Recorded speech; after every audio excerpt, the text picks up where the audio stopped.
'Twas the night before Christmas, when all through the house, 2 cats were purring because there wasn't a mouse. The stockings were hung overlooking downtown NYC, in hopes that St. Nicholas would place presents under the tree. The children were nestled, or that's what everyone thought, when in truth they were restless. In their mind, they valiantly fought. With Papa on his rocker and most folks counting sheep, a dear old boy snuck out the door and ran down the street.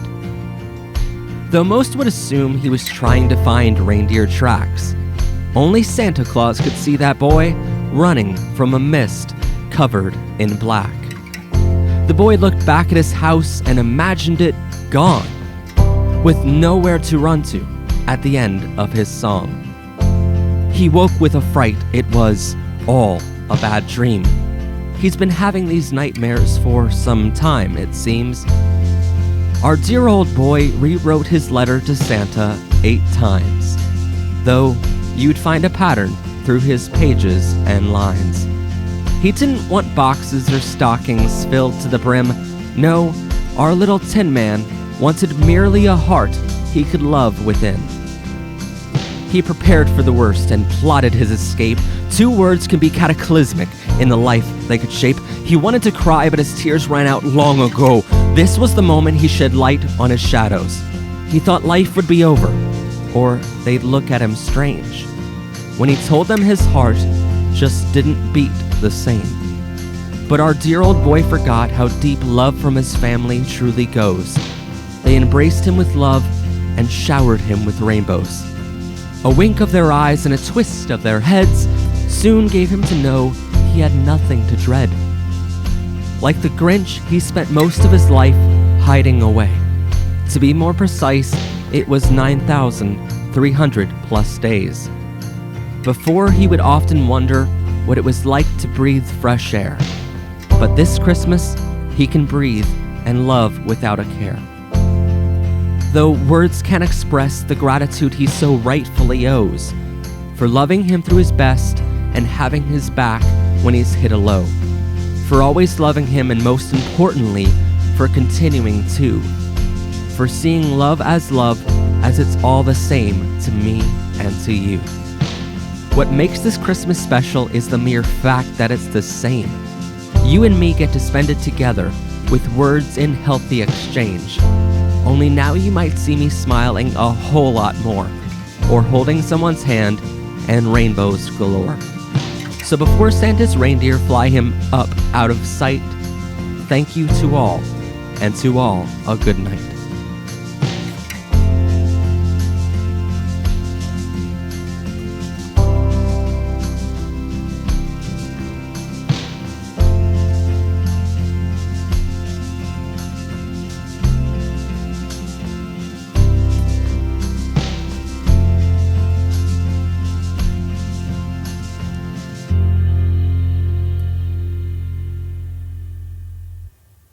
Nowadays, Jimmy the Giraffe dabs for crowds of people with his famous line, "A dab! Oh yeah!"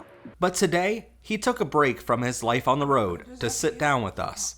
He shared where it all began and the true story of how he became the dabbing giraffe. Well, I was born in 2012 in the South African savannah.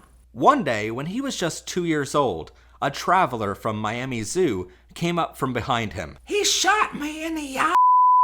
Jimmy was tranquilized and went down hard on the ground. I fell down so hard, with one of my legs up over my head and the other one covering my face, like this. The zoo employee took a photo and posted it to their Facebook page, telling everyone that a new giraffe was on his way to Miami. By the time I woke up, these heads were brushing my hair and pushing me out on stage in front of a crowd of people. Jimmy didn't know it at the time, but the photo went viral, causing many to recreate how Jimmy looked in the photo. The zoo's PR team tried to silence animal rights groups, who were calling for Jimmy to be released to the wild again.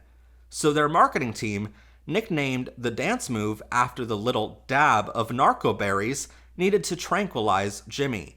And thus the dab was born. At first, I didn't know what they were doing, but everybody was so nice to me.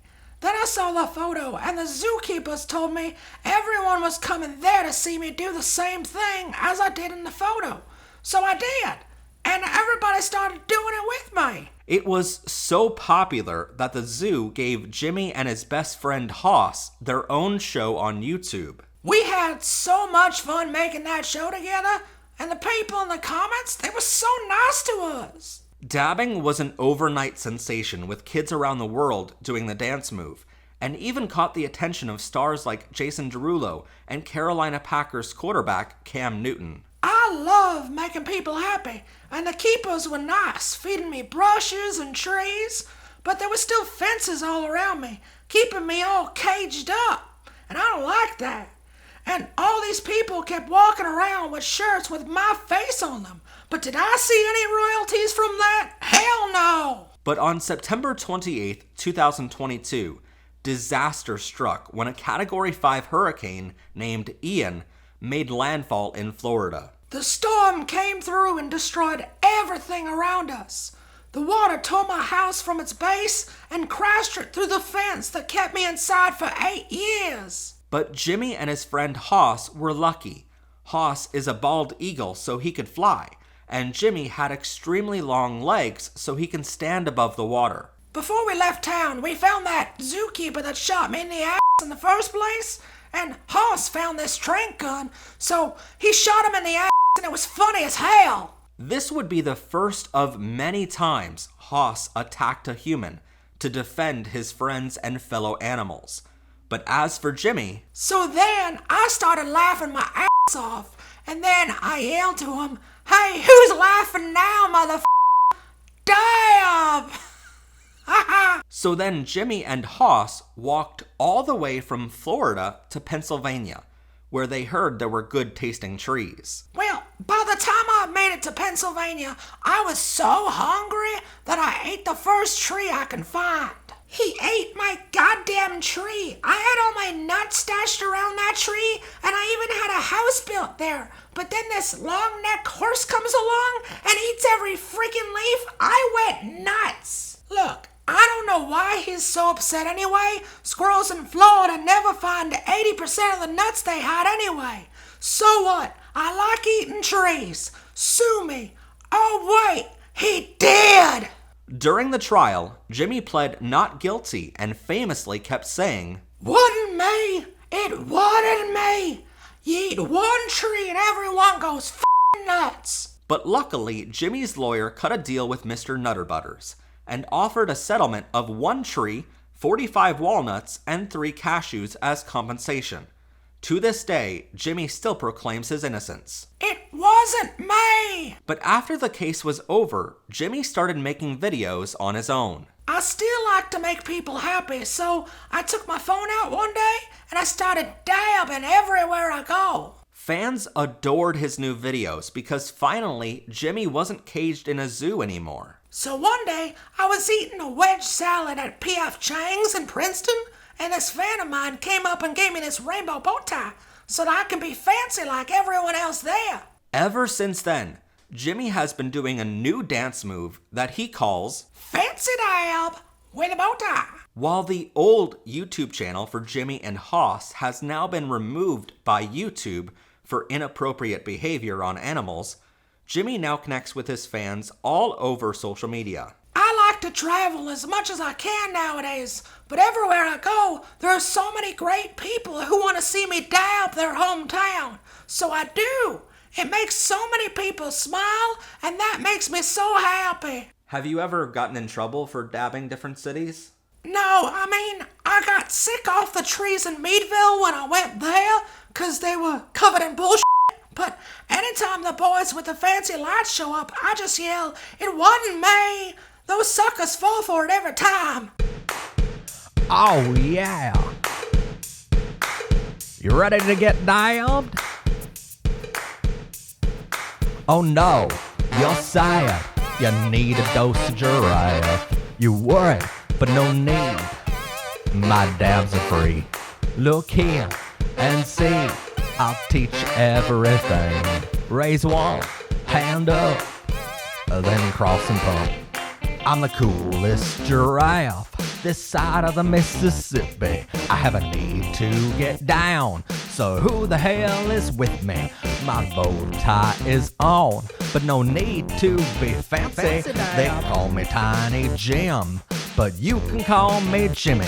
I love all the same, no matter what your claim to fame, cause I'm sure not no saint.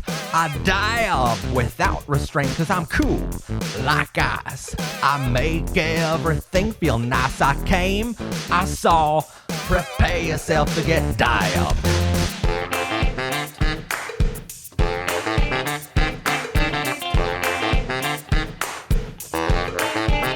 Get dialed.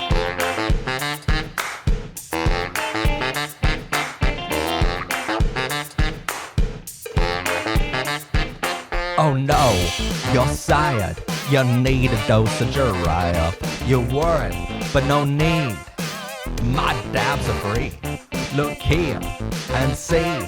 I'll teach you everything. Raise one hand up, then cross and pump. Oh no, you're tired. You need a dose of Uriah. You're worried, but no need. My dabs are free. Look here and see. I'll teach you everything. No need to be sad when you can dab. Oh yeah, break it down, Holmes.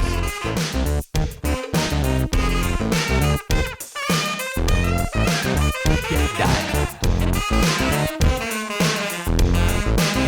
Bounce dial.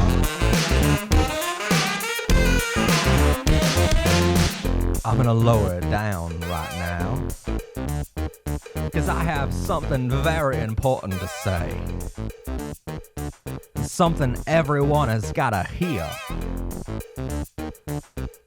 Something every city has gotta feel. It's been on my mind for a while now. It's a feeling I just can't shake. So come on in real close. Are you ready? Get down! Oh no, you're tired. You need a dose of Uriah. You're worried, but no need. My dabs are free. Look here and see. I'll teach you everything. No need to be sad when you can dab. Right now, get ready to be dabbed, everybody, okay? Ready? 1, 2, 3. Dab! Yeah! Fancy dab with a bow tie. Topper, no, just don't ever ask that question, ever. And rainbows have nothing to hide. Hi everyone, I'm Matt Haslam, and today we're covering 10 different questions you should never ask an LGBTQ member unless you want to be slapped, because it's extremely rude to ask these things, so we're covering them here. Let's get started.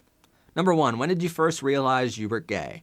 Well, first off, it's our choice when we want to come out to you, if at all. And so, like, when your first question to us in return is like, when did you first know? It's kind of really rude, because in a way it's sort of saying like, well, how long have you been keeping it a secret from me?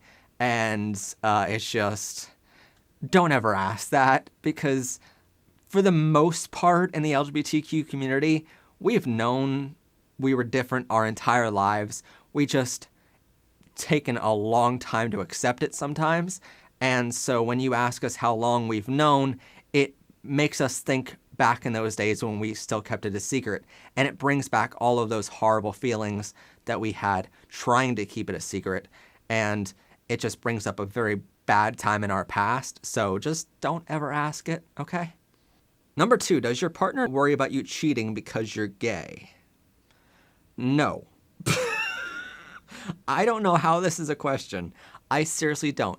If you're in a committed relationship with someone, it doesn't matter if you're lesbian, gay, bi, trans, questioning, or even if you're straight here. You're in a relationship. You're in a committed relationship. And to even think that gay people cheat on people more is ludicrous, okay? Like, if you're in an open relationship, it that's your relationship prerogative, and you both have that understanding. But if you're in a committed relationship, you have complete blind faith and trust in that person that they're not cheating behind your back. And although I've been cheated on before by an ex-girlfriend back in high school, here's the thing, like, I trust my boyfriend right now completely. And it doesn't matter to me that, it's a newer relationship or if it's a relationship that lasted a long time. I just trust in that person, and you have to trust in them. If you don't have that trust, then I'm sorry, you don't have that foundation of a relationship yet, and you need to build that up. So, stupid question. Number 3, why are gay guys so feminine? We're not all that way, and it's a horrible stereotype put on our entire community, so don't ever ask us about that. Like, I know a ton of gay guys who are just overwhelmingly masculine, like, they're construction workers, and they like to come home and watch sports, and everything you can imagine that's things dudes do together. Like, I don't know. Like, it's just, there's so many of us that go against that stereotype. There are some of us that, yes, we are sometimes feminine, but, like, we're not all the same here. And so not every gay person checks off all the boxes of every stereotype. So don't ever put us in a box, because we will, time and time again, prove you wrong. Number 4, can you stop pushing your sexuality in our faces? We can literally ask you the same thing over and over and over again, okay? Like, for years, we saw nothing but straight couples on TV shows, in movies, in our music. We saw straight couples all the time in malls across America just making out in front of us, and it annoyed the hell out of all of us. And so for anyone to think that we're suddenly pushing our sexuality in your faces, like, no, we're not. We're just finally having the same kind of exposure that you guys have had forever. Okay, like, so don't ever ask us that. It's like, now we're finally seeing gay couples just like us in our movies, in our TV shows, in our music, and it's just wonderful because now we feel included. It's just now a lot of straight people are getting offended by the fact that they're not the only ones in the TV shows anymore, and now we suddenly have gay couples.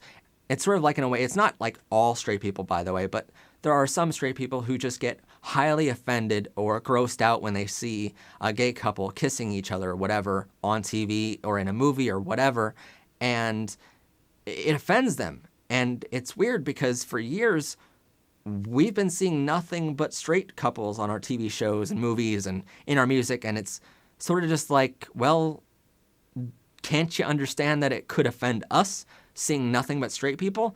And so now we're finally seeing a little bit of us, and it's a glimmer of hope, so don't ever question that glimmer of hope. Number 5, will you be my gay friend? I will be your friend, but not necessarily your gay friend, because, okay, like, it is just highly offensive to call someone your gay friend. The moment you start calling us your gay friend is the moment we realize there's something definitely wrong in that relationship. I'll tell you from experience, like, my best friend in the entire world, we hang out all the time. We are just so close, and it's amazing, but never once in our relationship has she ever hinted to me that I'm her gay friend. I'm just her friend. It's amazing, but we're not, like, putting that extra label on it, because the moment she would ever say to me that I'm her gay friend is the moment I realize that I'm just being used in this relationship. Like, if someday she says an off-color joke to someone about homosexuality or something like that, she can always say, like, oh, no, I didn't mean to offend you because, like, I have a gay friend. Believe me, I'm all for it. It's basically your get out of jail free card of, like, no, I didn't mean offense by that because, believe me, I have a friend who is. Like, no, that doesn't mean what you just said isn't offensive and you didn't mean it in an offensive way. It just means you have a friend that just happens to be gay, okay? Like, don't call us your gay friend. Just call us your friend, please. Number 6, can we go shopping together? Okay, this one's gonna be a long one. Maybe, because, like, here's the thing, like, not all of us love the idea of shopping. Just because we're gay doesn't mean we automatically love that. Like, my ex loved to go shopping, and I wanted to be with him all the time, so I decided I was gonna support that, and I would go with him all the time. But I hate shopping. Like, I rue the day that I have to go shopping for anything. Like, here's the thing. I love finding like new ingredients and stuff like that and new recipes. So I like to go grocery shopping. But like if I have to go clothes shopping, I rue the day I have to go clothes shopping because like I'm just like, okay, there's a shirt. It's in my size. I don't care really what's on it except for this shirt, obviously, because I love this shirt and you should get one yourself. But anyway, like it's just like I don't like shopping. I've literally bought the same kind of pair of shoes for like, what, 8-9 years now, and I love those shoes, and I will never move on to other types of shoes, I don't think, because it's just like, I know what I like, and I don't like spending hours and hours in a store trying to find something else. Like, okay, I'm a plain and simple guy, and a lot of gay people are just the same kind of way. They don't like going shopping, they just, the best way to describe it is like shopping is just a hobby that some of us like, just like some straight guys like it. It's just shopping, you know, it's a hobby, and it's just like not all of us like the same kind of music, not all of us like to play music, not all of us like sports. It's just a hobby. Only a small percentage of us actually like any given hobby, so like don't put us all in that same box, okay? Number 7, I have a gay friend. Can I introduce you to? Well, here's the thing. Like you can introduce us as like friends and just like one day we all hang out together, and eventually if it becomes a relationship, it becomes a relationship, fine. But like, don't introduce us to thinking that we're going to be in a relationship right away because we both are gay. That's not how it works, okay? Like, first off, some of us, like me, are actually in a relationship, so you can introduce me to whoever you want. It doesn't mean I'm going to be with them because I'm already in a relationship. But the thing is that, like, oh my God, people think all the time, oh, you're gay, that means you definitely like each other. No, it doesn't, okay? Like, we all have different likes and dislikes, and just because you're the same sexuality as me doesn't mean I'll necessarily love you for life.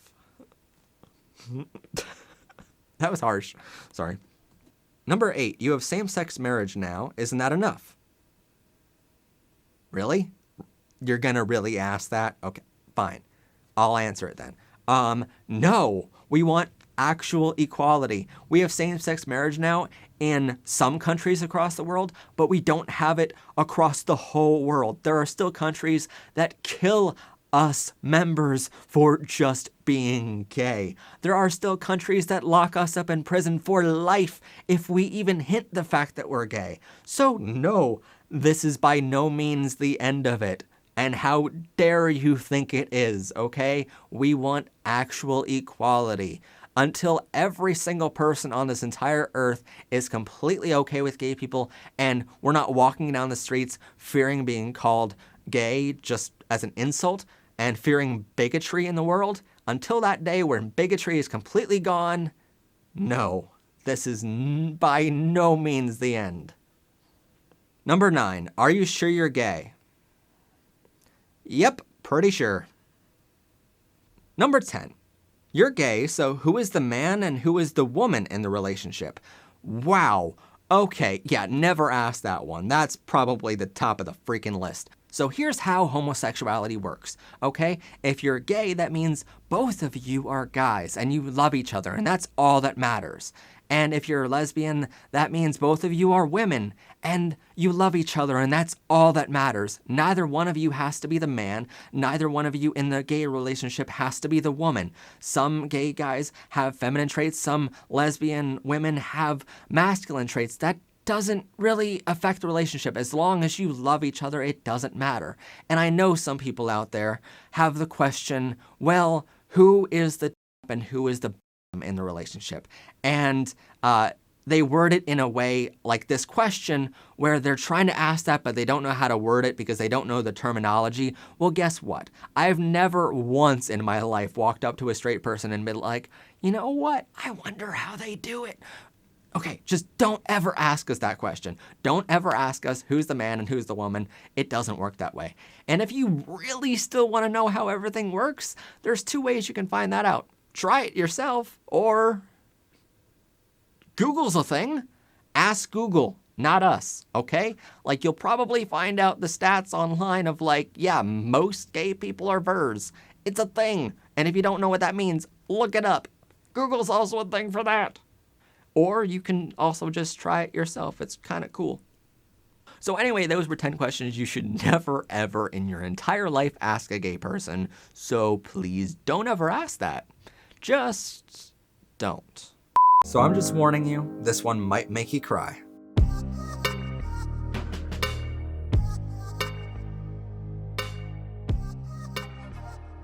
Welcome everyone to Powered and Protected by Rainbows. I'm of course your host, Matt Haslam, and today I want to share with you some beautiful stories that have happened to me over the past year or so, because I think it's imperative for little kids or young people to really understand these stories and know that they will be loved and accepted no matter who they love or no matter who they are deep down inside. And I hope by sharing these stories, I'm opening the microphone up to other people who have stories to share as well. So the first story I kind of want to share is from back in August 2018. My boyfriend at the time, we lasted for like 3 months, but it's okay that love ends with gay relationships too. Don't think just because you come out that the first relationship's gonna work or whatever. He was my first ever boyfriend, and I've talked about like gay breakups and how they differ from straight breakups in a previous episode, but we were like almost at the end of our relationship, but this day at the zoo kind of went really well for us, and I really credit it to this lady at the zoo that we met. And we were just like standing in front of the zebras, just honestly just walking around the zoo and enjoying ourselves. And we're trying to like take a selfie in front of the zebras and trying to get them on the one side of the screen and have my boyfriend at the time and I both on screen and, you know, just enjoying the day. And it was honestly like a really beautiful day to like send off our relationship. And we weren't like thinking about ending things at that point, but it was like this really good moment to remember from our relationships just before things went sour. And so I was trying to take this photo, and all of a sudden like this couple that's like maybe 50, 60 years old comes up on us. And, you know, I sometimes think the world is going to be like, you know, hated towards us, or they're just going to like stare at us blankly, or, you know, just, I kind of sometimes expect the worst in the world. And that's honestly from being closeted so many years. But this woman, you know, takes time out of her day from like seeing the zebras, and she comes over to us knowing that we're trying to take a photo together, and she sees us like holding hands around each other's backs and stuff like that. And she comes over to us and she says like, do you guys want me to take a photo of you guys together? And that way it's easier to get like the zebras in. And I'm so taken back by this. I'm so flabbergasted that someone would do this for a gay couple. I was so shocked that, you know, this kind of love was out there in the world, that I honestly just said to her, I'm like, are you sure? Because we're like together, you know? And she just says like, oh my God, you guys are like so cute together, and you're just trying to remember this moment, you know? And why wouldn't I help you with that? And so she like takes the photo for us, and I'm like, oh my God, thank you so much, you know? And you don't know how much that means to me, you know? And she just continues to look at the zebras and moves on, and I'm just like taken back for just a moment. And I said to my boyfriend at the time, I'm like, can we just like take a moment and then we'll move on to the next animals? And I was just, that was a moment that I'm probably going to remember forever, just because of how sweet the world was to me in that moment, and how loving the world can be in moments like that. I never expected moments like that to ever happen to a gay couple, but they do. And I know it because I've lived through it now, you know? So then you fast forward a couple months, and I was in a new relationship, and I spent like Thanksgiving and Christmas with his family. And with family, you kind of expect for any family member of a gay person to be loving and accepting. At least that's the hope. And I sort of thought, okay, his entire family is loving and accepting of him. They all know I'm his boyfriend, and it's okay to hang out with them on Christmas and Thanksgiving and all this. We decided to like believe it or not, go to the same exact zoo that my ex and I went to, but only this time for like a Christmas light show. And I remember standing in line for this to like take a photo with this like pretend statue of Santa, you know? And I remember standing in the line, and the lady behind us in line just like taps us on the shoulder, and she's just like, you know, hey, if you want, I can like take a photo of you guys together with Santa, and then, you know, you can take a photo of us. So I just remember this woman politely asking us if we want to make this like little tiny, you know, friendly little trade in line. And I just remember looking down and realizing she had 3 little kids with her. And I believe it was like 1 boy and 2 little girls. They were like in really heavy winter jackets, so I didn't really take notice too much of boys or girls. But regardless, she had 3 little kids with her. And I just almost broke down, and I was just like flabbergasted again in the world. And I thought it was such a beautiful moment, and probably one of the most beautiful moments in my entire life, where it wasn't just about this woman, you know, politely offering to take our photo together and knowing that, hey, we're gay and we're a couple, you know? It wasn't just for the fact that she would get someone to take their photo as well.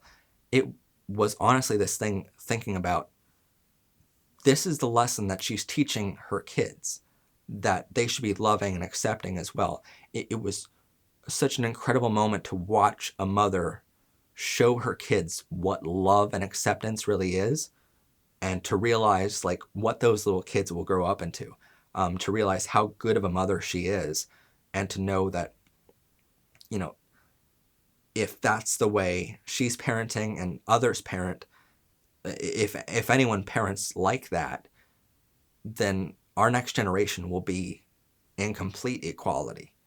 And I suddenly realized, like, wow, if like one of those kids ends up, you know, coming out and as gay or trans or anything, I know that little kid's gonna be okay, because he's gonna or she's gonna remember this moment at the zoo very early on in their childhood, and it's gonna stick with them of knowing, hey, my mom is loving no matter what. She helped that gay couple in line. That's something that you may not realize as a parent is going to stick with your kids, but it does. Like, I remember little things from my childhood that like told me, hey, it's okay to come out now. Like, I remember things from back when I was like 7 or 8 years old, and that's what I thought about in the moments leading up to deciding when I was going to come out. And it's weird what little moments are going to make you realize your family's going to be accepting, but the more moments like that you have, the better. And it was beautiful seeing like that perfect parenting happening in front of me. And so like, obviously I'm like, yes, please, you know, and she took our photo, and she's even like, oh, take another, you look so cute. Like, oh, wrap your arm around him, you know? Then, you know, being the photographer I am, I, you know, go switch around with her, and she gets in front with her kids and stuff like that, and we take her photo and stuff, and I just like walk away. And I remember like saying to my boyfriend at the time, I'm just like, that lady is amazing, you know? And it's just a moment that's just going to stick with me for a very long time, you know? So fast forward a couple more months to Valentine's Day, when my boyfriend at the time and I decided to do things that any couple should be able to do on Valentine's Day. And in planning our Valentine's Day, I decided very early on that I wanted to be like anyone else on Valentine's Day. I wanted it to be us being open about our relationship, just like any straight couple would be able to. So we decided to like get a couples massage, and then go out to a really nice dinner at a really nice restaurant. So we decided to, you know, dress up really nice and go out to probably one of the more expensive meals that I've ever bought in my life. But it was fine because it was Valentine's Day, and that's what you do. And it's not every day that you go out to a really nice restaurant with someone and dress up really nice for it. But we decided to go out, and we sat at a table, just us. And I remember just looking around the restaurant, and I remember so many times during that meal looking around, waiting for people to stare at us, waiting for someone to walk by and give us that like evil look of like, wow, you're both guys, you're both dressed up the same, and you're both eating at a table on Valentine's Day at a really nice restaurant. Like, it was very obvious that we were a couple. It was like especially obvious to the people around us who can hear us joking and, you know, could see us like holding hands at some point, or, you know, playing footsie or whatever we were doing and being all cute in a relationship and things you do, but not like making out or anything, but like we were just obviously in a relationship. And it was beautiful so many times looking around and going, wow, no one's staring. No one cares that we're gay. You know, we're normal. And that's what gave me like the final like bit of hope of like, maybe this world is accepting. Maybe it does care for us just as much as any straight person. Maybe things have gotten better through our generations. I remember hearing stories of my uncle who was gay, who had to travel city to city, who had to do things like flagging to know who it was safe to talk to. I remember hearing stories of him, you know, having a lot of trouble in his life because he couldn't be open with the world, and he couldn't love as open as I do now. And, you know, even though I'm single currently during Pride Month, and it kind of like sucks being single right now, it's also like this feeling of knowing that, you know, if and when I get my next relationship, that the world will be just as accepting then as it was a month or two ago. That I'm okay being single, and I'm okay being out. I'm okay wearing a rainbow, and the world's not going to hate me for putting a rainbow flag outside, you know? Just these little moments that happen along your trails of being out and open about things, and, you know, just being in a relationship. Like, the fact that I can walk through a mall with a boyfriend or whatever and hold his hand and not have people care at all. And I know there are instances out in the world where, you know, people do still stare at that. People do still come up and say, that's not right according to whatever scripture. I know there's people like that. But in my experience, I've been very, very lucky in the fact that I've never had that. Like, don't get me wrong, I've had one person message me thinking that, you know, being gay is an illness or like a sin, but they don't talk about that anymore with me. They honestly still send business my way. They still think I'm a great guy. It's just we have different beliefs on this. And, you know, my beliefs are backed up by science and facts that this is in my DNA. And their opinion is backed up by opinion. But then I had like one person call me a faggot, and I no longer have to see that person ever again. And it's fine with me. But so yes, I've been met with a tiny bit of hatred, but at the same time, I've been accepted by everyone else in my entire life, and people that I've never met before in my entire life come up and offer to take a picture in front of Santa or a zebra, and people I've never met before don't care I'm sitting at a nice restaurant with my boyfriend. So it's this really weird feeling of, after all these years, now knowing, hey, this world is accepting now, and knowing I'm okay to be out and open. I'm okay to wear a PBR shirt openly. I'm okay to, you know, just say things like, you know, hey, my boyfriend and I just went, or I'm okay to be on Grindr and not have people care as much. So it's moments like this that help me realize that this world is now accepting, and I hope it's just as accepting for you out there. So I hope by sharing some of these stories, and that not only am I open the microphone for other people to share their stories as well, which they can share on our Facebook page if they so choose, but I'm hoping that by sharing these stories, it helps those who aren't out of the closet, you know, realize once you come out, you might have your fears, but know that a vast majority of America is now okay. So anyway, that's our episode for today. I know it's just a collection of little short stories, but and these short stories might not mean anything to anyone out there, but they also might mean everything to someone out there. And that's kind of why I do episodes like this, which aren't based on tips and tricks or info you might not know or anything like that. That's why I do stop every once in a while and do an episode like this where I can share. And this is my personal experiences. Doesn't mean it happens for everyone, but I hope it does help someone out there. Not every episode is going to be made for a general population. It's sometimes made for one little kid out there who might see it. And I'm hoping that if you're that little kid out there who needs to hear this, that you hear it well. This world is loving and accepting of you. I hope you now know that it's okay to come out. I don't mean that to say you should be pressured into coming out before you're ready.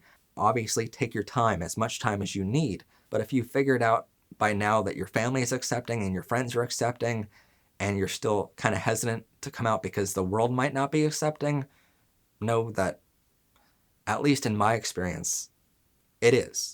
Before that. I told you I made a date with 2 guys one night. No. God, no. That is... Forget about that. One was a soldier. Unknowingly to most of our audience, last summer on June 25th, 2019, my wonderful grandmother, Mary M. Stiles Izella, passed away at the age of 93. But luckily, before she passed away, I was able to capture her life story in a documentary my sister and I have watched dozens of times since then. And I'll leave a link to it below so you can see the full thing.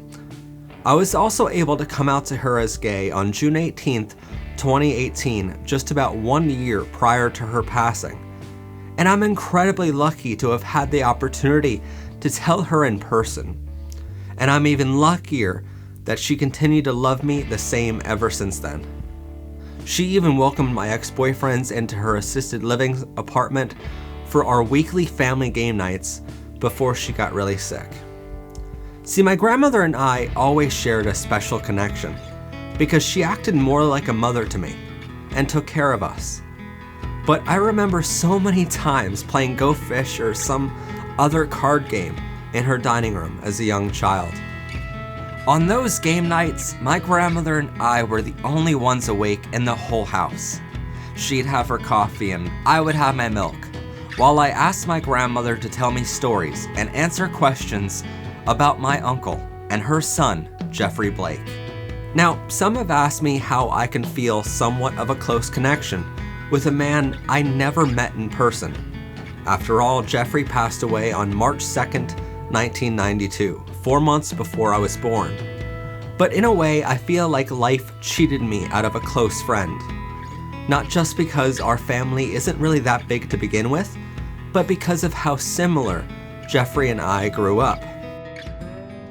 Jeffrey was born on June 6th, 1946.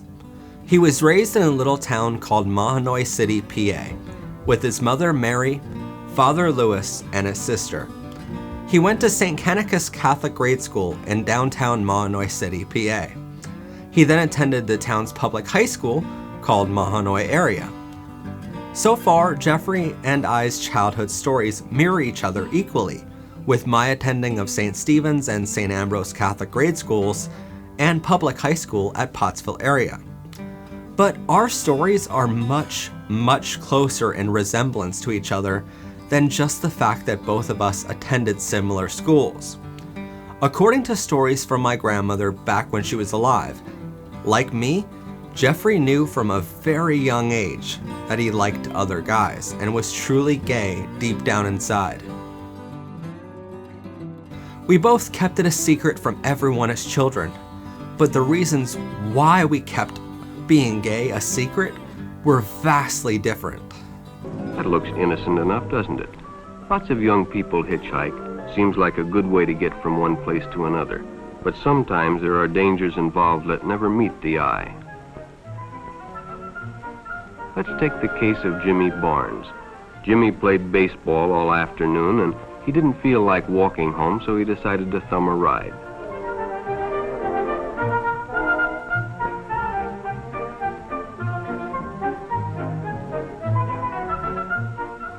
He'd done it 100 times before, and he didn't think anything was unusual when the driver struck up a friendly conversation. What Jimmy didn't know was that Ralph was sick, a sickness that was not visible like smallpox, but no less dangerous and contagious, a sickness of the mind. You see, Ralph was a homosexual, a person who demands an intimate relationship with members of their own sex. Jeffrey lived in a time when being gay was outlawed in the United States. In fact, he sadly never actually saw homosexuality become legal in the entire country. In those days, states had individual laws banning gay relationships. The federal Supreme Court ruling to ban all state homosexual sodomy laws came in 2003 with a judgment on Lawrence v. Texas. The U.S. Supreme Court today struck down a Texas law prohibiting gay men from engaging in sexual relations in their own homes. We had gotten a home run. We'd actually won 6-3. After this 2003 ruling, it took another 12 years for the Supreme Court to allow homosexual marriage in their landmark June 26, 2015 judgment on Obergefell v. Hodges. And because my uncle passed away in 1992, he never saw a day when either homosexual relationships or marriage were legal. A Supreme Court ruling announced minutes ago extends same-sex marriage in America. The justices ruled 5-4 that states do not have the right to outlaw same-sex unions. The High Court also ruled that all 50 states must recognize same-sex marriages performed in other states. It comes from a Supreme Court that just 30 years ago said gay people could be punished as criminals. Because of this, for most of his 45-year life, Jeffrey moved from city to city across the country, with the most notable being San Francisco, California, where many LGBTQ people sort of flocked to over those decades. My grandmother told me stories from his life when Jeffrey went partying in underground or basement clubs because being gay on the street was against the law.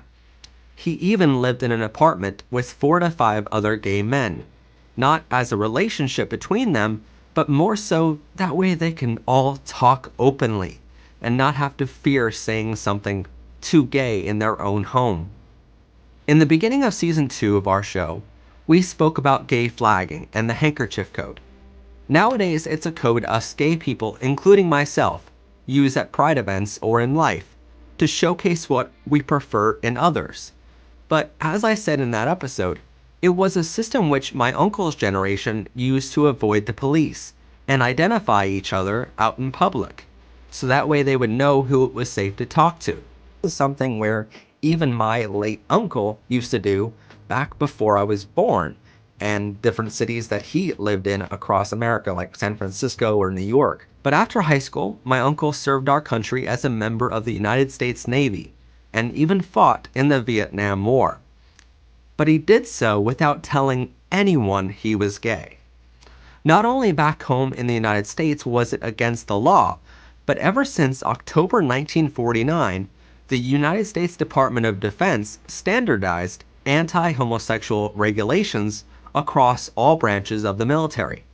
In fact, many who were drafted in the Vietnam War actually avoided the draft because they told their pre-screening officers that they were gay. In the 1970s, the United States military was offering discharges to anyone who they found out was bisexual or gay. An officer which was not found to commit any homosexual acts during his service was offered a general discharge. An officer who engaged in homosexual conduct was more likely to have received an undesirable discharge from the military. So my uncle didn't really have a choice to speak up about being gay if he wanted to serve our country. Being openly gay and serving in the military has been very back and forth between laws, such as Don't Ask, Don't Tell in 1993. Our nation's policy toward homosexuals in the military. I believe the policy I am announcing today represents a real step forward, but I know it will raise concerns in some of your minds. And a final appeal, which was made on July 6, 2011. This appeal went through and is still the only current reason why gay people are currently allowed in the military. By repealing Don't Ask, Don't Tell today, we take a big step toward fostering justice, fairness, and consideration, and that real cooperation President Eisenhower spoke of. But it's partly because of my uncle that, in my strong opinion, your sexual orientation or gender identity shouldn't matter if you're willing to risk your life for our country. Yet rules regarding whether a gay or transgender person is allowed to openly serve in the military still continue to go back and forth, with an anti-trans policy being currently active under the Trump administration. He declared the United States government will not accept or allow transgender individuals to serve in any capacity in the U.S. military. On other issues, it was my uncle's generation which first stood up for equal rights for the LGBTQ. On June 28, 1969, it was his generation which famously protested for civil rights in what we now call the Stonewall Riots. Back in those days, being gay was not only against the law, but according to the American Psychiatric Association, until my uncle was 28 years old, which is older than I am right now, homosexuality was considered a mental illness up until 1974, when it was finally taken off of that list of illnesses. But back when my uncle was a child and he first knew he was gay, other LGBTQ people of all ages were famously being sent to an insane asylum such as Pennhurst State School in Spring City, PA. They were vastly overcrowded schools meant for the very mentally challenged, not LGBTQ. This led to many straight and cisgender people in the country who already didn't understand the LGBTQ now having reasons to fear our community because of the very mentally challenged people our community was being locked away with. For families, these hospitals gave them a way out from dealing with a young family member who came out to them as gay or transgender. They simply just sent them away to a state school and never had to think about them ever again. For those like my uncle who were lucky enough not to have ever been sent to one of these asylums, the only option was to stay silent and keep it on a need-to-know basis. Their entire life was spent in fear of anyone who wasn't meant to know finding out they were gay. Luckily, these asylums were shut down between 1955 and 1994, but families who want to kick their children out of their home just for being gay or transgender are still legally allowed to do so in the United States. So if you're planning on coming out, please watch our preparing episodes and protect yourself. All of those will be linked below. But getting back to our story and back to my uncle's generation, because of these stigmas, religious beliefs, and the reasons mentioned before, being gay was still a massive dark cloud and embarrassment you cast upon your family, even though it was in your DNA, and you had no control over the situation. When I came out to my grandmother on June 18th, 2018, I asked her about my uncle once again, because I knew he wasn't really mentioned during family dinners growing up, and no one really brought Jeffrey up in conversation to me unless I asked them about Jeffrey specifically first. My grandmother assured me that she was always accepting of Jeffrey being gay, but according to her, it was my grandfather, Louis Isella, who never fully accepted it, and therefore we never really spoke of Jeffrey too much as a family. It was all of these reasons combined which led many in my uncle's generation, including Jeffrey, to legally change their name so they could separate themselves from their family name. Because of my grandfather's lack of acceptance of him being gay, for my uncle this meant changing his birth name from John Isella to a new legal name of Jeffrey Blake. In fact, if you go to the Indiantown Gap National Cemetery in Annville, PA, he is buried on the opposite side of the cemetery from his parents, Mary and Louis, under a headstone which reads no reference to the Isella family name. And you might ask what took my uncle from this life so young, at 45 years old. Well, according to my grandmother in our 2015 publications, her amazingly detailed stories of his life, and according to numerous other family members, Jeffrey passed away while living in Philadelphia, PA, from AIDS-related diseases. My uncle's generation was never taught proper LGBTQ sex education in school. Possibly if they were taught properly, or if they had treatment options like they do now, my uncle would still be alive, and I can ask him to come from behind the camera and talk for a while. But in a way, even his cause of death inspired me greatly, not just in my activism, but in my personal life as well. In an episode called Sex Ed and Gay Straight Alliances, our show began pushing for all schools in the United States to teach LGBTQ education and have GSA clubs. And now I push for those things working for much larger organizations like the Pennsylvania Equality Project. But for teenagers, we need to make gay sexual education mandatory, right alongside straight sex ed. In an episode called Gay Loneliness and the Grindr Hookup Culture, I told you that I personally don't want to be in the hookup culture, and I firmly believe in love existing before any physical acts. What I didn't tell you in that episode was that I'm also way more cautious because of my uncle. In his afterlife, he taught me to never go for a hookup. He taught me never do something major without checking with your partner if they're clean first, but no matter what, use protection nonetheless. So in a way, my uncle taught me things that my school system and even my father's birds and the bees talk never did. For guys like me, those actions have to mean a whole lot more, and they only enter a relationship once love and trust are built strong enough. I'm not claiming to know every detail of my uncle's life, and I would like nothing more than to cut away to some footage of Jeffrey telling us all of his life stories. But sadly, all that survived were the detailed accounts passed down to me throughout my entire childhood and my adult life here.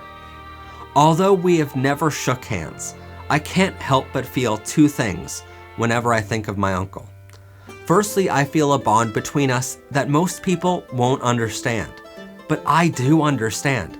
It's the same bond I have with my brothers and sisters in Rainbow Arms at Pride events. It's the bond we in the LGBTQ community all have connecting us.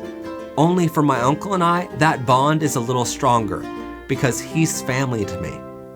And second, I feel a deep appreciation for everything he went through and everything his generation did for ours.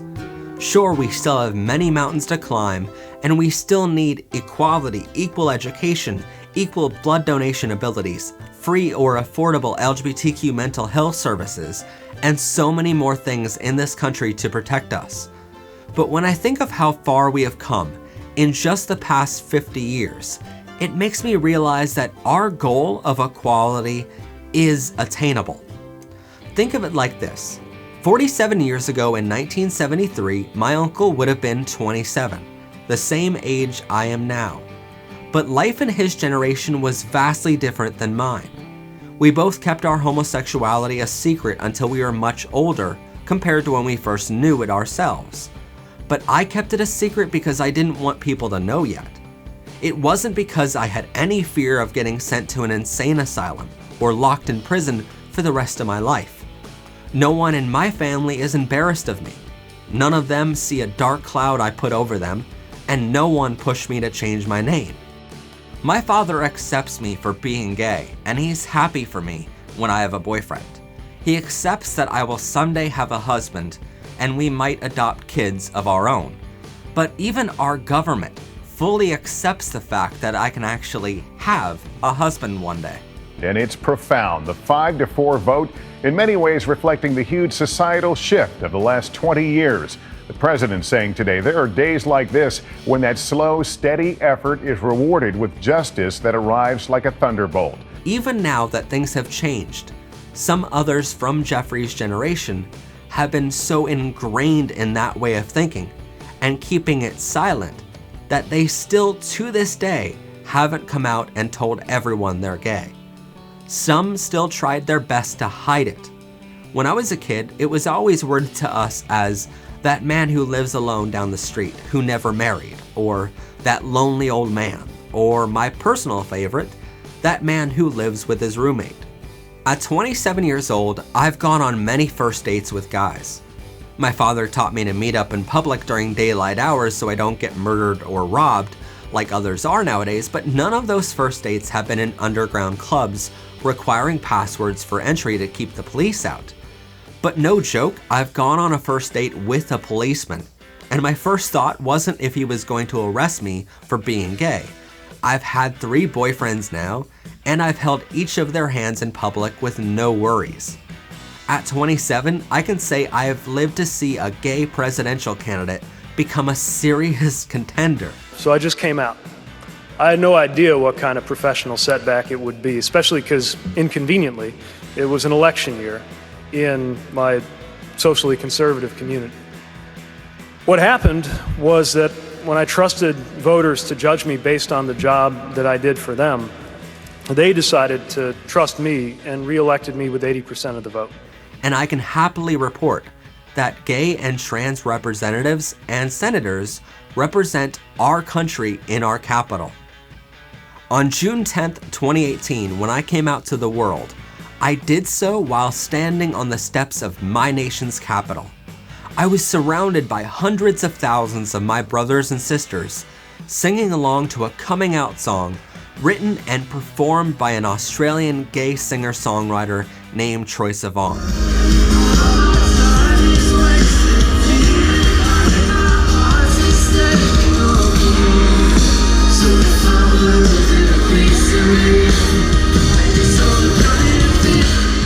I have since been to many Pride events, and I wear rainbows every day of the week. I host multiple TV shows promoting the normalcy of being gay. I write songs and stories about the men I date and the crushes I have. I enter the Capitol buildings, speak at formal governmental meetings, fighting for equal rights. I have a rainbow flag flying outside my home all year long. So I'm not just proud of being gay, I'm proud as hell of my community in the LGBTQ, and I'm proud as hell of my tribe inside of it. But most importantly, while we still have work to do to reduce hate crimes, there's no doubt in my mind that my uncle's generation helped save lives, and their work reduced the number of stories we are faced with now, like the one in the Pulse nightclub in Orlando, Florida. So there's no better way I can think of to start this season off than by saying thank you to the generations who have gone before and fought so hard for my rights to live as freely as I do now. Thank you to my uncle for teaching me so many life lessons from beyond his years. And thank you to my grandmother, who wasn't afraid to tell me all about him and the struggles that he went through. He went grade 1 up through the 8th grade in St. Canicus. When I came out to my grandmother, she told me that she loves me just the way I am. But she worried that the world wouldn't love me with the same unconditional heart. I think she, more than any other, could tell you how much easier I and others in my generation have it compared to her own son. And I'm sorry in part that I now have to tell you by proxy. But I also saw her face and heard her remarks after she saw photos back when my ex-boyfriends and I were together. And random strangers stopped their day to take a photo of us kissing in public at photo hotspots, landmarks, and even photos of us at dinner on Valentine's Day. It is not lost on me how different my life is compared to my uncle. Only 4 months separated our entire lives, yet it was in my lifetime that it became legal to be who my uncle and I are in our innermost DNA. I wanted for my grandmother to be there when I walked down the aisle to my husband one day. But now I hope you can all understand how there's a small part of me that knows Jeffrey and her will still be there by my side whenever that day comes. I don't remember exactly about, the only thing I do remember about this game was if you got post office, I don't know how you got it, I forgot the game, but I know you got to kiss a guy. And you'd go to the stairway, it had a little landing before you go upstairs. You open the door and you get in there with this guy and get a kiss from him. And that was the big prize.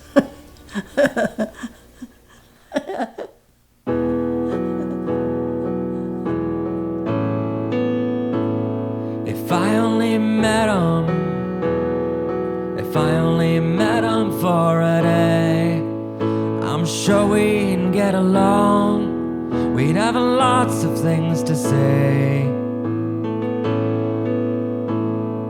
But I never met him. I was only told stories in lines. In Grandma's house in Clare, she'd tell me stories about his life. How he joined the military in the spring,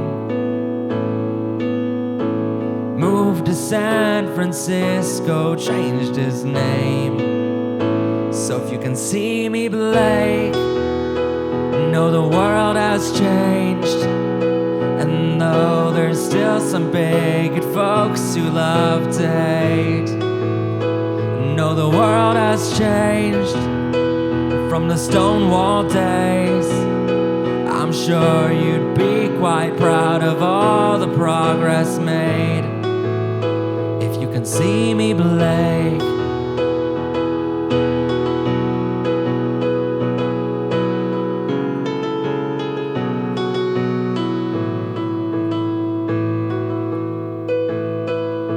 If I ever met him, we'd probably talk for hours until the wee hours of the morn, and the sun came up on South Mill.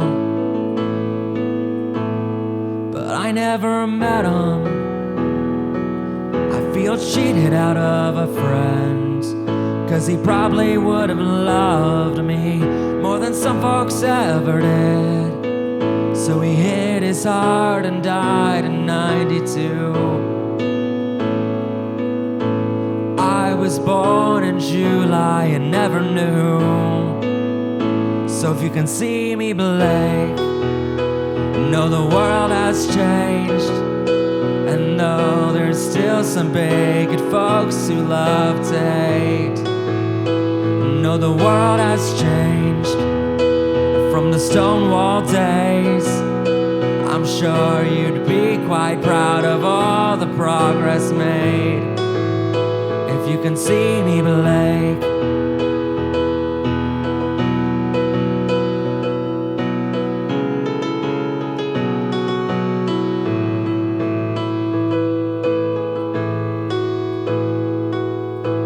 We were both boys when we figured out just what this love thing meant to us now. A generation ago in his lifetime, love like ours meant prison for life.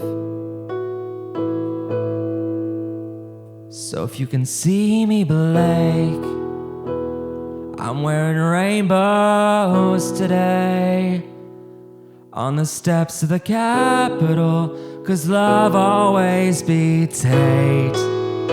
So if you can see me, Blake, know the world has changed. And though there's still some fucking assholes who just hate, know the world has changed from the Stonewall days.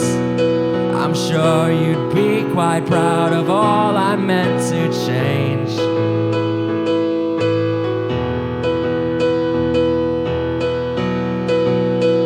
I'm sure you'd be quite proud of all I meant to change.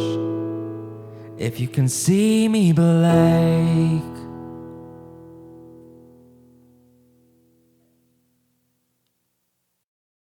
Nat Haslam himself, like, you helped me make more gay friends than legitimately any actual gay club that they have at my school. On July 16th, I crashed our fan Zoom call to hang out with some of our biggest fans and to answer all of their questions. This is what happened.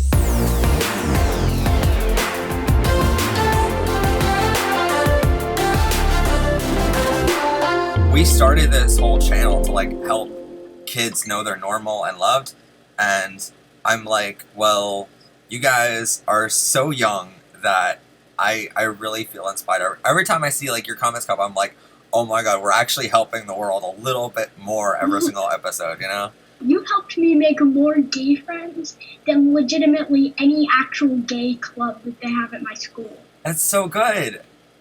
Yeah. See, no, I'm so happy that like, basically our whole community gets to be like a giant GSA club worldwide, you know? Yeah, we're basically just the gay. We call ourselves the Way Too Frickin' Early Squad, and then there's also the other one that are just we are the gay children. That's the gay one. The gay children. And people were worried about showing FaceTime earlier, and we're like, oh, what are we gonna do? We're just a bunch of gay children. Yeah. And then Well, it was fun. what countries are you guys from? I'm from America. Okay. Yeah, I'm from America. Well, I moved to America like 2 years ago. Oh, so you're not originally American. Okay. That's okay. I mean, you know. It doesn't matter as long as you're in America now and No. you're watching Matt Haslam in my Zoom meeting. Crash Oh my God, it's Matt Haslam. I will leave. No. Wow. Legitimately, you are such an idol to me. So how long has everyone been watching the show? I've been watching for about 5 years now. The show's only been on for like 3. Yeah, I know, but I've been watching gay YouTube Oh, okay. for so long. PBR show I meant.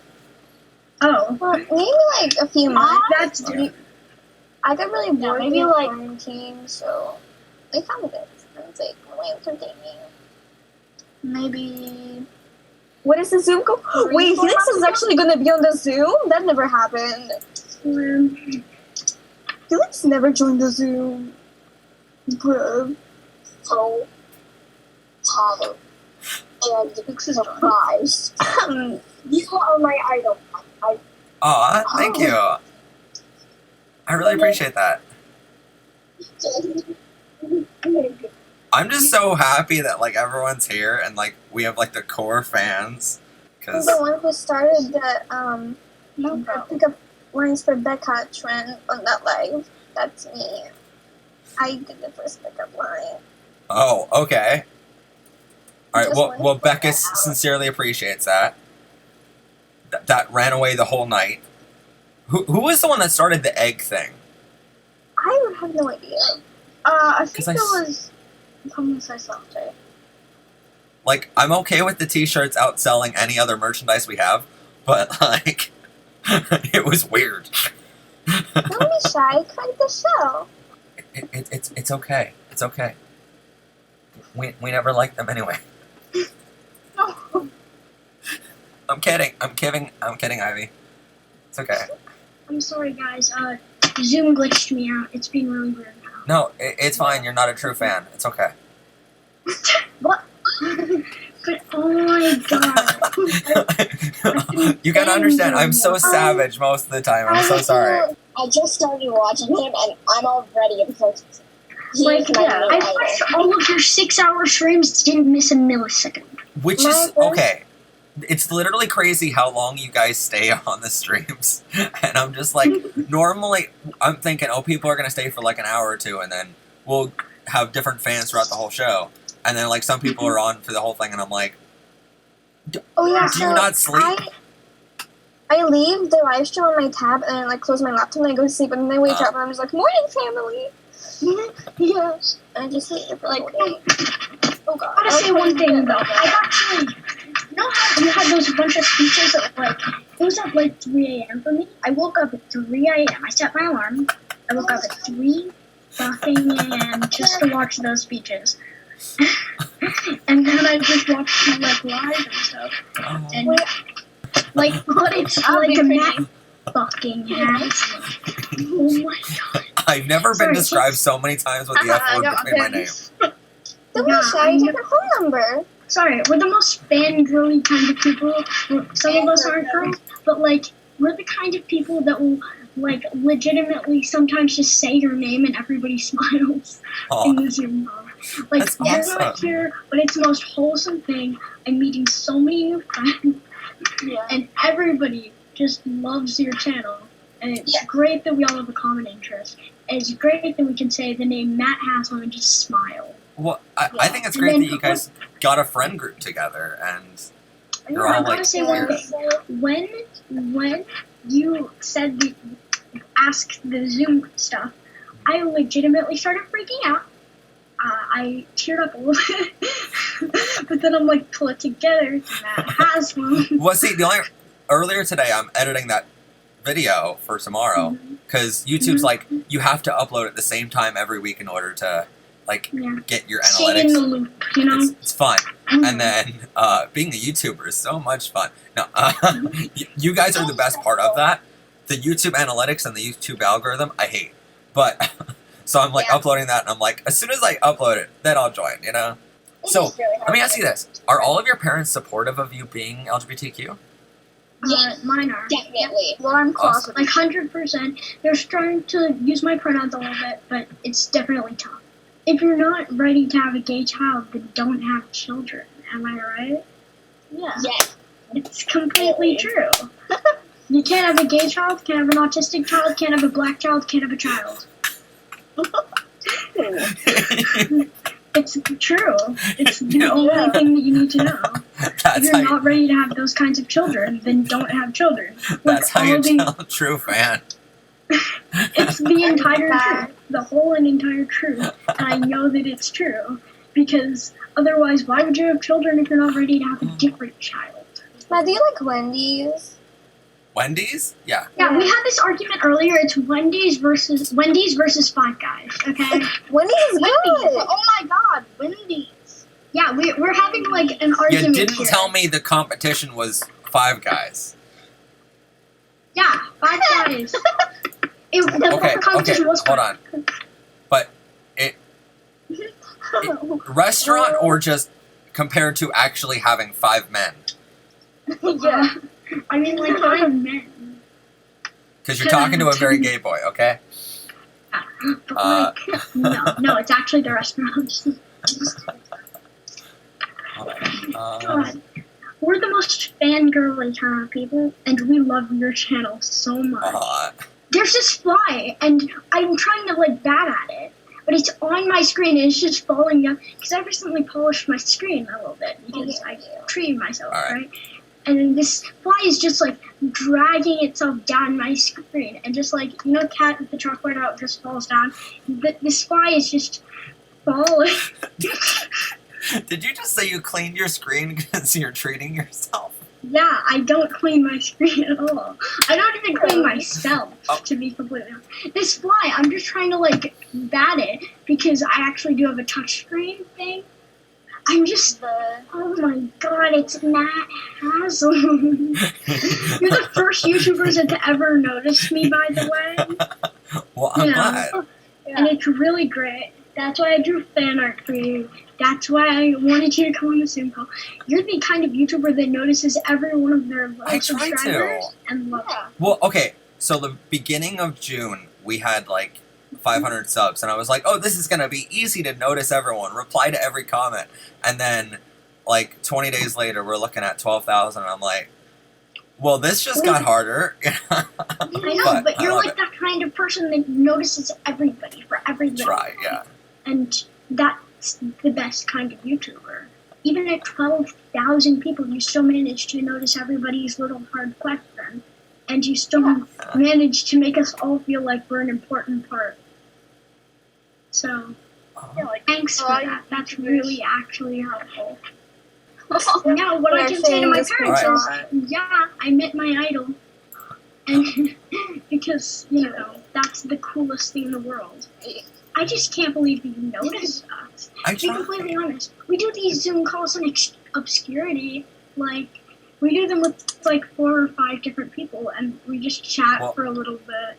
If you want to be obscure, then I can leave. You know. No, definitely not. We just do them normally obscurely. So I got really like, oh my God, when you just said that you might come, and we like straightened our back, fixed our lighting, made ourselves look good. Yeah. Oh, Karen. Like, Wait, you know, who's the Karen? the Smash Bros. The new Smash Bros. Game. Everyone is here. It's not just 12,000 people that have like, you've completely changed and made their lives so much better. It's not just those 12,000 that are subscribed. What's so sweet is the fact that like every day. every day we get messages and we're like, oh, thanks for helping me come out. And then like someone messaged me and they're like, you saved my life. And I'm like, wait, what? You know? Oh, that's Yeah. I wasn't ready for that, you know? You have a huge impact on people. Like, you know how YouTubers have that thing where anything you say, anybody will believe, no matter if it's true or not? Yeah. Yeah. You have that kind of impact on people. Well, because we do a lot of research for the show. And, like, I started out as a reporter before this show. And so I'm like, when I put a video out, I want to make sure there's multiple sources. I want to make sure I'm saying things, not just so I don't get sued, which is, you know, fun to not get sued, but also just so that way kids like you guys can rely on this information as if I'm really a teacher in your classroom, you know? Yeah, I wish you were a teacher in my classroom. You'd be the most supportive teacher. Tell your teachers to put PBR on the screen. I mean, not all of PBR, not your live chats. Oh, no. Not that. Definitely. Yeah, definitely. Because, like, who is it, Joanberg Oof, always makes it dirty, and he's like, so, what? I'm like, oh my god. Some of the questions and that also, come through. I gotta say, he did be flirting, though, at last stream. Well. Potential Wait, I'm sorry, I just saw that. Matt is the homo messiah. Yeah, I'm sorry, I just read that. We have a wild chat. I mean, everybody here just loves from Dreamcatchers to and loves food. Okay, so your pronouns would be they, them, right? Yes. Okay. What's everybody's pronouns? What do you got? They, them. Well, not all at one time. Good lord. Okay. Yeah. Moon Noodles, let's go with you first. She, her. She, her. Alright. Sleep deprived child. Is frozen. Completely frozen. Oh, Chloe Harmon is here. Yes. Hi, this Chloe. is the one who we saved Yes, like Chloe being is. suicidal and stuff. Like last stream, remember? That one girl who was suicidal? Yeah, that's her. It's Chloe Harmon. Yes. Okay, Hi, well, Chloe. that. It's Matt fucking Haslam. Yeah. Do you believe in it? I'm not real. I'm a robot. It's okay. I know, it's Matt fucking Haslam. Hi, Chloe. You thought I was lying, didn't you? Oh my god. I wish I had Matt. something rainbow. All I have is beers. Look behind you, Matt. Well, I know I have the flags, but yeah. Last time we were here, to do this, it doesn't look like anything currently because of the lighting situation. But we were talking about 5G towers and how we admit our gayness on other people. So Yeah, we radiated. Wi-Fi is equal to gay, and that's why I use Netgear 62 5G instead of Netgear 60. I am gay. I am. You have gay scissors. I didn't know. Whenever you cut somebody and then they turn trans. No. Yeah, I know. Don't cut people. They're child scissors, Matt. Oh, Child God. scissors. Do you not know that we use those in like pre-K? Like, for real. Scissors, you say? You throw these scissors and somebody turns gay. You admit the gayness on everybody who uses the 5G Wi-Fi. Yeah, well, I Just mean, radiate it. Yeah, what- we radiate. that's what gaydar is. I turned everyone here gay, you know? Yeah. Yeah. Until we switched to Netgear 26 5G, I was straight. And now I'm not. No, that's a legitimate thing. I was actually straight for a long time. I actually thought I was straight until we got that Wi-Fi, so who knows? Maybe you guys are radiating the gay. I knew I was part of the LGBT plus community before I knew about your channel, but then, like, You I help learned, us. like, You help us. Yeah. We do the internals ourselves, but you help us make it so that other people can see the gay. You make it so Well, that see- everybody can externally see the gay. That's what the whole show is about. It's like, well, see, my teachers in school never taught any of this. And so we're just like, well, let's make a show about it. And my producer is just like, You know you're gonna turn people gay, right? So we turned that into the season 3 commercial. But Yeah, we're I like, saw sure. it because it was on your Facebook. Actually, I looked at it. Hi. And to people that I've never seen before, It's Ron on crack, guys. It's Ron where his mother smoked and he was on crack. His name is Kieran. No, we had a joke about this before, Matt. Remember, guys? So yeah, but we had a joke about this. But, what is this background, guys? What is it? What is it? No, I so wish I hadn't seen that. It's Peppa Pig. It's Peppa Pig holding a bag of Doritos with my God, how do you do that? And now I just knew that you were covering. On this like thing. You have a great. Why do people do the things they do? Like, I wish I could burn my eyes out. No. Like, okay, wait. I have yeah, to I know. screenshot. My lights are. I just wish I could Chloe. unsee what I saw. Why are you leaving us? Wait, guys, can you see this? I need to. Yeah, gotcha life, right? Yeah. And I just edited really it so cool. that it's all the flags. Oh, is that like? Oh, wait a minute. Is that like your avatar? It is, Oh right? no. Matt, who's your like favorite celebrity or like your hot husband that you wish you could marry? Hi, what's up? Who is that? Troye Sivan. Okay. I mean, Troye Sivan. He's like a gay singer-songwriter from Australia. I mean, But- kind of hot though. So. He's just putting out an album know, like this some week, people it is. and I'm really excited for it. Hey, hi! Look at where I am. How do Wait, I who's use the that? green screen? Moon Noodles, who's that? It doesn't hurt as much. Guys, I got a big blister. That's I too barely Link posted from mine, The dude. Legends of Zelda. Do you not know who Link is? Oh my god. Did you From guys The Legends of Zelda? Legend of Zelda? I'm sorry. I don't know every character. That's like that's Oop. one of the most famous game series. What is happening? Oh no, like Yep. please, this is an under 18 place, so just like no further than that, okay? Wait. You already cut. Not all of us are under 18. Not all of us. I mean, a lot of us are though. Some of us are okay to watch those pictures. So the day I wanted to come out, my coming out story, the day I wanted to come out, I was also doing the school attendance and stuff. Like, you know how they have microphones that go through the entire school? Yeah, you do the attendance on there, but you also do the weather and stuff. So I just said, here I'm queer and the sky's going to be clear. Wow. And, yeah. Wow, that is brave. Yeah, but I actually do Okay. live in a great school that That's has good. a lot of other Get ready. It is a brave thing to do. I mean, you asked for five guys, right? There's five.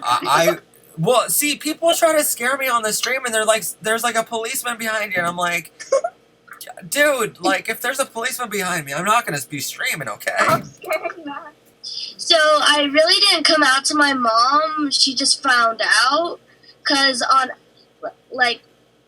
she found out I had a girlfriend, and I was like, I'm gonna get surgery to be a boy when I grow up, and my name is Wes, blah blah blah, and I'm like, but I'm still considered a girl for now, and my girlfriend was like, then we could be lesbians, and I'm like, what is lesbians? Because I never heard of that before. And then, Oh my God. really excited because we were having a sleepover, and then when I was like so excited, I'm like, OMG, I have a girlfriend. And then I regretted what I just said because I didn't mean to tell anyone. Why are you going in front of the light? You sound like shirtless, like Shrek. And then she's like, okay, I'm fine with that. I do actually want to. I'm one of those people that want to just speed past life, but I really don't at the same time. Oh, wait. I want to stick out forever, but I also want to become an adult as fast as possible. And Well, that's a feeling that everybody gets, I think. don't rush to it. I mean, when I was 9 years old, I started my company, and I'm like, yeah, I want to be on the road, and I want to be on tour, and I want to do all these things. And then at like 10 or 11 years old, I realized like, wow, I'm growing up way too fast, you know? I need to find something gay. Sorry. You need to find something gay. Yeah, just draw a picture of Matt real quick. That'd be very. I like it. How many people sell their things for a lot of money? But, you know, this is how I draw people. What can I check to draw? Kind of. I'm not sure. Yeah, okay, now you can try How many people, wait, did you just say how many people sell things for a lot of money? I'm one of those people. No, you're not. Our shirts are $35. Yeah, and it takes a lot of money to print the shirts. Yeah, it does. It takes a lot of money, especially since a lot of your shirts are rainbow. Yeah. Ink and stuff. Guys, I'm gonna need to join the Zoom. You know, a lot I'm of... gonna join, okay? Yeah, he's just gonna quickly read. Ooh, that's nice. But, you know, so I'm like, going to spam the chat with rainbows. but, like, there are people who sell, like, a white shirt for $30. That's know. nothing. Kanye West, yeah, Yeah, we don't like it. and the entire, like, Supreme, all of that. It's just an iron-on logo. It's an iron-on logo on a white shirt that probably cost them $5 to make and, like, $20 to sell. But, like, Matt, excuse me, you're so cool. I don't know how you haven't found yourself a husband yet. Just know. Yeah. Like, you're so cool. I try. I'm gonna do, What, you guys know that the whole Zoom thing, well, the whole YouTube thing is to try to find a boyfriend, right? That's the whole ploy. Yeah, I know. the whole plot. This is Matt's husband. What does slurp mean? Have you never, like, do you not know culture in general? Wow! Oh! Shots thrown, Ivy. Okay. This is the person you temp banned. Do you want to apologize again? You had to bring that up, didn't you? Yeah, I did. It was a practical Also, by the joke. way, that joke you made cracked me up a lot about proceeds to temp ban Julie. Yeah, that actually did crack me up a lot. Well, Just, I'm you know when sorry. you see something funny, It was a practical joke. but you know when you see something funny and then you're just like, at the time you just don't laugh, and then days later you're like, ha ha ha ha, ha. Yeah, that's kind of how I feel with all of it. And oh my god, Okay. I'm into boys that I. I'm Boys into that people look I like know. that turn me gay. Wait, let me. No. Matt, you turn us gay. Your That's show true. turns us gay. So thank you to everyone who created the Google Classroom and this Zoom, and I will definitely be That's back a on the Google Classroom. I will come back here as often as I can. Please I can't do. promise We like would love every to day. have you. Tomorrow I work, but I'll be back, and I hope you guys enjoy tomorrow's video and the live stream next week. Well, he knows Becca. I mean, 2 hours, and I got to know you guys a lot, and I Yeah. deeply appreciate that because seriously, you have no idea. When I first started the channel, you have no idea. Like I was thinking, oh hey, hopefully one day, long after I'm long dead, 100 years from now, I'll hopefully one of these videos will get to somebody and help them come out. And then a whole bunch of people kept commenting, and they're like, you helped me come out and you helped save my life. And I'm like, how though, you know? And like the fact that you guys went to the extent of creating an entire classroom, a chat, and a Zoom. It's a chat of It's been just. amazing. It's basically just a fan chat. Yeah. Because instead of just being gay together, we'd be gay and talk about Matt and fangirl over Matt for like. We're 10 planning hours. to make a Wikipedia page for It's you. true. Wait, also, a what? by the way, Matt, I gotta say something for you. You're gonna create a what page for me? A Wikipedia page. Oh, For the Matt. okay. We're gonna hack a Wikipedia. That's not scary at all. Powered by rainbows. Yeah. Happy rainbows. Yay. A massive thank you to each and every single one of you guys for creating a Google Classroom where you can chat amongst each other and become even greater friends online. and a Zoom call so you guys get to interact with each other and basically make a giant GSA club worldwide. It means the world to me that you guys are such amazing fans and so supportive of the community. I cannot thank you enough for all of the amazing support that you guys give, not just the show, but the overall community, and for being so welcoming to each other and to me. It has been an incredible ride here at the show, and I cannot wait to continue this show into the future, long into the future. Today we're sitting down with Ashley Coase from Closeted Artwork.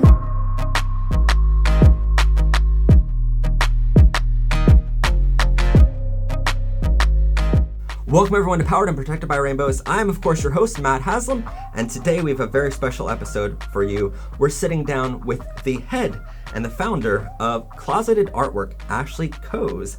But before we begin our episode today, please don't forget to like this video, comment down below your LGBTQ friendly thoughts, hit that rainbow subscribe button so you don't miss out on new episodes of our show, and share this video with others because this is going to be an amazing episode, I guarantee, so you want to share it. Now, Ashley, tell me a little bit about this amazing artwork in front of us. Okay, so basically, that's fine. So basically, one night I was on a video chat with my really, really good friend. Her name's Faith, and we were just talking about different things that were bothering me and where I was at with being in the closet and how it was starting to actually affect me. Oh. So while we were just talking, I was just like, I'm going to paint a rainbow, you know, good, happy vibes and everything. And it really wasn't until we got to the end of the painting that I was like, you know what, I'm going to put a statement on this. And I didn't want to do like, you know, you see a lot of statements out on the internet nowadays and everything, but I wanted something that was like a statement for me. Like it was for me, it was for my closet. So that's why I did the nobody knows I'm gay. And I did bubbly letters because I'm a bubbly person. That's perfect. But this stays in my closet. It's in my closet. I look at it every day when I go in to get dressed and everything. And it's really brought forth some very powerful and inspiring ideas. Obviously, that's why we're here. Basically, this is the foundation of Closeted Artwork by Ashley. I'm totally not going to steal it because it is so cool. And I imagine like a lot of our viewers out there are going to like make this up for their closet. And I love that. A little bit. So that piece right there. So on my Etsy shop, basically you're going to see flags like this. And then also if you want to grab that, here's another example. Just the basic flags. This one's kind of messy. It's these are templates, obviously, but just to show you, like, you can get, you know, the trans flag, or you can get the bisexual flag. We can, all different ranges, whatever pride flag represents who you are as a person, and they would be 100% hand painted by me. And then if you chose, you could put a message on there. You can customize it. You can send a message to me. That's so cool. What message you want on your painting that, you know, speaks directly to you, because it's your pride. It's the thing that, you know, powers you throughout your day, that keeps you going. And so, but these are definitely going to be on the Etsy shop. And then this one actually will be sold. If you get the little ones, they'll come with a little easel. Are you going to have different types for the small ones as well? Not just the bisexual? No, yeah, any flag. The flag itself is customizable. If you want to put your mission statement on there, it's customizable. The only thing we obviously can't customize is the flag. But that's, you know, we can. That's awesome. Just in a subliminal way. and that's coming for a little bit later. But, I mean, like, I know for my artwork and stuff like that, like, I'm not a painter. I do not do this. This is why we have her on. But like, for me, every day when I wake up in the morning, I have a small little framed thing on the side of my bed that really helps inspire me. And so I know a message like this can go a long way in helping you know that you're not alone and that you are a part of an amazing community that supports you. Absolutely, 100%. So these ones, how I kind of teased on the subliminal side. What we're actually going to be doing today is I'm going to do... I'm just an easel right now, by the way. You are? I'm just a glorified easel.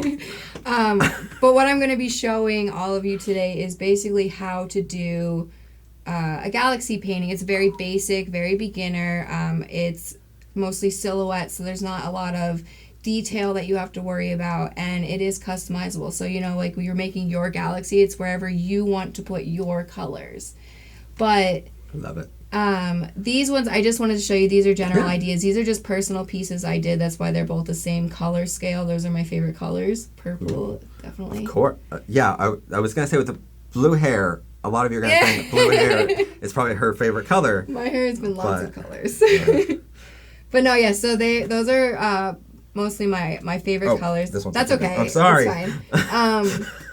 But just to show you, like, on the subliminal side, so you could take this one where this is a small piece. You can do the galaxy on it, but then you could just put your zodiac sign over top of it. Nobody knows that, and that you're already painting a galaxy. So who's going to question a galaxy? Yeah, it's nature. There's no set color that you have to see it as. It's what your mind perceives on that painting. It's interpretation. And then putting the Libra, like mine's Libra, your zodiac sign, or whatever you would want to put over top of it, then it just kind of hides it a little bit more behind it so that you can have it out in plain sight. You don't have to worry about people being like, well, what's that about? Yeah. And if you're not out to your family, or if even if your family is like homophobic or transphobic, you can make any of these 100%. And they don't really know it's a pride flag behind it. That's what I think your artwork speaks to, is just helping every kid out there know that they're normal, and helping a lot of people know that this is a way to express my pride without, because even there are LGBTQ people that don't absolutely love having a pride flag up and having 100 rainbows. So this is a great way to express that without having a pride flag itself. Absolutely, for sure. And that's really the main point of it, is just being able to freely be yourself. But like, art is just, it's so therapeutic. Like it helps me so much. Like there's times I'll just throw colors down for whatever my mood is feeling at that moment, and I'll mix them. Some of them won't blend, but like they'll make little things out of them, and like it really helps. And that's pretty much what I want to do, is just to be able to help people to find a little bit of comfort in the darkness of the closet. All right, so I mean, these are amazing pieces of art, and you said that you want to show us actually how to make one. I do. So, I mean, you're the artist. I want to let you take the lead on this. I'll be asking some questions as we go along, but let's clear this out, and we'll be right back with an actual tutorial. So, Ashley, what is the first step to painting this? Okay, so what we want to do is we want to decide for our background. Well, first, you want to decide what direction you even want to go. But like I said earlier, I'm going to do the galaxy painting here. So I already have my idea in mind. We're going to just do the basic pride flag colors. Ooh, so cool. We're not going to go any specific range with it underneath the umbrella. We're going to just do the pride colors. Cool. Yeah, show us like what you have here set up. That's okay. So you have a lot. I do. So this is amazing. I like to have a lot of brushes because I'm very messy, and I like to mix a lot of my own colors. So I like to have a lot to pick from, so that I could just throw them in the cup and keep going. But you really don't need a lot of brushes. You can take the time, clean it, wipe it off, and keep going. So I have my 3 colors for my background, because we're going to put more of our darker end of the spectrum on here, because we're going to do a galaxy. So we want to do like a nighttime sky. So we're going to do our purple and our blue at the bottom and build it up, and then we'll have the black up top, and we're just going to blend that all together. Okay. And then we'll get going from there with doing our actual galaxy itself. But first step is definitely the background. So what you can do first, you can use one of these. I'll probably use this more for when I'm ready to actually do the galaxy. But on the canvas itself, and this you can just pick up in any art craft store that you can find. Yeah, absolutely. You can any store that has an art section. Basically, you can find canvases. Canvas boards are really nice. That the trans flag that we showed, that was on a canvas board. And they're not too expensive, right? They're not. No, they're not. Bigger canvases like these can be a little bit pricey, but also little tip if you're willing to listen. Sure. We're open to anything. Thrift shops. Oh. If you go cool. to thrift shops, you can actually find very big canvases that may have already been used for something else. Oh. And you can actually paint it white, and then you have a blank slate. This is why we have her. So, buying canvas on a budget. Yeah, that's awesome. So basically, we're going to put our colors that we're going to start with right on here. And, that's the thing. Your parents don't have to know you're buying it for this purpose. So, most parents would be accepting of, just buy some art supplies for your kid, This is awesome. And here's where we just ruin the entire MHP TV studios with just paint all.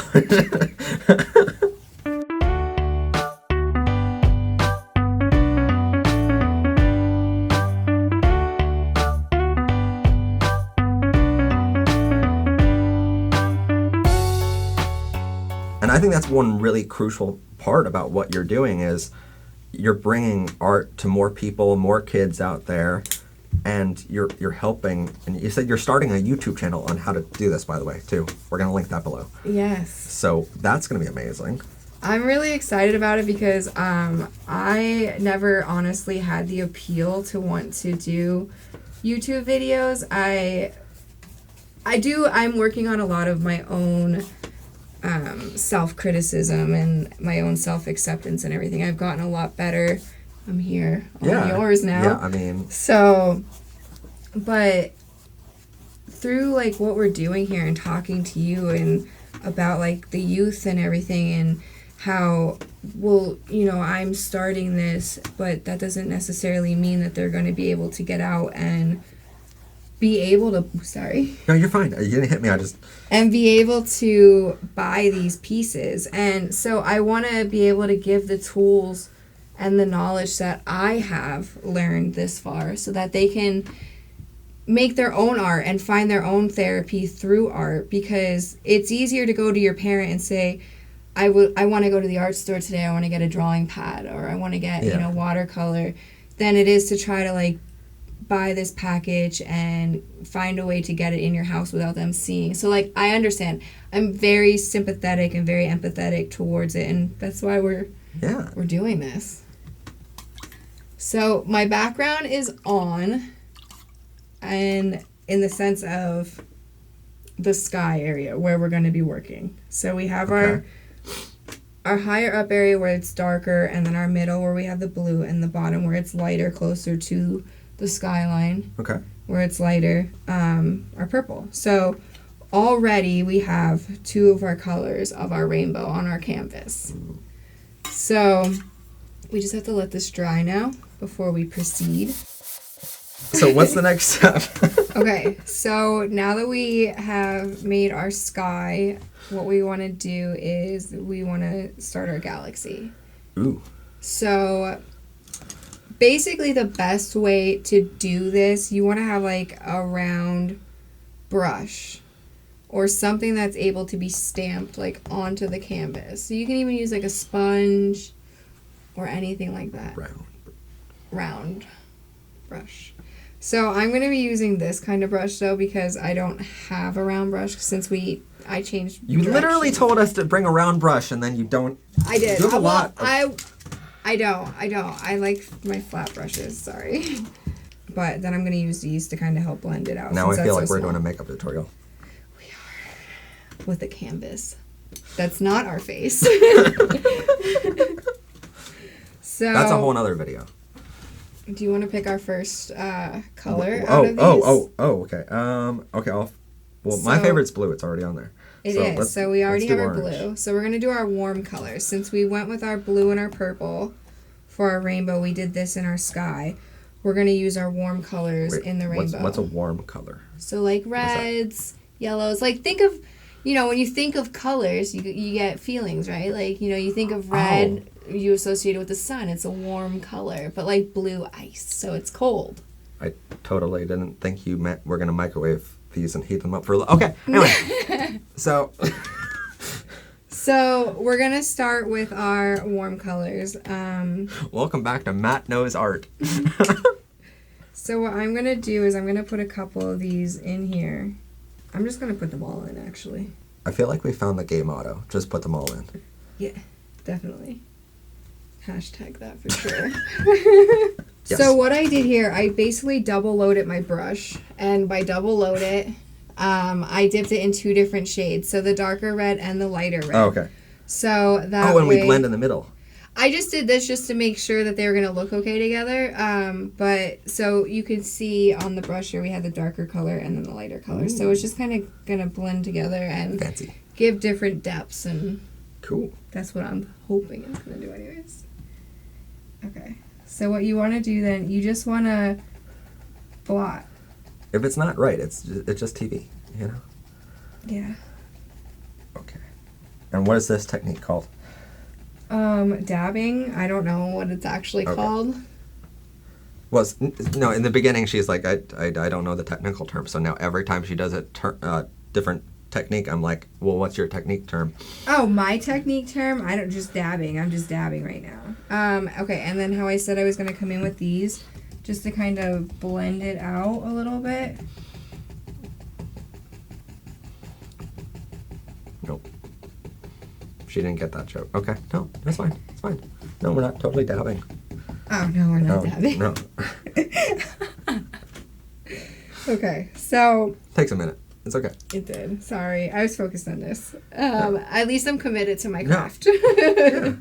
Now, is there any certain I route have we're no taking? direction. Okay. I am honestly just kind of trying to get these colors down so we have the rest of our rainbow on here. So that's why I went with the red first. I'm going to set this here. You can do whatever you want. It's your table. Because I know some artists might like pencil it out. Is that okay, or is it more? No, yeah. better If to- you work better with a set path, you can definitely do that. This is more just like I said, dabbing the color on. So I mean, you can kind of like mark out where you might want to put your galaxies, or like make a little pencil note of like what colors you want to put where. That's totally fine. Like I said before, all of this is your interpretation of what you see on your canvas, what you're feeling works best for you, and what's gonna really make this piece unique to you as an individual. Rather than like bringing like red, yellow, orange, or red, orange, yellow, and then having our purple and our blue for our sky, you can even come in and we can dab some yellow into this red. Because then we're still getting those colors in, but we're using them as like accent colors rather than their own color by itself. Okay, so I really like the way that turned out there. I like the way that looks for sure. I'm content with it. I'm happy with it. But I want to get some more color on here because that's what we're here for, getting this color. I'm sure we're gonna put a rainbow graphic somewhere. I feel like color. I love it. Okay, so this is like a harvest orange. We'll take a little bit of this. This is more of like a corally color.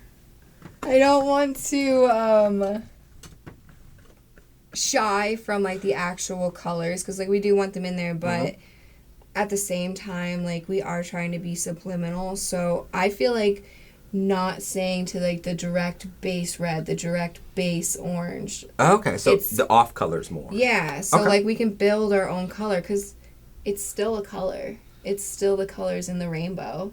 It doesn't take away from it. Hashtag it's still a color. It's still a color. Okay. So we're gonna come in here with some orange. Yeah, Matt's totally not having so much fun right now. Now, with the other paintings that you had before, can you go with like your sign, your the star sign, The zodiac sign? Zodiac. Can you go with your zodiac sign and follow that pattern too? Is that a thing that you can do? Do like actually paint it with the galaxy? Yeah. Yeah, I don't see why not. I mean, you could definitely do whatever. Like I said, it's whatever really speaks to you and is what it's something you want to make, and it's something that you're going to cherish and put your time and effort into. So you want to make it something that you're going to actually enjoy doing. Like, because art shouldn't be a strenuous thing. It shouldn't be something that you're sitting there like, you shouldn't be frustrated about it. It's something that is going to make you happy. It's supposed to make you happy. It's supposed to make you feel good. So definitely, if you want to do your zodiac sign, and that, again, how you said earlier about the like using a pencil to kind of like map out what way you want to go, you can definitely go on and mark your points for the shape of the zodiac. Then that way you have kind of like a grid to follow, so that it's more constructed. I feel like this is doing more like just free base. Like I don't really have anything planned out in my mind, which is why you're kind of getting these like odd shapes. And so like this nonprofit that you're starting up, and I know it's at the very, very beginning of it, so there's a lot that you have planned with this nonprofit to do classes and kits. There's a lot. You want to try to explain like everything, or at least the basis of like what you're planning, and without giving away too many spoilers. I know, because you want to like keep the secrecy, So basically with the classes, I want to eventually be able to do kind of like you see them advertised as paint and sip classes. So kind of in that sense, but if I'm doing a class that's more for like the youth, obviously we're not going to be BYOB, but it's still going to be a class regardless. And I want to do these pieces where, we can do stuff like these where I can take a base painting and then I can teach you how to do your background or, the base guidelines of whatever piece we're doing. And then when it comes time to apply your specific colors, you're just taking my guidance and my direction, but you're using the colors for the pride that you're trying to display in your art pieces. So it will be definitely customizable classes. Yeah. Are they going to be in-person classes or online? Well, right now, with COVID and everything, I have been really trying to think how to do it because of the fact that we can't really like gather in like groups and like mass like gatherings and everything. It's not good for, our own personal health and other people's. It's all important to me. So, I'm not sure how I want to actually do it yet, but... Well, that's okay. You're at the beginning stage of this whole thing, But, there's so many options right now, But once, hopefully COVID really goes away, I'd be really happy for that. Be great.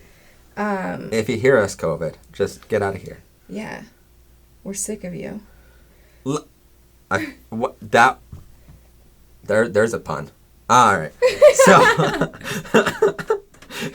So with the nonprofit, like, let's go with like what for your Etsy shop and for everything you do, you're having people, if they can, buy a painting and. Yes. The profits from that, where are they going? Let's start off at first. Where are they going? What's the initial cause here? So in the beginning of this, when we went over my other paintings, I told you the backstory of where the idea came from to start closeted artwork. But I really could have taken the time, I feel like, really sat on it, thought about it more. But my best friend, his name is Eli, he's, and I have his permission for all of us to discuss him, so that is okay. And we're not going to show a picture of him, but... No. But he is in the process of transitioning, and he's ran into some snags along the way with insurance and financial reasons and everything. So really, that happening and me being there in his life, like, and seeing the fallout of that, like, rejection from his insurance company, it really is, he's the person who sparked the flame and actually kind of got the momentum going for this piece. So he's actually going to be my opening donation. Awesome. He's got his consultation coming up on August 10th for his top surgery. So I'm going to be working I had no idea he already said it. That's amazing. Yeah. All right. So I'm going to be working my little butt off, trying to like really help him with any donations we get over the course of the next 30 days. Awesome. And if you're watching this video as it premieres, that's the first 30 days that we're talking about. Yes. After that, like it's for other charitable causes, you know. But if you want to support Eli and you're watching this in the first 30 days, go down in the description. There's a link for her Etsy shop. Go and buy something. Because, I mean, you've seen the amazing artwork already. And this is only an example of what you can buy there. So, after that first 30 days, like, are you going to pick other charities? Or are you... Absolutely. What are we going to do with that? So, for each month, I'm going to pick a charity. And I really am open to... getting feedback from the people who are buying my art and stuff, you know, like if you're giving reviews, if you're talking about it, you know, an organization or a foundation or a charity that really speaks to you and like really is actually reputable and out here and they're causing these changes and actually doing the work to better things for our community as a whole. Awesome. I definitely take that information into account, you know. Referral is everything. You know, you can do the research, you can do the legwork, and you can go find these things on your own, but I like hearing people's personal sides of it, like what's important to you. So like I'm definitely going to be open to people kind of guiding me towards these different foundations that are out here that are helping, but each month I'll pick one, and that's the sales for that month, and the profit that we make from that month will go towards that organization, then that foundation. Awesome. What are we doing now? We're doing green, right? We are. We're putting some green on here. We mixed green with yellow, it looks like. I added a little bit of yellow in down here. We're making our own colors, kids. Just to kind of make it pop a little bit more against the dark. Have you ever... Okay, let me ask you. Have you ever just used straight out of the bottle the color? Yes. Without mixing anything. Yeah, no, we absolutely did that for our sky. So the only colors that were mixed were just the colors that came in contact with each other. So yeah, no, definitely. I just had to ask, you know, because it just in the initial stages it looks like, well, we don't like any of these main colors. We're just gonna make our own. Make your own colors.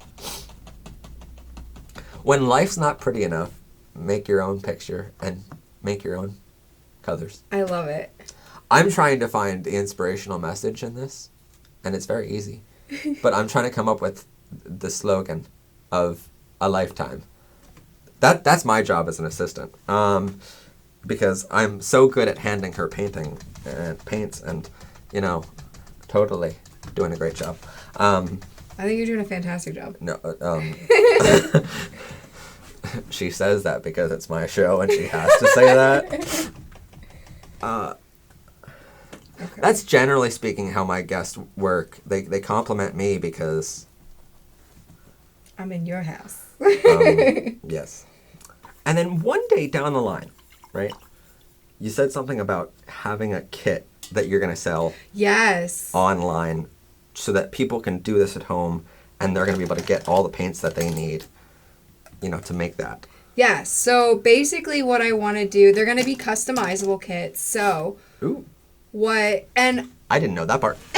So in customizable, basically what I mean, they're going to be, you can pick the canvas size you want because it's all going to play a piece in like the price and everything. Mm-hmm. So you could pick the smaller canvases. We can go a canvas like this, which this is 11 by 8, I believe. 11 by 7. So basically you'll pick your canvas size, and then I have to figure out a way to, with these kits, to be able to have messages come through to me so that you can let me know which flag you're trying to use or which flag colors you're trying to use so that I can make sure that they're included in the bundle and everything.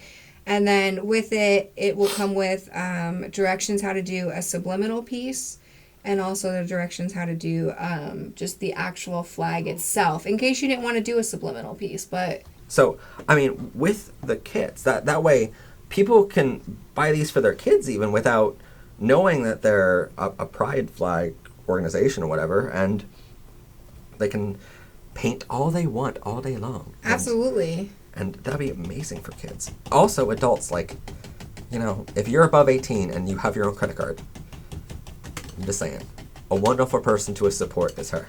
So, I mean, is there any, like, certain date of when you are going to have that yet? Oh, good Lord, that face was, no, Matt. Please don't ask that question. No, I was just looking at the. I keep looking in your little screen, and it's the colors are not agreeing with my eyes, but I know it's what we discussed earlier. There's a monitor over there that shows the overhead, and that way I know that it's still on. But and that way I know what my hands look like, because I'm a hand model. Is that what you do on your side? Hand modeling? I have an OnlyFans on. No. And, you know, I just imagine all these paintbrushes over here going, I'm so sad that I'm not being used right now. I know, right? They're like my love life, you know? Talk about, like, are some of your paintings on social media that people can find of, like, all of these things done? And So- here, check this out, you know? I do have a Closeted Artwork by Ashley Facebook page. And I am going Link below. to actually be making an Instagram for it as well. If you need another brush, let me know. Actually, Apparently we have a lot of them. She just realized she brought 1 million brushes. I'm kind of liking this one. Oh, wait. No, yeah, definitely this one. Is there a difference in how they... Not and how firm really. they are? Is it like mattresses? No, because that's from the same pack, so they're pretty much Okay.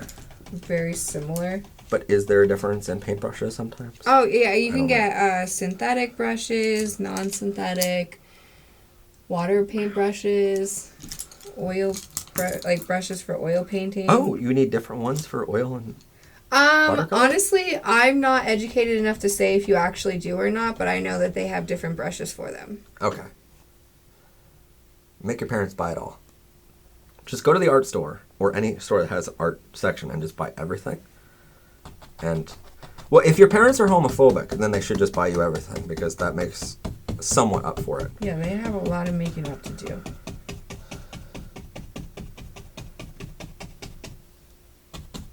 And by the way, if you're wondering what your pride flag looks like, and you're like, well, I don't know what my colors are for my sexual orientation or gender identity, well, then you can check out our episode of 94 Pride Flags and what they all mean. And that way I can keep her busy of trying to come up with different kits. Well, I love how she said, I'm going to have different kits for every pride flag. And I'm like, you know there's 94 of them, right? Like, there's a lot of options. Well, you don't want the 94th one. 94th one is straight pride, and it's a homophobic flag. Don't do that one. But there's an ally flag, too. There's always someone. I know, right? It's so okay, so it's so boring. We took all the colors, and so the straight people decided, we're going to come up with our own, right? Not me specifically. I'm not a straight person. I'm totally not. Hella gay here. But... and she laughs. Laughs and gay. Laughs and gay. But, no, they decided, we're going to have our own flag. And, you know, while she's not paying attention, she's over there. I'm totally like... Yeah, no, it's fine. It's fine. No, story time. No. They decided they're going to go with white and black as their only colors. It's just white, black.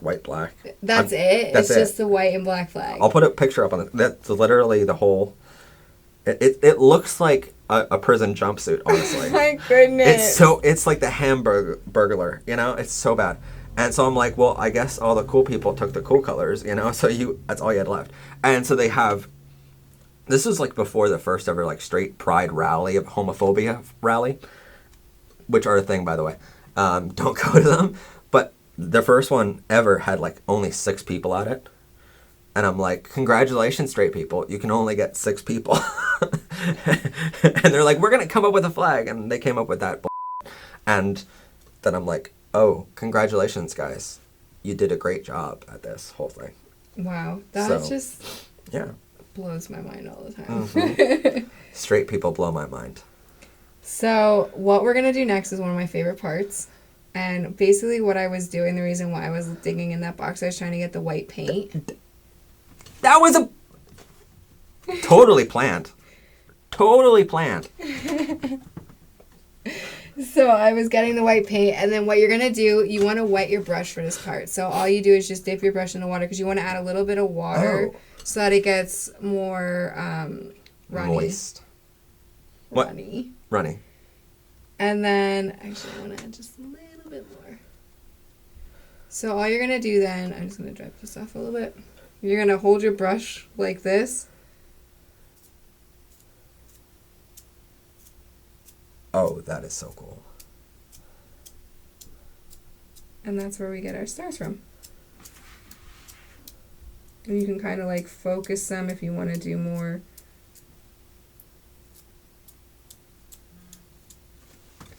So there we go.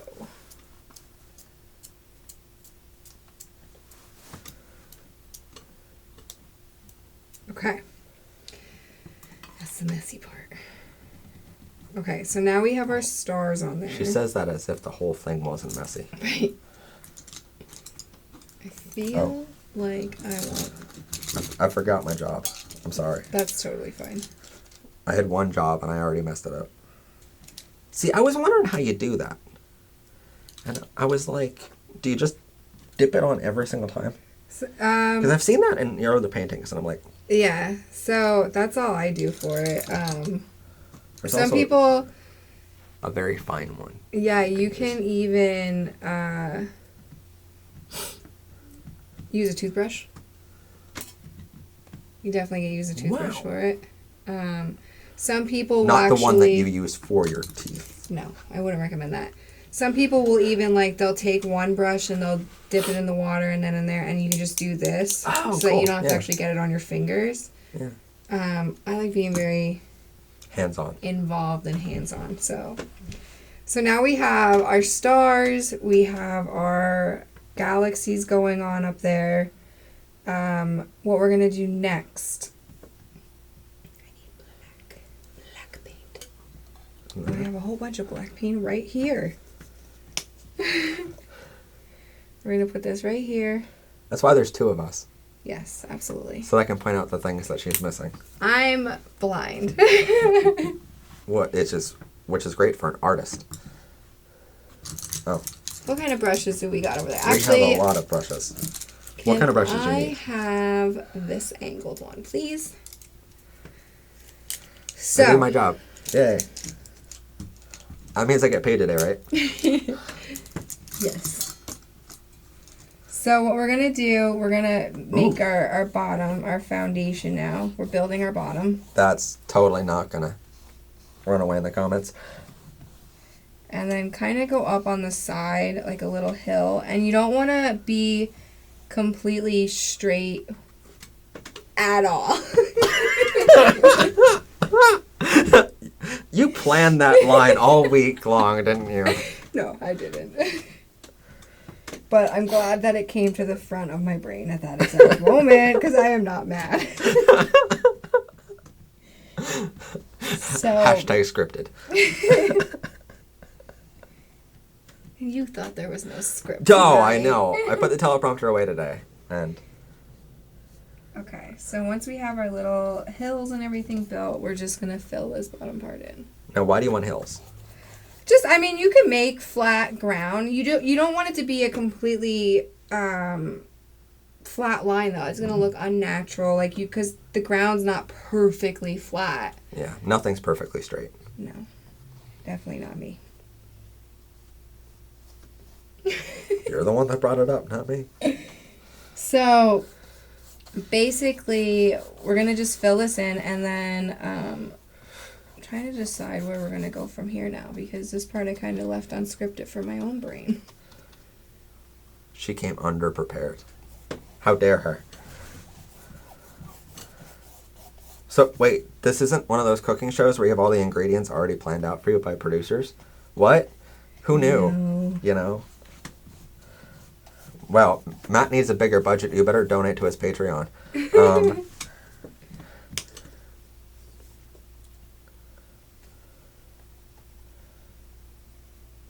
using the paint right from the bottle.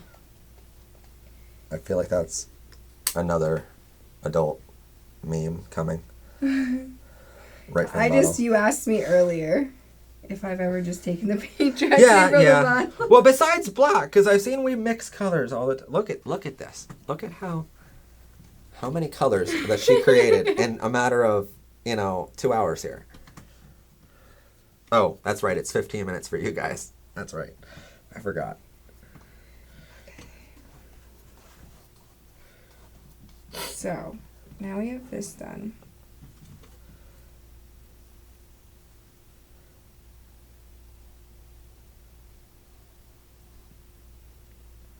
And what goes in the dark space? We are actually, this is just kind of like our grassy silhouetted area. So envision it as if you were like out under the night sky. You can't really see the details like in the grass, and it's kind of like a blank space in your mind a little bit. I'm glad you said the night sky, because there's going to be someone going, does she really think the grass is black? Yeah. Yeah, no, I don't. So you can even take your favorite brush. Oh, we get to finally use the peacock. And we can actually do this. You guys know why it's peacock one is my favorite one, right? So we can actually Ooh, we're going fancy now. So we're making grass, and now we're putting black fingers in the sky. No. Nope. No fingers. This one. This brush is being temperamental. Just like most. No.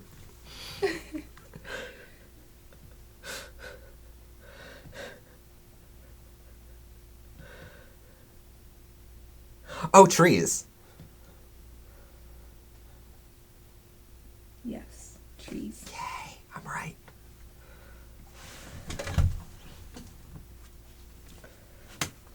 So basically with these trees, the best thing I could tell you to do for these, when you're closer to the top, you only want to use like part of the brush.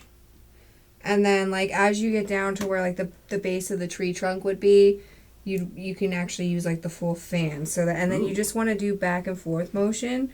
And then a lot of times like the brush that I use to actually make the trunk, like I will use that to just construct some better branches or like fill in any spots that didn't really seem like, because you want them to like still look like trees, No, what kind of tree is that?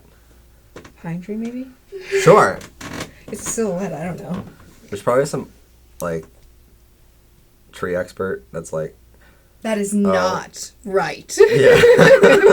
We're gonna get that in the comments. Don't hate on us in the comments for not knowing trees. We know gay stuff. We don't know trees. Exactly. This is actually starting to not look bad. Right? That's what I mean. You gotta like really wait and see where it all goes. No, that's the thing. At the very beginning, you're like, oh, this is just blue and purple and black, and now you're like, oh, this is actually looking really good at the end, And that's art for you. It looks horrible until it doesn't. That's honestly how I finish most of my paintings. I literally do them until I just either hate them and I'm done, or I love it and I know I should not touch it no more, because everything has a limit on it. You do you do that as an artist, where you just keep going and it ruins the art? Oh my gosh, I've done that to so many different paintings, and it makes me so mad at myself. So I definitely want to say, like, if you're looking at your piece and you can't think of anywhere else to go, like, it has reached the capacity, like the sky, like I did the best I could with this part. Like, my mind didn't really like it, so I added some other colors in to kind of soften that green up. But everything has a limit. You can't, once you exceed that, you're just making it worse. So it's important to remember that, at least. But I mean, like, at the same time, so you can make a piece of art and step away from it and then come back, like, once you have a little bit more knowledge or you've practiced more and you're more comfortable with doing what you may have been trying to do in that piece. Because I've done that before. I have pieces where I did and they looked very basic, and I was so happy with them in that moment. But as I learned more things, I actually ended up going back to a piece and adding a whole bunch of things to it, and it actually looked so much better. So I think we're done. Ooh. Now, this is the part where you get to add a silhouette of... Oh, yes. Remembering our pre-production talk. Yes. So, definitely with a piece like this. Like, I did trees on this just so that it wasn't a blank open space. But a really good thing that you can do, you go on Google and look up different silhouettes for art, and you'll get images of horses, wolves, people, just different silhouettes that you can then print out. And if you put it on like a little bit more sturdy paper, you don't want to just use regular printer paper, but you can tape it off like where you would want it. And then if you just, how I dabbed the galaxies, you could just fill that in then with black paint and it'll be another silhouette. So like you could even do like a cat sitting there or like whatever. Yeah. Like whatever, really, you know. Cute. But you can definitely do that. Or like you could have put something in like the main center and just put the trees off to the side. So that's definitely a good one. And when on my Instagram page, yes. I'm actually gonna put some silhouettes on there. So there will be some on there that I like personally using to definitely help. Yeah. So you'll find them links, right there. Links to her Instagram description. You could even do, I always say that the trans flag is a perfect example because of how it's blue, pink, white, pink, blue. The trans flag is the perfect... No, don't cry, Matt. It's okay. Not crying, you're crying. Trans people are perfect. But if you take it and you can actually do like the blue and then the pink and have like the pink blended in with the white, and then you're going to go pink and the blue. And what you can construct out of that background where you blend those colors together, you can basically do the sky with the top colors, and then you can even do like a pond, which you then have the reflective colors after the white gap. So the whole flag is there, but it's reflected in a lake. So you're not actually, your mind's not saying, oh, that's a trans flag. You're seeing a scenery where the sky is reflected in the water. So many different mediums. Like you can use oil pastels in a sketchbook. Oh, yeah. Watercolors. Oh my gosh, watercolors. Don't even get me started on those. Because you could be doing like crystals and stuff, which are definitely going to have like little rainbow hues to them. Wait, there's crystals that you paint with? No. Like you could draw crystals and like do watercolor. Oh my god. Yes. And no one would ever figure that out because they think They're you're crystals, yes. Another really good one, too, I had an idea that popped in my head when I was on my way here. For the people who might have a pull towards hot air balloons. Hot air balloons. You could paint a straight-up rainbowed hot air balloon. Literally right there, all the colors through the wheel. Literally in the middle of the painting. And put a couple other hot air balloons around it that have different patterns. So now that we made an entire mess out of the studio, it is the end of this wonderful art, this closeted artwork. And like she said, it's a great way to hide this in a painting. Looking at this, can you even tell that it's a pride flag? I mean, your parents definitely won't. And your families won't. No one would. So you can hang this on your wall above your bed or wherever. Or even in your living room. Have your homophobic family put this up in their living room. And then, like, no one knows at, like, Thanksgiving dinner when everyone comes over and you're just like, yeah, I drew that, you know, and I painted that all by myself. And everyone's proud of you and everyone's happy. And then they realize years and years and years later at the wedding that, wow, that was the start of it. They were really gay. Or they were really LGBTQ. Yeah, absolutely. So, it's kind of how I end all guest stars on the show. Do you have any advice for young LGBTQ people who are afraid of their parents or afraid of coming out? Any advice for the little kids out there who might feel alone?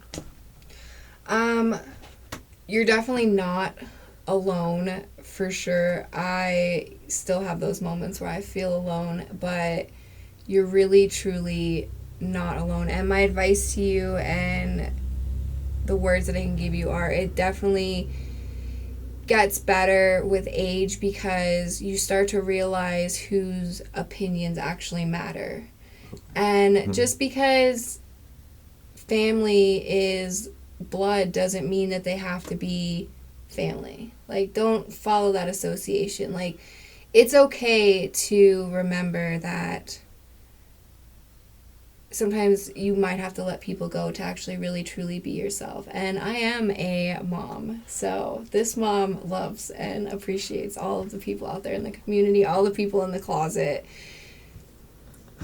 And we had like a 9-year-old kid on the show who was one of the fans, and we surprised on like a Zoom call. I'll leave a link to it, but like for that episode, one of the 9-year-olds was like, if you're not going to be accepting of your kid no matter what, you shouldn't be a parent.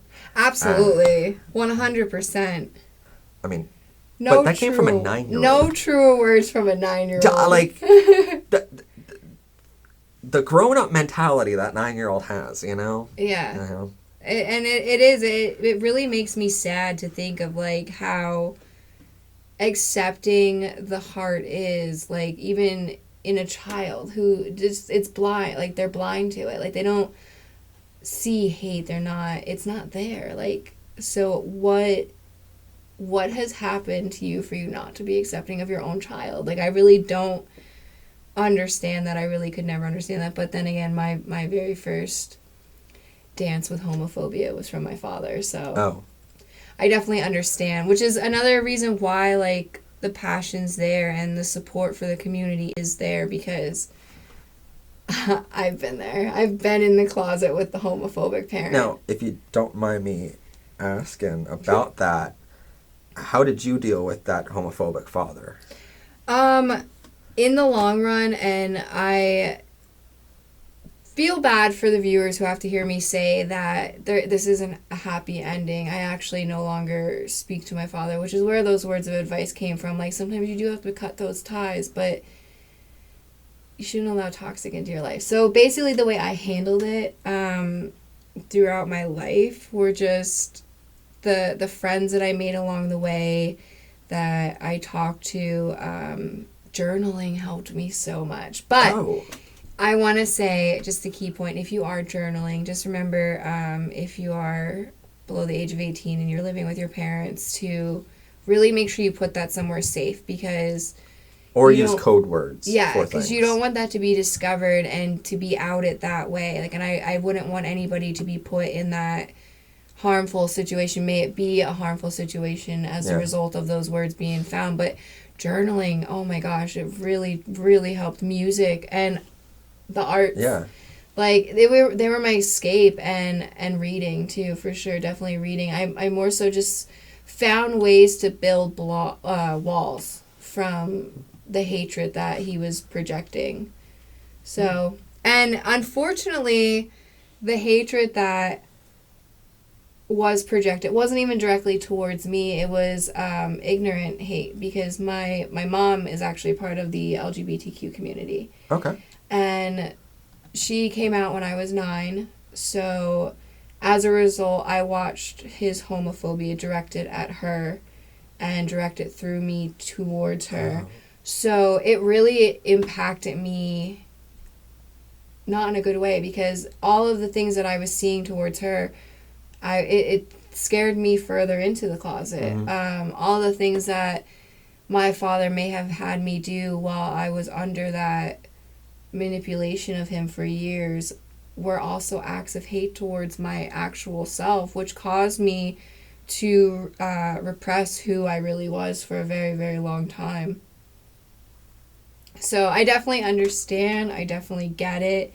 And that's why all of this, it's really is for all of the people out there that, you know, are struggling to accept themselves, struggling with parents who are homophobic, struggling just with the world's negativity towards the community as a whole in general. This is just a way to find a healthy, positive outlet for you so that you can make it through your days and your weeks and your months until you can finally get yourself to a position and a place, hopefully that's the end goal, where you can truly be yourself and the people who you have allowed into your life love you and respect and care for you as that person for which you are.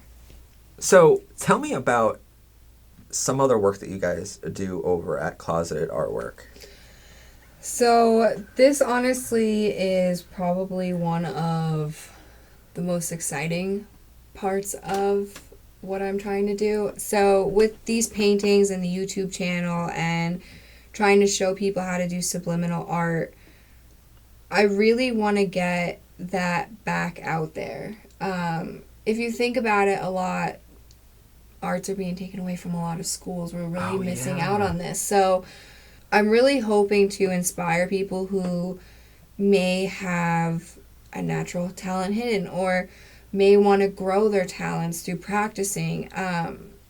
Even Eli, my best friend, the one who's opening donation, since he's kind of been helping me along with this process, and he has been a huge help in this process, he sends me little videos and little pictures of him like painting now at home, and I love it. Like, it makes me so happy. So one of the things I wanted to include in with this organization is basically for our people in the community who are watching this, or even if you're just an ally, which, you know, you're still in the community, like you're here, you're looking at us, you're helping us. But yeah, we appreciate allies being here. For sure. There are so many people in the comments that are allies, and they don't know how important their comments are. For sure. Because we need that. But if you make a subliminal piece or a pride piece that you're willing to part with, you can then reach out to me with the piece. I'm going to feature one a month, so there'll be 12 featured artists throughout the year.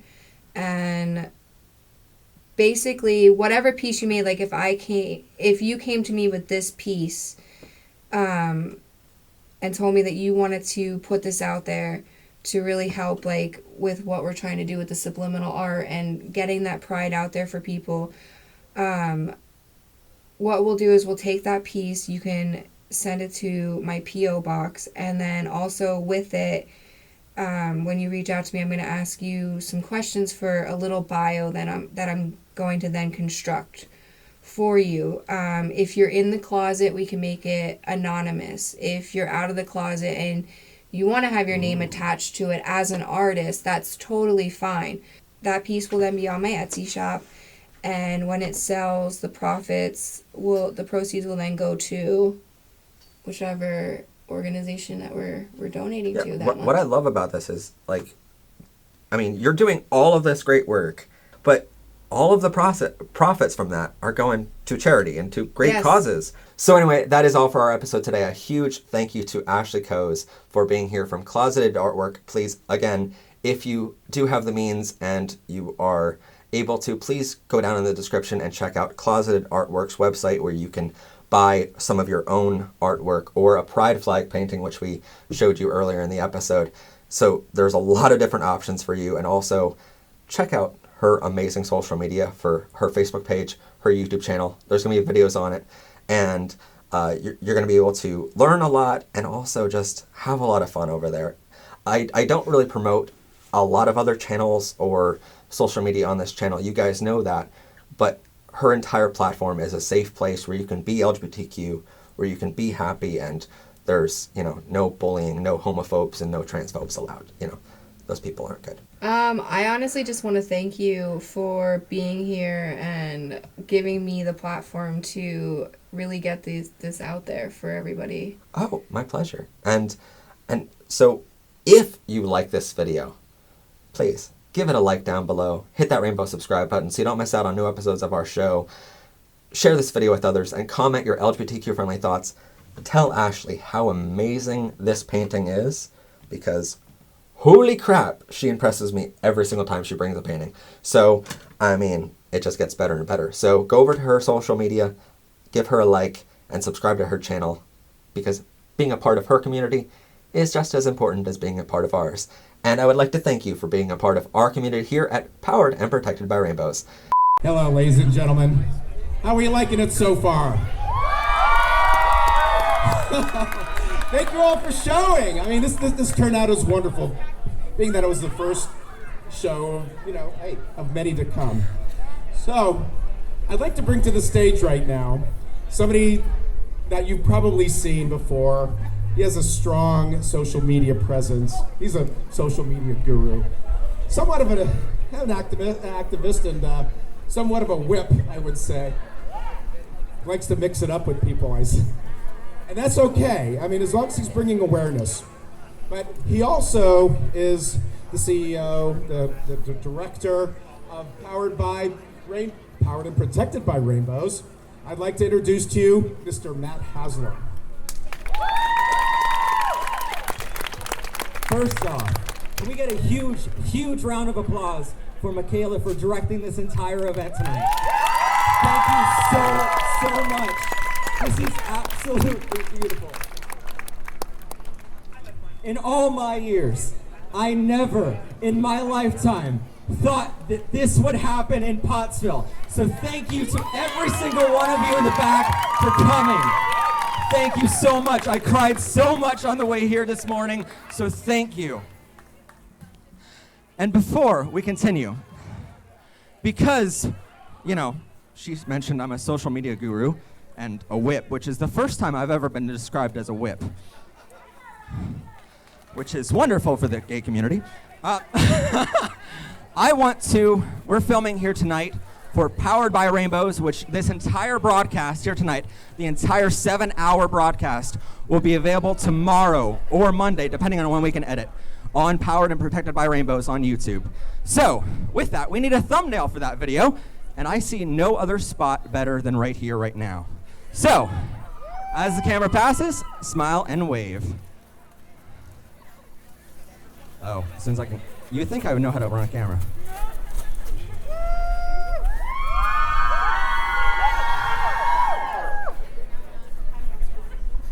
Awesome. Well, thank you so much for being here today.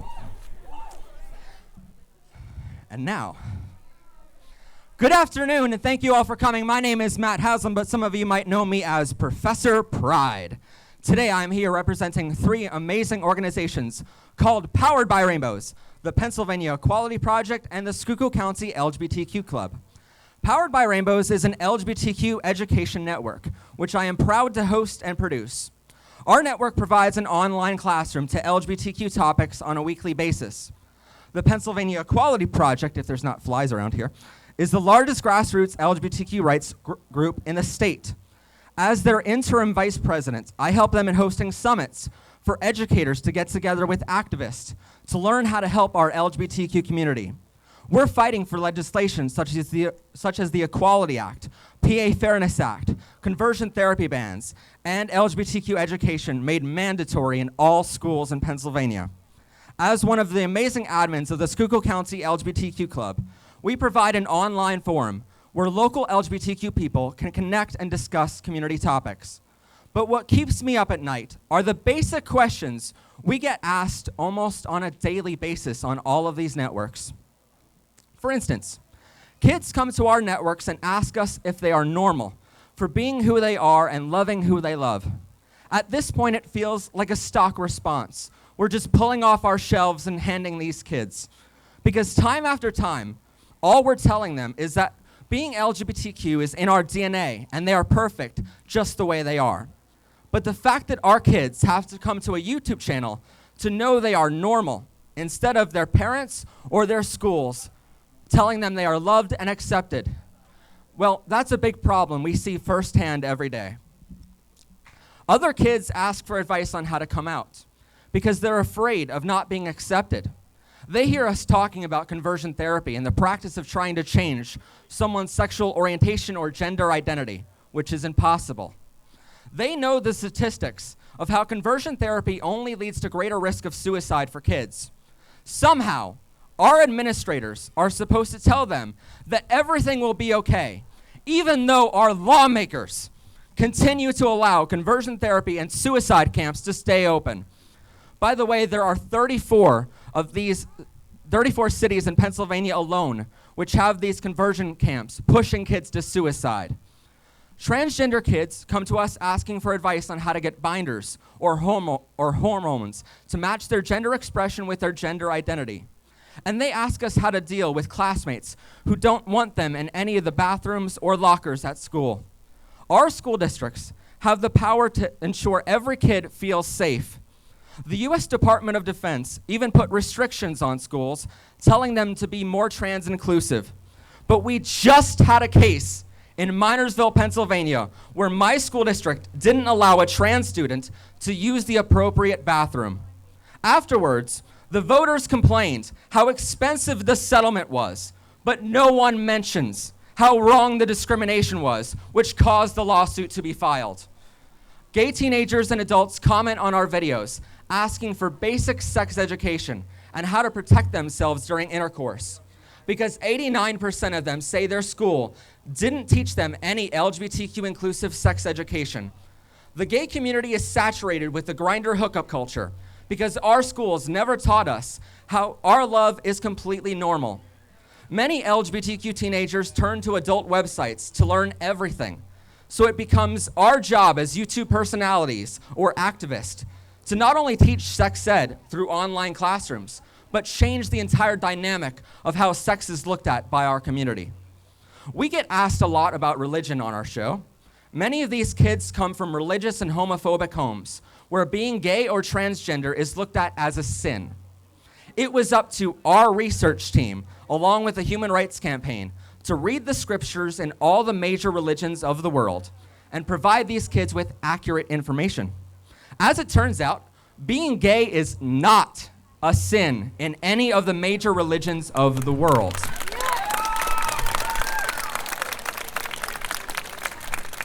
You know, funny story, I went to St. Ambrose School in Schuylkill Haven, and we had an entire speech on how being gay is a sin. I learned 25 years later that was a lie, and that's despicable. And that means that some pastors who preach about love are spreading hate to our LGBTQ community on a weekly basis, telling kids God doesn't love them. We hear the expression, hate the sinner, not the sin. But it's not a sin to be gay. So what these people are hating as us is us as people. But yet in their own religions, God says to love thy neighbor.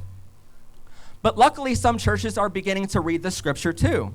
One church in Pine Grove, PA, put up a rainbow flag outside their parish just last year. That flag was burned and torn by criminals. It was then replaced and then burned again. So the church replaced it again in a higher spot to ensure its safety. But the local police in Pine Grove are not investigating that hate crime. And that wasn't the only time a hate crime happens and the police don't report it to the proper channels. The FBI reports that a majority of things which could be classified as a hate crime aren't reported to any higher office than your local police station. And for the hate crimes which are reported to the FBI, 17.6% of them in 2017 were against LGBTQ people, and that percentage has only risen in the past 3 years. Worse yet, for some LGBTQ kids, our networks become their last hope to survive. Far too often, we see comments from kids ready to run away or end their young lives because they don't feel welcome in our world. They see what happens to our community at places like the Pulse nightclub, where 49 LGBTQ people were murdered at a gay nightclub on June 12, 2016.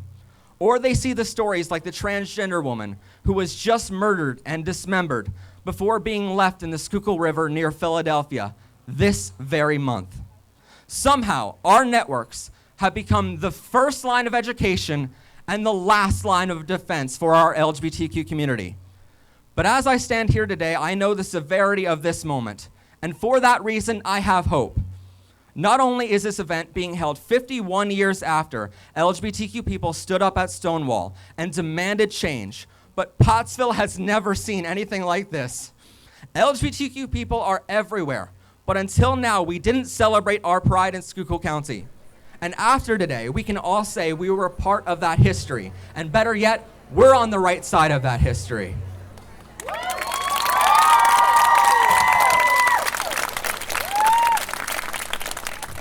In 1946, my uncle was born in Mahanoy City, PA.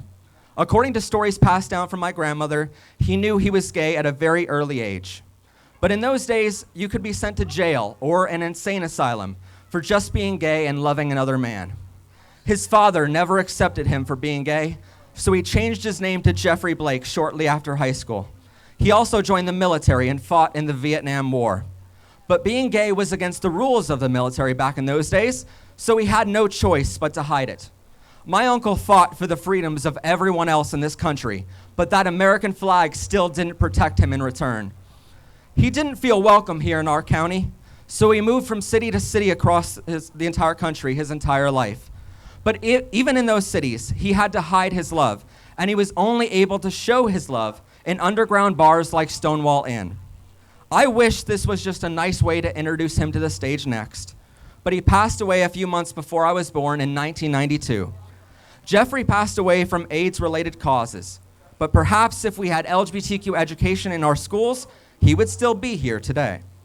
And it upsets me that I missed out on having a family member to talk to who is gay just like me. Perhaps he can answer questions and help me navigate having boyfriends. Perhaps he can stay up with me all night, sitting at the kitchen table, when the president signs his 137th anti-LGBTQ policy since taking office. Perhaps he can help the kids who comment on our networks and tell them his story. And while he's not here in person, I know he is here in spirit, because he would have loved to see Schuylkill County making this much progress. So if you walk out of here today remembering any name at all, I hope that name is Jeffrey Blake. In his life, he can never stand where I am standing. He can never tell anyone he is gay, let alone fly a rainbow flag or host an LGBTQ education show like I do. It was because of his generation that 28 years after he died, I am able to be proud as hell of being gay and prouder still of my community. And I know there are some older members of our community out there, especially in our county, who tell me that we just need to wait for progress to be made. They show me the landmark decisions of how being gay was suddenly legal in 2003. Or how 12 years later, the Supreme Court ruled for marriage equality on June... Party time! He just wants me to have a copyright strike on YouTube. 12 years later, the Supreme Court ruled for marriage equality on June 26, 2015. The national holiday was just yesterday, so happy National Marriage Equality Day. Or 5 years after that on... Yes. See, I'm used to the YouTube audience where you don't clap. Or 5 years after that, on June 15th, 2020, the Supreme Court ruled in favor of employers no longer being allowed to fire their workers for being LGBTQ. And sure, that helps employees like me. I used to work for an event company in Schuylkill Haven, PA. And every day when I went to work, my boss threatened to fire me if I dared come out as gay. And that is why I quit that company years ago. And today, my company is here competing against his. So yay.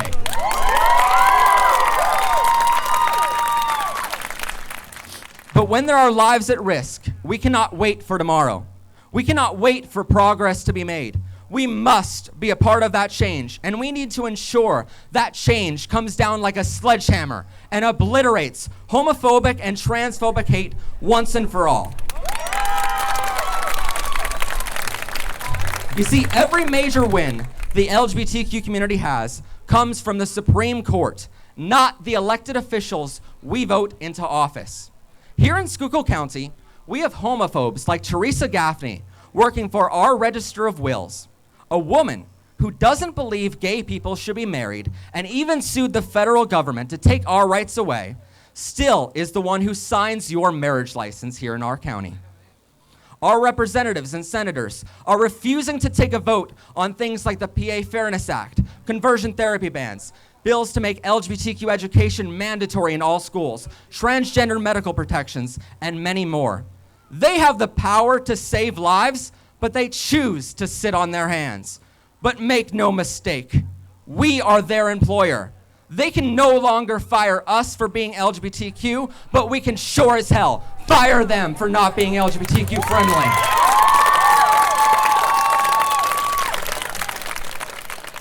As our employees, they have to answer to us for their inaction.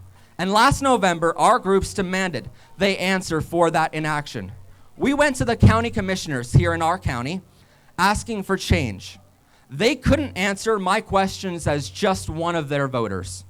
They waited until we called every local news station and demanded answers by public outcry. But in their delayed answer, they told us that their offices never once heard about any discrimination towards the LGBTQ community in our area. We knew that was either the biggest lie a politician has ever told, or maybe they don't care enough about our lives to listen. Last year, the PA Equality Project did a survey asking LGBTQ Pennsylvanians what discrimination they faced. Not only did 85.7% of bisexual Pennsylvanians report discrimination in their schools, but we heard two haunting stories from right here in our county. One was from a transgender person who was enjoying a night out at a local restaurant in our county and was dragged out of the appropriate restroom by his throat. He was sexually assaulted in another restroom in our county. And he was even discriminated against by the local hospitals because he is transgender, with medical professionals refusing to help him. He even quotes to us, "To call these experiences discrimination doesn't even feel right. This is terror. This is horror. These are bruises on my body. This is a broken nose. This is blood all over my face when I come home, and my girlfriends worry about me going to public spaces. This is me being afraid for my life." End quote. Another story came from a gay man in Schuylkill County. After marriage equality passed, he got married to his longtime boyfriend. And then one day, he needed to go to the hospital. The emergency room workers denied his husband from coming back into the ER with him because they didn't feel that his marriage was valid. When his husband showed them a picture of their marriage license on his phone, still he wasn't allowed back into the room. Needless to say, if you have to carry a picture of your marriage license on your phone, just in case the hospital won't let your husband into the room with you, that is not what equality looks like. Today we are standing only a football field away from one of the hospitals in our stories here tonight. But you'll notice that since the local hospitals were taken over by another company, their policies are now changed, and they will hopefully stay that way. So to my friends who think we can wait for basic protections, I'm asking you to voice that opinion to the families of these victims. Please tell them how you think slow progress is good enough. I've said many times before, this rainbow flag in front of me should be honored and respected as just as much as the American or any other country's flag. People have fought, bled, and died protecting these 6 colors. At the very least, we owe those victims a promise that no other child should ever have to feel alone or feel they aren't normal. We owe them a promise to do everything in our power to ensure we prevent the next name from being added to the list of the headstones in the Rainbow Graveyard. But everyone here can make that promise. In fact, 80% of non-LGBTQ Americans support equal rights protections for LGBTQ people. It's the minority out there, including some of our elected officials, who don't care enough about our lives to take that promise too. On our channels, we ban homophobes and transphobic people from commenting. But in real life, there is no button to say, hide this user. In real life, the damage these people can do is severe and highly efficient. Conversion therapy groups like Focus on the Family have been responsible for thousands of LGBTQ kids committing suicide. They have millions in funding and even got an award for their work from the Vice President Mike Pence. Groups like 1 Million Moms oppose any LGBTQ representation on TV or radio. And groups like Patriot Front believe LGBTQ people should be burned at the stake. All of these groups have millions in funding and thousands of followers. They are the minority, but they can severely outspend grassroots organizations like ours when lobbying for legislation. And their hateful actions can do damage far more rapidly than we can recover. So today, I kindly ask for your help. Over at our table behind the cameras there, we have a QR code which you can scan with your smartphone and sign up to receive an email from us later this week. This email includes links so you can sign our petitions for LGBTQ protections, a link so you can register to vote if you haven't already. Sadly, 1 in 5 LGBTQ people are not registered to vote, and this year's election is critical. We will also have links so you can become a member of the PA Equality Project, a subscriber to Powered by Rainbows, or a member of the Schuylkill County LGBTQ Club. The local LGBTQ club is a private group on Facebook, so even those not out of the closet yet can join and feel safe. But more importantly, we need more than just your signature. So in that email, you can sign up to volunteer. So please do not leave here today without signing up for that one-time email later this week. So on behalf of the entire board of directors at the 3 organizations I represent, we want to thank the event organizers and sponsors for hosting this event here today and for inviting me to the microphone. And on behalf of Powered and Protected by Rainbows and our broadcaster, Matt Haslam Productions TV, we are thrilled to broadcast this entire event live and free for our viewers around the world with 40,000 people watching.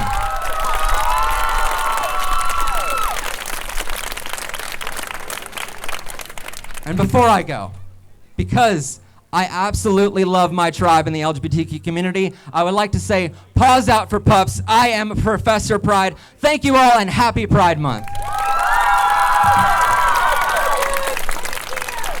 Today on PBR, we're sitting down with Michaela Gavelets, a trans activist.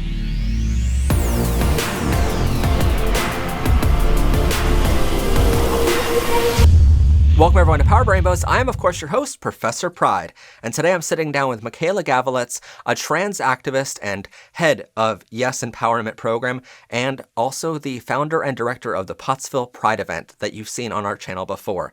But before we get to that interview, first off, don't forget to like this video, comment down below your LGBTQ-friendly thoughts, hit that rainbow subscribe button so you don't miss out on new episodes, and share this video with others. Now, Michaela, if you wanted to tell us about yourself and your preferred pronouns. Well, hi. Again, as the professor said, I am Michaela Gavelets. My preferred pronouns are her and she. I am, as Matt stated, founder and director of Pottsville Pride, inaugural Pottsville Pride last year, and CEO of Youth Empowerment and Support, LGBTQ Schuylkill. Awesome. So I kind of want to just start off this whole interview with kind of easy questions for the people that want to learn more and maybe they don't know anything initially here. Can you maybe define transgender and gender dysphoria to our audience? Absolutely. That's a great question right out of the gate. Something that is very important in establishing the difference between the two. Your transgender is a term that would describe an individual who's transitioning from one gender to the other, whereas the phrase gender dysphoria is more of a medical term, a diagnosis, if you will, just giving the medical community something to grasp onto to say, okay, this is what we're dealing with. Somebody who has gender dysphoria may have thoughts of transitioning from one gender to the other. Okay. And a lot of people get this confused in talking about transgenderism, especially in the debates that we'll get into later in the interview. And people sometimes get sex and gender confused because you're sex assigned at birth, gender identity, and gender expression. So what is the difference between sex and gender? Okay, well, I got to tell you, sex and gender have nothing to do with each other. Sex would be what you're assigned at birth based on your outward genitals, whereas gender is more perceived in your heart and your mind. That's what you determine you are, how you feel. That's where we find or define gender. Okay. And I know in the studies that we've talked about before on the channel about the brain scans of transgender people and realizing that gender does live in your brain, and transgender people are in fact the gender they identify as, according to thousands of these studies now. And certainly there's more historical data to be done on this. But people also in our comments especially have been expressing their confusion on whether someone who expresses their gender dysphoria, is everyone who is transgender experience gender dysphoria, and does everyone who experiences gender dysphoria also happen to be transgender, or are they interchangeable? Well, I would say that they are interchangeable, and in as such, when you talk about gender, there's such a wide variety of categories that this can fall under. There could be intersex people with Klinefelter disease, also known as androgen sensitive syndrome, which you are basically born with both sets of genitalia, or ambiguous genitalia as a man, and whatnot. So there are categories. There are also people, and this term it's not the best, one of my favorites, but autogynephilia, which is, maybe perhaps you get a thrill out of seeing yourself, dressed as the opposite gender that you're presenting as. So there's such a sweep of gender phrases that we can go through and talk to. So each of them could be interchangeable. As you go and you discover yourself and find more out about yourself, I think you start to whittle that down within yourself. And you categorize yourself. In my case, I identified more with women in my life, and I identified and related to them, much more than I did with other boys. Though I played sports in high school and middle school and such, it was always the girls and the cheerleaders or the majorettes that I related to, better. So I felt comfortable. My grandparents, all my influences in my life. I questioned my fluidity. And I presented for a very long time as androgynous, so before we had all of the terms that we hear today, gender nonconforming or gender fluid, it was more androgyny for me. And so, yes, you can float in and out of those, and putting a label on, your gender is a vast category that you could swim through most of your life to discover and land where you're going to land. For me, finally coming out at age 56 here in Schuylkill County, it was a long and winding road to get here. So, and along the way, I've had these twists and turns. That's why they call it a journey, folks. You write your story. You mentioned people who get a sexual pleasure out of dressing as the opposite gender. And I think that's where a lot of people might be confusing gender expression and transgenderism with drag performers. So I know there are drag performers who are also transgender. Correct. But a lot of people might say that's just a stepping stone to being transgender. And I wondered if you can comment on that. Yes. And the debate there. I love this question because I'm going to start it out with a joke. It's a very old joke, albeit, and it's kind of corny, guys, so bear with me. What's the difference between a cross-dresser and a transsexual? The answer would be 2 years. Okay. So a lot of times, that is a stepping stone. That's a very valid point. But for the most part, most of the kings and queens that I know of, they take it off at the end of the night. And they set it aside. That's a persona that they display on stage. Whereas, transgender people, we don't want to take it off. This is what we want. We want the skin 24/7. So there is a difference in that regard. And you're right. There are some cross-dressers out there who evolve into full-blown transgenderism, and some of them go all the way through gender-confirming surgery. So again, it's life is a journey, guys. Enjoy the ride. So, all right, now I kind of want to take a shift, and obviously there are questions that, as Professor Pride, there are things that I know, but the audience doesn't. And some topics are more sensitive than others. But does the transgender community also serve as an umbrella term to define non-binary individuals, gender fluid, et cetera, et cetera? Absolutely. The gender umbrella is so wide. There are so many terminologies that fall under the umbrella, and that is certainly every one that you mentioned is on point. Absolutely. It's hard, if you look at the history of transgender folks, two-spirited, people of our indigenous tribes here in continental United States. There had always been, some fluidity and spirit of people that we didn't have, words for. The cultures created their own words, so it's a whole different topic. We could go down that road someday and just spend a whole session talking about the history of trans people and all the notables as well. I would love to do that. Oh my God, another topic for another day, another episode. Well, okay. So, with gender dysphoria, when we're talking about that, we know that sometimes that wears off in children, or at least according to scientific studies on this. And as they grow up, it sometimes wears off, but there's no real test to see if it does wear off or if it will, Yes. And so a lot of people accuse children of not really knowing their gender as young as they truly do, and as we know them to know their gender. So how can doctors help those with gender dysphoria? And where is that line to say someone is trans and not just experiencing some mild gender dysphoria?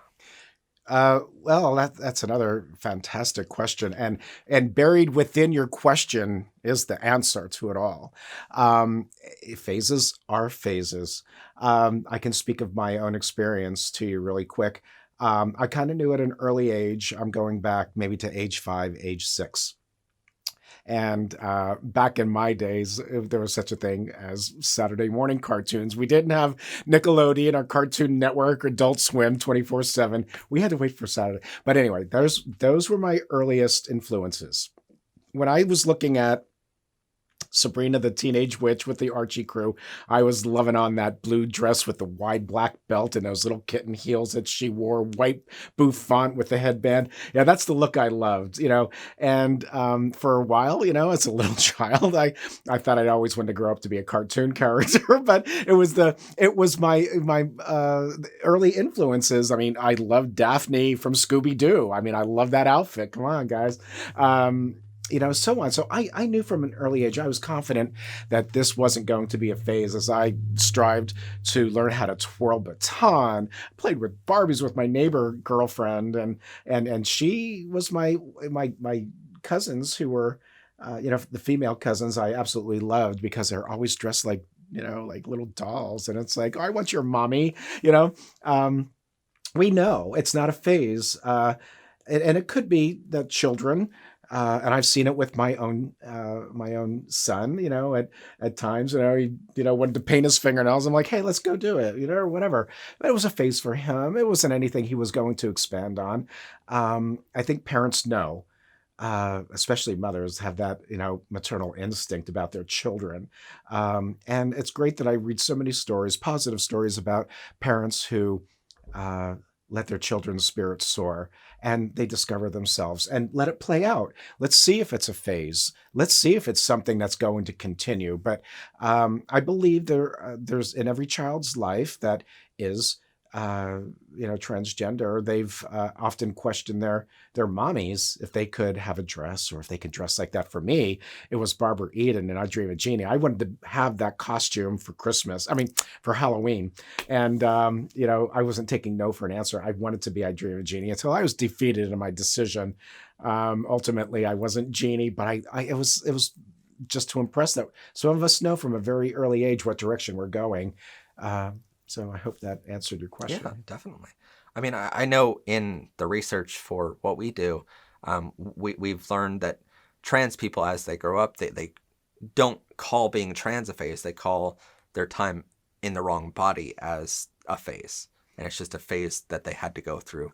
And so certainly that it's right on point with that. And I know that the next logical question that a lot of opponents would ask is, how early do you think a child could know? I think from all the examples that I've ever seen or heard of in my lifetime, I've seen them as early as age 3 and 4, displaying displaying the traits of a girl, expressing to themselves the best they could as a 3 or a 4-year-old that that they are a girl, and they will take no other answer. They were just so on point with that. You couldn't convince them otherwise. So yeah, that's how early it can actually go. So kind of moving into our next chapter of the interview, as we go through the whole thing, if there's a certain topic that you want to learn more about during the video, on the play bar, you can scroll through and find the topic that you want to learn more about, certainly. But in this chapter, we're going to talk about growing up as trans, which we've already touched on a little bit here. But what are some initial signs that you might be transgender? Like, is it just a feeling inside that you were born in that wrong body, or how strong is that initially? Right. I'll tell you this straight out. If you're even questioning that you're trans, you probably are. If that even crossed your mind. I mean, I don't want to, I could keep it as simple as that. But I think that's the best answer I can give you. If you're even questioning it, you probably are. Or you're going to dabble in it. If it's not your cup of tea, again, I couldn't impress upon you more that life is a journey, and, be aware that it'll take twists and turns. You may declare yourself, as trans, and then later on in life, perhaps you're thinking, maybe I'm more non-binary. We'll stick to that. So I know people, even in the adult world that proclaimed that they were trans, and then they kind of backed off to a non-binary status. So, there are no rules in life, guys. As far as the laws of nature are concerned, if you truly listen to your heart and your mind, it'll guide you in the right place. Yeah. And we certainly know that gender fluid is a thing, and we know that gender is a spectrum, and so there's not just male, female, or non-binary or agender, but you can be on that whole spectrum and move across it your whole life. And I think that was a beautiful way to describe that. Kind of the next big topic that people always ask us about, and I try to give them the best answers that I have as a gay cisgender man, but obviously you have different experiences than I do, and you have a lot more research in this than I do about coming out. So we'll get into coming out advice in just a moment in the interview, but before coming out, how do you know that you're trans before you come out to anyone as such? Because I know, at least in my experience as a gay man, I wanted to know for sure I was gay before I told anyone that. Yes. So if people are questioning their gender and they're saying, I think I'm this, but I'm not 100% yet, I don't know if I want to tell that first person, how can they be sure? And is it okay to tell someone before you're 100% sure? Wow. Hey, I love this question too, because I always quote this this writer who says, you really have to come out to yourself first before you can come out to anybody else. It's finding that confidence in yourself that now you're sure. For me, again, in my own personal experience, it was years of playing with my mother's makeup kit, or probably dabbling in the pretty dress that she had hanging in the closet, or something like this. And you find yourself being more and more drawn into the world that you choose. For me, I was loving, every minute of it, and along the way, learning how to do a little makeup, apply the lipstick in a proper manner, or finding your right shade, whatever. It's the time you invest into it. When you're good and ready, you will come out to yourself first. I'm going, I like what I see in the mirror now. It's like, this is who I am. Just being confident in yourself first.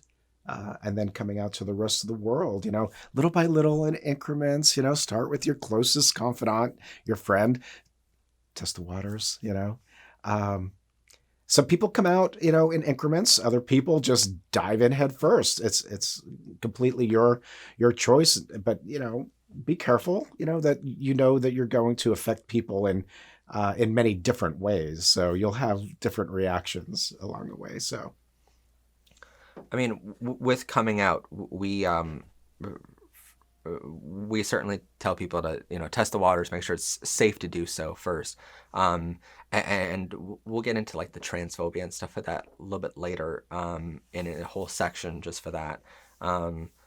But with it, we got this question I think pertains a lot to what you just said about trying on dresses and just feeling like that's right for you, and with it, there are some people that you come out to that might call you a tomboy or a femboy and sort of look at you as that for a while until you just tell them, this is my gender. It's not just how I express myself. I don't just like dresses. Yes. And how do you deal with that? Well, if anybody, like my brothers, for instance, if they ever said anything off color, not particularly pertaining to me, but perhaps something that might have been a slur, a homophobic comment, I would step up right away and pretty much tell them how insensitive and ugly that was, without really coming out to them and saying, hey, now you're barking up my tree. It's like, back off. But putting those little expressions out there, it's like, oh, come on, don't say that or whatever, to let them kind of maybe plant that little seed in their mind too, that, hey, well, what's going on here, or with that little response. So planting seeds along the way and letting them grow and harvesting them as they come up, deal with it, in the moment. That's all I've ever done my whole life was, I step forward. I just do what I feel is the right thing for me. And I do it unapologetically. So it's like, I gave you all, the hints that I could without really coming out and blurting it out. It's like, hey, I'm trans, guys, get it. For me, growing up in the 70s, it's more of a disadvantage because we really had no resources to really look at besides the library, which, I might find a book on Renee Richards or Christina Jorgensen. That was it, and I could say that, and reading their stories, it's like, well, that really doesn't speak to me. I need, a little bit more. So, yeah. So a lot of trans people, when they come out, they come out as homosexual first, before coming out because of who they're attracted to, and when in fact they're straight, they're just living in the wrong body for that moment. And for others, they might come out later as also homosexual and trans, just like yourself. But we know a lot of the community comes out as homosexual first, to almost test the waters in that way. So what's your opinion on this? And do you have any advice for someone who feels the need to come out twice like this? Is it any less believable the second time they have to come out? Oh, I'm going to address your last question first. Again, as I said earlier, it is acceptable to come out twice, and there should be some reasonable expectation, as life again is a journey with many twists and turns, and you discover yourself as you go along. We all have our storyline. We all have the path we're taking. We all have the antagonist, the protagonist, in your story. So it may not be that that's the ending that you want. You feel it, you go in that other direction, and you present to the world, as such. It's like, it is evolving. It really truly is. And I do say to, people in my family, like, look, I have evolved. I've not stayed the same. And it is a process of evolution. As I also heard said, one isn't born a woman, one becomes a woman. So one of our students asked, and I think it's important for especially the younger audience that we have, how do you express your gender identity without outing yourself as trans? Trying my hardest not to become a caricature or, kind of overcompensating femininity, or in some people's cases, not overcompensating in masculinity, but finding that balance. That's why I spent so many years finding Michaela, going out into the world, and step by step, I went through my phases of having the ugly wig and maybe wearing, spiked stilettos that I had no woman has the right to ever, walk around in. But we test these waters, so we evolve. We become ourselves. But it's a test to yourself. For me in particular, every time I looked in that mirror after I got done doing, makeup, put that wig on and buying that perfect wig so it gives you that perfect look. It's always it is an evolving thing, and you're always experimenting, seeing what works, and just becoming comfortable with your appearance. It was always a test for me. It's like, the look is on now. Okay, I could take it out into the world, and maybe I could, fly under that radar. And so it's a process. But you definitely think there are ways that you can hide that from others, but still somewhat feel a little bit of yourself? Yes, there are ways of expressing, and it depends on who you're around. For me, it's like being a chameleon. If I'm with a macho guy, I don't feel comfortable, exposing myself. Well, I'm gonna, I'm going to be the chameleon. I'm going to be that, that guy for you. But what I most shot for was, meeting people who I most identified with, and that would be women. Women, they are more accepting, more willing to hear my story and say, wow, I would love to know more about that. Why don't you tell me? So that helps to bolster your confidence in yourself. It's like, wow, if my story, resonates with this, cisgendered woman, I could learn from them and they could learn from me. So helping each other out, and again, evolving along the way. All right. So before coming out, we see trans youth, especially, experiencing higher rates of depression, fits of rage to others who are cisgender because they were born in the correct bodies. And 52% of them, according to the Trevor Project, have thought about suicide in their lives because they're trans and they're not in the right bodies. So how do you suggest to kids how to cope with being in the closet? And what are some suggestions you have for them to try to overcome that period of time in their lives? Okay, yeah, great question. I would say, have patience and faith in yourself. The confidence, that you're going to build is a process. It's like, we don't come out of the womb, all of a sudden confident and walking the walk. Know that you are going to have your protagonists along the way. I don't envy today's generations. As back in the day, there's always bullying, in the schoolyard, bullying or whatnot, but it's not like today or in the past 20 years, whereas people hide behind the keyboard and think that they can say anything to you, and it can be very hurtful. Very hurtful. Always be mindful that you will have a protagonist out there, but you'll have plenty of antagonists, I should say. You'll have your antagonists out there along the way, but you also have your protagonists. Find those people and lean on them. If they're any friend, they will help you through your issues. Find the advocates in school. There's a teacher on that staff. I guarantee you, at least one of them is going to be empathetic with you, or may even be family. Somebody in the LGBTQ spectrum. But, you want to listen to those positive influences in your life and try to, walk away from trouble when it presents itself. You're not obligated to teach anybody anything. I just happen to like to do that, and deal with the fallout, afterwards. Keep a level head. Don't get too emotional. If somebody doesn't understand where you are on the gender spectrum, time we'll heal everything. We all mature. Our thoughts, our emotions mature, blossom, evolve. So I would say be patient in your transition. Again, that's why they call it a journey, folks.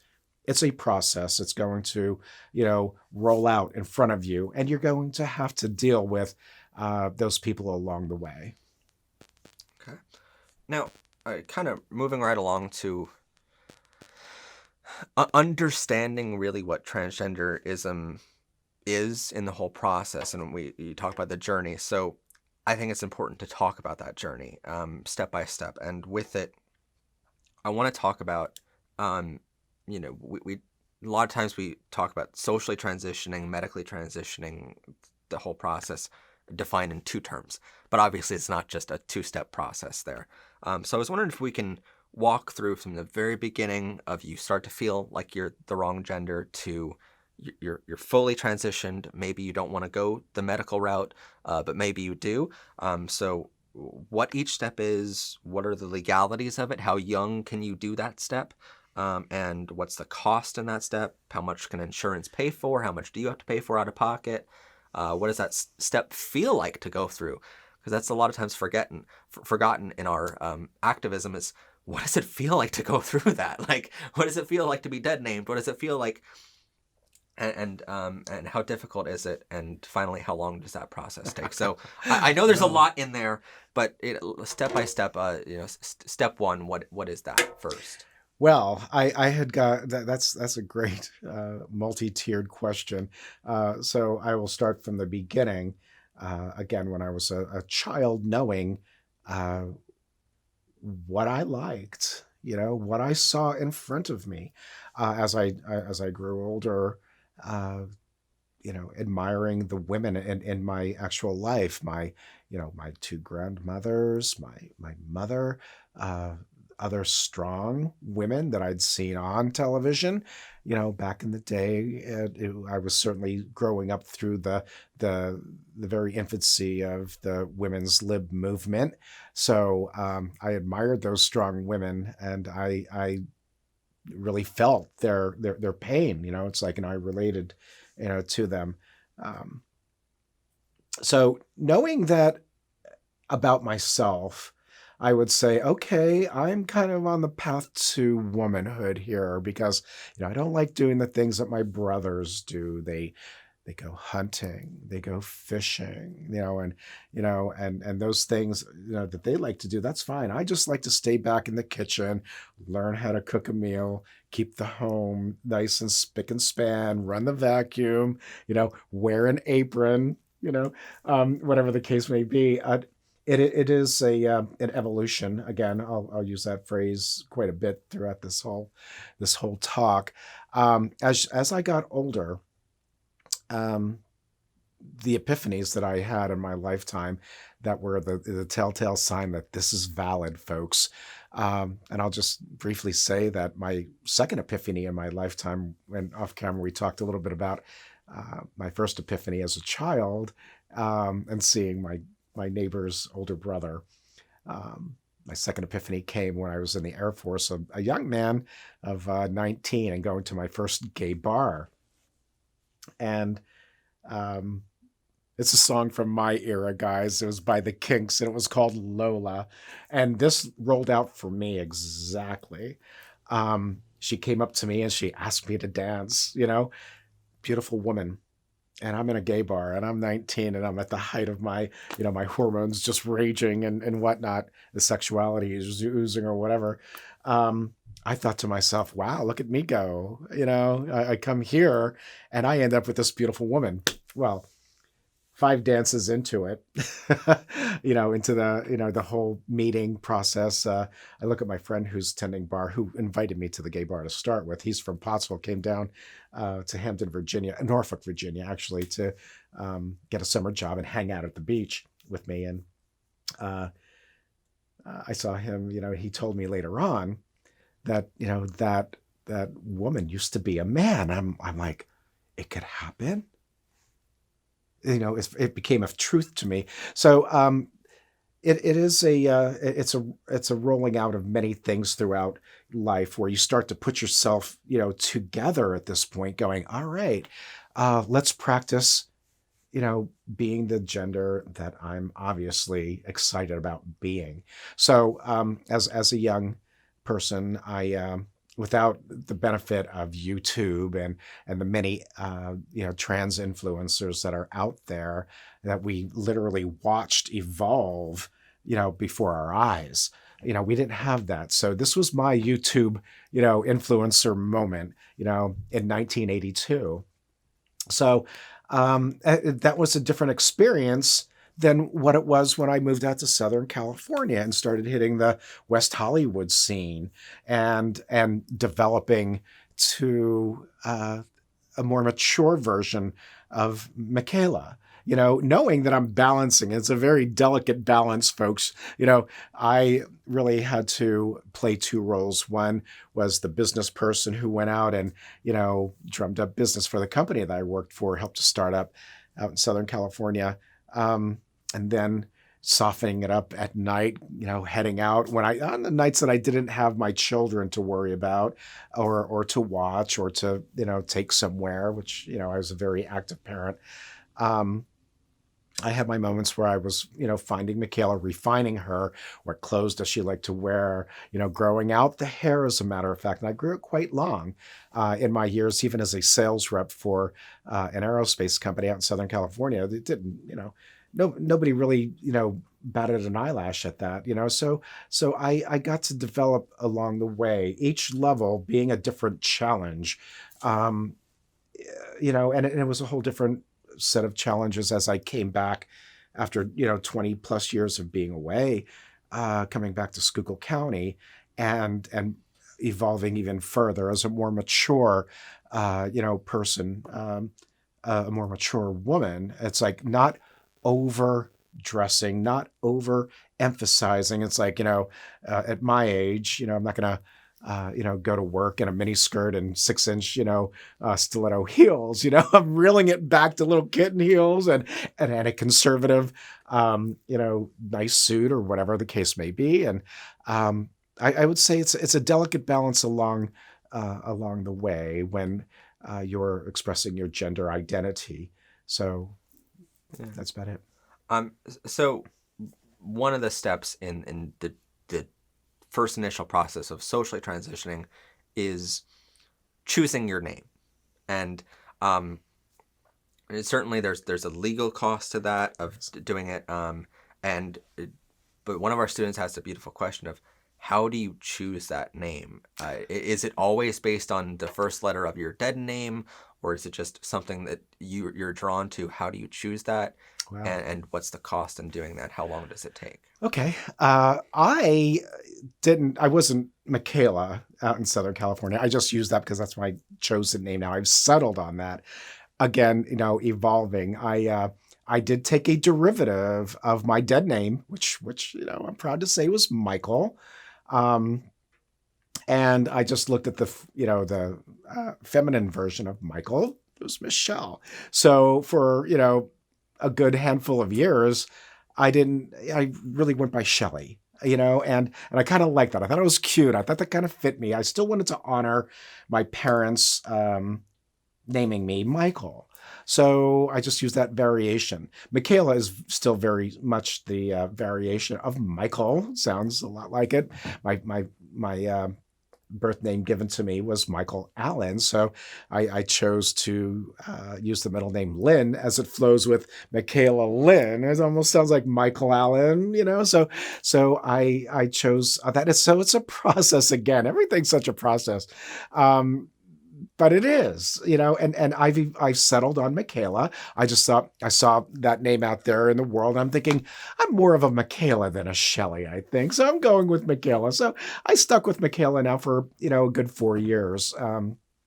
And I like it. I've settled on it. It suits me. It suits my personality. Find your personality, know your personality, and name yourself anything you want to. If you thought it was cute, if it was influenced by a favorite cartoon character, a favorite doll throughout your life, or, whatever it is, go go for it. See if it suits you. If it doesn't, change it. But when it becomes the legal part, that's another part of this question. It is a process. It is filling out certain forms. You want to save up some money because it's rather expensive. The court cost could be about $300, and then the process that the courts have to go through to make sure that it's all legal and such.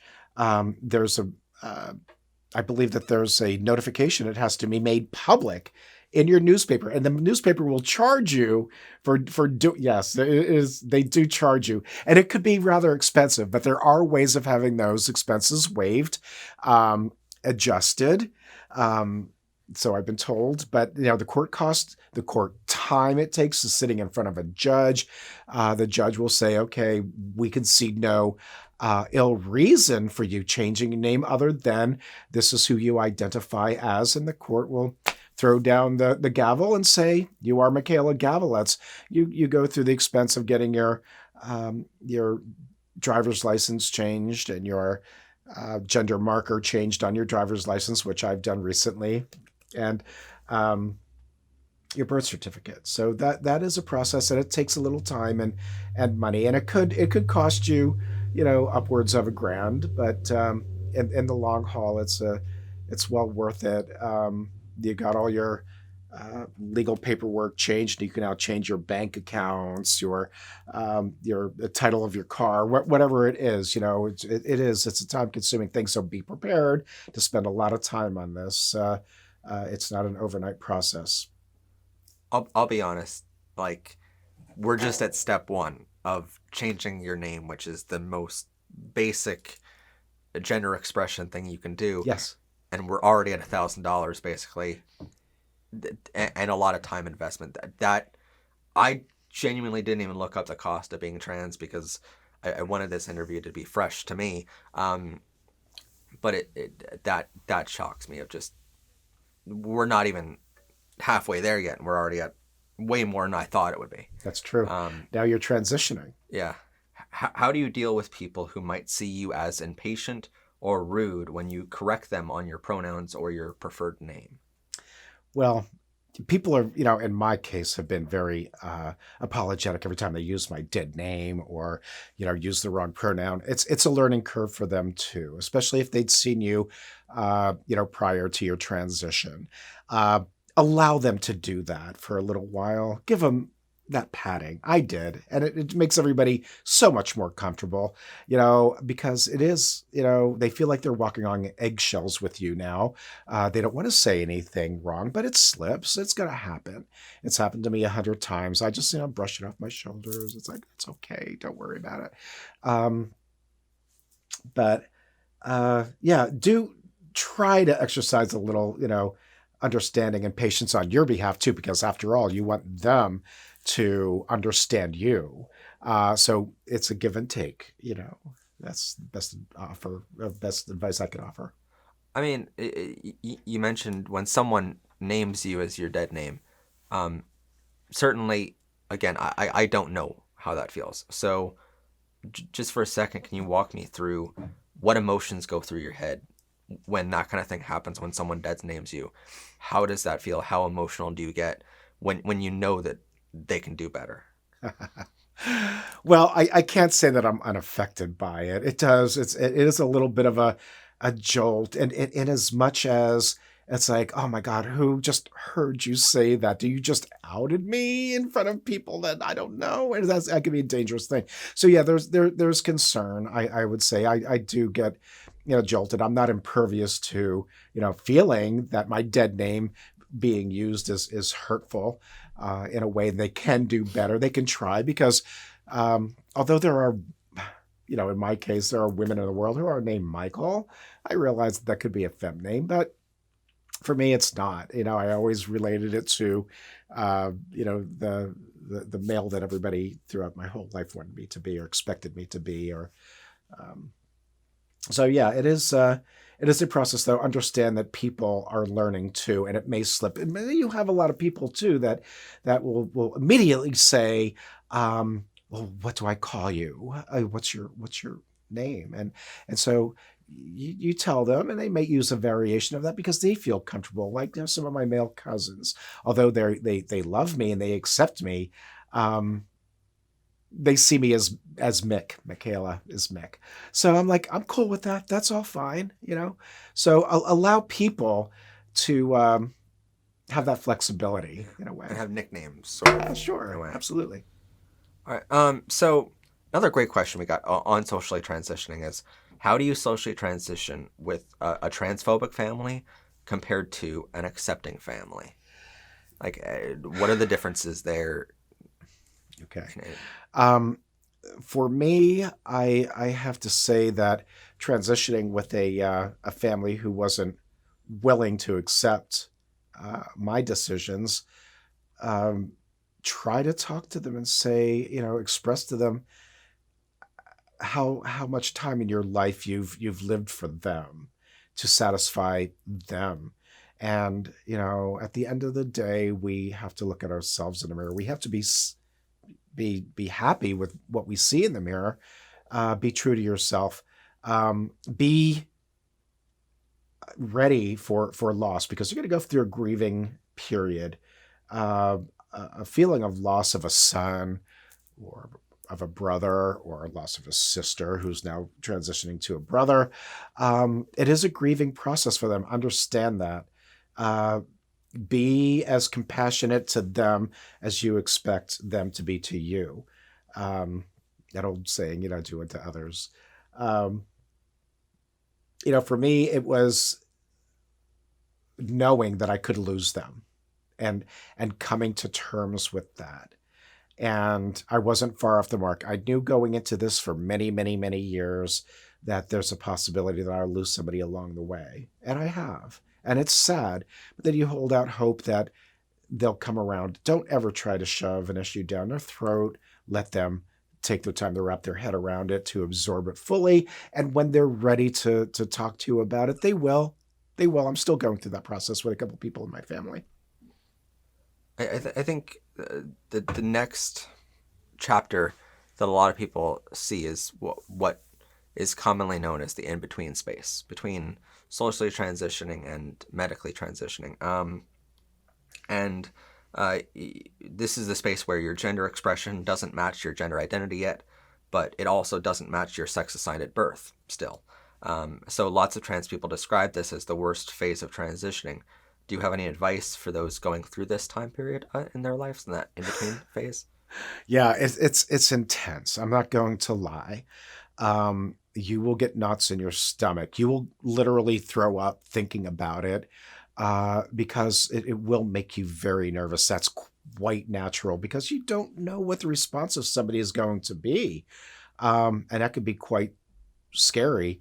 So know your territory, and where you're going into that transition between trying to come out to them in a somewhat ubiquitous way, dropping hints, being subtle, showing them little traces of this and that. For me as a child, it was picking the flowery, puffy, shirt over. And in the 70s, we had those things, so it was easy. I could wear silk and flowers.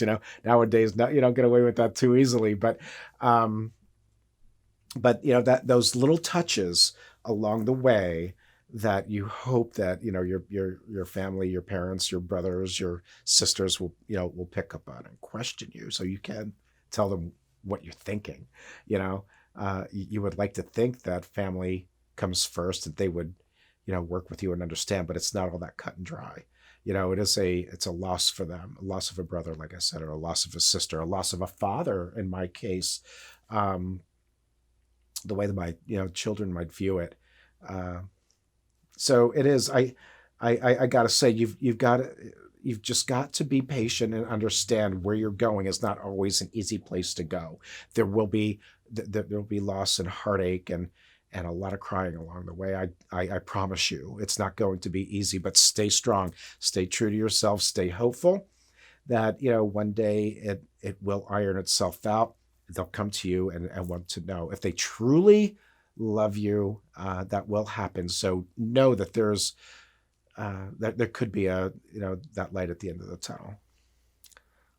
You mentioned fathers and parents, and so I wonder, as a researcher purely here, do you find it in your research where fathers are less accepting than mothers in general, or is it what sort of relationship there, as well as like brothers and sisters? Are brothers more non-accepting than sisters are, and so on?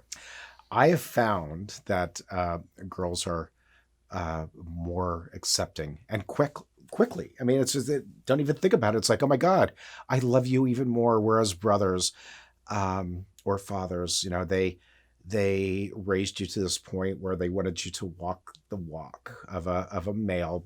Maybe they're doing it to protect you because they know you'll get hurt if you weren't that strong, macho type. If you, back in my days, it was, you don't want to be a sissy, yes, I did. I very much did. But I didn't want to express that to them. So, you're hiding in that closet for a reason, because, you don't want to get, beaten up or bullied or even questioned, because, as a child, you don't have all the answers. I mean, it took me years of research to come up with the answers to, the questions in this particular interview. So, you learn in life constantly, So you learn how to deal with certain personalities in certain ways. It could be in a joking way. It could be in a very, very serious way. It could be, bringing it up, as a family unit. That wasn't in my cards, but there are so many different ways that that you could put that signal out there that hopefully people in your family will respond to. Love the answer so far. Oh my God. So kind of moving on to the medical phase now. And at this point, we know that trans people can go in one of two routes after they socially transition. They can either choose to medically transition in any form of medically transition, or they can choose to just socially transition, and that's it. And they just continue to wear the appropriate clothing, they go to the right restrooms, and they just get called the appropriate name and pronouns. Because some people are scared of the surgeries or the hormones yet, because there's not enough historical data yet on those. Even the most experienced doctors in this industry will tell you that there's not enough historical data. And so with that in mind, what do you feel about that? Like, is it okay for a trans child to choose that's not the route they want to go yet? Because we also have heard that, puberty is not reversible, but puberty blockers put a pause button on it until you can make that decision as an adult. Is it okay for children to go through puberty and to let that happen, even though it's not reversible to the wrong gender? Wow. Yeah, that I wish I had the ability to, put a stop to testosterone entering my body, because once you reach that point, it is hard. You can't reverse it. Bone density, certain features, your voice. Could be as much as an Adam's apple evolving, or, maybe a brow bone protruding a little bit too far that eventually you're going to have to get shaved down because it looks more, feminine. Facial feminine surgery costs a lot of money, guys. So catching, yourself before puberty is paramount. And I would say to make an absolute seamless transition into being a young girl, because you will develop, as such. You won't get the musculature that once that testosterone kicks in, you're going to be stuck with for the rest of your life. Can't reverse it. Some things through surgery, but it is expensive. Look into the facial feminizing surgeries and such, or perhaps in a trans man's case, pectoral inserts or whatnot. I mean, there's more fine tuning, I think, that goes into male to female than female to male, because testosterone does a heck of a job on your body. So does, estrogen to a male body. There's a lot of changes that occur, but estrogen and the use of other hormones will not reverse the size of my hands, the size of my feet, my bone structure now. It just won't reverse it. And my voice. Now my voice is matured. It's, the vocal cords have relaxed. I have those lower tones now. Whereas, early pubescent, you'll maintain that high register. The vocal cords will not, develop as a male. So there's some things that are reversible too. However, when you start getting later on into transition and you go from puberty blockers, and now you're 18 and you could be prescribed estrogen and progesterones, whatever you're doing. I'm not advocating, either for you. Listen to your doctor, your endocrinologist. They'll recommend what's best for you. But be prepared if you want to have children, down the pike. You could go to a sperm bank, have your, have that done. Preserve it, because once you go so far into estrogen treatments, there's no coming back. You will be sterile. So there is a window of a period, which is 8 months. So if those that are transitioning, you want to dabble and you decide perhaps hormones aren't right for you, do it before that 8-month mark, because you're now at the point of no return. You will not be able to reproduce as a male if that's what you want to do. Crazy things in this world, but no, do a little research and find a lot out, from your doctors. I'm not a doctor, so I'm not advocating any advice here, but that's the way it is. But certainly you know more than I do, and so that's why I love your insight on this. One of the things you mentioned to me a while ago was truly one of the most beautiful things that changed how I became an activist. Sorry, I'm getting teary. This is a very emotional moment. But we were on a phone call and before the Pride event last year, which you organized, and you mentioned to me that as a gay man, I can take off my rainbows. And if I don't want people to know I'm gay for the day, I have that option. And I can pass as a straight man. Whereas for a transgender person, they don't have that option. And immediately my mind went to a trans person in the bathroom, or in their bedroom. And it was the one safe place in my life where I could be gay and I didn't have to hide that part from me anymore and hide it from my family. Whereas for a trans person, they look down and they don't see the right parts. And it makes me tear up, because that feeling must be just terrifying for a young kid, especially. And let alone the transphobia that they're bound to see online or elsewhere in the world. They have enough internal problems to face with that. And so do you feel like there are certain times when a trans person has to hide their gender? And if so, how do you go about hiding who you are? Wow. I know that's hard. That is question. That's a deep question, and again, I have to say that I play every scenario you're always having to adapt to the environment around you. There are times, I won't lie, where I see a credible threat around me, whereas, you know what, I have no recourse, but then to just try to dash and hide. But for the most part, I feel that I may have assimilated, well enough into society where people don't clock me or read me or anything, where I feel secure and confident about myself. Again, I'll keep on going back to that word, confidence in yourself and knowing who you are. And it is a process. It's nothing that's going to happen overnight, knowing who you are and standing up straight and just, facing your demons. Sometimes you have to do that. You can't dash and hide like sometimes I've done up at Boscov's when I worked, for them.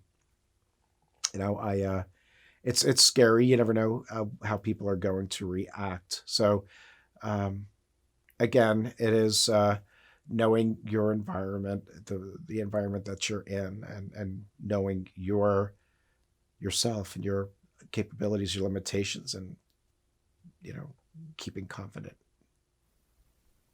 Beautiful answer. And truly, I just want to take a quick moment, because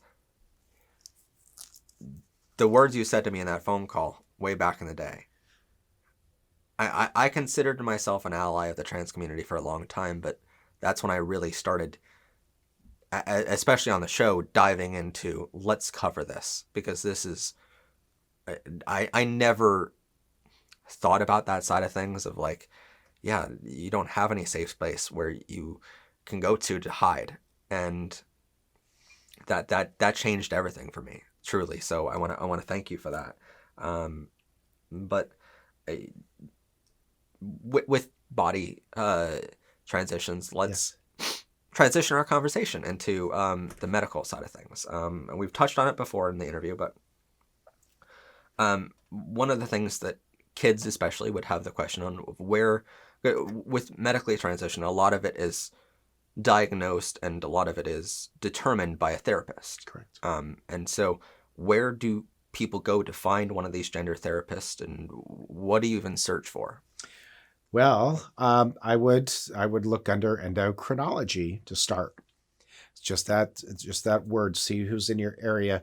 It just happens to be that when I moved back here from Southern California, there were still no endocrinologists that dealt with trans issues within 100 miles of this area. So you had to be prepared to, go way out of town. It's gotten easier in quite recent years. LVHN down in Allentown has a gender center now, which is perfect. I mean, that's only a 45-minute drive to get there to that facility. And it's lovely to have an endocrinologist, on staff, somebody who understands the trans phenomenon, the transitional phases. I would also, before taking that step, you're right. You must get a letter of recommendation from a certified psychologist.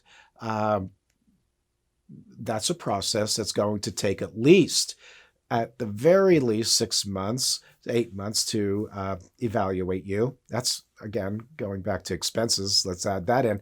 In my case, it was covered by insurance. It may be covered by your insurance as well. So I was able to have those sessions, and within 6 months, I had the therapist writing me a letter to my primary care doctor asking for recommendations for an endocrinologist for me. So it is a process.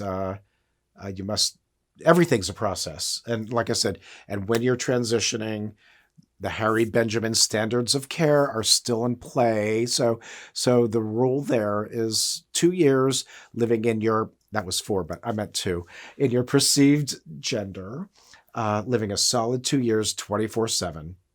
And then if you choose to go the gender confirming surgery route, you're covered according to Dr. Harry Benjamin's standards. You're good to go. I mean, if you could live solid 2 years in your new gender, you will get that letter to then go on to the next step. Not everybody goes to it, but that's up to you. It's an individual thing.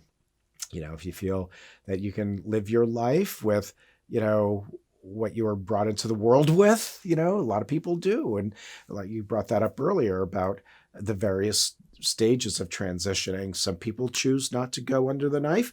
Others, it's a do or die situation. So that balance.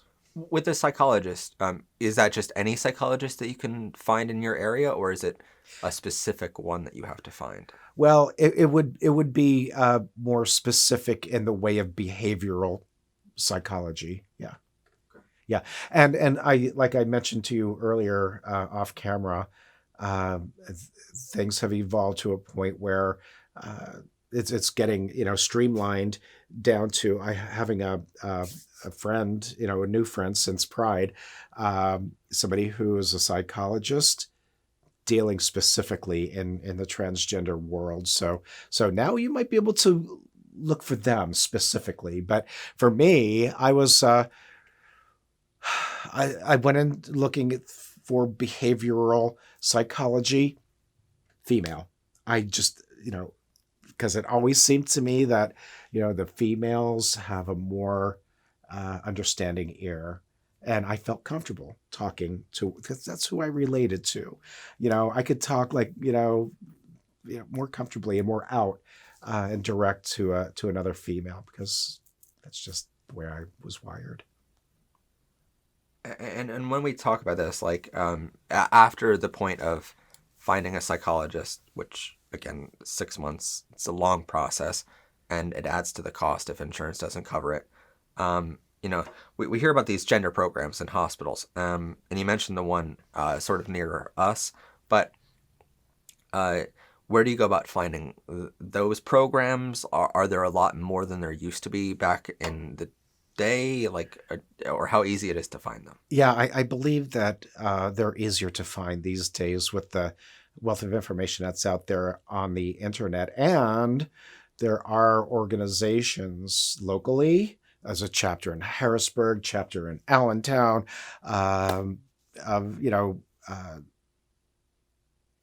social groups where, a lot of information is revealed through them. As you might go to the outings, the meetings and such, and they'll have guest speakers arranged that'll tell you about their services, or maybe there's a list of services that as resources that they'll share with you. So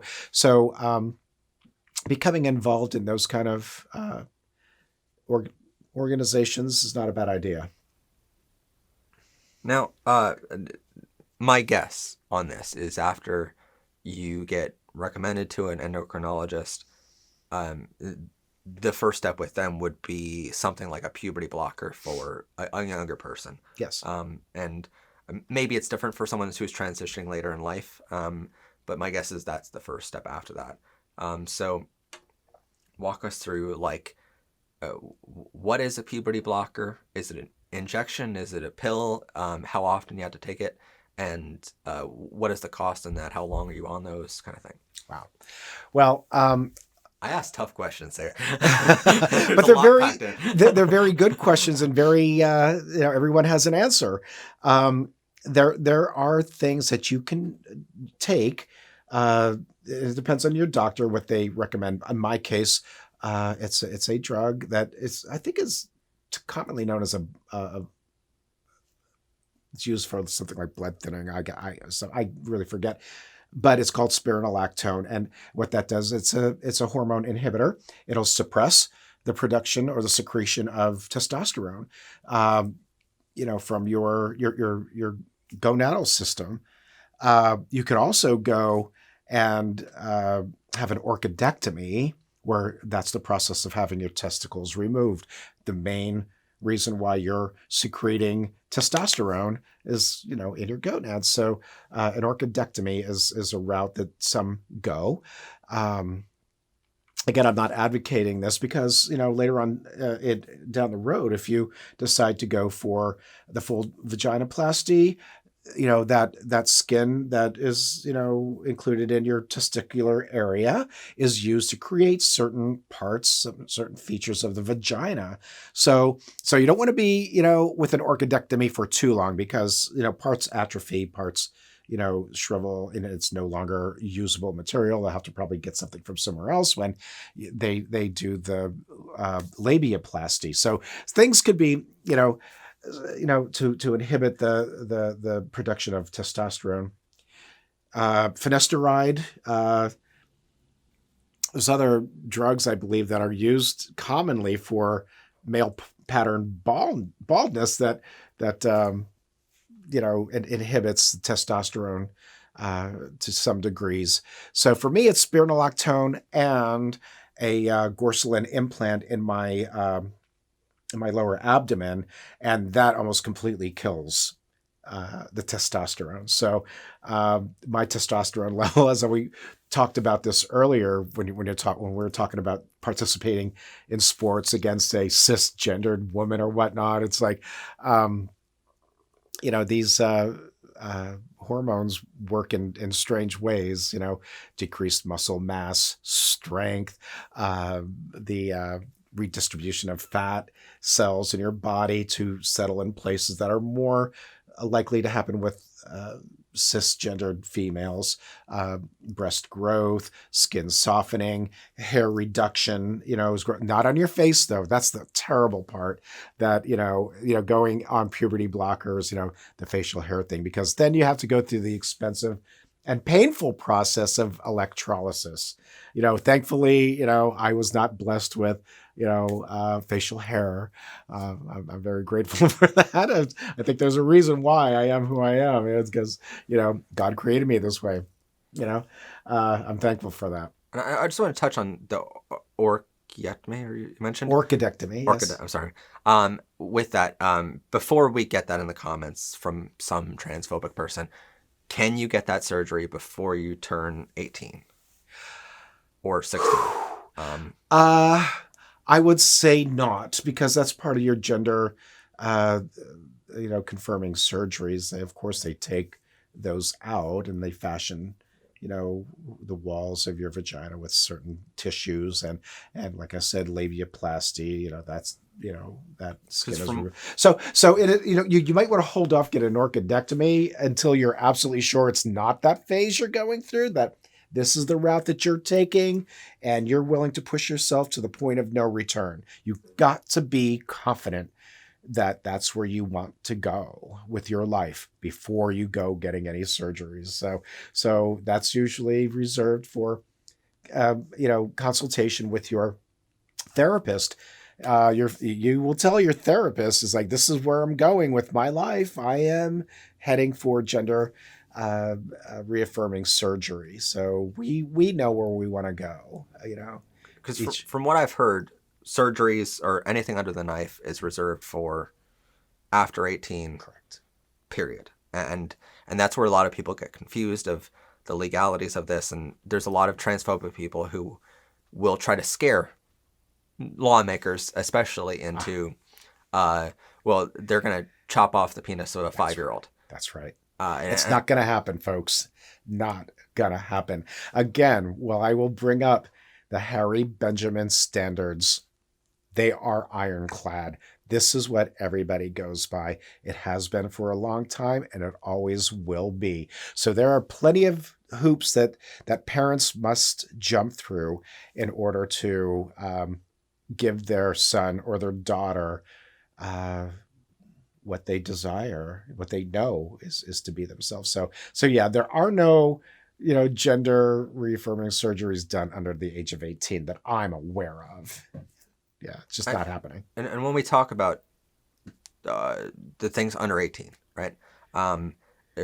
We hear the differences between puberty blockers and cross-sex hormones. And advocates will say that puberty blockers are completely reversible. Yeah, they are. And the cross-sex hormones are the point at which you decide. And suddenly it's not reversible. And that's where a lot of these people like Rand Paul will try to scare people of, you take a puberty blocker, all of a sudden you're a woman. And that's it, and there's no coming back from that first initial shot, So walk me through, what kind of differences are there between the cross-sex hormones and puberty blockers? Are puberty blockers reversible? Are cross-sex ones reversible? Walk me through that. The puberty blockers or the hormone inhibitors are reversible.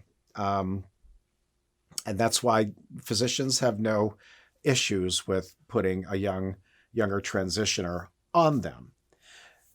for me, just taking the testosterone inhibitors was a huge psychological boost to just euphoria and happiness, knowing that is the gateway to everything else. Although you're going to have to wait, for those cross-sex hormones, because those are the ones that are going to make the irreversible changes after a certain period of time, like I mentioned.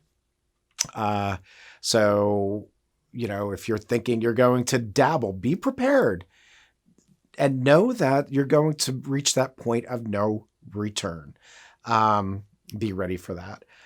Cross-sex hormones will change your appearance, your physical outward appearance. This is the skin you're going to be wearing 24/7. Be ready to embrace that skin.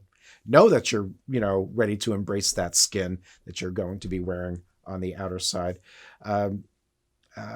It's a happy moment for me. It was euphoria. That place where everything now aligned and everything seemed right. I was so happy, that I was finally had all of the hormones coursing through my body, making those changes that I yearned for since I was a child. Like I said, my cartoon influences. It was, it's different for everybody, but very much hardcore the same, in as much as 18 is that marker year. You can take those hormone blockers to assure that you're not going to develop that strong masculine jawline, or your voice is going to drop, or those the facial hair. It's a horrible thing. If you want to be a girl and you start seeing little bits of mustache or chin hair starting to sprout, you don't want that to happen. So yeah, be mindful. I mean, when we talk about medical, beyond the puberty blockers and cross-sex hormones, the next step, at least in my research, is the first parts of surgery. And I know certain insurance companies would cover it, but we don't have to name all of them, because there's certainly a lot of surgeries that people can take, and they can choose that on their own with their endocrinologist, and that's a personal decision. Yes. But when we look at the overall transition, how much are we looking at if you had to cover it all on your own? Wow. And how long of a process is that overall? Okay. Good question. Like total. Yes. It normally it would be about the same amount of time as it takes for a cisgender or natal girl to go through puberty development. As you may hear the term blossoming into a young woman. I like to joke that once I started my transition out in Southern California, at that time I was about 46, 47 years of age. I used to joke that I was a 13-year-old, 47-year-old, because I'm going through that puberty. You actually really go through that second puberty. You start to develop the way that, cisgender girls and women develop. You go through those same growing pains, so yeah, it's a process that usually can play out up to 2 years, 3 years, the same amount of time it takes for a cisgendered girl to develop. And I mean, obviously, puberty in a cisgender person doesn't really have a cost other than, buying bigger clothing so that they can grow into, or tampons, or so on and so forth. But for a trans person, it's monumentally more if insurance won't cover that. Yes. Are we talking more like $5,000? Are we talking more like $500,000? Oh, no, not five. You're talking more probably along the lines of, the $5,000 range. Through life, you're never going to stop paying for those hormones. Hopefully you have insurance that'll cover those, so they can get pretty expensive a year. Again, for me, estrogen, I know, is not really that expensive anymore. Maybe it'll cost you about $20 a month, but then you're taking, hormone inhibitors like spironolactone in my case, which could cost roughly about the same amount of money, $15 to $25, depends on where you are per month. So now you're up to about $50, $60 a month just for those if you're paying out of pocket. Add in perhaps a lot of people don't encourage it. By people I mean endocrinologists are still trying to figure out the ramifications of taking progesterone in a predominantly male body. Introducing that, there are concerns about breast cancer or blood clots and things of that nature, because with everything there's a risk. Everything, for me, I've got to watch that. I get my blood taken every 3 months to make sure that there are no clots, make sure that the levels of everything are on pace the way they're supposed to, make sure those levels are and I can adjust the levels in your body. For me, I want my estrogen level to be as high as humanly possible and safe, and my testosterone as low as possible, as long as it's safe. So, and they're pretty much delivering that to me. So yeah, my body's pretty much been going in a direction that I've always knew it would. And it's a uplifting and very happy time for me. I mean, when we talk about it, it's all in, it just sounds like there's always a big cost to being trans. There's always, not just in money, if insurance, or even with insurance, it's still a hassle to get them to pay for it. But just the time involved in having to think about this seemingly on a daily basis of, I need to remember to take that medication in order to stay my true self. Yeah. How burdensome is that weight on a trans person? A lot of my trans sisters, we go into this thinking that, everything is going to happen overnight. You got to be prepared to and know that it's a waiting game. Everything in life really truly is. Anything that's good in life is worth waiting for, and this is going to roll out over a period of years between experimenting with your gender, being comfortable with who you are, how you're presenting, how the hormones are now kicking in and making those changes, outwardly. You want to make, those adjustments and, roll with those punches. They're good punches, albeit, but, it is a time consuming process. Be aware of that and be ready for it. Everything, just exercise patience. Yeah. And one of the biggest questions that we'll certainly touch on in future chapters here, but there's transphobic people out there who will say that an older man will say that he's trans for the day just to walk into a little girl's room, and which is still illegal. No one's advocating for that, but with it as not as an activist now, just outside of that, we look at that situation and it sounds to me like, all right, it's not so momentary. It's not so much of, oh, I'm trans all of a sudden. It's years, yes. Years of thinking of this, years Yes. of having to deal with it. Yes. And so forgive me, but everything you're saying in this interview is just tearing down that argument of, I can just choose one day to be this way. Right. The bathroom issue is annoying with me. I've battled, people's transphobic opinions ad nauseum now, and I get a little bit better with each, passing phase, but I've got to tell them, and I do. Do you honestly think that I'm going to go through the pain of loss, of rejection, discrimination, the expense that I put out to make my body the way it is? You think I go through all of this just so I can go into a public restroom?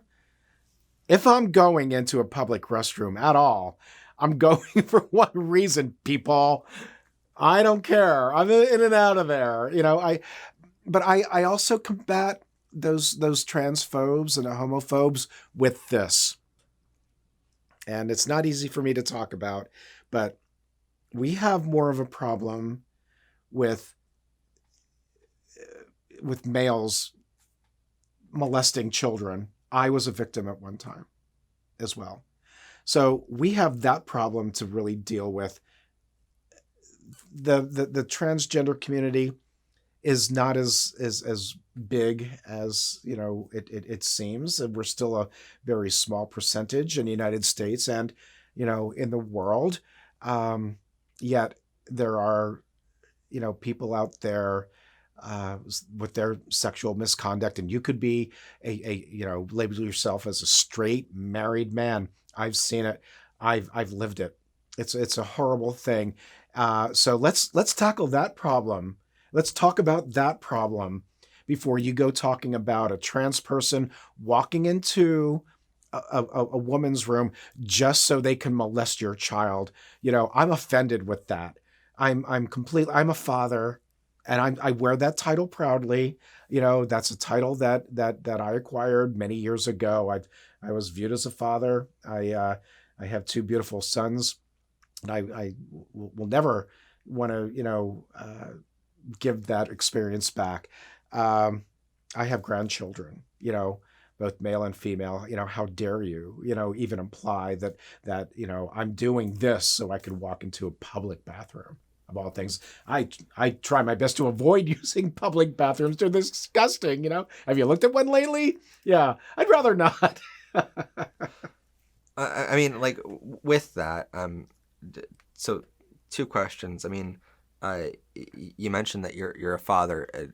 Do your children call you their father, or do they Not prefer yet. to call you their mother now? No, my youngest son who talks to me, he still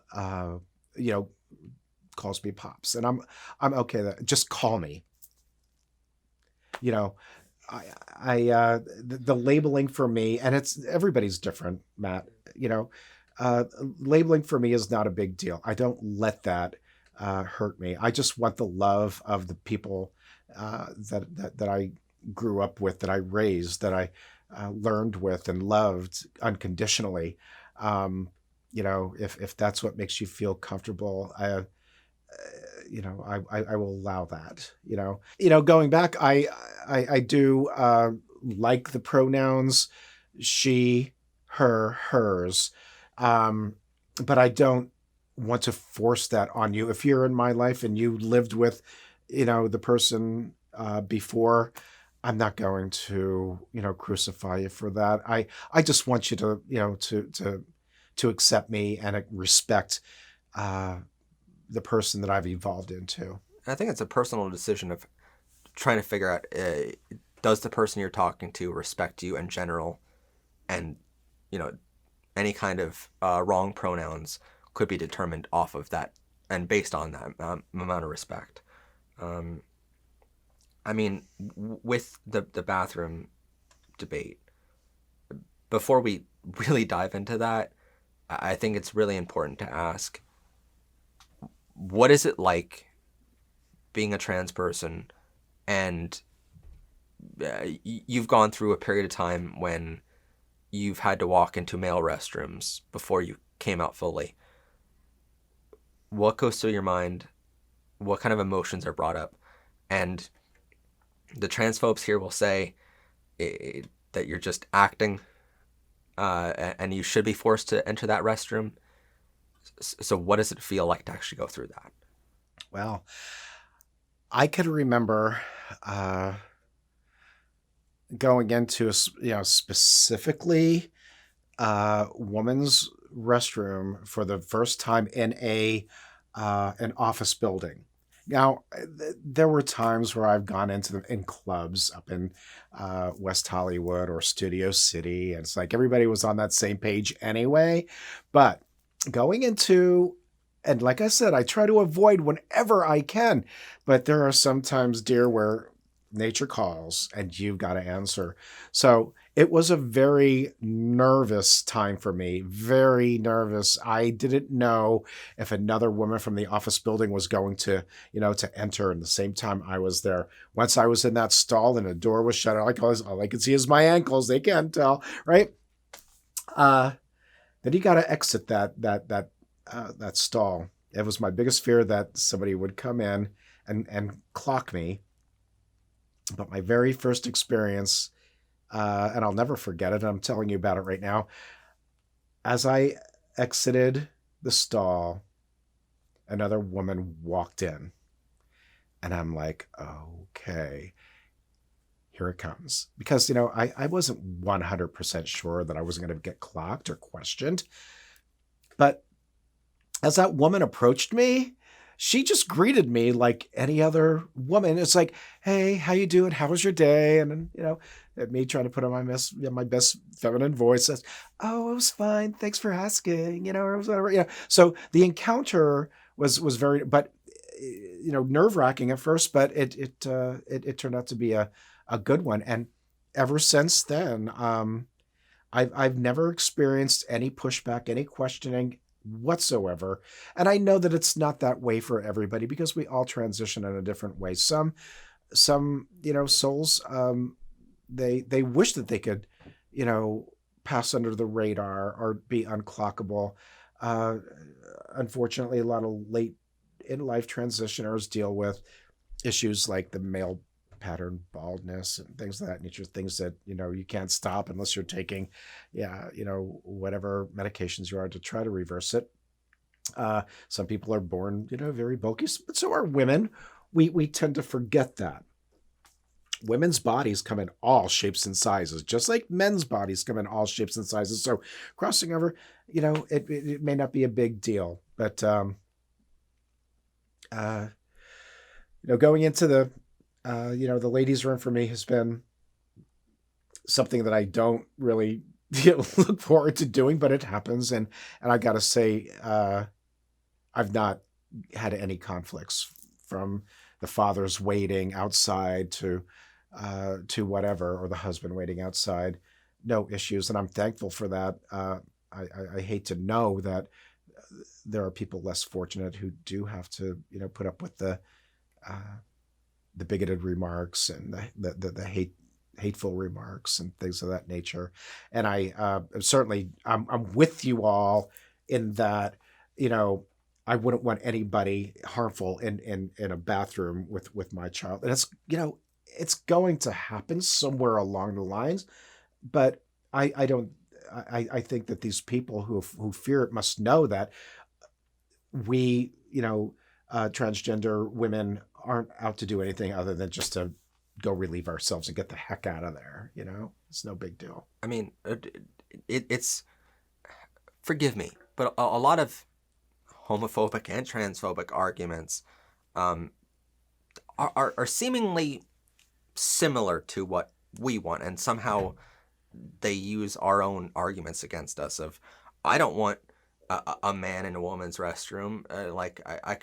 I personally have gone into gender neutral restrooms and I don't really care because I go in there to do my business and I get out. I don't care. But if I had a child, I wouldn't want some big hairy guy next to my little girl, and none of us are advocating for that. But at the same time, they'll use that against us, and it's very effective in their scare tactics. But we also look at, all these situations where we want the same thing as they do, but yet somehow they're using it against us. How well does that work in your opinion, and of that scare tactic, and how do we overcome that? Well, that is a tough nut to crack. I don't have the answer. I don't know. I have very rarely, if at all, can even recall being in a situation whereas I was going into a restroom with a young child.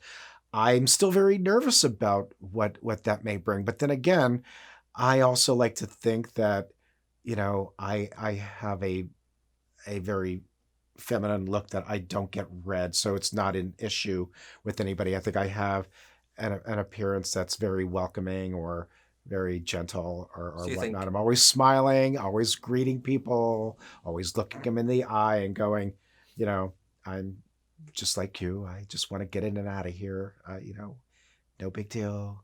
I'm nervous about it when the situation arises, and it hasn't that I can recall. I kind of dread it a little bit. So you think the more that someone can express their gender through clothing and appearance, the less nervous you get when you enter a restroom? I would think so. I would if I didn't have the appearance that I was blessed with, and let's say that I was I looked like a hulking body, strong jawline with the 6 o'clock shadow starting to come in at the end of the day. I would be scared. I can't imagine being in that situation. But yet there are trans sisters out there. We all come in different shapes and sizes and body types and such, but the heart and the mind is still there. We're gentle souls. All we want to do is just live our lives the way that we want to live them, and we don't want to hurt anybody. It's like it's unfortunate that there have been cases, I'm sure, documented, whereas it was a man in a dress, but boy, do I hate saying that, but it could be true. But then again, there's that man dressed as a man who is playing footsies with you underneath the airport, bathroom stall. They're all over the place, and why just single out, transgender women who are just trying to go in there and do their business and get out?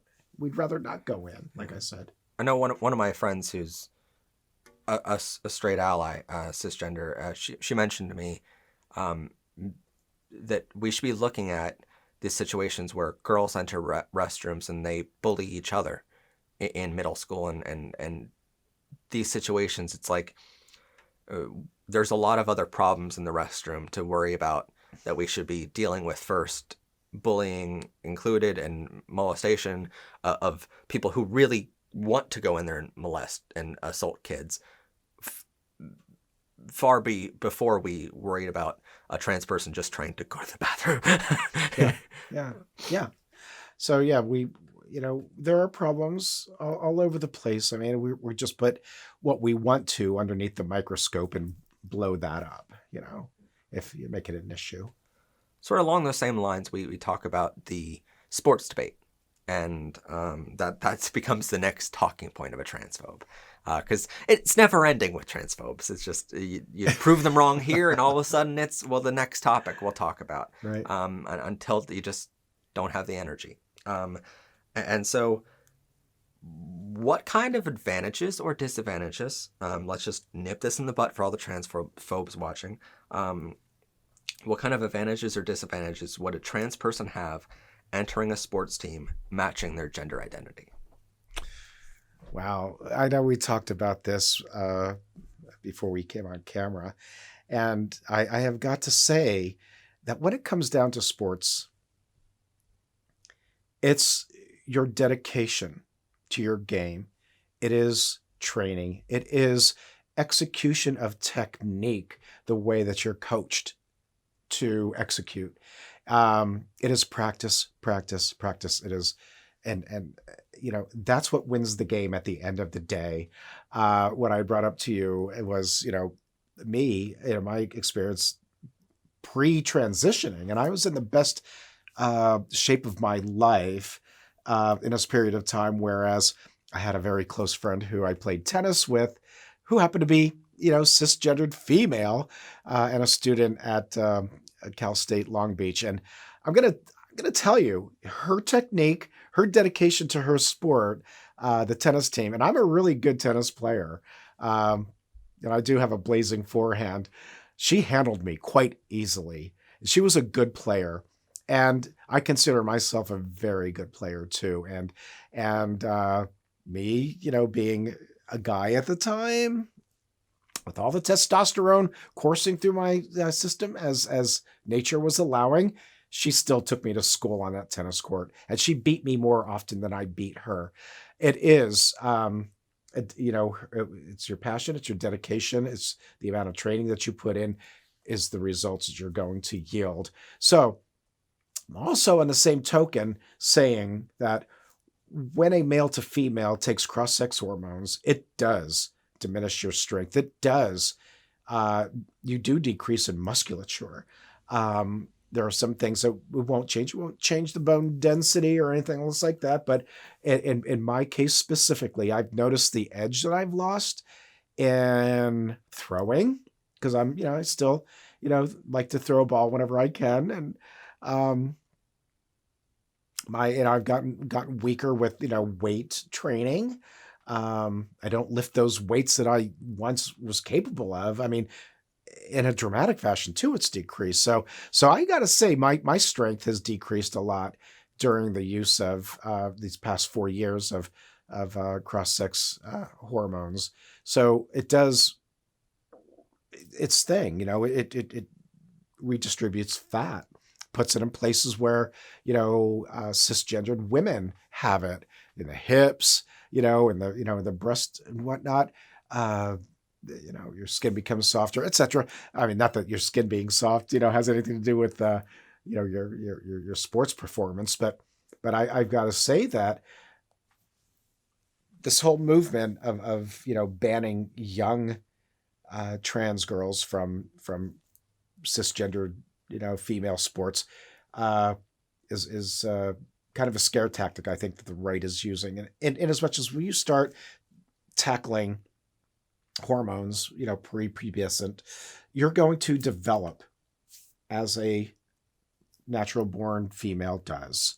Okay. You're not going to get that initial, musculature that a male were had they, processed through, puberty. You're going to start to develop like a girl, and when you see that, you don't want to develop anymore as a male. So you're consciously inhibiting that. You're dieting and you're exercising to maintain that petite little body, or whatever. I never had that benefit. I went into puberty. I went into masculinity, the full range of maleness, Thankfully, I was blessed with features that aren't overwhelmingly male, probably more predominantly female. So with the enhancements, makeup and such, you could contour and, highlight in certain ways that make you appear even more so. But yeah, the participation in sports is essential and should never be made about, gender. What the participation in sports is learning camaraderie, learning leadership, learning respect. So many other things that you can gain from playing sports. That's very important to all young children. So let's not separate, because, Johnny has a birth certificate that says they were assigned male at birth. In Johnny's heart, Johnny is Joni, and it wants to be treated like Joni, wants to develop like Joni, whatever, So I think this whole scare tactic with allowing trans girls to compete is utter rubbish. It's just ridiculous. Because it sounds to me like, from the way you put it, if anything, taking these hormones and so on, it puts you at a disadvantage if you were forced into the gender you were assigned at birth, sex you were assigned at birth, in a sport. And so it's almost like these people are trying to force a trans person to have a disadvantage in a way of like, no, you're not allowed to be a normal person and compete, and we're going to make you compete in the sport you have a disadvantage in, rather than competing in the sport that you would be like everyone else and be on the same level playing field. And it sounds to me like it's a lot more about technique in every sense of the word than, and Absolutely. Forgive me, it's sounds to me, not as a parent here, but it sounds to me like parents just get a little butthurt over, you are right, my kid didn't practice this hard, so now I'm going to sue the school because that person was trans. Absolutely, Matt. Very well stated. You got it. Yeah, absolutely. And with it, with the sports debate comes the infamous locker debate of, well, I don't want my daughter to be in a locker room with a man. You know, it's like, again, no one's advocating for that, but it becomes a situation where schools have to deal with it now of, well, because trans people aren't allowed surgeries before 18, and that becomes the whole high school and middle school phase of sports. So they're not transitioned fully yet, and there's no legal way for them to do that. Correct. So they're going to have to enter a locker room for the pep talks and so on with the wrong body parts. And so how does the school deal with that? Like, is it a situation where it can be easily go into a stall to change instead of Correct. so on? But there's a lot of people who will also say trans people should have their own sporting teams entirely, or they should have their own locker rooms specifically for that one child in the school. Wow. You don't want to pull that thread as far as, creating a whole sports league for transgender people. And forgive me, that is not my personal opinion. I'm just trying to... No, I know it's not your personal opinion. I know that it's a popular opinion out there, though, that, the locker room debate. And I got to tell you that, as a trans woman, if your interests lie in the same area that your schoolmates, are, you're with a bunch of girls who like boys. You have a trans girl who comes into your locker room who probably likes boys too. Doesn't care what you got going on down there. It doesn't matter to them. They are there to form a bond with you, to become a team, to become one. We're not interested in looking at your genitals. We may have questions about certain things because we need to know. So, by the same token, you're right. If there's that a level of no comfort, I go into a drawn, a little area with a drawn curtain or something like. Do your changing. It doesn't have to be, exposed like that. There are precautions, and I'm sure that the trans girl feels very conscious about what they got going on their body, and maybe they don't want you to see them as just as much as the parents don't want the young trans girl to see their daughter in various stages of undress or whatever. That's not the point. The point is you're there to win a volleyball game. You're there to win a softball game. You're there to bond and be accepted, genitalia aside, I think there are plenty of ways for a school to deal with these situations and go, let's make that trans person feel as comfortable as possible, and we'll adapt to whatever they choose they want to do. Let's allow them to, and making the school aware of the situation is important with that. Yeah, chances are that teammate is going to love you, just without hesitation. One of the things I picked up on in your answer there was you're both going to like the same people, and you're going to talk about boys or whatever.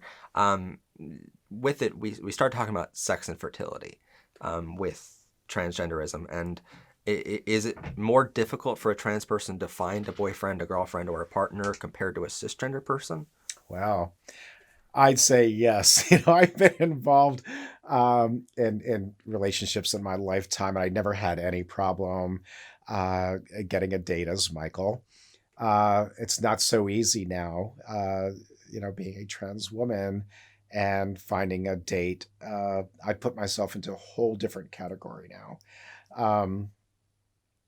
So in my experience, and I'm not saying that there's ironclad research out there to put it all together, but in my view, it's like I see a lot more female to male relationships with cisgender girls than the opposite, a transgender woman with a cisgendered male. That phenomenon it certainly exists, but I've got to say it's probably a little bit more difficult in the dating field being a trans woman than a trans male, because a lot of trans brothers out there, transition beautifully into males, and it does, it causes the beard growth, the mustache, perhaps, to hair loss. It will happen. It could happen. I've seen a lot of cases, but the physique, changes, gets fuller, gets, more musculature, it's, so that transition in a lot of cases works well for, the trans man in getting dates, whereas people like me who've gone through the puberty and the maleness and everything, now we got facial hair to deal with, not me so much anymore, but or forever for that matter. I never had the battle of the facial hair, but there are those that do. They have to go get electrolysis before they can look smooth and whatnot. It's just it's a process, and everybody has a different experience. But even for somebody who never had a problem, getting the girl, as Michael, I just do not find it to be as easy as Michaela and finding that perfect mate. I mean, one of the things we talk about in relationships is sex, and I know this is a delicate topic for some in our audience, so there's going to be a trigger warning here, but with it, we know that some of the side effects from cross-sex hormones make it easier for the vaginal wall of the transgender males to get a sexually transmitted infection. Another possible side effect is the lowered sexual desire in general. Yeah. So it has a lot of trans people wondering, especially in our comments, who don't really have the resources for this, if they start puberty blockers or cross-sex hormones, is that always the case, or is it more difficult to have sex as a trans person?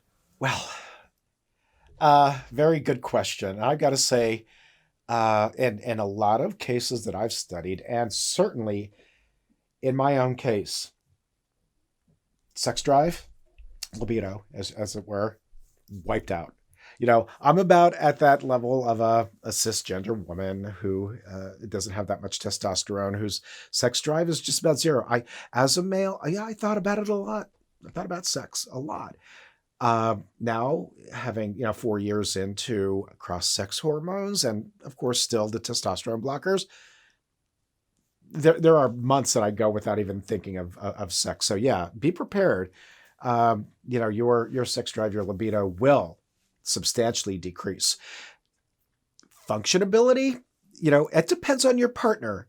You could pretty much still have sex.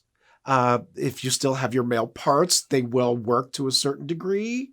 I've got to tell you, and again, like Matt said, it could be a trigger warning, or it could be, maybe I'm stepping out of bounds, but the production of sperm and male secretion ceases to exist. It doesn't happen anymore.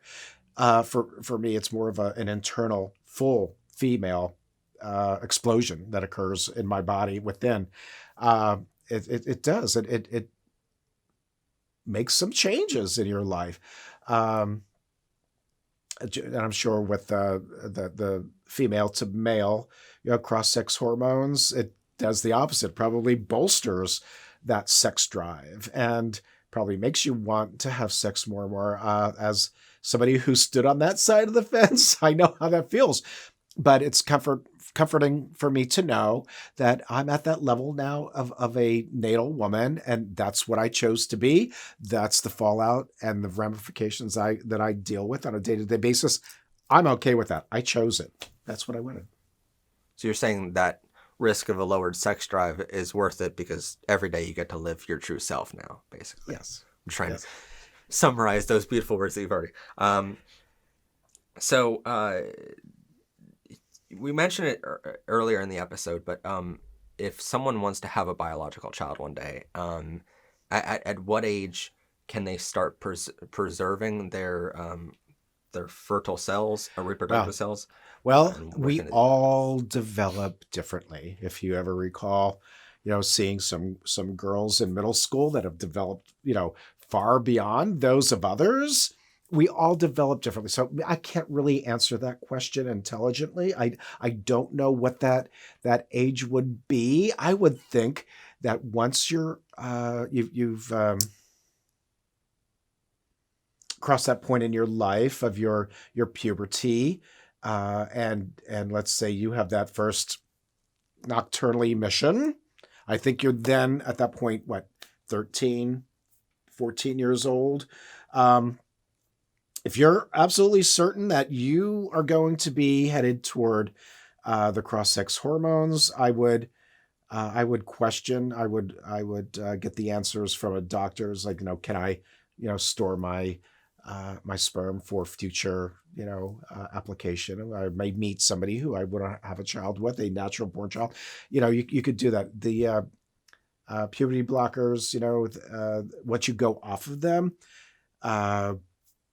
puberty blockers or hormone blockers, once you go off of them, probably about a good 3 to 4, maybe 6 months tops, you'll be able to produce sperm again that you can reproduce once again. So that is totally reversible. But again, like I said, with cross-sex hormones, once you start those, you cross over that 6 to 8 month threshold.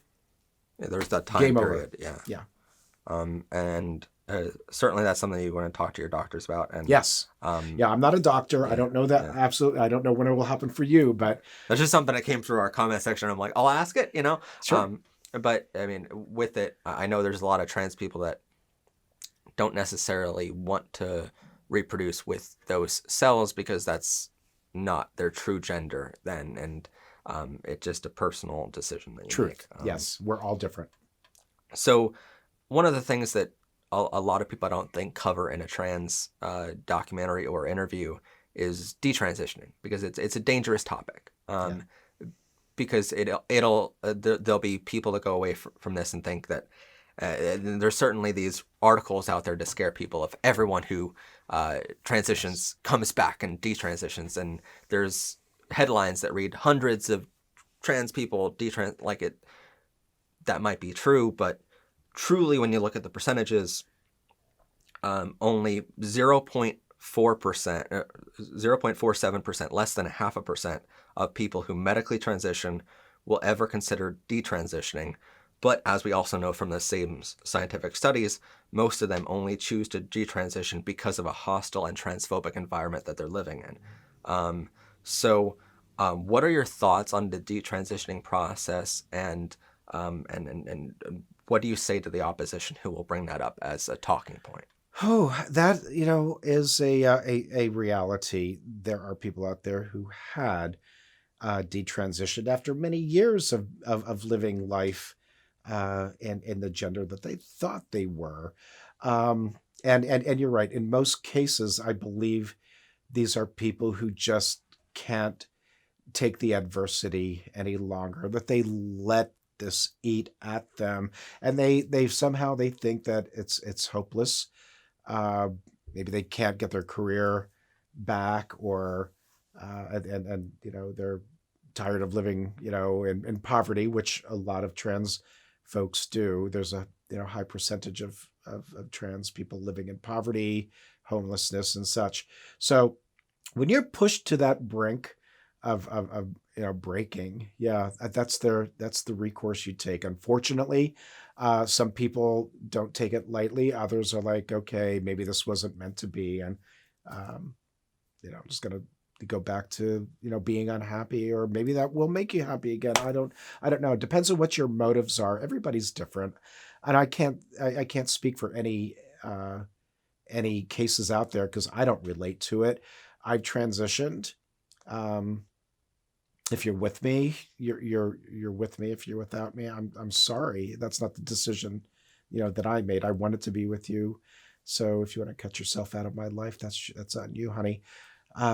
So yeah, the strength and conviction within yourself to now persevere and move forward with your new identity. A lot of people don't have that constitution. They crack. They give in to the social pressures, the transphobic pressures. They can't process it. I like to educate myself at every turn. learn about the other point of view, learn, read the studies and such, be prepared for reality because it will hit you square between the eyes. And with it, I mean, I know this wasn't mentioned in the notes, but I mean, with transphobia, we talk about all these situations of just blatant disrespect and discrimination. But one of the things that, as an activist, I always talk about is like, is it harder to find a job as a trans person? Is it harder to walk into some place and be served at a restaurant and so on? That comes up in our comment section a lot of how do you deal with it? Is it harder once you... Well, it could be if you make it that way. There are a lot of companies out there, and especially now, today seems to be a wonderful time to be trans because there are companies, corporations that have programs in place for protections, non-discrimination, and things of that nature. They got your back. You look at there's literally lists of corporations out there that certainly are completely inclusive. It's not easy. And I'm not saying that going out into the workforce is going to produce the optimum result that you want. The job, you're going to compete just like everybody else. However, I think there is a little bit of negative influence because you are trans. You'll always be looked at, as a little bit of a disadvantage until they learn about you. Just like, everything else is a learning curve for everybody, but we're just as capable as anybody else. I mean, I spent almost 20 years in the aerospace metals field out in Southern California. I haven't lost that edge. I haven't lost that ability. Now I've changed. I've transitioned into Michaela. Have my knowledge has not diminished. My abilities to convince you that I'm your person you want to deal with haven't changed. It's just we have to change the attitudes of people out there, and the only way we do that is doing programs like this to educate. It's not an easy road, people. I'm not going to sit here and blow smoke. It's not easy to compete as a trans person out in the workforce. Be prepared for rejection, just like you get rejected, in your previous gender. I've lost a lot of job interviews. There's always somebody that's a little bit better than you. Don't always take it as, oh, they didn't hire me because I'm trans. You'd be surprised. But the sad part is that the discrimination does exist out there. A good friend of mine who was a CEO of a company, once it was publicly traded, was questioned by the board about their status as a transgender woman. They questioned how the stockholders might feel, and ultimately that person ended up, stepping down from their post. It's unfortunate, but even on the higher level, in business world, we suffer.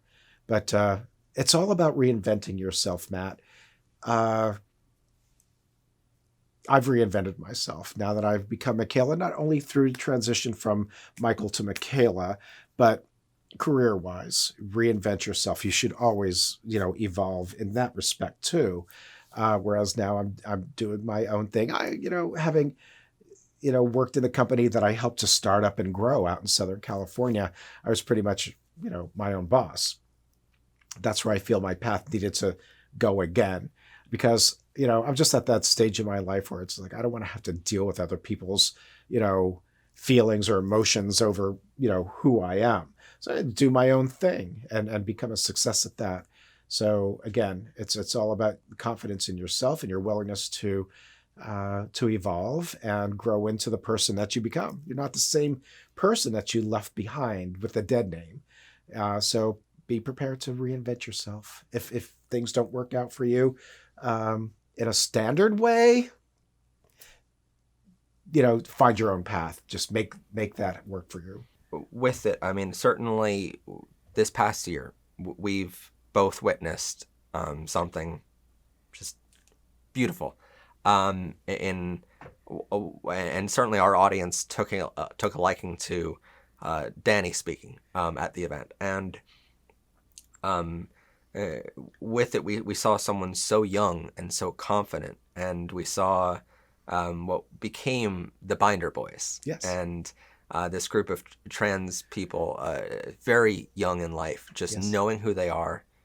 And so, to me, as just this somewhat of an outsider, but as an ally of an outsider, I ask the question, from your experience growing up in the early days of this trans movement, becoming visible. Not that trans people didn't exist, but all of a sudden now they're outspoken.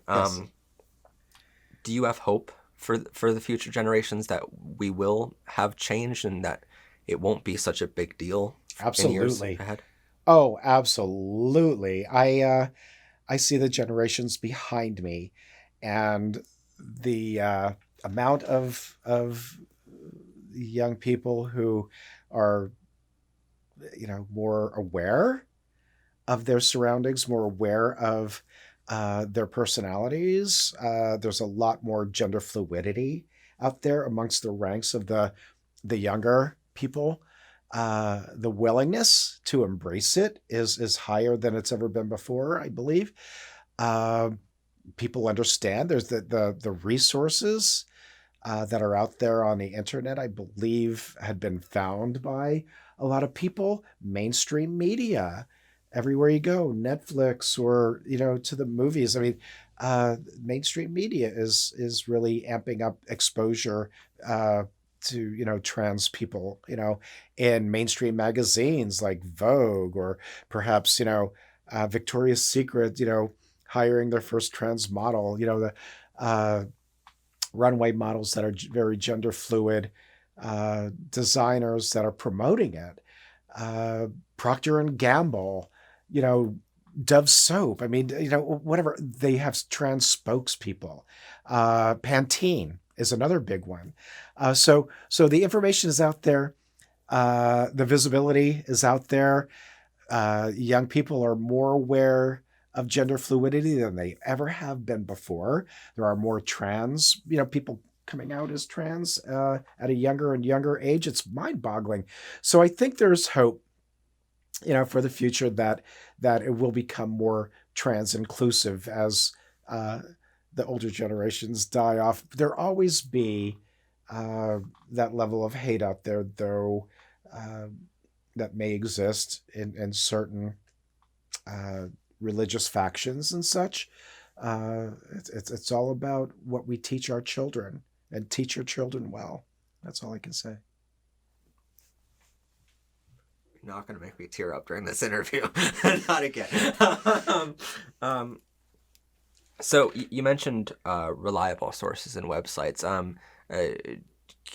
For the kids out there who really don't have anywhere to turn besides YouTube videos, are there any reliable websites that they can go to for help with learning about this and learning about themselves? There are websites out there that are available that showcase, successful, trans women. This is in my case. I don't know what there's out there for the trans man, but in my case, you can find them. If you really do your research, it's right at our fingertips. And a lot of the influencers out there may reveal that information as well. I know they're out, with their own agenda and such, and they want you to subscribe to their channel, et cetera, et cetera. But there are sites out there that are very uplifting and very encouraging. I tend to read a lot of law, as far as Lambda Legal is concerned, or transgender law is concerned. There's always information embedded in those that it's positive. We see the fights, that what we're fighting for, pushing the agenda forward and trying to eliminate discrimination as much as we can, or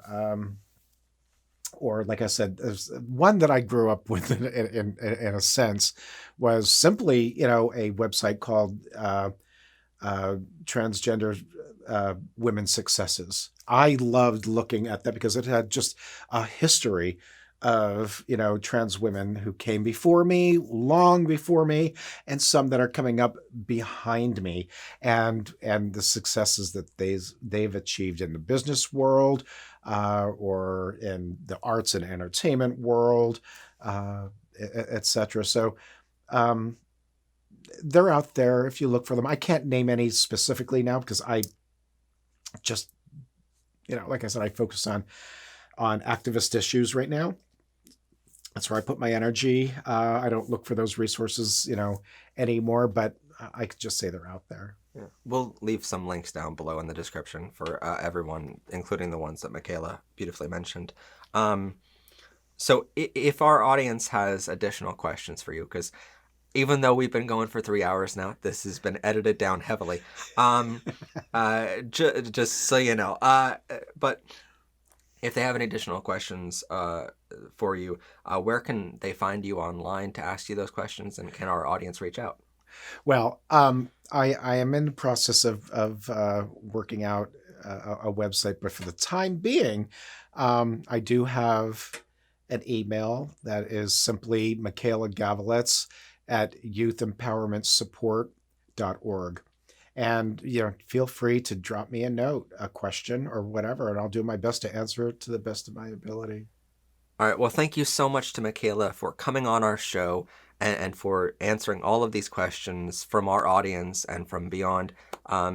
This has been a great learning experience for me as an ally of the trans community, but also I hope that you've learned quite a bit from this entire interview as well. I know that the full thing is going to be available for you guys as well to research and to learn from the whole thing. We talk about this a lot in our work between the 7 producers on our show and I, and we always say at the end of an edit, if the video isn't up to par, we don't put it out.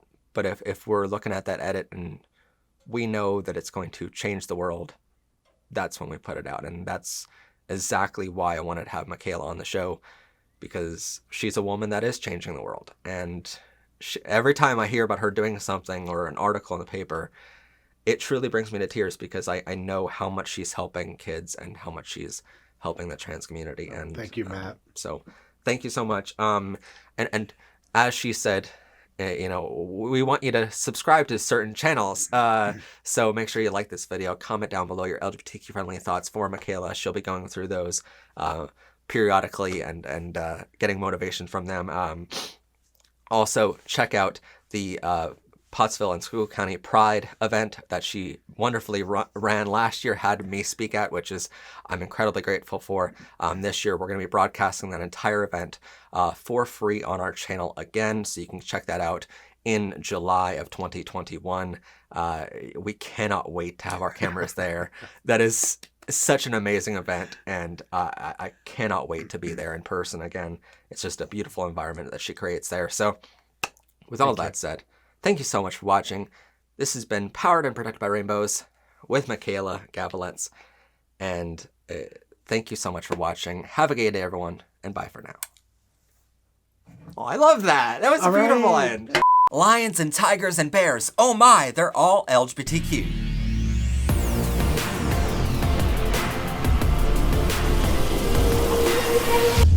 Two of the main arguments you will hear against homosexuality, bisexuality, transgenderism, and being non-binary are these completely false rumors that being LGBTQ is unnatural or unholy.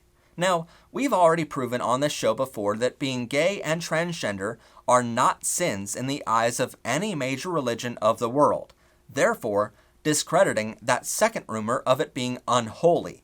So today, we thought we'd cover how natural your sexual orientation or gender identity are as well. And to do this, we're going to cover tons of different species in the animal kingdom. To help us better understand this, we're going to break down the animal kingdom into two categories: sexual orientations and gender identities. Homophobic people will say that relationships are meant to be between a man and a woman because of their severe lack of education on this. But homosexuality is actually found in over 1,500 animal species on Earth, from insects to fish to birds and mammals and everything in between. In fact, more than 90% of relationships in giraffes are homosexual relationships.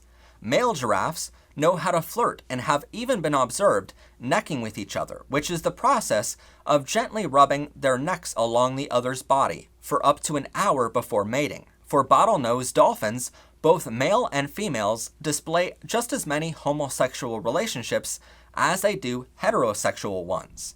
Males in this species are generally bisexual, but they do go through periods of time being exclusively homosexual.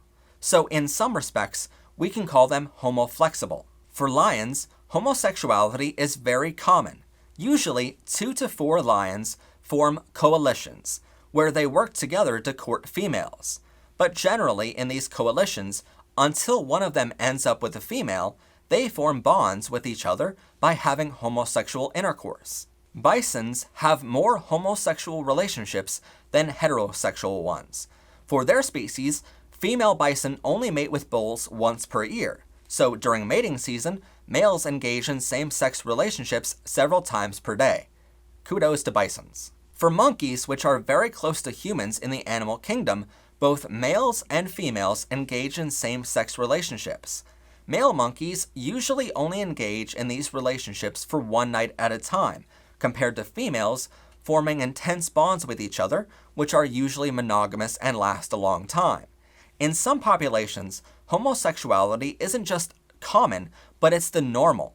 2/3 of all homosexual activity happens among females, but males engage in same-sex relationships frequently as well. Now, some homophobes will argue that a child cannot be raised by a same-sex couple, but for the Laysan albatross, which is native to Hawaii in the United States, over 30% of their relationships are same-sex pairings. These relationships are monogamous and usually stay together for life.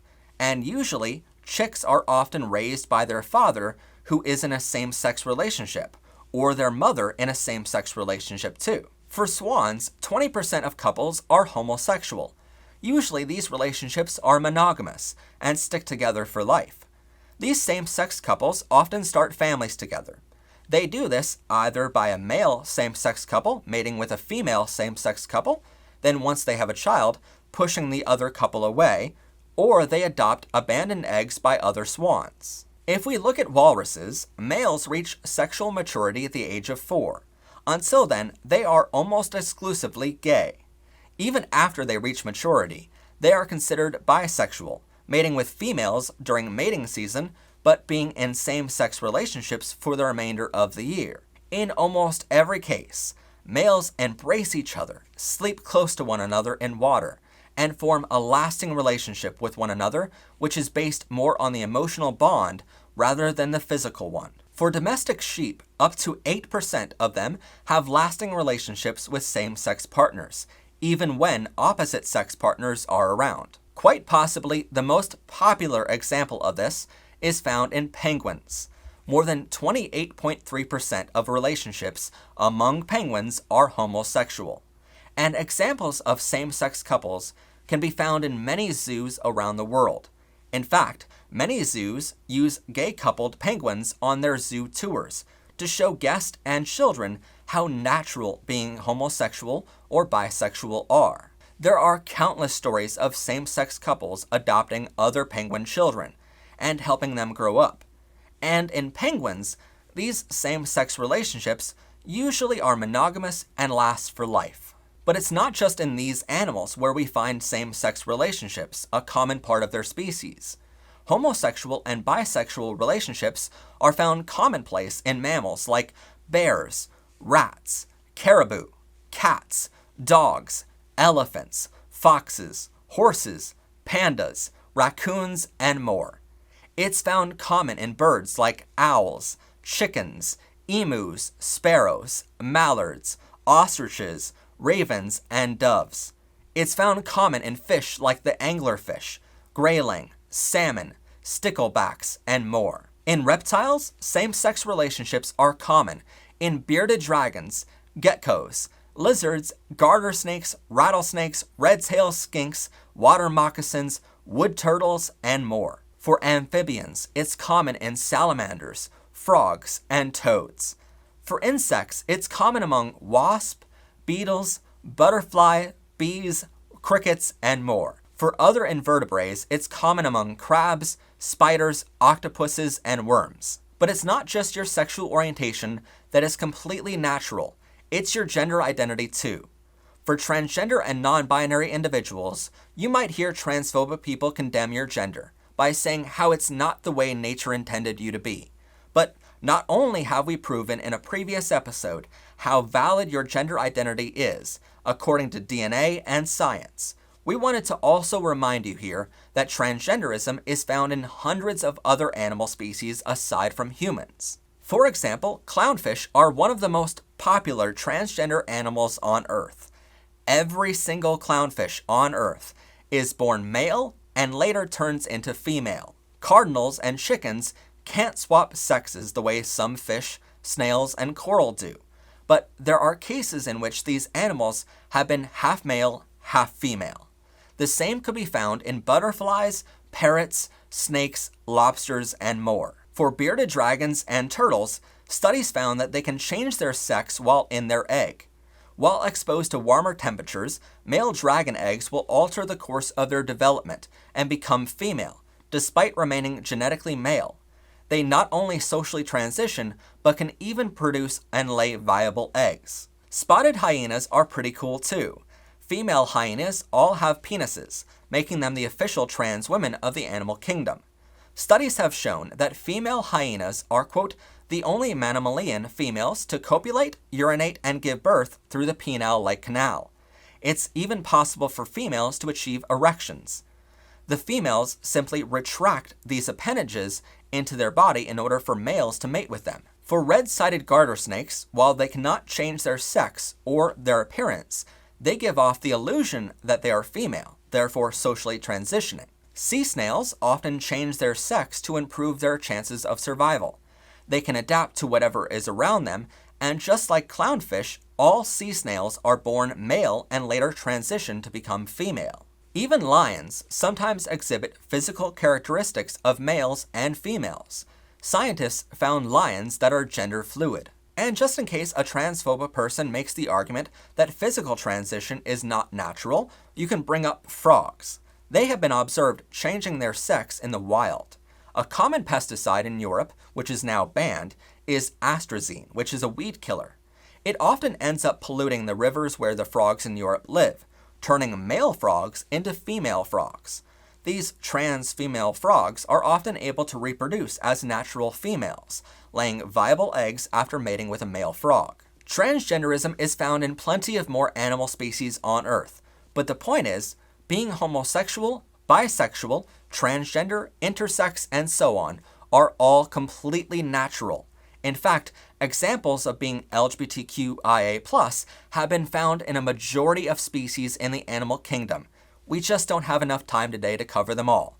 So the next time someone tells you that it's unnatural to love or be your authentic gender, just show them this. Listen up, homophobic and transphobic humans.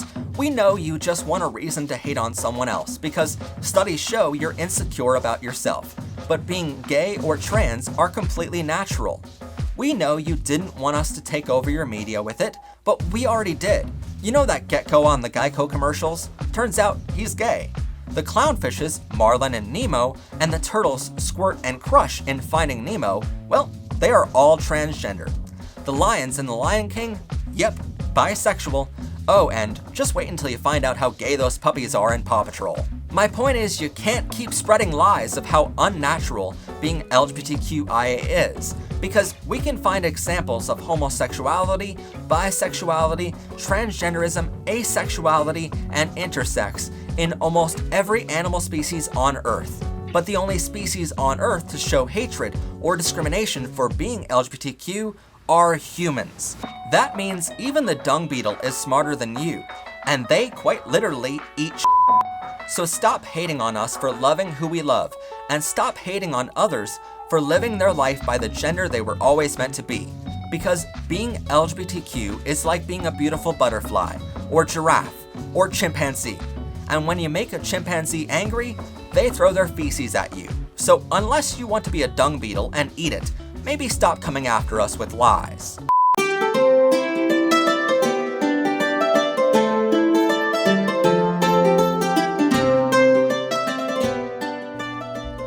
Well, let me just post this photo quick.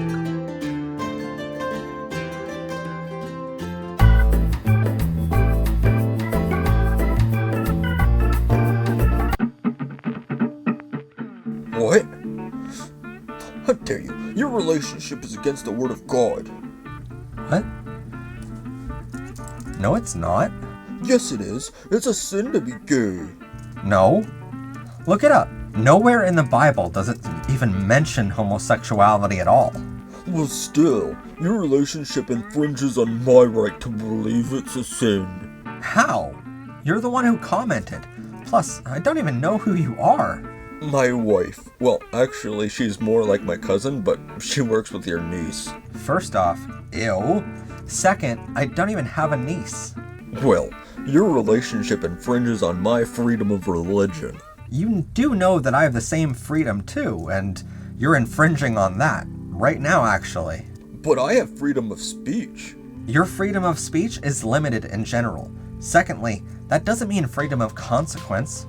And more importantly, you're on social media, which courts have ruled that these companies get to decide their own rules on freedom of speech on their platforms. But you transgender people are all the same. You do know that being trans is not the same as being gay, right? And even still, it's perfectly valid. How is it valid?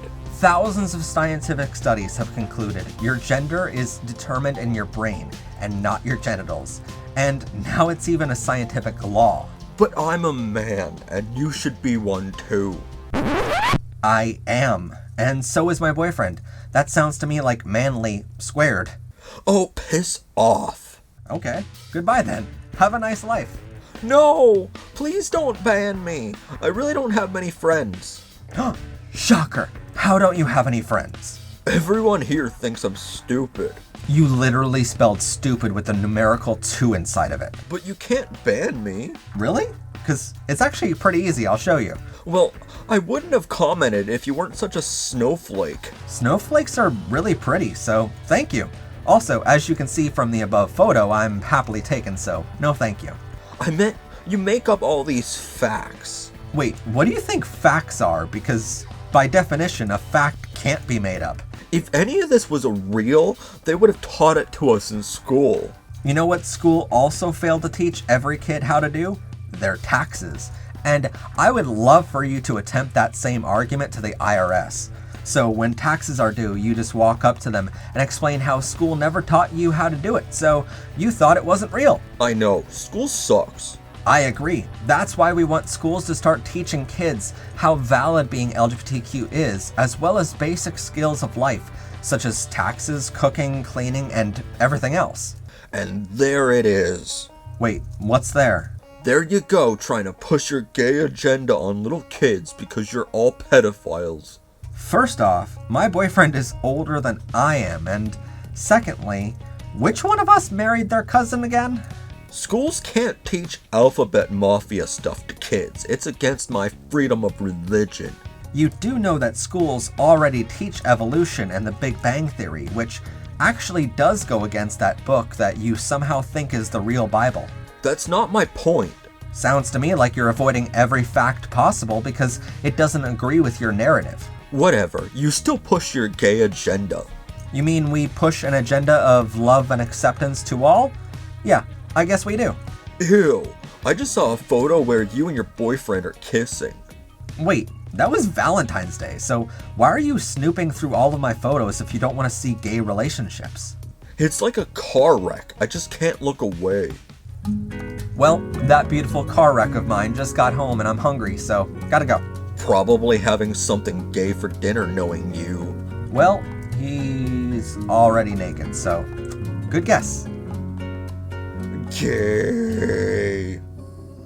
Anyway, happy International Day Against Homophobia, Transphobia, and Biphobia, and I hope you enjoyed this little skit to show you how stupid homophobes, transphobes, and biphobes are. If you like this video and want to support our weekly LGBTQ educational show, please consider checking out our Rainbow merchandise store or becoming a member of our channel to see exclusive behind-the-scenes content and bloopers from every episode. All of that is linked down below. While you're down there, don't forget to like this video, comment down below your LGBTQ-friendly thoughts, hit that rainbow subscribe button so you don't miss out on new episodes of the show, and share this video with others. As always, don't listen to the haters, just go be your perfectly normal self. Thanks for watching. As always, I'm your host, Professor Pride. Have a gay day, everyone, and bye for now. For stupid purposes here, I'm not a homophobe.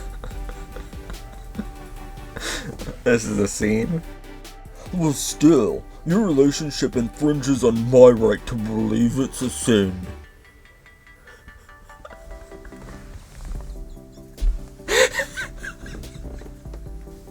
I'm sorry, okay? Mind of a homophobe. There you go, trying to push your gay agenda on little kids. I've lost my spot. Unless, of course, Pepsi wants to be an advertiser, in which case I love Pepsi.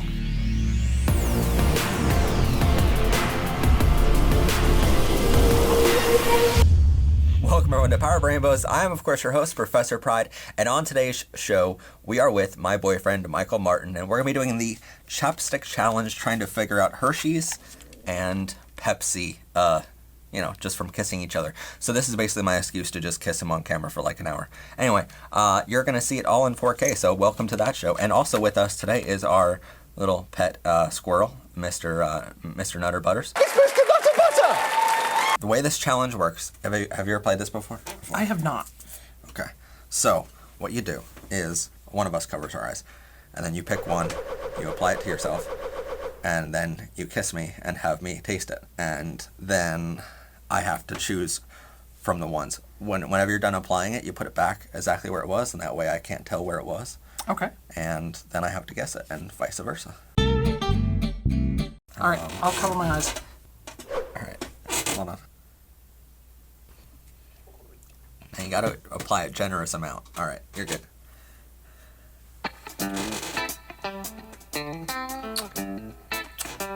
Is that Hershey's? It's one of the Hershey's. The milk chocolate?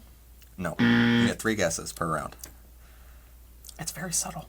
Whatever it is. And if you want to kiss again, you can. It's always a lifeline. Reese's. Which one? Peanut butter cup. Yep. All right. Oh, God. What am I going to choose? Remember, put it back right where you found it. Don't worry, I always will.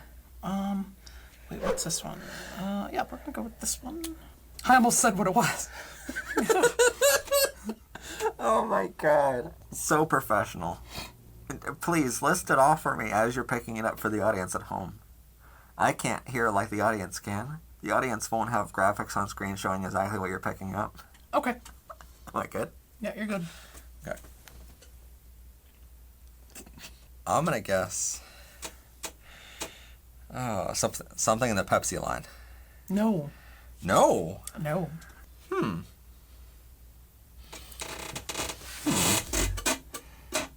Okay, besides Hershey's, like literal one, I really haven't tasted the rest ever in my life. So. You never had icebreakers? Are you saying it's icebreakers? No. You've never had Twizzlers? I've had Twizzlers before. I didn't like them. You love Twizzlers. Okay, wait. Bubblegum. No. Really? Yeah. Would you like to give my lips a sniff?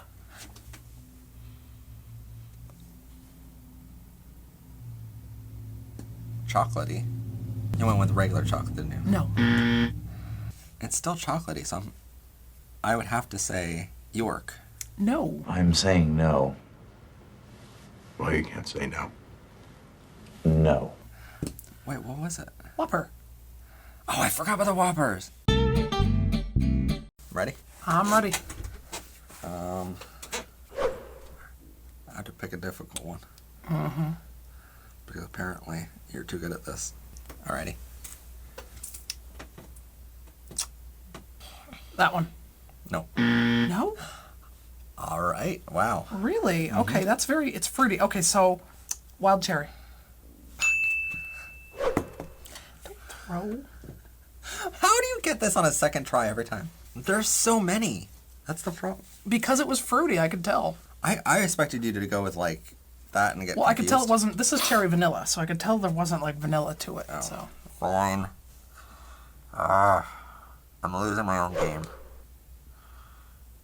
Don't cheat. Are you cheating? I'm not cheating. Better not be cheating. I would never cheat on my boyfriend. Good to know. Yeah. Thanks for laughing. Jeez. Okay, I'm ready. Taste slipped on me. Yeah, taste doesn't help that much. It tastes bland, so it's not fruity. It tastes from the Pepsi line, so I'm gonna go. Okay, my intuition is Mountain Dew or cream soda. Mountain Dew. No. Okay. Icebreakers. No. It's something along those lines, though. Is it? You're not helpful at all. Cream soda. No. I wasn't right at all? No. No! God! Cherry vanilla.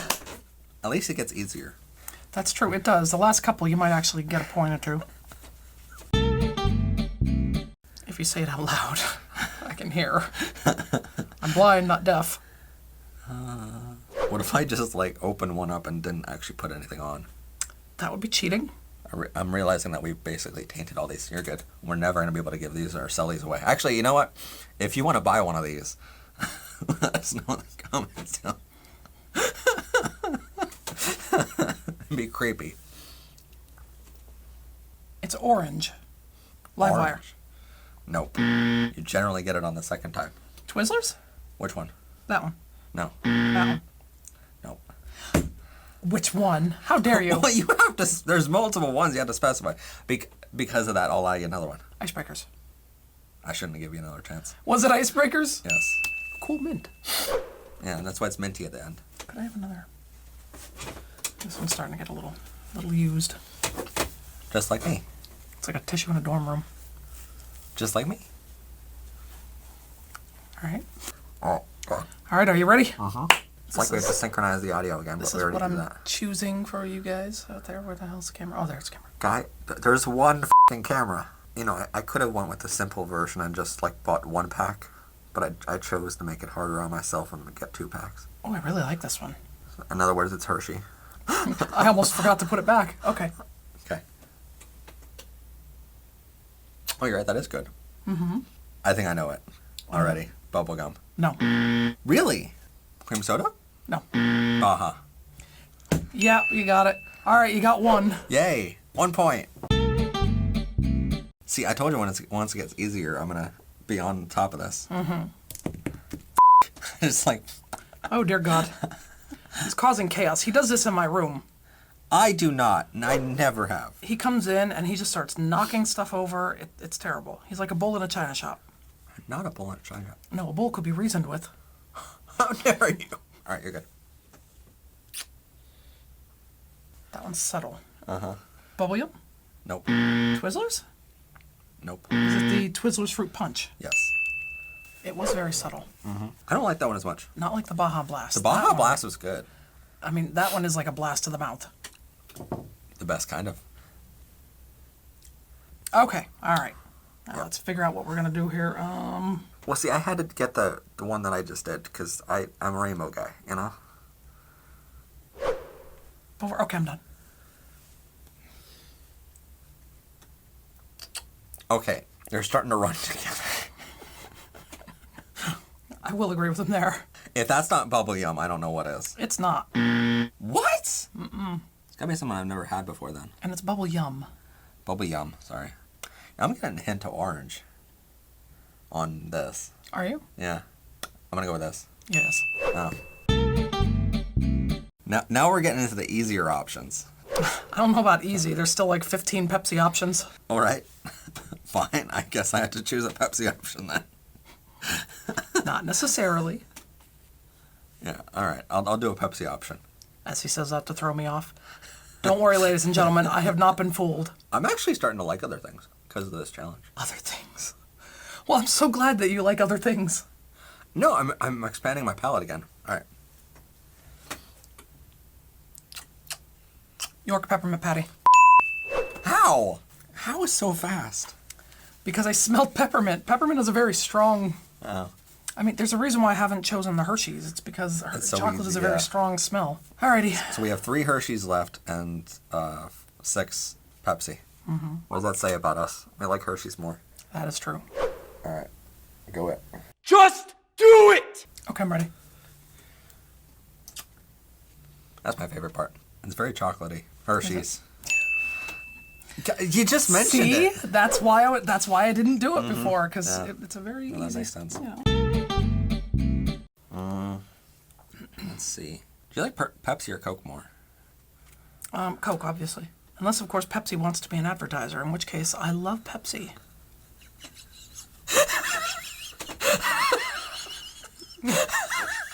I can be bought, ladies and gentlemen. I can definitely be bought.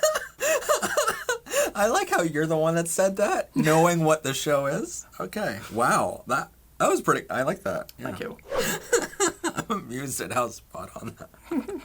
By the way, our sponsor application is in the description of every video. Can I look? Yes. Root beer. Root beer, no. Cream soda? Nope. Code Red. No. Really? Oh, the only Mountain Dew I didn't choose. What is that? Whiteout. Whiteout. I've never had that. No, I never had it. But it tastes good, though. Oh God. Oh. Am I sweaty? My turn. All right. It's got a red flavor to it. What exactly does red taste like? Like strawberry. Okay. Like a Twizzler. Is that your final answer? Twizzler. No. Cream? No. Mountain Dew. Which one? This one. No. Regular Mountain Dew. Really? Yeah. Oh, I did not taste that at all. So, Pepsi, apparently your Mountain Dew has a red flavor to it. And yet it's green. What should I pick? A good one. Uh-huh. Well, we're running out of options. All right. I like the confusion look. Bubble Yum. No. Twizzlers. Nope. Cream soda. All right. All right, you ready? Mm-hmm. I'm ready to kiss and make out with my boyfriend in 4K. And we're all out of 4K. What? I don't know. We still have like an hour and a half of recording on this SD card. I'm good. If you don't get this one, I'll be shocked. Because I've been guessing it the whole time. Well, I mean, there's not that many options to choose from at the moment, so... Wait, no. I actually forgot to actually taste because I was just guessing you. Root beer. No. What was that about? Pepsi? No. Twizzlers. No. Bubble Yum. Good God, man. It didn't taste like that. All right, I'm ready. Oh, yeah, it's my turn. You forgot so quickly? Yes, I did.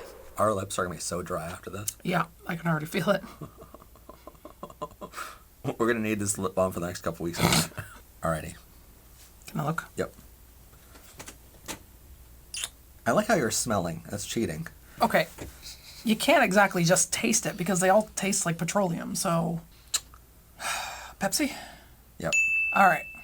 Woohoo. Now, I just made it easier myself. That's what I was going for. It's either one of the 2 flavors I already know or a flavor that's new to me. Which flavor is new to you? Mountain Dew. Okay.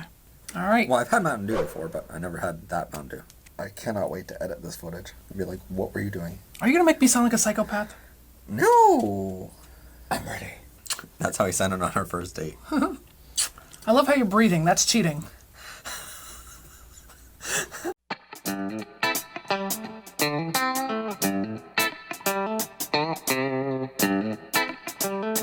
I don't recognize it. Mountain Dew. No. Really? Mm-hmm. I don't taste root beer. I'm going to go Twizzlers. Yes. Now bring them all back on the table. Because there's 2 left, right? Mm-hmm. We can choose either one of the 2 left, or we can choose any of the ones that we've had before. So it's going to be easier if it's one of the ones before because we recognize it, you know? Mm-hmm. But we can also choose one of these two. That way it makes it harder. He's trying to cheat. I'm Okay. not trying to cheat. He's trying to cheat. I never try to cheat on my boyfriend. Why would I try to cheat on you? How dare I? How dare you? Okay, I'm ready. I recognize it. What is it? Yeah, they're all running together. Cherry. No. Root beer. No. Mountain Dew. Yes, technically, but Mountain Dew Code Red. Oh, wow. You actually picked one of those. Yes, I did. One left. Now, which one should I choose? I expected you to go with one of these. No. I choose again.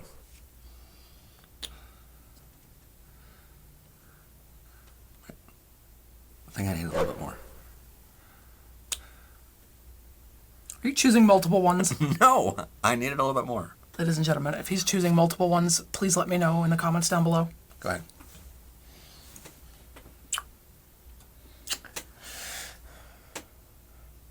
What in the name of hell is that? One more time. He just wants a kiss. That's root beer. No. No? Did you do multiple ones? Okay. I'll let you have it if you can guess either of them. Cream soda? No. Icebreakers. No. I have no idea. Baja Blast and Reese's. Oh God, that's disgusting. Like, we love Reese's and we love Baja Blast, but like not together. That's not a. What did root beer taste like? Not bad. That's actually very subtle. Mm-hmm. For what I thought it would be. Yeah, I thought it was going to be like very, I very didn't direct. choose it because I thought it would be too on the nose. So anyway, that is the chapstick challenge with my boyfriend Michael, and if you want to see more of him on the show, please comment down below some ideas for future episodes. We're definitely going to keep to the educational content on this channel, but I sort of like every once in a while to show you how normal a gay relationship is and bring him on the show because I absolutely love him with my whole heart and soul, and he is becoming my life now, so I love that, and I love how supportive he is of the show, so why not bring him on the show and make him a part of it? As always, let us know your thoughts on this whole idea in the comments, and let us know your favorite flavor of all of the ones we've done today. Hopefully it's a Hershey ones, otherwise he'll yell at you in the comments. Don't forget to like this video. Comment down below your LGBTQ friendly thoughts. Hit that rainbow subscribe button so you don't miss out on new episodes of our show. And share this video with friends. As always, I'm your host, Professor Pride, and this is Michael Martin. Have a gay day, everyone, and bye for now. We kiss a lot. We do. Comment down below your LGBTQ friendly thoughts. Your LGBT. See, it's harder than what it looks. Comment down below your LGBT. I'm loving this. LGBTQ. It's an acronym that is often made fun of by people who don't understand our community, or people that just like to hate other people for some weird reason. You might have heard of our community referred to as the Alphabet Mafia. I'm gonna make him an offer he can't refuse. Which, I'll admit, is objectively funny. But what does LGBTQ stand for, and what is the real gay agenda?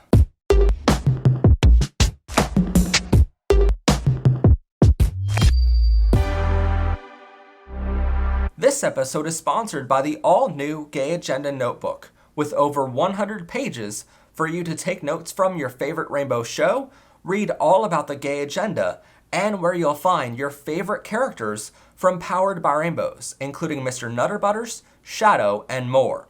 It's available now in paperback and hardcover using the link below. LGBTQIA is an acronym, so first, let's break it down. L stands for lesbian. This is a noun that refers to a woman who loves other women. Lesbians make up 19% of those that openly identify as members of our community. G stands for gay, which technically means anyone who loves someone of the same gender, and that includes lesbian. But generally, the word gay is used to refer to a man loving another man. Gay men make up 36% of those that self-identify as members of our community. The B stands for bisexual, which means someone is attracted to two genders. one of which could be their own gender, but does not necessarily have to be. They make up over 40% of those that identify as members of our community. T stands for transgender, which means someone's gender identity doesn't match their sex assigned at birth. For example, a girl who was born with male body parts, or a boy who was born with female body parts.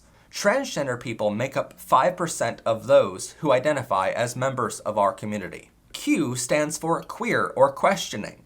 Queer is a term used to describe someone in the LGBTQ community, but with a lot less syllables, and it helps people better understand our whole community using just one word. I stands for intersex, which means a person is born with a combination of male and female biological traits. And finally, A stands for asexual or aromantic, and it means a person is not sexually or romantically attracted to any gender, but they can still have relationships and friendships. You might assume from the LGBTQ acronym that our community is small, but the truth is, up to 20.8% of the world's population are members of our community. In fact, if we had our own country, the LGBTQ would be the single largest country by population, surpassing China and India both individually, and surpassing the United States, Indonesia, Pakistan, Brazil, Nigeria, Bangladesh, and Russia combined. But why is our community so large? Well, it's because it includes millions of gender identities on the gender spectrum, and hundreds of millions of orientations on the 7 spectrums of attraction. In fact, most analysts believe the queer community is much larger, and the only reason that only 20.8% openly identify as members of our community is because many countries, including the United States, have so much discrimination at all levels of government that it prevents more people from openly admitting they belong to the community. So someone questioning their gender or wondering if they are attracted to someone of the same gender is completely normal and perfectly healthy. A big misconception about our community is the science behind it. You might have heard that it's a choice to be gay or bisexual, but how we love is embedded deep in our DNA, long before we are born. And science has now proven that if someone is gay, chances are someone in their parents' generation, if not the parents of the queer child themselves, are members of the LGBTQ as well. So there is a direct link passed on through generations, embedded in your genetic code. Similarly, there's a scientific law that proves your gender identity is valid. Your gender is actually determined by your brain, and MRI brain scans prove trans women have brains closely resembling cisgender women. And nowadays, hospitals and medical care facilities around the world are luckily helping trans people better understand how normal and perfectly healthy it is to be trans. It should be noted that if someone identifies as gay, it does not mean they are trans, and vice versa. These are two separate entities entirely, even though they are included in the same LGBTQ acronym. A child as young as 3 years old can start figuring out their gender identity, and children of all ages start figuring out who they were meant to love and who they are attracted to. But children who start questioning these things are not always surrounded by friends and family members who love them unconditionally. So if you start noticing your child flirting with someone of the same gender, or start to go against the typical gender roles we assign them, make sure they know how much you love them no matter what. Sadly, a lot of LGBTQ kids feel like they're alone, even though 20.8% of the world is just like them. In fact, over 1,500 known animal species on Earth have LGBTQ members. This includes giraffes, dolphins, lions, monkeys, chickens, cats, dogs, and more. Some of the greatest people who have ever lived were members of our community, including Abraham Lincoln, Alexander Hamilton, Leonardo da Vinci, Sir Francis Bacon, Aubrey Beardsley, Charles Demuth, Oscar Wilde, Michelangelo, and more. In fact, many people believe our community only started in 1969 at the Stonewall riots, but the only reason those riots happened was to gain back the freedoms and equal rights that were stolen from our community years before it. As far back as history can record, in 9600 BC, there were gay cavemen roaming the earth. In 3000 BC, there were transgender people that were so widely accepted for their gender identity that they were buried according to their gender identity instead of their sex assigned at birth. In the Egyptian Empire, there were gay pharaohs, and in the Roman Empire, there was even a god of homosexuality named Antinous. History books won't tell you the story of Baron Friedrich von Steuben, who was the gay man who led the infantry, and Casimir Pulaski, who led the cavalry to win the American Revolution. All the while, another gay man named George Washington played politics and became the first president of the United States. Ever since religious translators in 1946 made wild accusations to justify their own actions, being gay was suddenly compared to pedophilia, even though our community has never accepted or fought for the rights of minor attracted individuals. But it was thanks to these wild religious accusations that suddenly made millions of people worldwide believe being gay was a sin. But if you look back to the original scripture, being gay, bisexual, or even transgender were widely accepted in every major religion known today. There are a lot of misconceptions about our community, mostly because a positive LGBTQ education in our schools is only mandatory in a few progressive states. Sadly, other states try to hide history, health, science, and even math away from kids. These misconceptions invite the horrible outcomes we see today. Bisexual couples walking down the street holding hands are beaten up. Gay children are murdered for trying to find a boyfriend. Transgender people are assaulted regularly for using the appropriate restroom. And our police departments are now protecting the criminals who commit these crimes. We endlessly debate the rights and freedoms of LGBTQ people in courtrooms, in legislative branches, and in school board meetings across the country and around the world, as if the life, liberty, and the pursuit of happiness of every citizen can be debated. It's directly because of this discrimination that makes 45% of LGBTQ youth seriously consider suicide every year. Those who hate our community blame us for everything, and even harass children who wear rainbows on their t-shirts, and say they should have a right to check the genitals of children before they enter restrooms, which is creepy. A gay man named Gilbert Baker designed the rainbow flag back in 1978, but this rainbow flag represents more freedoms and equality than any country, state, or local flag combined. It symbolizes our entire mission statement, sometimes called the gay agenda. That agenda is to love one another no matter what, and that's it. That's our whole agenda.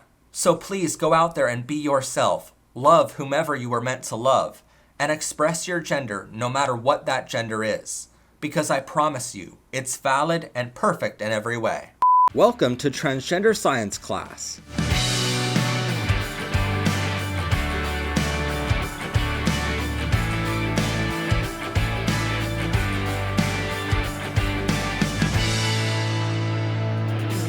Be sure to check out our transgender pins, pronoun buttons, and fundamentals of being transgender course at ProfessorPride.com. Transgender is a term used to describe someone whose gender identity does not correspond to their sex assigned at birth. Though this typically means someone describing themselves as male to female or female to male, sometimes seen as MTF or FTM respectively, transgender is also a blanket term used to describe many other identities. This includes but is not limited to non-binary, meaning someone who describes themselves as not of the gender binary of male or female, gender fluid meaning someone whose gender identity changes over time, and agender meaning someone who describes themselves as not having a gender. Though the term transgender was coined in the 1970s, trans people have been around since the dawn of humanity. In fact, the earliest recorded trans person lived in 2900 BCE, and while this person may not have described themselves as trans 5,000 years before the term was coined,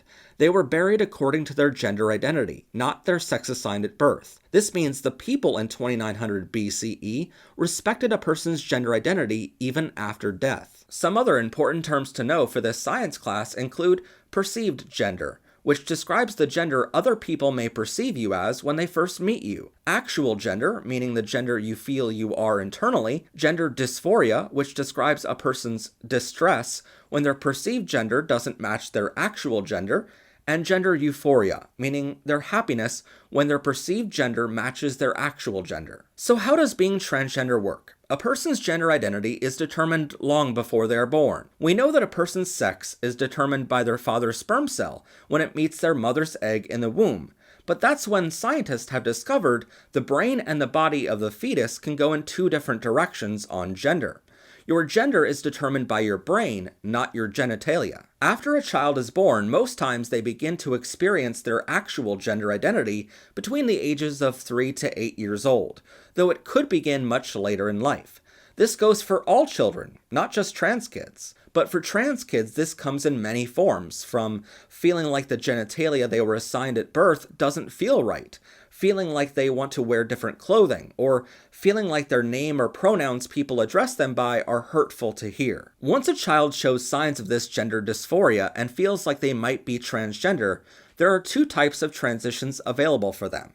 Children under the age of 8 years old in the United States and many other countries are limited to social transition only. Social transition includes coming out of the closet to yourself in the mirror, your friends, family members, and others. There is no rush to coming out, as sometimes it's not safe in your family or area to do so. But in coming out, you might ask people to use pronouns or a chosen name to affirm your gender.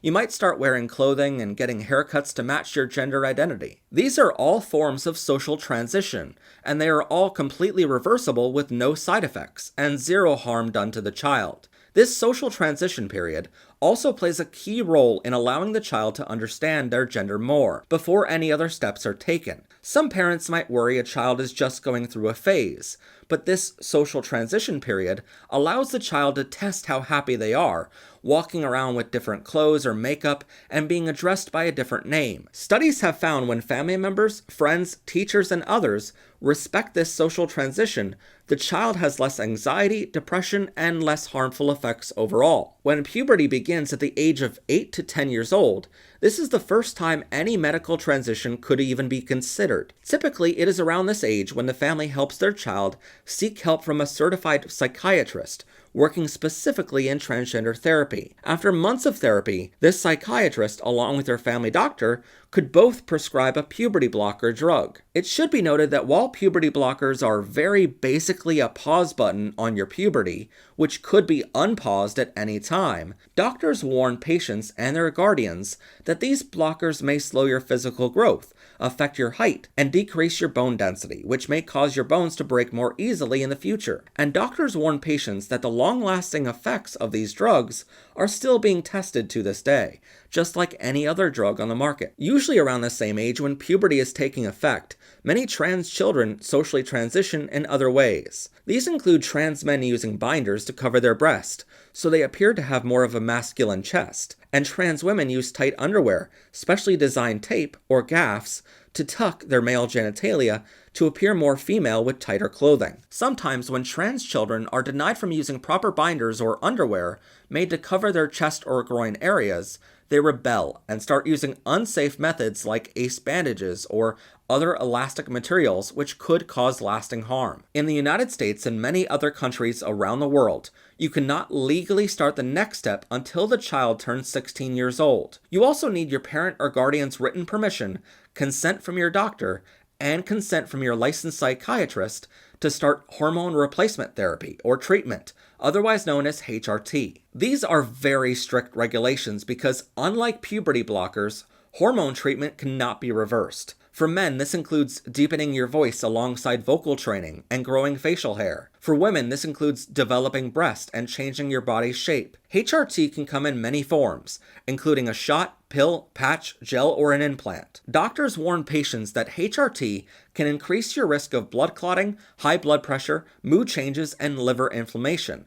The most common side effect is a lowered sexual desire. All of these are reasons your doctor closely monitors anyone on these medications. Some of the benefits of puberty blockers and hormone treatment working in tandem include helping the person with emotional and social development by making them more comfortable in their body, helping combat depression, boost their self-esteem, and prevent the need from future medical transition. Once a person is over the age of 18 or over the age of 17 with parent or guardian consent, a transgender adult can consider further medical transition. They must have been on hormone therapy for a minimum of a year and get consent from their doctors and licensed psychiatrist. For men, they can consider top surgery to remove their breast, hysterectomies to remove their female reproductive organs, phalloplasty to construct a penis using skin taken from other parts of the body, typically your thigh, and metoidioplasty to make your clitoris work more like a penis. For women, they can consider a breast augmentation to get implants in their breast area,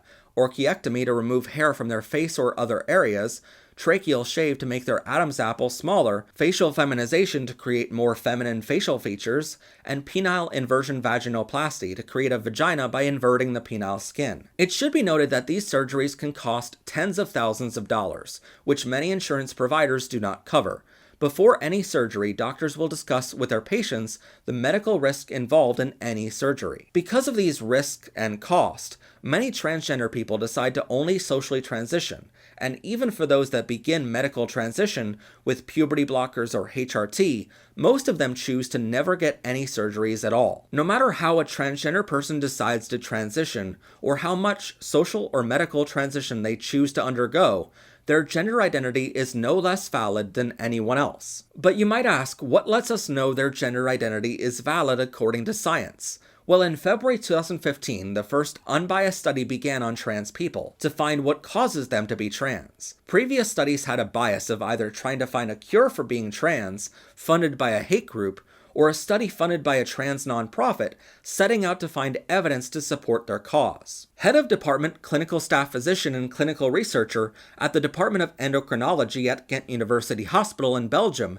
Professor Guy T. Choon, conducted a study titled the European Network for the Investigation of Gender Incongruence, also known as ENEGY. His researchers followed 2,600 transgender participants who were all taking hormone medicine throughout the study and undergoing brain scans using MRI machines to determine how happy the person is. This gave doctors and scientists a literal picture of their brain, much like you can see an X-ray of your bones. The researchers also had thousands of cisgender participants undergo the same MRI study to record brain activity, and then they compared the scans with those of trans participants. From their 2,600 trans participants, endocrinologists could not find a single case where a trans man brain scan did not match a cisgender male brain scan. The same goes for trans women. Every trans brain scan matched perfectly with the brain activity in their cisgender counterparts, and did not match the brain activity of their biological counterparts. But one study doesn't prove much. Something cannot be proven until its results can be replicated. That's what Dr. Julie Baker from the University of Liège did in May of 2018. Dr. Baker focused her study on 160 transgender children and teenage participants, not on any HRT or puberty blockers, rather than trans adults. She conducted the same MRI test, and her results were identical to Professor Guy T. Choon's ENEGY study. She later said, quote, "Although more research is needed, we now have evidence that sexual differentiation of the brain differs in young people with gender dysphoria, as they show functional brain characteristics that are typical of their desired gender.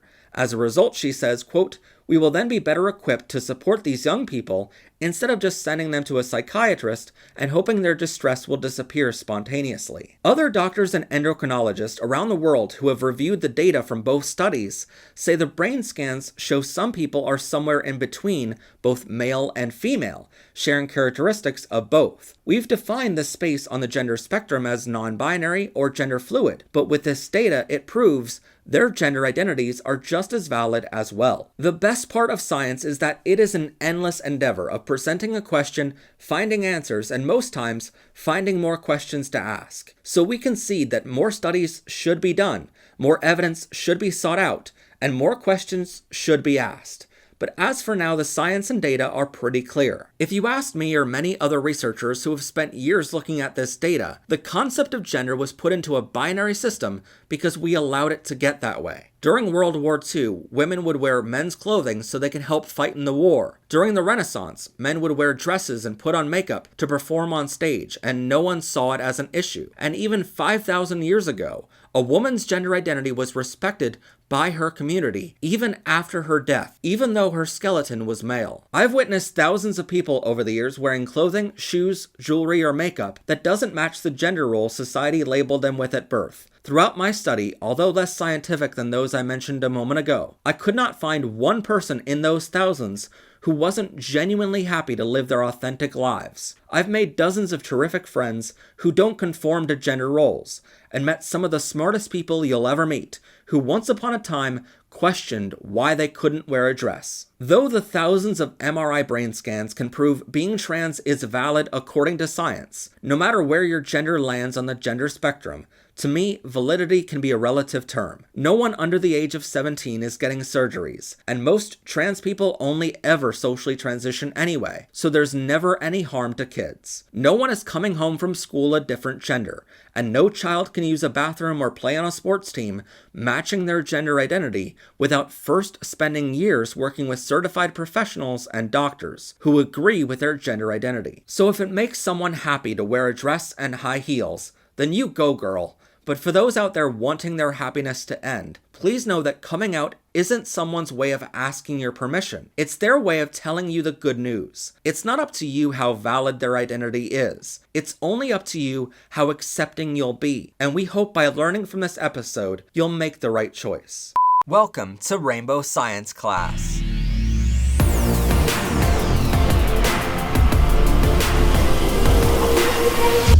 Show off your pride with all new shirts, water bottles, hoodies, and more. Available now on the PBR merchandise store, linked in the description down below. Welcome everyone to Power Rainbows. I'm of course your host, Professor Pride. And on today's show, we're going over the science of being homosexual, bisexual, pansexual, and so on. But before we begin, don't forget to like, comment, and subscribe. Anyway, on to the show. Now, a few months ago, we taught a class called The Science of Being Transgender, which covered trans, non-binary, gender fluid, and showed you the hard data of why all gender identities in the LGBTQ+ are valid. That class is still available on YouTube on our channel and is linked in the description down below. But back then we promised to someday come back to our science classroom and teach you the science of being gay, bisexual, pansexual, and your sexual orientations in general. So let's first start off with the numbers. According to a Pew Research study, roughly 10 to 11% of the world's population identifies as LGBTQ+. With a global population of 7.67 billion people as of 2019, that means roughly 767,400,000 people on Earth are LGBTQ+. Now, according to that same accredited study, 40% of our LGBTQ community identifies as bisexual, 36% identify as a gay man, like me, 19% identify as a lesbian, and 5% identify as transgender. So it's glaringly obvious there are a lot of people out there who are homosexual, or have at least some homosexual attractions.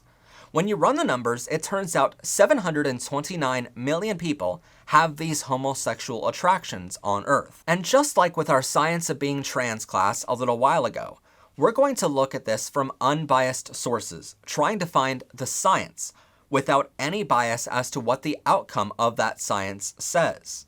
Now, some homophobic hate groups out there will claim being gay is a choice, all in an effort to fund their hatred or their conversion therapy camps, pushing kids to suicide. But what does the actual science say about homosexuality or homosexual attractions? For that matter, what does the science actually say about being straight and heterosexual? Homophobic arguments are based entirely on a scientific argument, and that would be a solid argument if the science actually backed up their claims. But as you'll see in a moment, again, it's basically like homophobes out there built an entire building on a keystone of something that is easily proven false, and thus their entire structure crumbles from underneath their argument. In August of 2019, a study was conducted by some of the top molecular scientists in the world.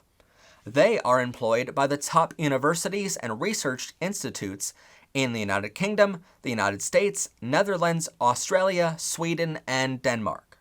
Quite literally, the team they assembled for this study has more doctors and credentials than I can possibly name in this short video here. And to be completely honest, I wouldn't even know how to pronounce half of their credentials.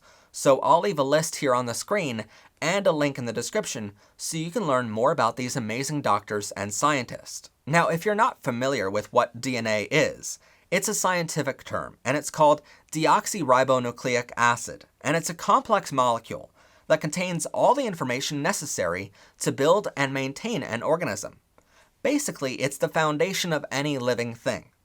What's contained inside of an organism's DNA determines what the living thing is, how it behaves, and every other aspect of its life. DNA is made up of nitrogenous bases, including adenine, thymine, guanine, and cytosine. Forgive me if I mispronounce any of those, by the way. These are the bars which make DNA look like a spiral staircase. The staircase is surrounded by 2 sugar phosphate backbones, which offers the other bases, or steps if you will, a structure to form on. And in layman's terms, what the living thing is, how it behaves, with the partnering of the organism's environment, of course, and every other aspect of who you are is determined by these nitrogenous bases, and how they are arranged on this spiral staircase. But going back to this molecular scientist study from a moment ago, and keep in mind, molecular scientist just is a fancy term for DNA scientist. They looked at over 477,000 people's DNA from around the world. That's almost 500,000 people. They had help from DNA testing companies 23andMe and UK Biobank to collect enough samples from around the world rather than just collecting samples from the local individuals in their home countries. Basically, they wanted to know the real answer rather than just knowing how Finland's LGBTQ people are, for instance. Instead, they wanted to know how LGBTQ people are from around the world. In their study, they asked participants to identify how many sexual partners they've had, what kinds of sex they've had, what they found attractive in their partners, about their sexual identity and their sexual fantasies. Then, the researchers compared the DNA samples to determine if there were any commonalities between the nitrogen bases in those who admitted they had homosexual attractions. For a baseline here, they also compared whether there were any commonalities in those who only had heterosexual or straight attractions. Here is where the researchers identified 5 genetic markers, which are clearly connected with same-sex attraction. Basically speaking, these 5 single points in the genome seemed to be common among people who had at least one same-sex experience. They also found some hints as to what these genetic variants do biologically. They determined, quote, "Using genetic data, we found evidence that sexual behavior is a highly complex trait, and that there is not a single dimension of sexuality." Next, they saw, quote, "Many of the same genetic markers influence same-sex sexual behavior in females and males. But we also found some markers with sex-specific effects." And finally, they found that, quote, "Genes that play a role in same-sex sexual behavior partly overlap with those for several other traits, including openness to experience and risk-taking behavior." But it's important to note here that these 5 genetic markers do not define 100% of why someone is gay. Basically speaking, it's not like you can look at someone's DNA, find these 5 markers, and tell whether they are gay or straight. According to the study, these 5 markers only account for up to 25% of why someone has same-sex attraction. The other 75% is embedded into literally thousands of genetic variants, each with a very small effect, lining your DNA throughout your whole body.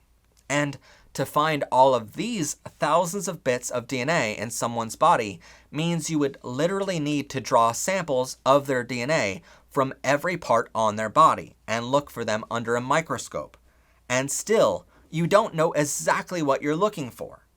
When in comparison, you could just ask the person if they are gay, which is a whole lot easier. And And interestingly here, remember how I told you they weren't just looking at LGBTQ people's DNA? They were actually looking at straight people's DNA too for a baseline?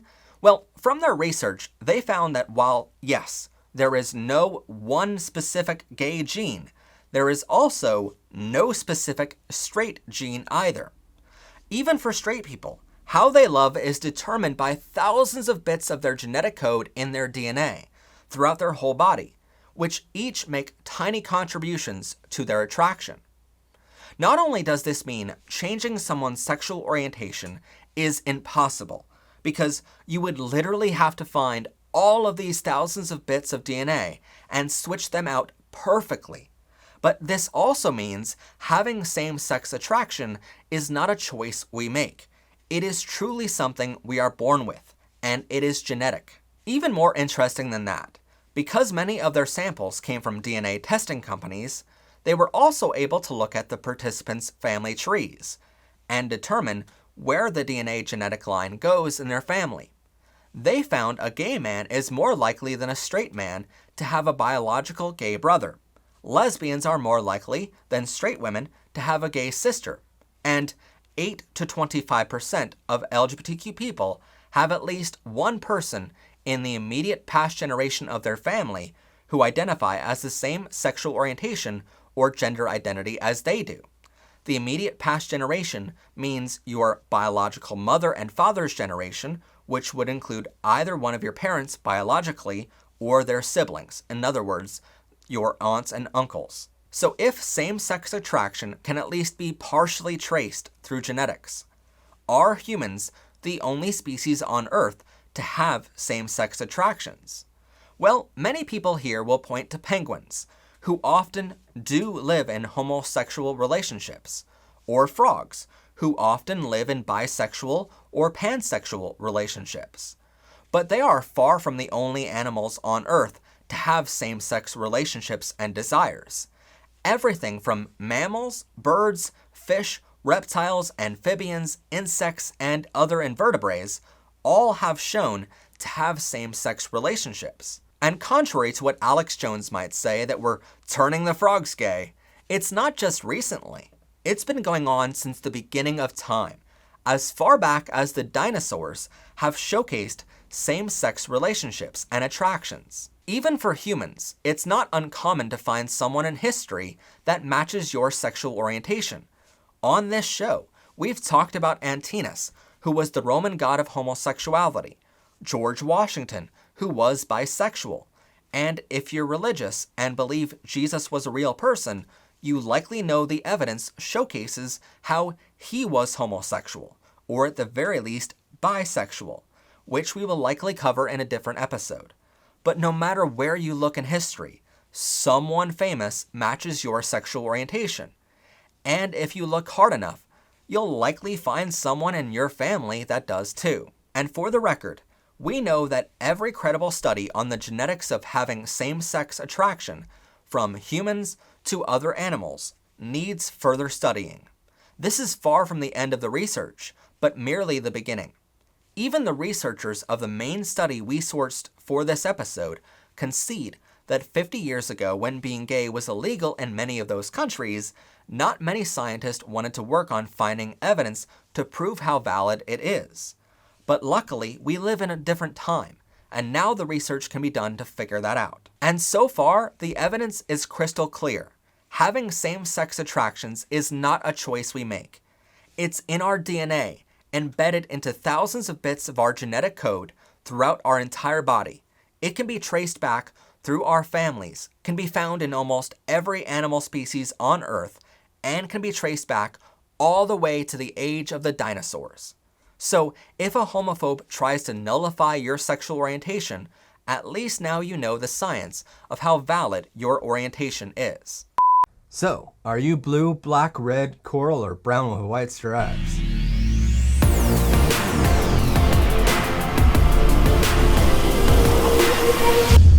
Welcome everyone to Power Brainbows. I am of course your host, Professor Pride.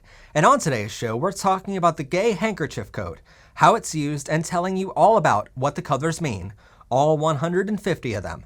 But before we begin, don't forget to like, comment, and subscribe.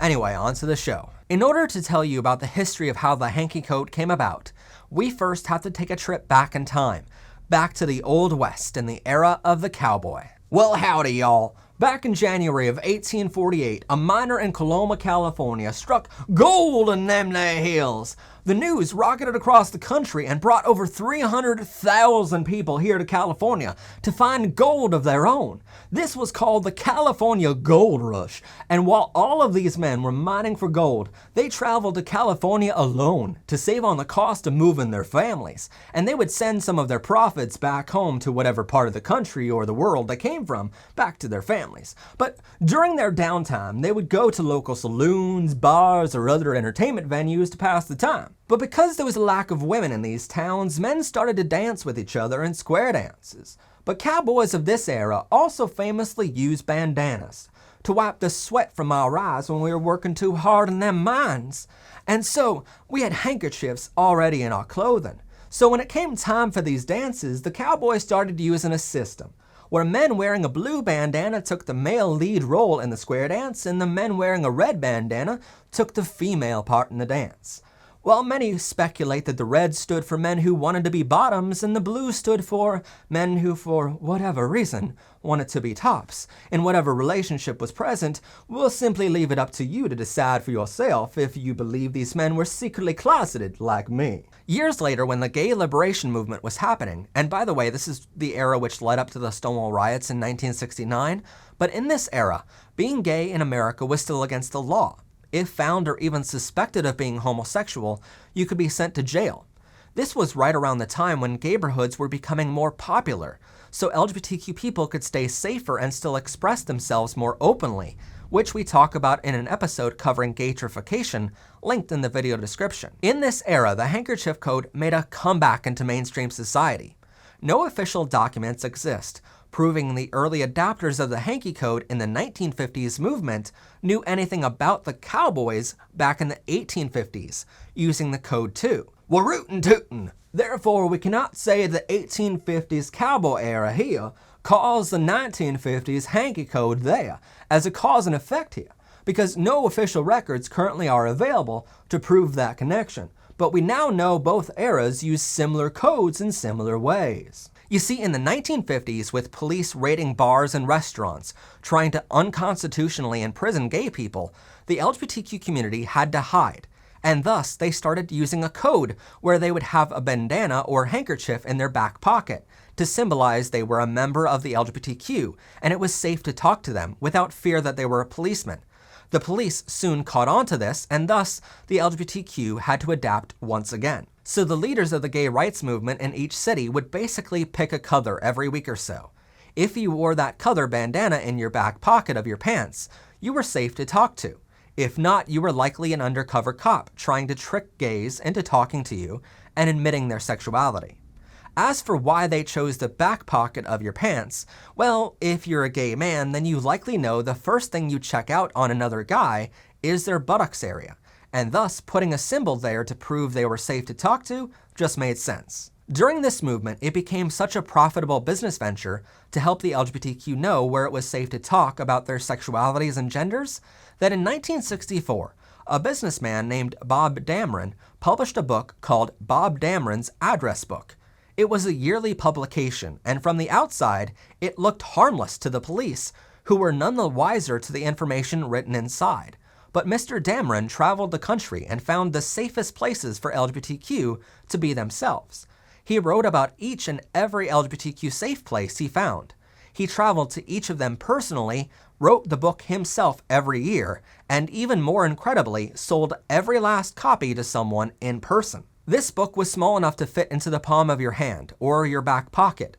Inside it outlined various bars, bathhouses, and cruising areas in cities across all 50 states. But buried inside was also a guide to the handkerchief code and what each color meant. Before this time, no matter the color in your back pocket, it simply meant you were LGBTQ and it was safe to talk to you. Of course, unless you speculate about the red and blue meaning in the cowboy era, or you believe us cowboys were secretly closeted. But outside of the speculation in cowboy times, this was the first time when there started to be a direct connection between a certain color and what you preferred to have in a partner. But as you might notice, this list was very short. In 1971, shortly after the Stonewall riots, a journalist for the Village Voice wrote how some gay bars and so on were having gay people simply wear their keys on their belt to prove they were safe to talk to. And in their reporting, they joked that it would be more efficient to announce your sexuality by wearing different colored hankies rather than your keys. At the same time in 1971, gay department stores started to cash in on this idea too. A gay department store for erotic merchandise called The Trading Post in San Francisco, California, started selling handkerchiefs in their store. But they chose to take it a step further and started printing cards with the different colors and their meanings, sort of cashing in on the same idea from Bob Dameron. Shortly after, other gay department stores of a similar nature started buying bandanas for the same purpose. In 1972, a man by the name of Alan Selby, who later founded the wildly popular Mr. S Leather Company, was at the time a partner of Leather & Things, another San Francisco-based company. He claims their bandana supplier accidentally doubled their order one day, and his business partners and he chose to expand the hanky code to other colors in order to help sell the extra colored bandanas they received. It's still up for debate whether this was the only action to cause the hanky code list to expand. Let's face it, the LGBTQ does like fashion and colors, and it's up for debate if this bandana supplier really made a mistake at all. Or was it just Leather & Things trying to expand a hit seller of their merchandise line, and later claiming it was by accident? But what we do know is over the years, it expanded wildly. As soon as being gay was made legal in our country again, after a Supreme Court ruling in 2003, stating imprisoning gay people for our sexual orientation was unconstitutional, the hanky code was no longer needed as a way to determine if it was safe enough to talk to someone. Police could no longer trap you into talking about your sexuality, so having a code to determine if someone was gay or not was simply not needed anymore. But by this point, the sexual preferences list of the hanky code already took hold and kept evolving as other kinks became more accepted. Nowadays, we have a list of 150 colors in the hanky code, and the colors represent a lot of different preferences. Some colors show off what you personally consider yourself to be, and other colors represent what you're looking for in a partner.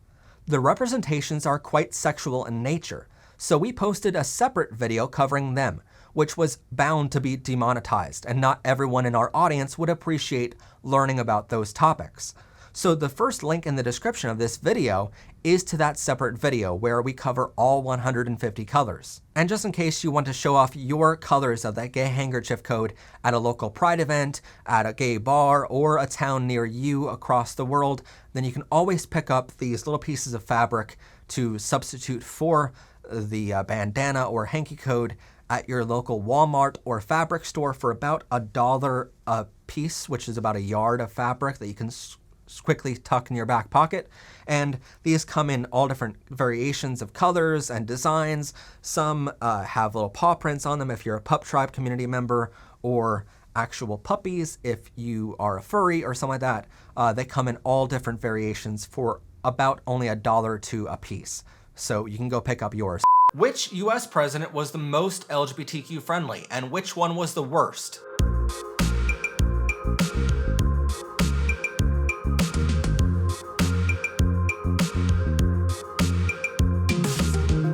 ProfessorPride.com offers hundreds of ways to show off your pride and learn more about the LGBTQ community. Check it out now and support our work using the first link below. This week, we took a look at every US president and everything they ever said or did concerning the LGBTQ community to find out which one was the most and least LGBTQ supportive. We also looked at each of their personal relationships and found 14 of them are believed to have been LGBTQ themselves, including gay, bisexual, and asexual. So here are all the presidents in order. George Washington served from 1789 to 1797.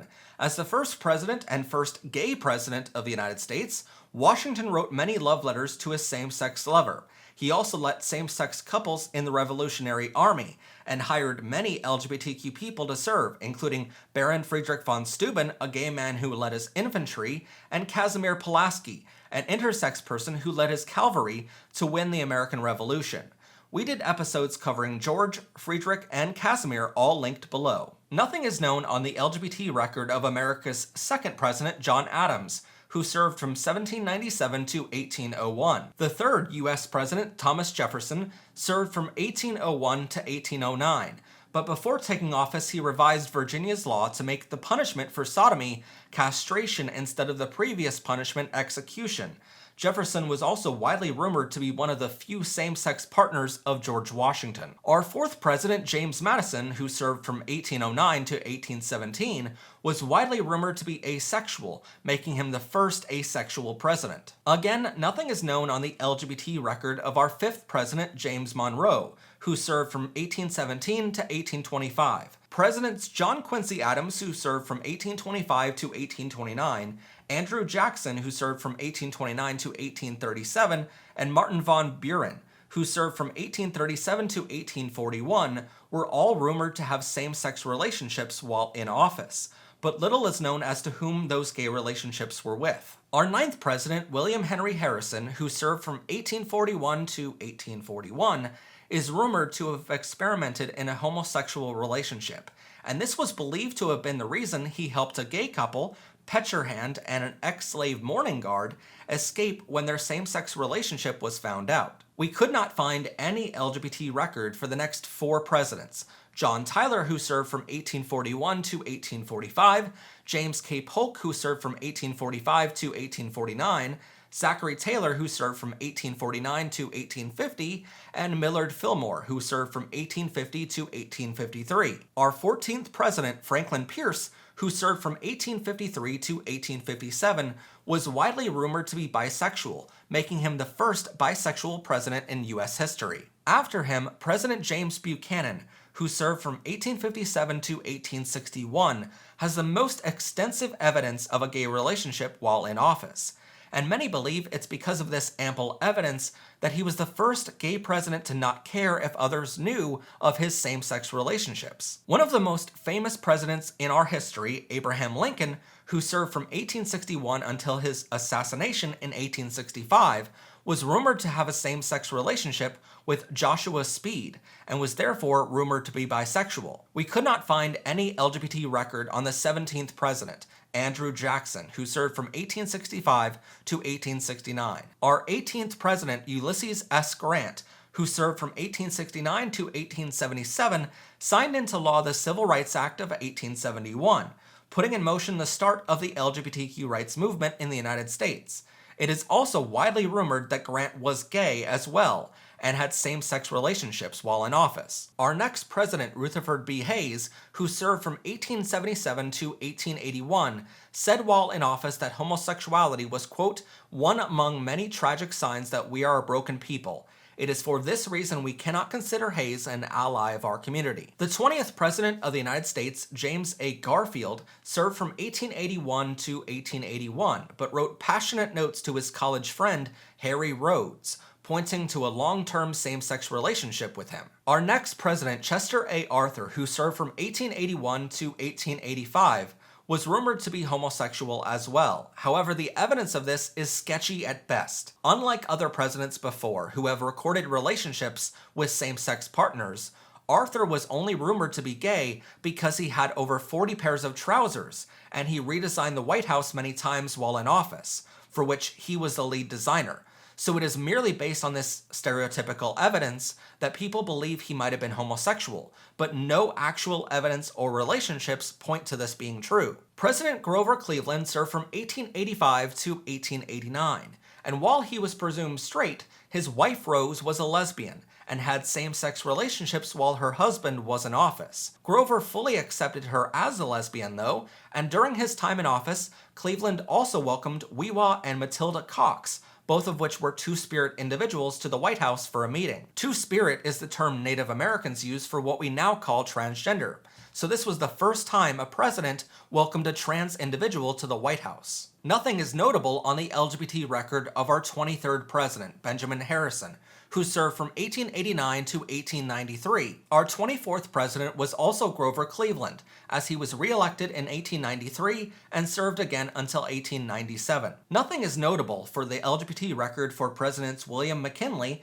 who served from 1897 to 1901, Theodore Roosevelt, who served from 1901 to 1909, William Howard Taft, who served from 1909 to 1913, Woodrow Wilson, who served from 1913 to 1921, and Warren G. Harding, who served from 1921 to 1923. Our 30th president, Calvin Coolidge, who served from 1923 to 1929, was noted only on this list because it was his administration which used the word gay for the first time in U.S. history. However, the word gay only appeared in his wife, Grace Coolidge's biography, as a term to mean happiness, not referencing homosexuality. Calvin did not do anything notable for or against the LGBTQ community during his time in office. Next was President Herbert Hoover, who served from 1929 to 1933. He was widely rumored to have same-sex relationships during his time in office. One of the most significant and incredible presidents in U.S. history is Franklin D. Roosevelt, who served from 1933 to 1945. He lived in Hyde Park, New York with his wife Eleanor, who just happened to be a lesbian. But Franklin is rumored to have had affairs with other women, and seemed to have an arrangement with Eleanor that they can each have separate relationships with other women. FDR even built her a house across from his on their Hyde Park property, so she can live there with her lover, Lorena Hickok.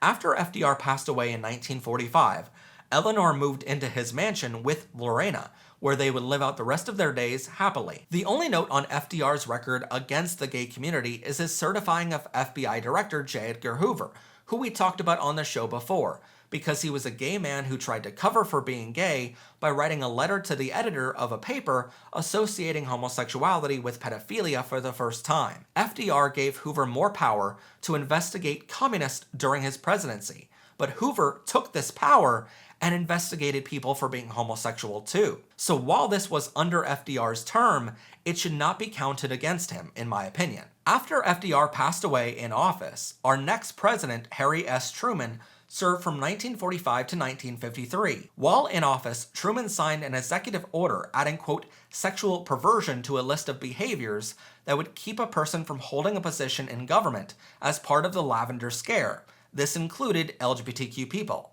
He also implemented a don't ask, don't tell style policy for the military. It should also be noted that Truman was reportedly bullied in his elementary school years and called a sissy.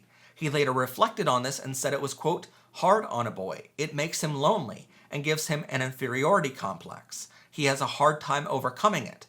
He often referred to his feminine features and attributes as things he did not like about himself. Our 34th president, Dwight D. Eisenhower, served from 1953 to 1961, but during the Cold War, one of his first acts as president was to sign an executive order banning LGBTQ Americans from serving in the federal government. President John F. Kennedy, who served from 1961 to his assassination in 1963, spoke many times about his strong belief that gay couples should have the legal right to be married, but believed churches should not be forced to perform those same-sex marriages, which I believe is completely fair. As long as the government recognizes the marriage, the church should be separate from the state, and churches should have the right to refuse if they so choose. Our next president, Lyndon B. Johnson, served from 1963 to 1969. He believed that gay individuals should have equal rights and protections under the law. He even signed into law the Civil Rights Act of 1964, which would later lead to LGBTQ freedoms being passed. The 37th president, Richard Nixon, who served from 1969 to 1974, has a troubled history on LGBTQ rights. On the one hand, during the Watergate scandal of 1972, the arguments his team made for private citizens to have the freedom to make personal decisions later led to the same arguments being used to gain rights and protections today for transgender individuals. However, during this same time in office, Nixon also said, quote, gays have a problem. They're born that way. He also said, quote, Boy Scout leaders, YMCA leaders, and others bring them in that direction, and teachers. And if you look over the history of societies, you will find, of course, that some of the highly intelligent people Oscar Wilde, Aristotle, etc., etc., etc., were all homosexuals. Once a society moves in that direction, the vitality goes out of that society. Vitality meaning superiority or strength. So he was notoriously anti-gay, but arguments in his Watergate court case were later used to gain transgender rights. Our 38th president, Gerald Ford, who served from 1974 to 1977, did not support same-sex marriage during his time in office, and spoke a few times about his dismissal of gay marriage, but he supported the end of sodomy laws in the Lawrence v. Texas court case, which ultimately led to the U.S. Supreme Court abolishing sodomy laws and made being homosexual legal in the United States in 2003. Ford's son was also rumored to be gay, and Gerald supported his son's sexual orientation. Most notably from his term in September 1975, there was an assassination attempt on President Ford. A woman named Sarah Jane Moore fired 2 shots at him from close range. The first shot missed Ford, and a man named Oliver Bill Sipple, a Vietnam War veteran, who happened to be standing next to the woman, pushed her arm away as she fired a second shot. This allowed Ford to get away from her and the police to arrest her. The San Francisco Chronicle then outed Sipple as gay to the world in their coverage, after which it generated more positive press for the gay community than any other time in recent history, but it also stirred up backlash to Oliver. After this, Ford sent a letter of appreciation to Sipple and released a letter to the press publicly thanking the gay man for saving his life. Our next president, Jimmy Carter, served from 1977 to 1981. During his presidential campaign, he campaigned alongside LGBTQ hero Harvey Milk. President Carter also said while in office, quote, "I believe Jesus would approve of gay marriage," and Carter played a key role at the time in bringing gay rights to the forefront of national politics. Our 40th president, Ronald Reagan, who served from 1981 to 1989, had a terrible record on LGBTQ rights. To his credit, 1 year before announcing his candidacy for president, he came out against Proposition 6 in California, which would have banned gay people from teaching in public schools. But once in office, Reagan called homosexuality a, quote, tragic illness that needs to remain illegal.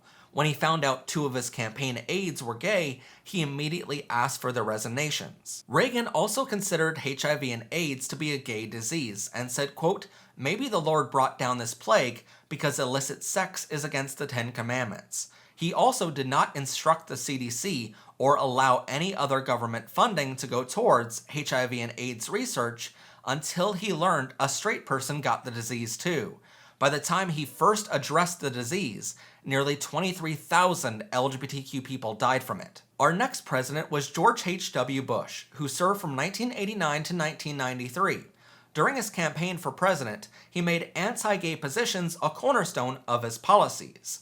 When he got into office, he signed into law the Hate Crime Statistics Act of 1990, requiring the Attorney General to collect data on crimes that showed prejudice based on race, religion, sexual orientation, or ethnicity. He oversaw the removal of a ban on, quote, sexual deviation from the 1965 Immigration and Nationality Act. He also supported the federal marriage amendment that would have barred same-sex marriage on a federal level. He did little to support HIV and AIDS research, while many LGBTQ people died from the disease, and he appointed 2 anti-LGBTQ judges to the Supreme Court, David Souter and Clarence Thomas. With this said, years after he left office in 2013, he served as a witness to the wedding of 2 women in Maine, but during his time in office, he was still very much mixed on his support for LGBTQ people. The 42nd President of the United States, Bill Clinton, served from 1993 to 2001. During his campaign for president in 1991, he met with LGBTQ advocates in Hollywood, making him the first major presidential candidate to seek the LGBTQ vote. In 1997, during an interview with the Human Rights Campaign, he said he supported a law that protects homosexuals in the workplace. However, Clinton also signed into law Don't Ask, Don't Tell, which banned LGBTQ people from serving openly in the military. In June 1996, he said, quote, "I remain opposed to same-sex marriage. I believe marriage is an institution for the union of a man and a woman. This has been my long-standing position, and it is not being reviewed or considered." Also in 1996, he signed into law the Defense of Marriage Act. stating that the federal government will only recognize marriage between one man and one woman. After leaving office and once his wife Hillary started her first campaign for president in 2008, he said the Defense of Marriage Act that he signed was not anti-gay, even though it clearly was. He also quickly changed his position on gay rights and said he is, quote, basically in support of gay marriage. As his wife Hillary was gearing up for another attempt to be president in 2013, Bill Clinton wrote to the Washington Post saying, quote, I now know that even worse than providing an excuse for discrimination, the law itself is discriminatory. It should be overturned, referring to the Defense of Marriage Act. Our 43rd president, George W. Bush, served from 2001 to 2009. During his time in office, he supported a constitutional ban on same-sex marriage and said during his campaign to be re-elected, quote, we believe marriage is the union between a man and a woman and should be defended. I will continue to appoint judges who strictly interpret the law and not legislate from the bench. However, his two nominations to the Supreme Court, Justices Robert and Alito, have both been doing way more legislating than interpreting the law, and both have been extremely anti-LGBTQ in their decisions. With this said, years after leaving office in 2013, he attended the wedding of two lesbians, Bonnie and Helen. He also offered to perform the ceremony for the lesbian couple, but reportedly had a scheduling conflict. Our next president was Barack Obama, who served from 2009 to 2017. Years before taking office in 2004, he said that he supported civil unions and civil rights for gays and lesbians, but insisted, quote, marriage is between a man and a woman. By 2009, he openly supported same-sex marriage, domestic partnerships, and the adding of sexual orientation to the Human Rights Act, according to multiple surveys before becoming president. While running for president, he pledged to repeal the Defense of Marriage Act and Don't Ask, Don't Tell, both signed into law by President Clinton. Once he became president, Obama signed into law the Matthew Shepard and James Byrd Jr. Hate Crimes Act, which gave the Justice Department jurisdiction over crimes of violence targeting victims because of their sexual orientation or gender identity. In December 2010, he repealed Don't Ask, Don't Tell, allowing LGBTQ Americans to serve openly in the military once again. In February 2011, he instructed the Justice Department to stop defending the Defense of Marriage Act in court. In July 2014, he signed an executive order protecting LGBTQ employees working for federal contractors. By January 2015, he became the first U.S. president to use the word transgender in a State of the Union address. In April 2015, he said conversion therapy for minors should be banned nationally. During his time in office, and thanks to his appointment, the Supreme Court ruled in favor of marriage equality in June of 2015. And in June of 2016, he designated the Stonewall National Monument as the first U.S. national park dedicated to LGBTQ history. Our 45th president and convicted felon, Donald Trump, served from 2017 to 2021, and was the first Republican candidate for president to mention LGBTQ rights in his convention speech. Before taking office and once in office, Trump repeatedly said he is against gay marriage and against transgender individuals having equal rights. In September 2019, while serving as president, he addressed the United Nations where he spoke of his work ending the criminalization of homosexuality in other countries. To this date, he has not done a single thing to stop the criminalization of homosexuality in any of those countries. During his time in office, he also signed over 350 anti-LGBTQ executive orders and policies. This included defunding research for HIV and AIDS, only reinstating some of that funding once he learned that more straight and cisgender people have HIV nowadays than LGBTQ people. And he hired many anti-LGBTQ people who support conversion therapy to his campaigns, administration, and nominated some of them to the Supreme Court. During his 2024 presidential campaign, he has endorsed Project 2025, and his team members are the ones that not only wrote the 920-page manifesto, but star in most of the tutorial videos calling for the end of gay marriage, Social Security, banning women's health care, banning transgender people from being trans at any age, even adults, and banning LGBTQ people from adopting a child. Our 46th and most recent president at the time of this recording is Joe Biden, who served from 2021 to 2025. Long before he was president, Joe Biden served as a U.S. Senator, and while there in 1972, he said, quote, "My gut reaction is that they, meaning homosexuals, are a security risk."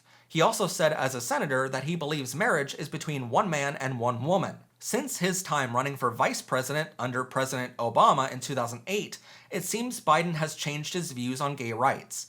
After he became president himself in 2021, Biden hosted multiple Pride Days at the White House. And in June 2021, he announced the National Pulse Memorial, making the Pulse nightclub in Orlando, Florida, the scene of the most horrific attack on LGBTQ people in U.S. history, a national monument. In August 2021, he led the Departments of Education, Justice, and Housing to advise schools on how to better protect LGBTQ people. In December 2022, Biden signed the Respect for Marriage Act into law, protecting same-sex marriage in law rather than a Supreme Court ruling that can be overturned.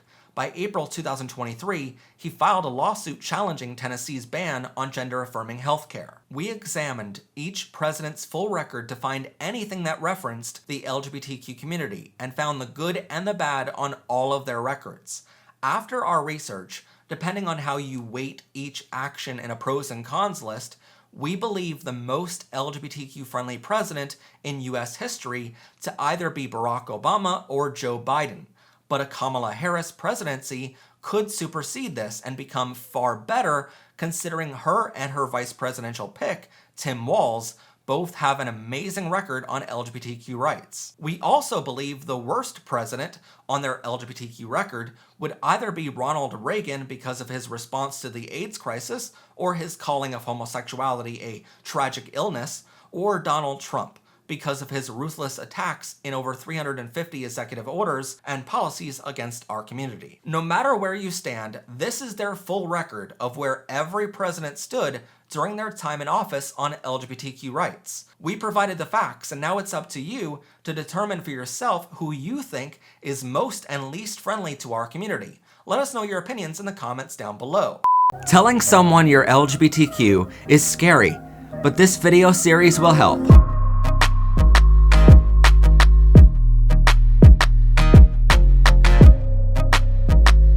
Welcome everyone to Powered and Protected by Rainbows. I am of course your host, Matt Haslam.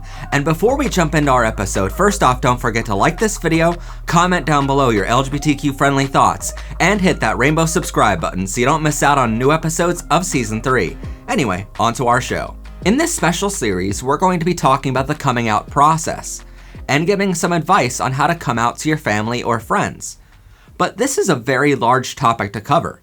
So we're actually going to be splitting the topic into several different parts, so it is easily understood. If we tried fitting everything into one episode today, it would be rushed and not do the topic justice. So in the description of this episode is a link to the entire playlist, which might help you.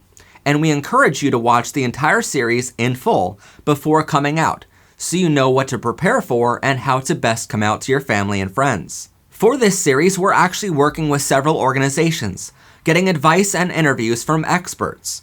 Before we wrote any of the scripts for this series, we had massive help from the Trevor Project, the Pennsylvania Equality Project, and many more amazing organizations.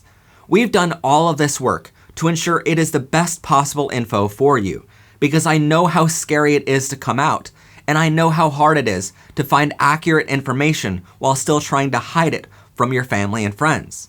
So let's begin our series discussing what sexuality and gender identity are, and that way you understand the terms we'll be using in future episodes of the series. A lot of times you might hear activists or experts using the term SOGI, spelled S-O-G-I, which is an acronym meaning sexual orientation and gender identity. We just abbreviate it because saying sexual orientation and gender identity over and over is a really long-winded way to say it. So what exactly is sexual orientation? Well, it includes different forms of attraction, behaviors, and identities. But in basic terms, it identifies who you are attracted to. When you're young, you might look at your parents, or look at character couples in your TV shows and movies, and think to yourself that sexual orientation looks like this. That a relationship is strictly between one man and one woman. In fact, depending on where you live, your school cannot legally teach you otherwise. But for more than 10% of the population, their sexual orientation looks more like this, where you can be in a relationship with a man or a woman or non-binary person. Or this, and you only want a relationship with another woman. Or this, where you're like me and only want a relationship with another man. But in school, or when you're young, they don't really teach you that in many cases sexual orientation can actually look more like this.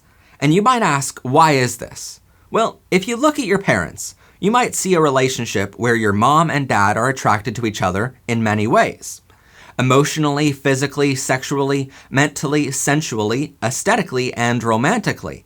But that's not the way it works for everyone. Sexuality is a spectrum, so you can find yourself being attracted to someone in all of these 7 categories, or just some of these 7 categories, or none of them at all. For instance, you could be romantically attracted to men and emotionally attracted to women, or sexually attracted to non-binary and men, and have no romantic attraction to anyone. So while you might have been taught in school that there is only one sexual orientation of one man and one woman who are attracted to each other in all 7 categories, the truth is that there are endless combinations of sexualities. All 7 of these categories have a spectrum, which looks like this. And you can find yourself classified anywhere on any of those 7 spectrums at the same time. In fact, if you watched our previous episode on pride flags and what they all mean, there were dozens of flags to describe sexual orientations and gender identities. So there are literally endless combinations of sexual orientations and gender identities. That's important for you to hear at this moment, so you know that it's perfectly fine if you don't fit into one of the main checkboxes on the list of orientations or identities. There will always be a place for you here in the LGBTQ community. And as I said, just like there are endless sexual orientations, there are also endless gender identities. So what is gender identity? It describes our internal understanding and experience of our own gender. Each person's experience with their gender identity is unique and personal. Gender expression describes the way in which we present ourselves, which can include physical appearance, clothing, hairstyles, and behaviors. When you're born, you're taught that you're either a boy or a girl. This is called your sex assigned at birth. When you're born, doctors decide whether female or male will be listed on your birth certificate, and oftentimes this is based solely on your genitals. For instance, I have a penis, so I was assigned male at birth. As I grew up, I always felt the male gender identity described my internal understanding and experience of my own gender. And I always expressed my gender through male physical appearance, clothing, hairstyles, and behaviors. And when we're talking about gender identity, you might hear the term cisgender fairly often, which is when someone's gender identity and expression align with their sex assigned at birth. Therefore, I am technically considered a cisgender male. And while many people were taught that gender identity looks like this, the truth is that gender identity looks more like this. And you can identify anywhere on this chart if your experience with your internal understanding and experience of your own gender differs from the sex you were assigned at birth. Being transgender is when your gender identity differs from the sex you were assigned at birth. Many transgender people will transition to align their gender expression with their gender identity. However, you do not have to transition in order to be transgender. Another gender identity is called non-binary, and this is for people who experience their gender identity and their gender expression as outside the male and female gender binary. Many different categories are used for non-binary, such as gender fluid, gender queer, polygender, bigender, demigender, and agender. But when it comes to gender, the most common way to communicate your gender to others is by the pronouns you want others to address you by. For example, since I am a cisgender male, I ask people to address me as he, him, his, and himself. But how you want others to address you is your decision, and only your decision. For clarification on this, here is a list of pronoun combinations you might want others to address you as, and these typically match your gender identity and expression. Studies show that when non-binary or transgender individuals are addressed by their proper pronouns, which they chose for themselves, it decreases suicidal thoughts by 29%, and suicidal behavior by 56%. And if you identify as non-binary, please know that you're not the only one. In fact, 25% of LGBTQ youth identify as outside the gender binary. But one of the most common misconceptions you might hear others have is grouping us all together. For example, when people hear the acronym LGBTQ, because we don't have proper LGBTQ education in our schools yet, some people grow up thinking or assuming that lesbian, gay, bisexual, transgender, questioning, and non-binary are all the same, but they are not. For example, I am a cisgender male, and I am also gay. I identify my sexual orientation by one of those letters in that LGBTQ acronym, the G standing for gay, but I don't identify as transgender or non-binary. If you are lesbian, gay, bisexual, or pansexual, it does not mean you are transgender or non-binary. Just like if you're transgender or non-binary, it does not mean you're gay, bisexual, or pansexual. Though we celebrate Pride events together and we are part of a large community together, one does not automatically mean the other. With that said, you could be both transgender or non-binary and also gay, bisexual, or pansexual. And I realize there are genders and sexual orientations I'm not listing here, but there are simply too many to name in a short episode.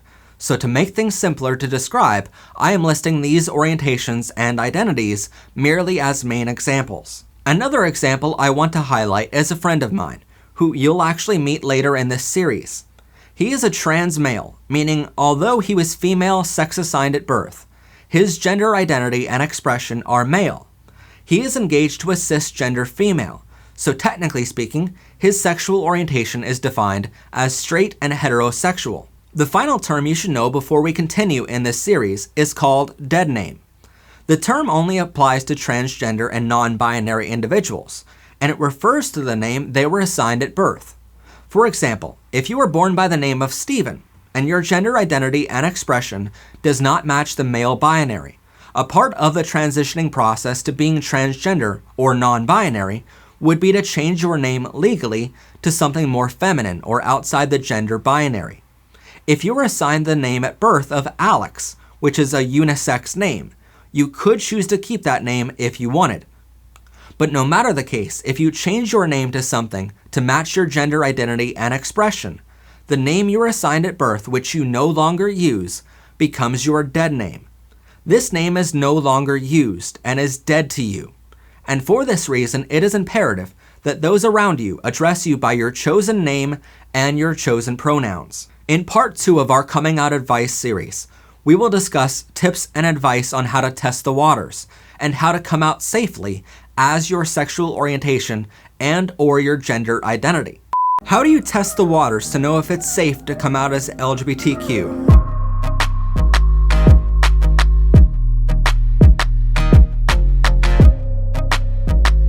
Welcome everyone to Powered and Protected by Rainbows. I am of course your host, Matt Haslam.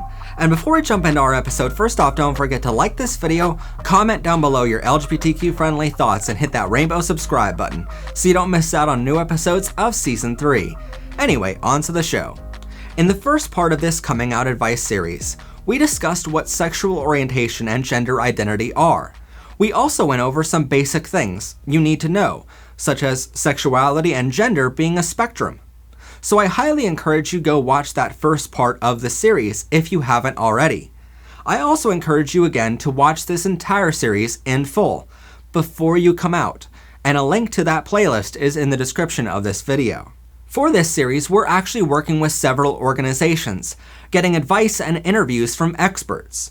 Before we wrote any of the scripts for this series, we had massive help from the Trevor Project, the Pennsylvania Equality Project, and many more amazing organizations. We've done all of this work to ensure it's the best possible info for you, because I know how scary it is to come out, and I know how hard it is to find accurate information before you do that. Now, the first piece of advice we have is to let you know that you are not alone. Just in case you don't watch this episode in its entirety, which we encourage you to do, please know that the LGBTQ community is massive, and it is always loving and supportive of who you are and who you love. An estimated 10% of the world's population is LGBTQ. So with 7.8 billion people on Earth, over 780 million people are just like you. No matter how conservative or deeply hateful your area or country is, 10% of those in your hometown are LGBTQ. So please know that no matter what happens, you are never alone in this, and the LGBTQ will always be by your side. Our second tip is to not feel pressured to come out. Your sexual orientation and gender identity are inherently personal to you, so please don't ever feel like you have to tell anyone at all that you're gay, bisexual, pansexual, transgender, non-binary, or anywhere else on the spectrum of sexual orientation or gender identity. Straight and cisgender people don't have to come out as straight and cisgender, so it's not always mandatory that you come out at all. And putting that pressure on yourself is going to cause you more stress, no doubt. Always remember that coming out to anyone is a celebration of who you are and who you love. But coming out is your celebration. When you're young, you might not get to choose who all comes to your birthday party or your graduation party. Sometimes your family or friends invite people whom you didn't approve of being there. But coming out is the first and only time when you and only you get to decide who is invited. So if you don't feel comfortable coming out to everyone, you don't have to come out to them. And they weren't cool enough to be invited to your party anyway. If you don't want certain people to know, you don't have to tell them. And even after you come out to anyone, it is imperative you tell them to keep it to themselves. No one in the world has the right to out you to anyone else. You are the only one who gets to decide who is invited to your party and who knows you're LGBTQ. So don't let anyone else invite other people to your party without your permission. And please don't feel that pressure. If now is not the right time to come out, that's okay. As I said in a previous episode of Childhood Signs I Was Gay, I knew that I was gay when I was 11 years old. I knew I would never have a wife, but someday my future husband and I would have that picket fence life that we all dream about having one day. But I didn't come out to anyone until my 25th birthday in 2017 to a friend of mine who is also LGBTQ. And even then, I waited another 6 months until Christmas Day in 2017 to come out to my dad, sister, and brother-in-law. And still then, I didn't come out to almost anyone else until June of the following year. And coming from experience, if I can go back, I wouldn't change a thing about it. This was my journey, and I'm quite proud of it. So if it's not the right time now, know that it's okay to wait. With that said, there is no right or wrong age to come out either. If you're 11 and already know that you're gay or transgender or non-binary, some people might say you are too young to know who you are and who you love yet. But coming from experience, I personally know that you can, in fact, know all of those things even at a younger age than I was at 11. And coming from advice of experts and trained counselors in this specific field of study, literally, I have yet to talk with someone or read a study from someone who says there is any certain age where you are too young to know who you love and who you are. So please don't listen to the haters. But if you decide that it might be the right time to come out, then the first thing you'll want to do is test the waters. Just like our parents taught us to ride a bike with training wheels before they took them off, or put our toes in the water first to see if it's too cold to swim yet. Coming out is very similar. So ask yourself these questions. Whoever you want to come out to, when you talk to them or hear them speak with other people, do they put down LGBTQ people? Do they invoke LGBTQ stereotypes? Do they say things like faggot or tranny when talking about the LGBTQ, both of which are horrible words to use? Do they make fun of the LGBTQ community or say that all gay and transgender people are going to hell or that we're invoking our gay agenda? If so, it may not be the best timing to come out to them, or they might not be the right people to come out to. So you don't have to invite them to your party and come out to them at all. But if you can't recall them putting down the LGBTQ community, or at least not in recent months or years, because please remember, people can change their ways and be more loving and kinder, the next step in testing the waters is to ask them about how they feel about the topic without telling them you belong to the community. Maybe ask them about an LGBTQ celebrity and ask them something like, I saw this video of Ellen DeGeneres, and she seems like such a nice woman. Now, your parents or friends can talk about Ellen, but everyone knows she is a lesbian and married to Portia de Rossi. But they don't know that you know that information. If you're coming out as gay, tell them that you just saw Anderson Cooper had his first son, and his son is so adorable. They might know that Anderson Cooper is gay, but again, they don't know that you know that information. Coming out as transgender? How do they feel about Laverne Cox? Coming out as non-binary? How do they feel about Sam Smith? Now for me, I asked my family how they felt about a friend of mine who is very openly LGBTQ. How did they feel about me hanging out with them? Were they okay with it, or did they have any cautions? But my family told me that it didn't matter to them who my friend wanted to marry someday, so I felt more comfortable telling them that I was gay. But if testing the waters doesn't go well, they might not be the right person to come out to, or this might not be the right time, and that's okay. Remember, you don't owe anyone this information, and you don't owe anyone an invite to your celebration of who you are and who you love. That's why we have this testing the waters phase, where we test the waters to see if it's okay to come out to them, to see if it's okay to invite them to our party. Our next piece of advice is to ensure that you are going to be safe. Your safety is always more important than anything else. Coming out doesn't always end the way we hope it will, with a giant hug of acceptance. But if it doesn't end well, please know that it is not your fault it ended that way. You are perfect in every way, being your true self, and you deserve to be accepted with open arms, care, and love. No matter how accepting you think your parents, family, or friends will be, we always suggest to prepare for the worst. I'm not saying the worst is going to happen, and I'm not trying to scare you, but as a Boy Scout for many years, I know it's always best to be prepared for everything.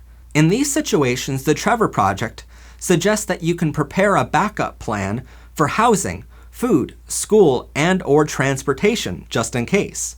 For example, would a friend of yours be okay with you spending the night, or letting you eat dinner with their family for the night? If it doesn't go well, be sure you have a way out of that situation. So maybe when you tell them, make sure you're the one closest to the door, and know where your friend's house is. Make sure you have the number for the Trevor Project on your phone and ready to call, just in case. You can call them day or night, or you can text START to 678-678, chat with them at trevorchat.org, or connect with support groups and allies at trevorspace.org. One of the most common arguments you might hear against being LGBTQ is a faith-based argument. Those you come out to might throw some scripture at you, but you should know that being gay is not a sin in any of the major religions of the world. So if you think they might throw some scripture at you, I suggest watching our episode called Being Gay is Not a Sin. They might also say that being gay or transgender or non-binary is a choice. But literally, hundreds of scientific studies prove that being LGBTQ is in your DNA, from the moment you are conceived to the moment you pass. You cannot change that, and it is not a choice. As one of our viewers pointed out in the comments, you are born with the gender identity you were always meant to be. Sometimes your sex assigned at birth does not always match that gender identity, so coming out as the proper gender identity is simply a way of matching your gender expression with your true gender identity. Just like being gay, bisexual, or anywhere else on the sexual orientation spectrum, you were and always will be where you are on that spectrum. I was always gay and I will forever be gay. Coming out is just my way to tell people because I want them to join in my party and celebrate with me. And to all of the haters who think that being gay is a choice or think it is a sin, first off, they are not following science or any factual argument. As the host of my celebration, I have the power to throw them out of my life and throw them out of my party until they start accepting me for who I truly am. Next, think about how you want to come out to someone. We suggest coming out to one person at a time. If you come out to the world all at once in a Facebook post, you're sure to get 99% of the comments accepting you, but you might also get a few which don't accept you. As you come out to 1 or 2 people at a time, you build up this armor, which helps us protect ourselves more and more to come out to the next person. Pretty soon, when and if you meet someone who doesn't accept you, their words of hate bounce off you because your emotional armor is bulletproof thanks to the support group you already built up. But next, plan how you want to come out. Some awesome ways to come out are by calling someone on the phone, sending them a text message, an email, writing them a letter, or talking with them in person. For instance, I wrote my family a 6-page letter, which I rewrote about a dozen times. In the end, they hugged me and told me that I could have just said 2 words, that I'm gay. And they would have accepted me just the same. Now, I came out to my dad as bisexual first, to see how he felt about the idea of me possibly ending up with a man someday. And it was only after our first conversation when I told him that I was actually gay and not bisexual. But how you do it is a personal choice you can make here. The Trevor Project suggests that you should also think about what they might say in reply to this news. What are some good responses you might hear? What are some bad responses? We've spoken a lot about how to prepare if they don't accept you, but most importantly, be ready for them to give you the biggest hug in the whole world too. Next, consider the timing of the situation. If you come out to them right as you're leaving for school or for work, even in the best situation where they accept you fully, they don't have the time to show you that acceptance and give you a giant hug. So what time works best for you and what time works best for them? Next, consider the location. Would you rather come out in a public setting like a restaurant or a park, so others might be around to help you if it doesn't go well? Maybe somewhere public would cause them to remain calm if they don't accept you fully. But maybe a more private setting, such as your home, is where you feel most comfortable telling them over a dinner table. It is all up to you. Like I said, this is your party, so not only do you get to decide who is invited and when they are invited to your party, but you also get to decide where your celebration will take place. If you're coming out at school or at work, it can be a great way to connect with other LGBTQ classmates or coworkers. So ask yourself how accepted are other LGBTQ people in your school or place of work. For example, in high school, there was a boy who was open about being gay, but he was bullied worse than I was because of it. So that wasn't the right time or place for me to come out personally. But other schools in the country have gay-straight alliance clubs called GSA clubs, which you could join to get the help and support you need. So maybe before coming out, ask your guidance counselors if they have a GSA club at your school. But for instance, where I work now, there are other gay people who work there, and they have rainbow flags on the walls of our office. My employer even let someone go from the company for calling me a faggot over and over. So we all know now that our employer supports us and we feel safe working there. So ask yourself these questions before coming out at school or your job. How would being out of the closet at school or work make you feel? Who would you want to share this information with? Are there supportive faculty members, counselors, teachers, or coworkers? Are there anti-bullying or harassment rules that protect LGBTQ students or workers in your school or your state? And how are those rules enforced? Will coming out put your safety at risk? And if so, what steps can you take to stay safe? Our next piece of advice is to be ready for questions. You had your whole life to figure out who you love and understand your true gender identity. Those you come out to just found out, so maybe it will take them a minute for it to sink in. And maybe they have some questions. For example, my family understood that I was gay and accepted it fully, but they had some questions about transgender people. They wanted to love and accept me, but they wanted to love and accept my whole community too.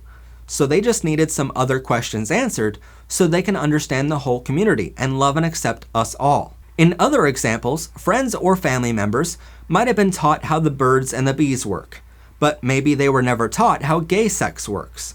So if you feel comfortable, be ready to answer that question for them. But please know that again, it is your celebration. So if you're not comfortable answering any specific question at all, you don't have to answer it. You don't owe anyone any explanation at all. They should just be happy enough that you invited them to your party and came out to them. But if it doesn't go as well as you hoped, maybe just give them time. Again, you had your whole life, but they only had this moment to wrap their head around it. So give them a moment before you break all ties with them. And that's why we say to maybe have a friend's house in mind, to stay over for the night, just in case it doesn't go well, and you need to give them some space and the time to calm down. It is their fault, not yours, that it didn't go well, and they might just need some time to figure out how to apologize for crashing your party, because that's exactly what they did. You didn't ruin this, they did. No matter what, know that their acceptance and their love is not required for your happiness. The closer someone is to those we trust most, the harder it is to tell them we're LGBTQ. It's a million times easier to tell random people on the internet that I'm gay, but telling my dad, sister, and my brother-in-law gave me small panic attacks and night sweats for weeks leading up to the moment I came out to them. Telling my best friend Becca was the scariest thing I have ever done, but now she goes to Pride events with me as an ally of mine. My sister and my brother-in-law dress their son in rainbow shirts when we go to dinner together just to support me. My neighbors wear rainbow shirts on the first day of Pride Month to support the community now that they see a rainbow flag outside of my house. Another of our viewers pointed out that it might take a long time to figure out who you are and who you love. Even after giving yourself a label and coming out, that label might change, and that is okay. So you might want to come out again as you explore and learn more about yourself. But it's okay to do that. As one of our viewers says best, you are not attention seeking. You are only trying to be your true self and true to those feelings. So yes, it is the scariest thing you will ever have to do in your whole life. And I'm not saying every situation is perfect. Some people who you invite to your party will do everything in their power to crash that party. But as someone who has been lucky enough to come out the other side and feel so much love and acceptance from almost everyone around me, I can tell you that it's well worth it in the end. Finally being able to be yourself and love who you were always meant to love is the greatest reward you will ever feel. It's scary, but I can tell you from experience that it will go down as one of the greatest moments of your life too, no matter how it ends. If everyone loves and accepts you, it's incredible to feel that love. If they don't accept you, it's incredible to have that power over them, to know who your true friends and family are. And your true friends and family are now in the LGBTQ. And while it's not fair that straight and cisgender people don't go through the same process, the LGBTQ is stronger as a community because we went through it. Straight and cisgender people will never, ever have the strength that we do in the LGBTQ because they never had to risk everything that we had to risk to come out. It is so empowering to tell the world finally who you are, and they will never know that feeling. But if you get faced with hatred from anyone, our final piece of advice is to stay calm no matter what. If you fuel a fire, it will only get bigger. But if you drown the fire out with love, that fire cannot continue trying to destroy you. And worse yet for the haters, if you show them that their fire is not hurting you, they won't get the reward thereafter. In part 3 of our series on coming out advice, we will discuss how to deal with homophobic or transphobic hate in your family, friends, groups at school, at work, or in life in general. So be sure you're subscribed so you don't miss out on further sections if you need them. But we wish you the best of luck no matter what. Our channel is always a safe place for LGBTQ, with haters being banned from commenting permanently. So if you have any questions, leave them down below. In the description, we will also have a ton of links to resources for you to use if you want to learn more about this topic. We also have contact information to the Trevor Project. Coming out is scary, and sometimes that causes our community members to think about running away, or worse yet, ending their life. So if you need, please call this number and use the links below to the Trevor Project. You are loved by so many, and you are perfect just the way you are. If others don't accept you, it is their fault that they aren't a part of your celebration. As Dr. Seuss once said, those who mind don't matter. Those who matter don't mind. So be who you are and say what you feel. Here's how to deal with anti-LGBTQ hate at home, at school, at work, or in life.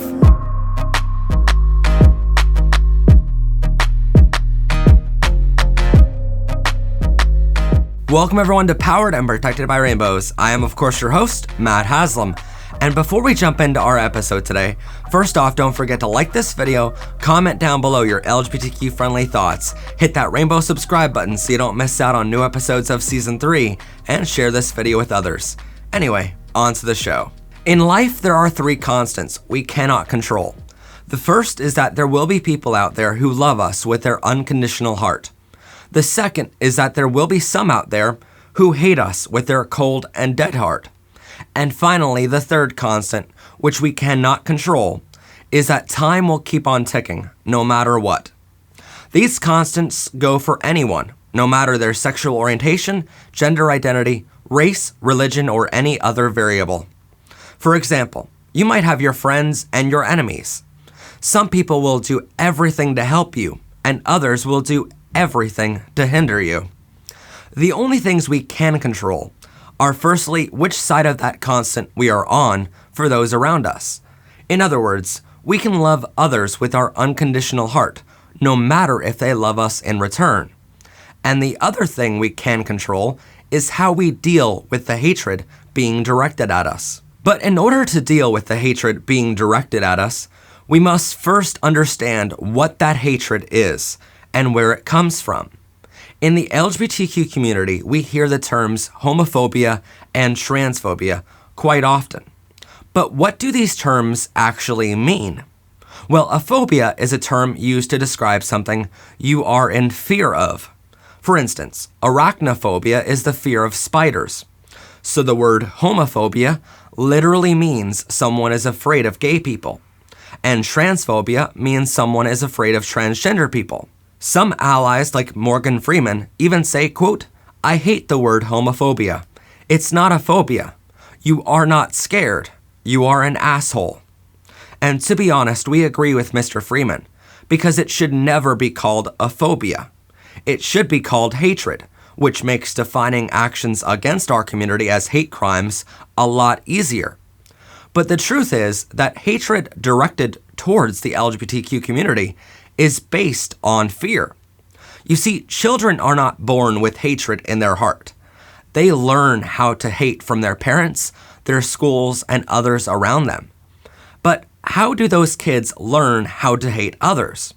To answer that, you'd have to trace their hatred all the way back to the things they were instructed to fear as a child. Many who are homophobic or transphobic use religion as their justified cause for being hateful to others. They were taught as children that if you are gay or transgender, you won't get into heaven, because they were taught that being LGBTQ is somehow a sin against God. But as we have proven on this show in our episode, Being Gay is Not a Sin, they have no merit using religion for their hatred, because being gay or trans are not sins in any of the major religions of the world. But that doesn't stop parents or schools from lying to their students or children. And the only things which will stop that are rules from the Department of Education, which is something our show fully supports and is working to correct. But those rules take time. These parents or schools use harsh scare tactics in a sad attempt to brainwash young children into fearing our community. The most common of these tactics is the fear of God. But another widely popular scare tactics is the fear that the LGBTQ community is somehow trying to turn them gay, which is impossible, seeing that you cannot choose to be LGBTQ. It's in your DNA. Another scare tactic is the always popular fear that we want more rights than straight and cisgender people, and we want to take their rights away, which is frankly hilarious, seeing that they blatantly know our slogan has always been seeking equality. So either they need first grade math class again to learn what equality means, or they are just ignoring the facts, hoping others ignore them too. Another reason some fear our community is something we covered in our documentary called Blake, Being Gay in 1946 Compared to Now. In that film, we showcased how gay and transgender people used to be locked away in insane asylums right next to those with severe mental health diseases. Up until 1973, the American Psychiatric Association even classified being gay as a mental illness, which didn't help our cause at all. And even though we are almost 50 years beyond that point of them retracting that idiotic notion, we are still feeling the effects of that rhetoric today. This is due to the fact that the leading cause of homophobia or transphobia is from generational instruction. As we said before, kids don't choose to be hateful, and they are not born with hate in their hearts.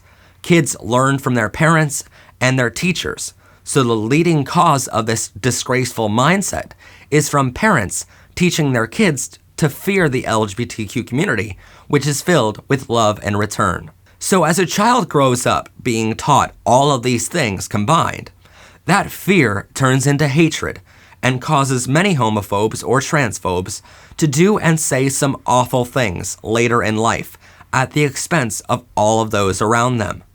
Their words or actions can be harsh, such as them not accepting their children for being LGBTQ.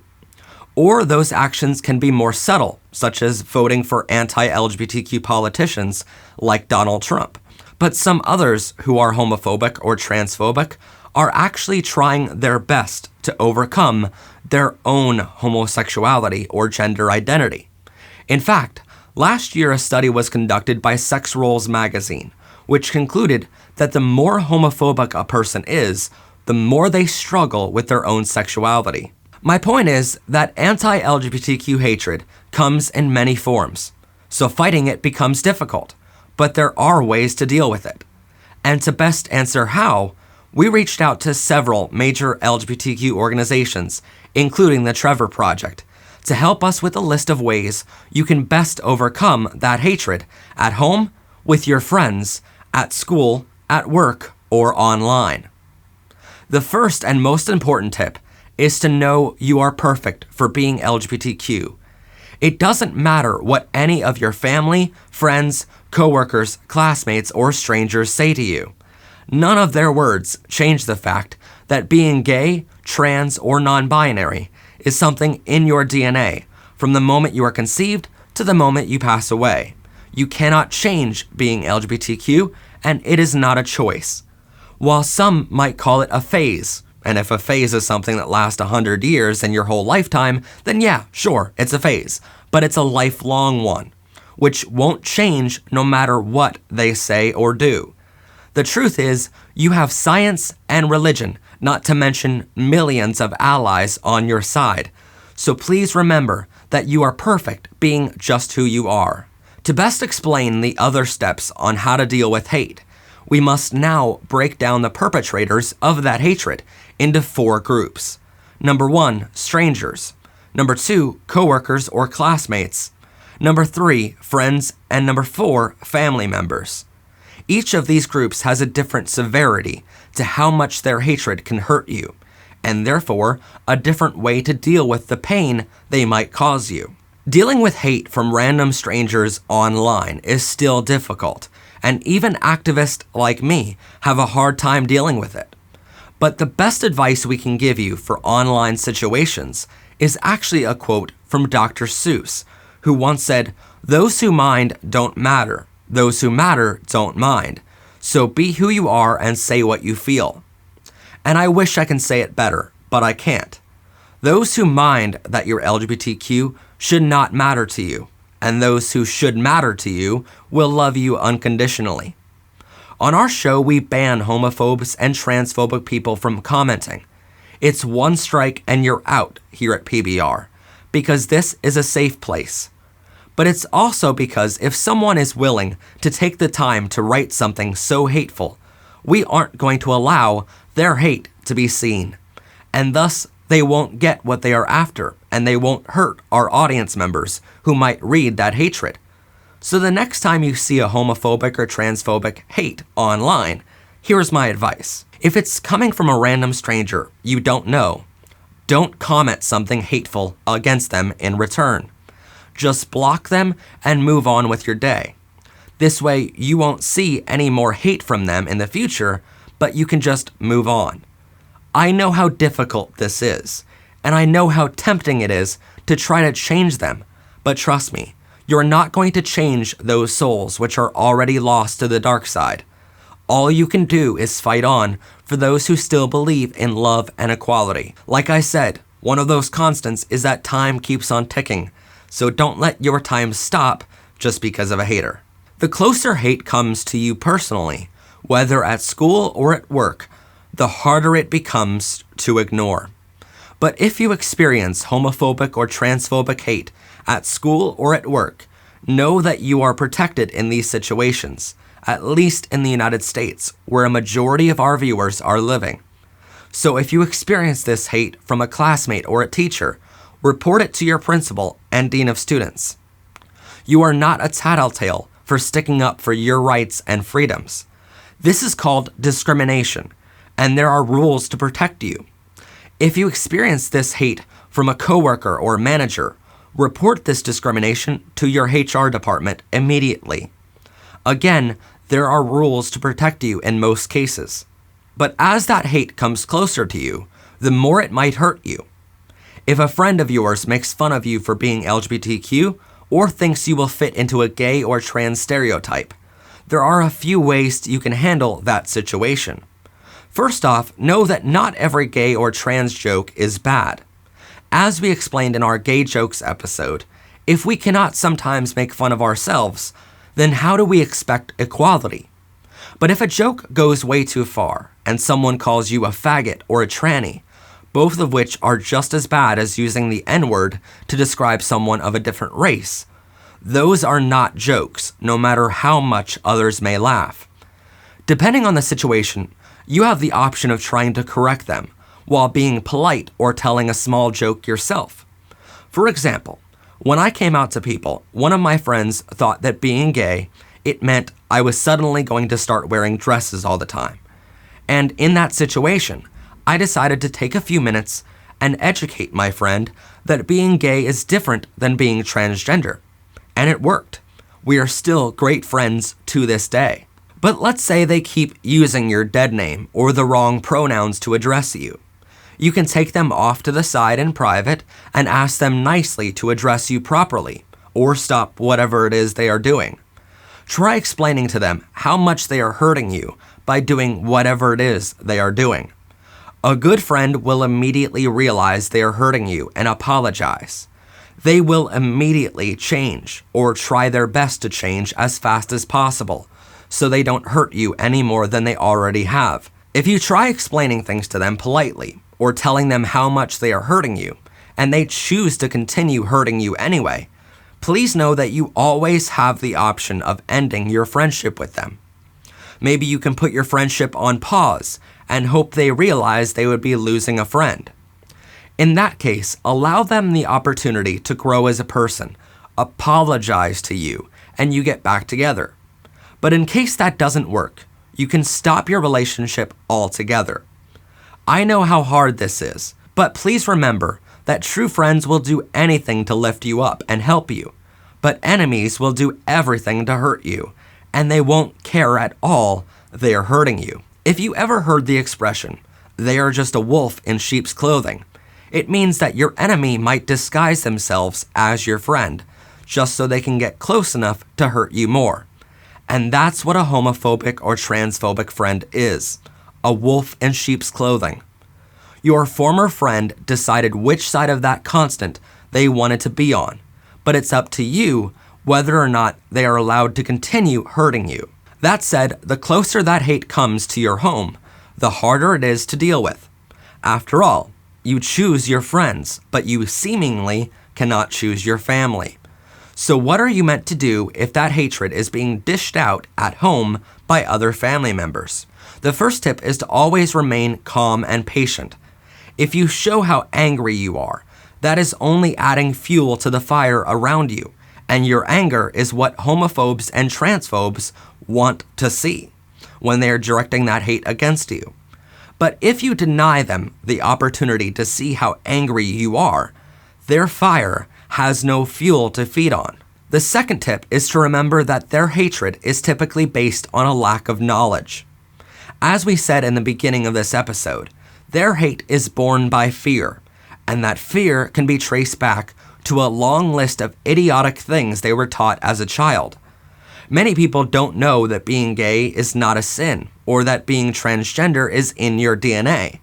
But if you are able to remain calm, and if they are willing to have an open mind, you can maybe provide some education and help them understand what being LGBTQ really means. If you are able to calmly discuss it and educate them, first start by acknowledging their anger, fear, and confusion. Meet them where they are in this conversation. If you start off by drawing a line in the sand, where you're standing on one side of the line and they stand on the other, your whole conversation will be a battle over who will surrender first. They will perceive this conversation as a way to get them to surrender and step over that line towards your side. But if you acknowledge their frustrations and allow them to explain exactly how they feel first, by doing so, you are stepping over that line first and meeting them on their side of that line. Over time in the conversation, you can calmly explain things and educate them until, before you know it, you and they walk across that line together towards your original side. This conversation might take a few hours, or it might take a few months, but as long as both of you keep an open mind to the other's viewpoint, it will be a healthy conversation.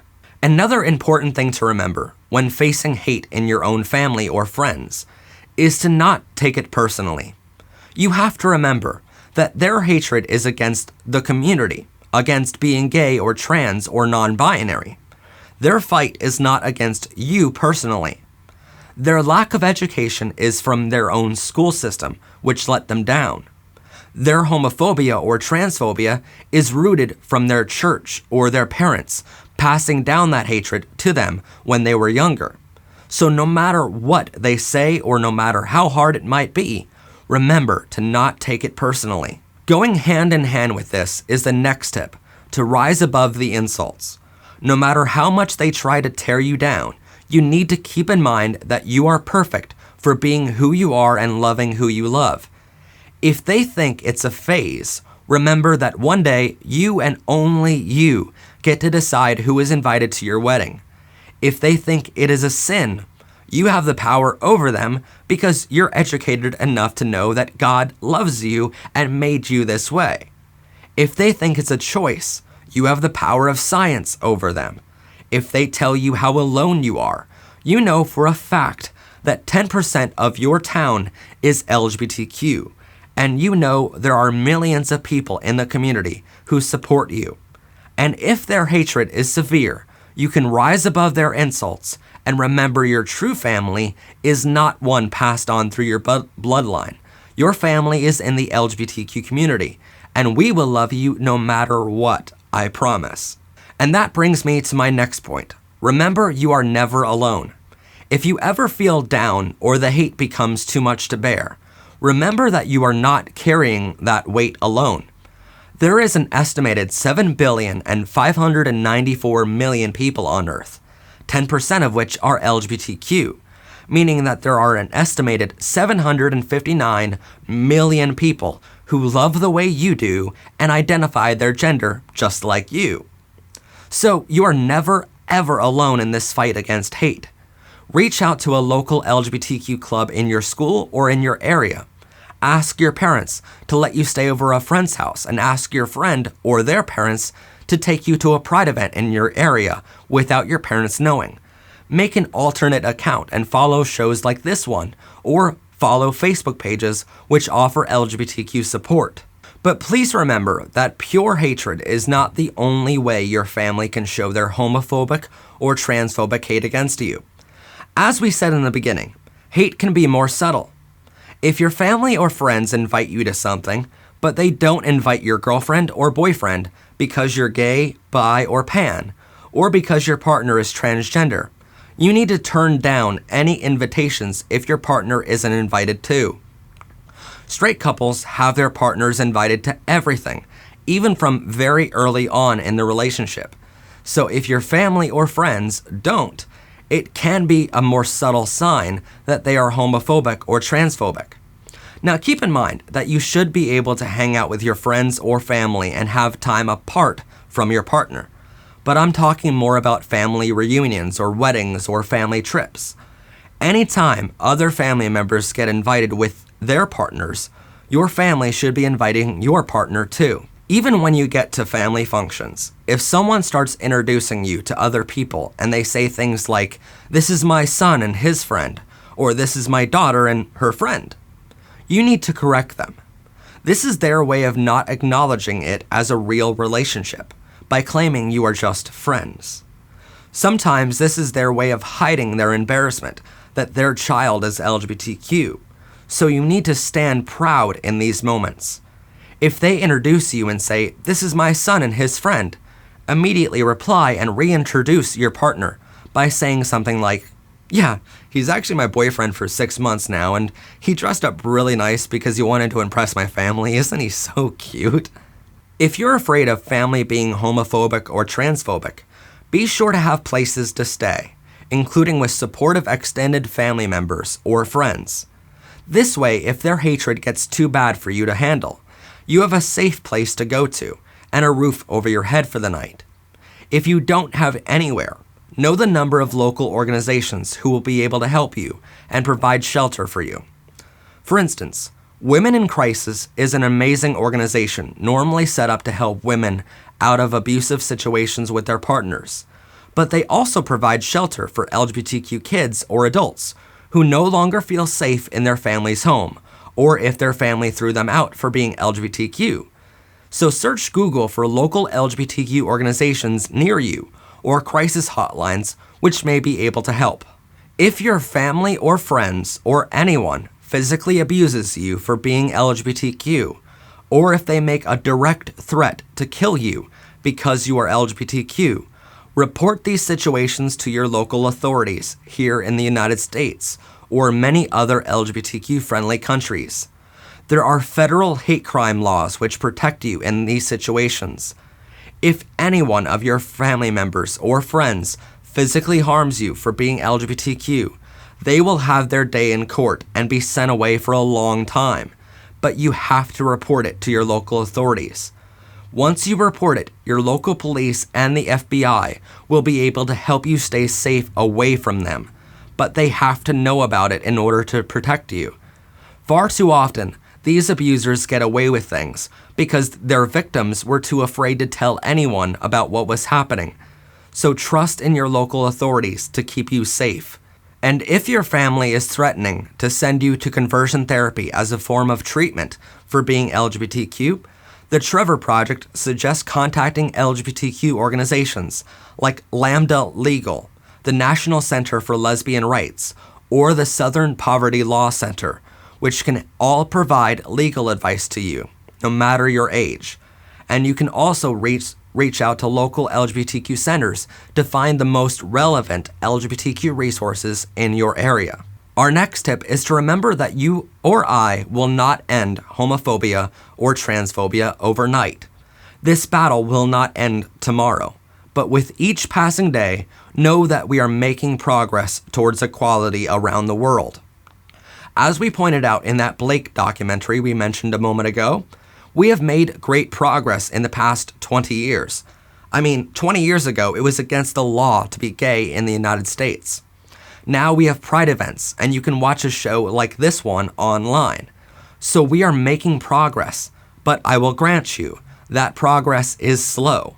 And just in case none of these pieces of advice work, and the hatred you feel is too much for you to handle alone, The Trevor Project has asked me to end this episode by reminding you again that you are not alone.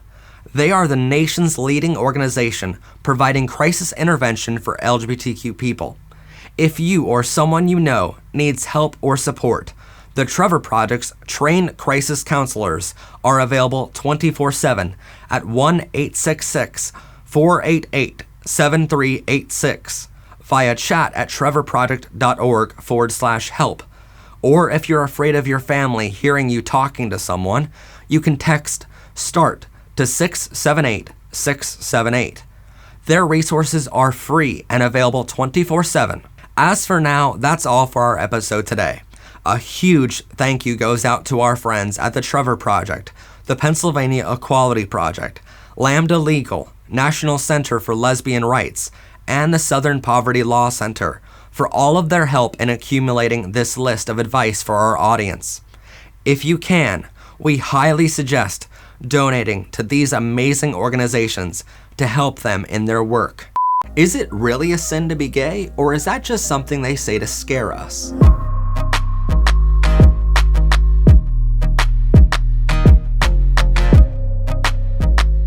Welcome everyone to Powered and Protected by Rainbows. I am of course your host, Matt Haslam. Before we jump into the show, first off, don't forget to like this video, comment down below your thoughts, and hit that rainbow subscribe button so you don't miss out on new episodes of Season 3. Anyway, on to our episode. As a child growing up and going to a Catholic grade school, I was always taught that being gay was a sin, and that I'll someday go to hell just because of who I am and who I love.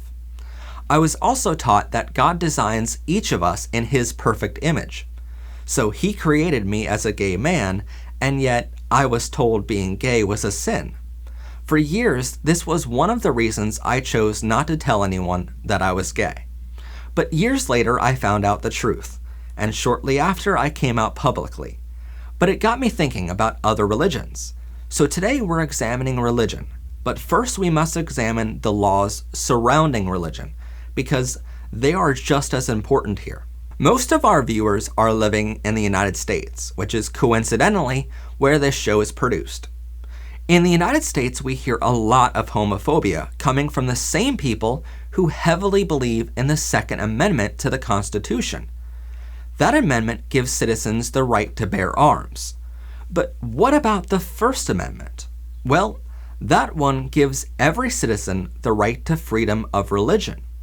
It specifically states, quote, Congress shall make no law respecting an establishment of religion, or prohibiting the free exercise thereof, or abridging the freedom of speech, or of the press, or the right of the people peacefully to assemble, and to petition the government for a redress of grievances. In other words, this amendment gives every citizen the right to choose their own religion, freedom of speech, freedom of the press, and to peacefully protest. It covers a lot, but in respect to religion, it means no law should be restrictive of your right to believe in whichever faith you choose, if any. And this means in the United States, even if others believe in a religion which believes it is a sin to be homosexual, they have no right to force that belief or religion on you, nor does the government through its laws. So as we go through each of these faith communities, please note that if any religion believes it is a sin to be gay, you don't have to believe in that faith, and no one in that faith can force you to believe the way they choose to personally believe. A lot of times this freedom of religion is used against the LGBTQ, to say that we're not allowed to infringe on the religious rights of others.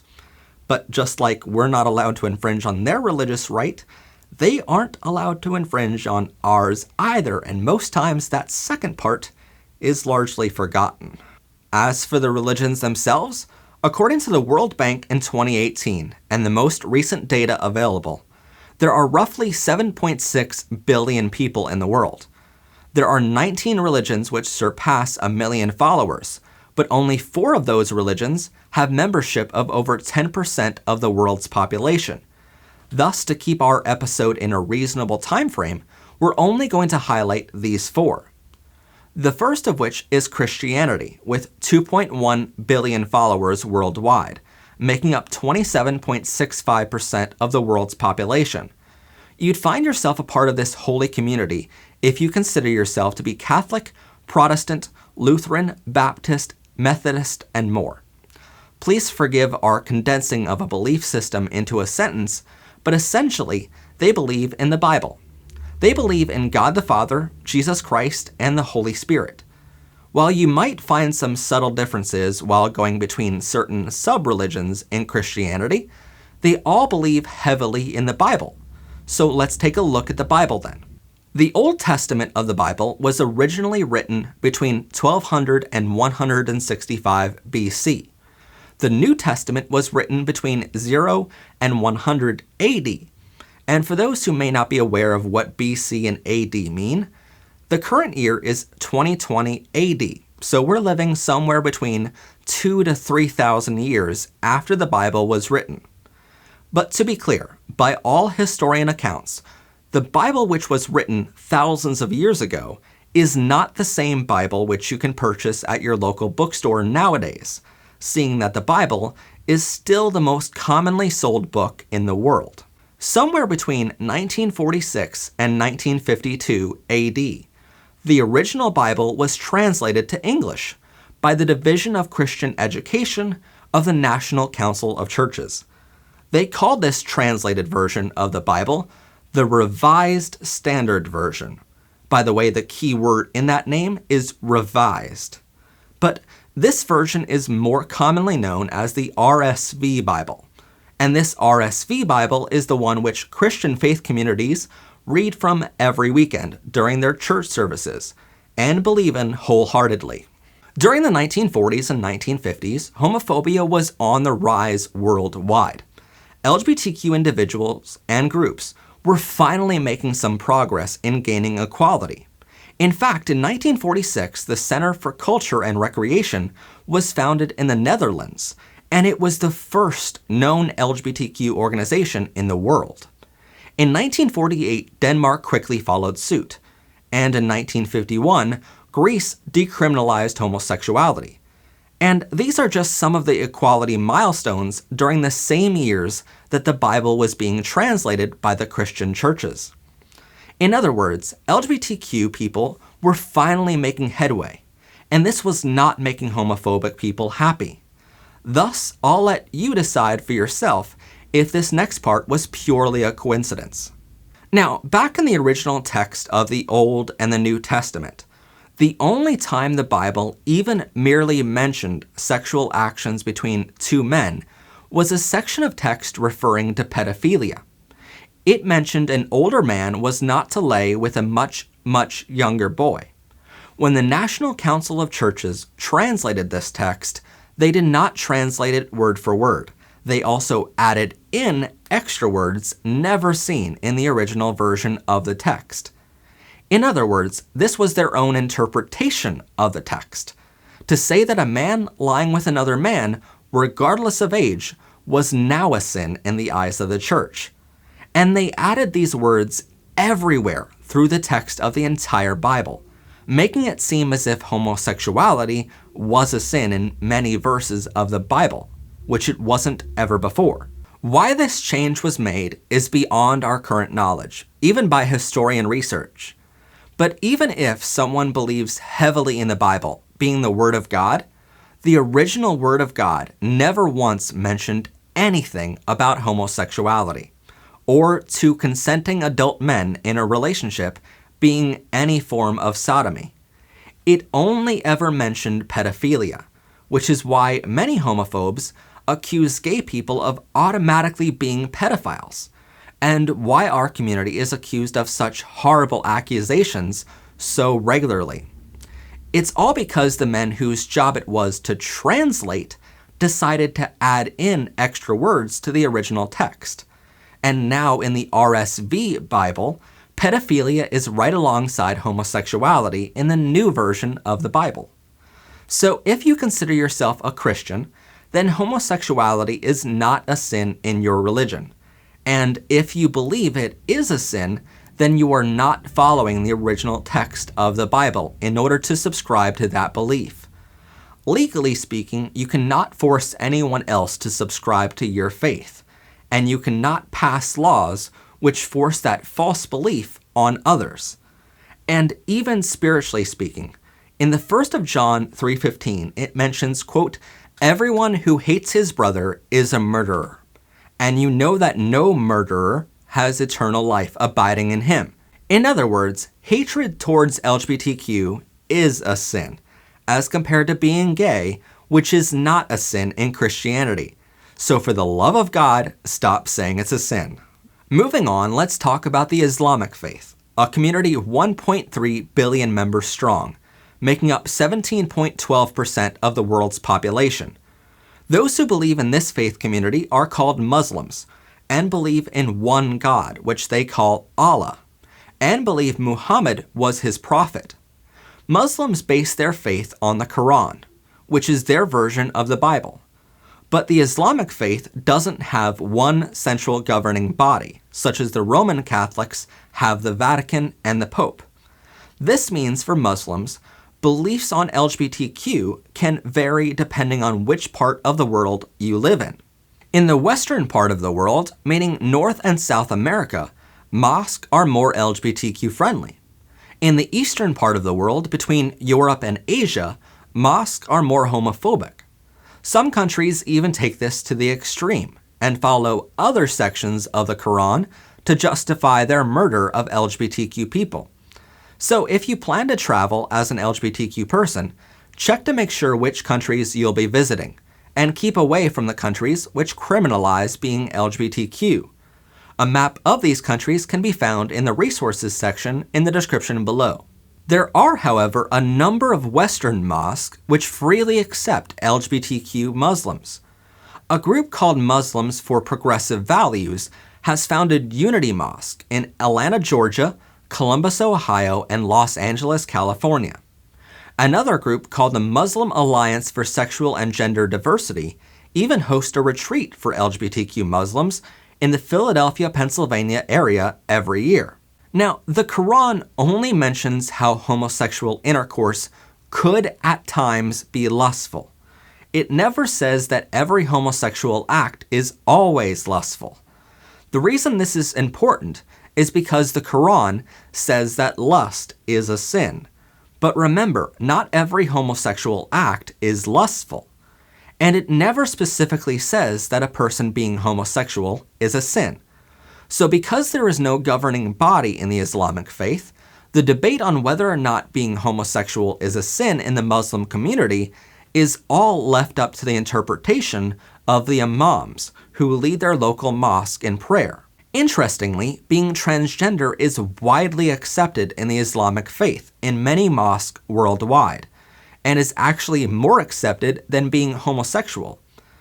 As the text reads in the Quran, lust is the only sin, and through our painstaking research, all we found evidence of is that homosexuality is technically not a sin in the Islamic faith, though I will concede that the text is up for massive interpretation. So if someone is Muslim, they may be completely correct in saying that their interpretation says that it is a sin. The next most popular religious belief is the non-religious, including secular, agnostic, and atheist. They make up 1.1 billion people worldwide, which is 14.49% of the world's population. Secular believe in being separate from any church community. They do not believe in being tied to any certain religion. Agnostic believe that nothing is known about God, so they don't subscribe to any religion, nor do they deny the existence of God. They simply believe in what is factually known. Atheists believe that God does not exist. But it's very difficult to determine whether or not being gay is a sin in these three non-religious communities. Secular can pick and choose which beliefs they choose to believe in from many churches. And because this choice is on an individual basis, it would be impossible to know if a majority of seculars believe that being gay is a sin. Equally, we cannot say beyond a reasonable doubt that a majority of seculars believe that being gay is not a sin either. For those who are agnostic, again, it is a personal belief they hold. So for agnostic, it becomes more about right and wrong rather than a sin or a non-sinful act. In fact, atheist is the only one of these three non-religious communities which we can determinately say it is not a sin to be homosexual in. Basically speaking, if you don't believe there is such a thing as sin, being homosexual cannot be a sin, nor can anything else be a sin for that matter.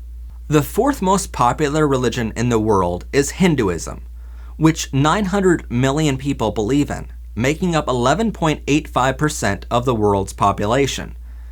While being so popular, it has no single founder, no single scripture to follow, and no commonly agreed to set of teachings. And while this explanation is highly condensed, Hindus more commonly follow their own personal or more locally written text, which is modeled after what's called the Vedas. This was a collection of poems and hymns which was comprised by people living in northwest India between 1500 and 1200 BC. Hindus also closely follow Sanatana Dharma, which I'm sorry in advance if I pronounce that wrong, but it's the eternal set of duties every person has, including honesty, refraining from injuring living beings, goodwill, and mercy, just to name a few. In Hinduism, their divine beings can take many forms, but the common spirit is called Brahman. Hindus don't believe in heaven or hell. They simply believe in a continuous rebirth process which releases the body from its limitations and frees the spirit. This is called moksha. In the Vedas, it commonly refers to some people as a third sex. This third sex is loosely defining either people who cannot have sex, do not have the desire to have sex, or for homosexual people who are attracted to those of the same sex. Members of this third sex, including homosexual people, are not ostracized from the religion. In fact, they are sometimes even considered to have divine powers or insights. So that's pretty cool. Now, while their ancient text does not specifically mention homosexuality, or heterosexuality for that matter, it does mention procreative and non-procreative sexual acts. These procreative acts must be within a marriage in order to have the Hindu blessing. As for the non-procreative acts, it includes every sexual act which is not done to procreate. In other words, all gay sexual acts, and even some straight sexual acts such as oral. But even in the ancient text, these acts are not in any way discouraged for the common man. They are only discouraged for priests. So unless you're a Hindu priest, you are allowed to love whoever you were meant to love, and you're allowed to do whatever you want to do with those of the same sex, and it is not a sin. The Hindu American Foundation notes that, quote, given their inherent spiritual equality, Hindus should not socially ostracize LGBTQ individuals, but should accept them as fellow sojourners, which are their version of parishioners, on the path to moksha. So in Hinduism, being gay is absolutely fine, though I will note that some Hindu communities are not LGBTQ friendly, not because of their religious beliefs, but because of the attitudes imported from conquering nations. The Stonewall riots were one of the most important moments in history and changed the world forever. But how did they start? Why were they so important? And what are the lasting effects of this pivotal moment in history?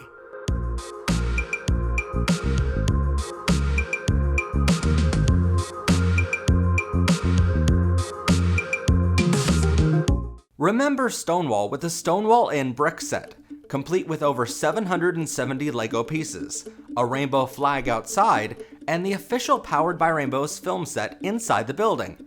Get it now at ProfessorPride.com, along with all the accessories you'll need for Pride this year, including buttons, magnets, stickers, jewelry, cloth fans, digital downloads, and LGBTQ books.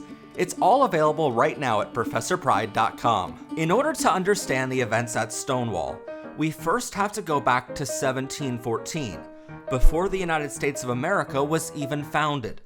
In that year, a new sodomy law was put in place in the early colonies, making it illegal to be gay in the New World. If you've learned from our other LGBTQ history episodes on this channel, this is where you might point out the first president of the United States was a gay man named George Washington. He hired another gay man named Baron Friedrich von Steuben to lead his infantry, and an intersex man named Casimir Pulaski to lead his cavalry to win the American Revolution. So Americans really only have LGBTQ people to thank for having a country at all. But the fact is, the USA was founded upon homophobia, which meant from day one of the USA being a country, you could still be jailed just for being gay or transgender back in the 1770s and 80s.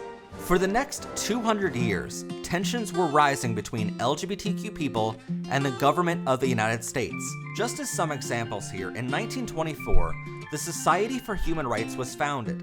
This was the first gay rights organization in the world, and it ceased to exist a few years later, after most of its members were arrested for being gay.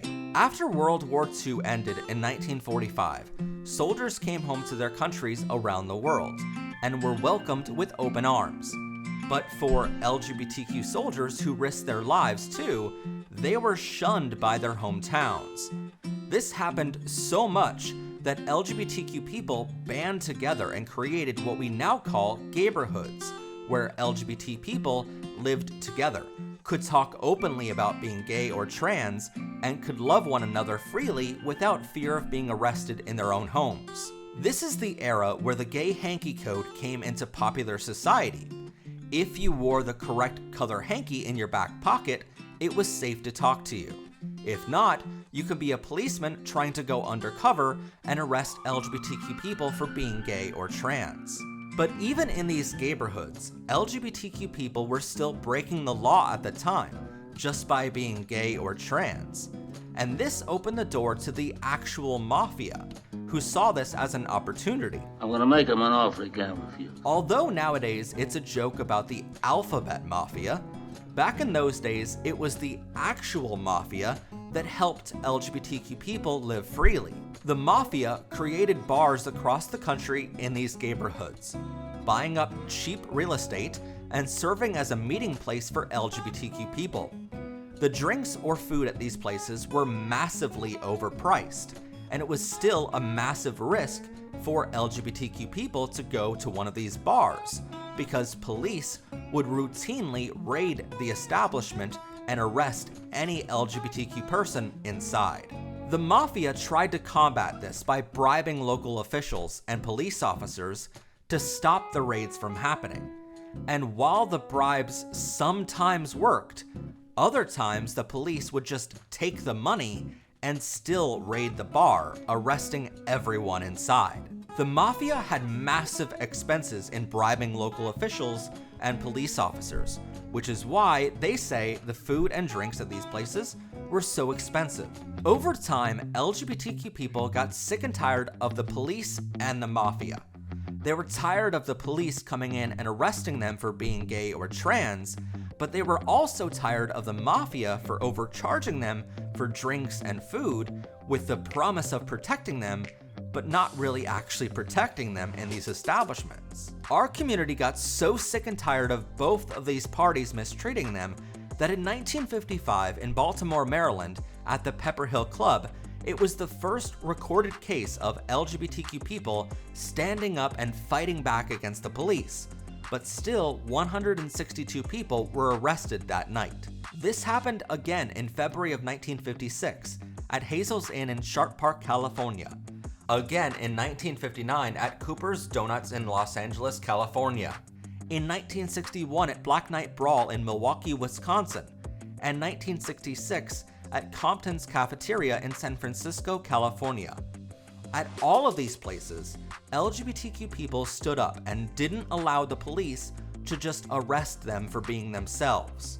That brings us to the Stonewall Inn, which was owned by the mafia in a gayborhood called Greenwich Village in New York City. It was raided by the police usually about once per month, where the police came in with riot gear on and arrested every LGBTQ person they could find. Usually the police raided the Stonewall and left it go for another month, but tensions were still rising between the government and LGBTQ people. Our community tried protesting peacefully and were arrested for it. We tried going to our own neighborhoods and our own bars, and were still arrested. As President John F. Kennedy once said, quote, "Those who make peaceful revolution impossible will make violent revolution inevitable." That statement was never more true than in the early morning hours of June 28, 1969.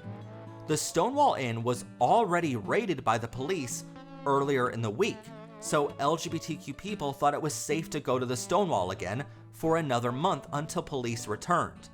However, police raided again on June 28, 1969. As police were arresting LGBTQ people, a fight broke out between the patrons and the police. Some say a transgender woman named Marsha P. Johnson threw the first brick at the police, which began the defensive fight. But Marsha later said she wasn't the first to fight back. In fact, no one really knows for certain who threw the first brick, or even if a brick was thrown at all. All we know for certain is that LGBTQ patrons stood their ground and fought back in force. Some LGBTQ people were still arrested, but it was far fewer than the police wanted. In the middle of this chaotic fight, a hero named Craig Rodwell and his partner Fred Sargent just happened to be walking by the Stonewall Inn on their way home. Already a gay rights organizer, Craig joined in the fight and started chanting, "Gay power!" which roared through the LGBTQ people rising up to police. Craig and Fred then escaped the bar to a payphone outside and started calling the press. They called the New York Times, New York Post, and the New York Daily News, among others. But none of them wanted to cover the event, simply because raids on gay bars were all too common in those days, and they didn't consider it newsworthy. The only news outlet to actually respond to Craig's phone call was an alternative newspaper called the Village Voice, which is sadly no longer in existence. The Village Voice had the exclusive on the most pivotal moment of 1969. Possibly the best way to understand the significance of this moment is to try to imagine all of the media outlets, newspapers, TV shows, and so on in New York City not wanting to cover the September 11th, 2001 attacks on America. Imagine yourself as the reporter on the sidelines, watching the most pivotal moment of the entire year, if not the decade, happening right before you, and you're the only reporter there to cover it. After the police left, Craig and Fred prepared a leaflet denouncing the police and the mafia, and organized a peaceful protest outside of Stonewall Inn for the next 5 days. During this time, they distributed over 5,000 copies of their, quote, "Get the Mafia and Cops Out of Gay Bars" flyer around New York City. In November of 1969, something amazing happened from this tragedy so far. Craig Rodwell opened his apartment on Bleecker Street in New York City to a meeting with 3 other people, one of which was his partner in life and activism, Fred Sargent. The second was Ellen Broidy, who was the president of the Student Homophile League that later became the NYU Gay Student Liberation Organization. And third was Linda Rhodes, who was Ellen's partner in life and activism. These 4 people proposed the idea of an annual celebration to remember what happened at Stonewall Inn on June 28, 1969. Craig, Fred, Ellen, and Linda organized the first annual celebration, which took place on the street in front of Stonewall Inn.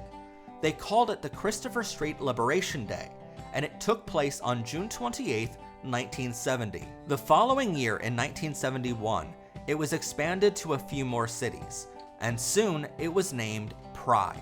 All Pride celebrations, parades, and protests since 1970 in hundreds of other cities worldwide owe their start to the Stonewall riots in 1969. And these 4 incredible heroes who founded the first ever Pride. In 2003, actions of same-sex loving individuals were finally legalized in the United States, thanks to the ruling from the Supreme Court on Lawrence v. Texas. And on June 26, 2015, same-sex marriage was legalized in the United States too, thanks to the ruling on Obergefell v. Hodges. But both of these monumental cases also owe their start to Stonewall riots and the LGBTQ people who stood up for their rights in 1969. On June 24, 2016, President Barack Obama officially designated Christopher Park, immediately in front of Stonewall Inn, a national monument, ensuring the history and significance can be preserved for generations to come. So this week, I'm designating the Stonewall National Monument as the newest addition to America's national park system. Stonewall will be our first national monument to tell the story of the struggle for LGBT rights. I believe our national park should reflect the full story of our country, the richness and diversity and uniquely American spirit that has always defined us, that we are stronger together, that out of many, we are one. The building immediately beside the Stonewall Inn is also a part of this national monument. It is currently under remodel to tell the story of the Stonewall riots when you go there, but it is said to be opening in June of 2024. The bar itself is still privately owned and was bought in 2006 by Kurt Kelly and Stacy Lentz, who run an initiative to preserve the history of the building. You can visit the Stonewall Inn and the National Monument outside in the park anytime you're in Greenwich Village in New York City. For even more LGBTQ history and educational episodes, be sure to subscribe to our channel. And for LGBTQ resources, check out ProfessorPride.com. As always, I am your host, Professor Pride. Have a gay day, everyone, and bye for now. Let's look at the most popular anti-LGBTQ arguments and the facts to prove them wrong.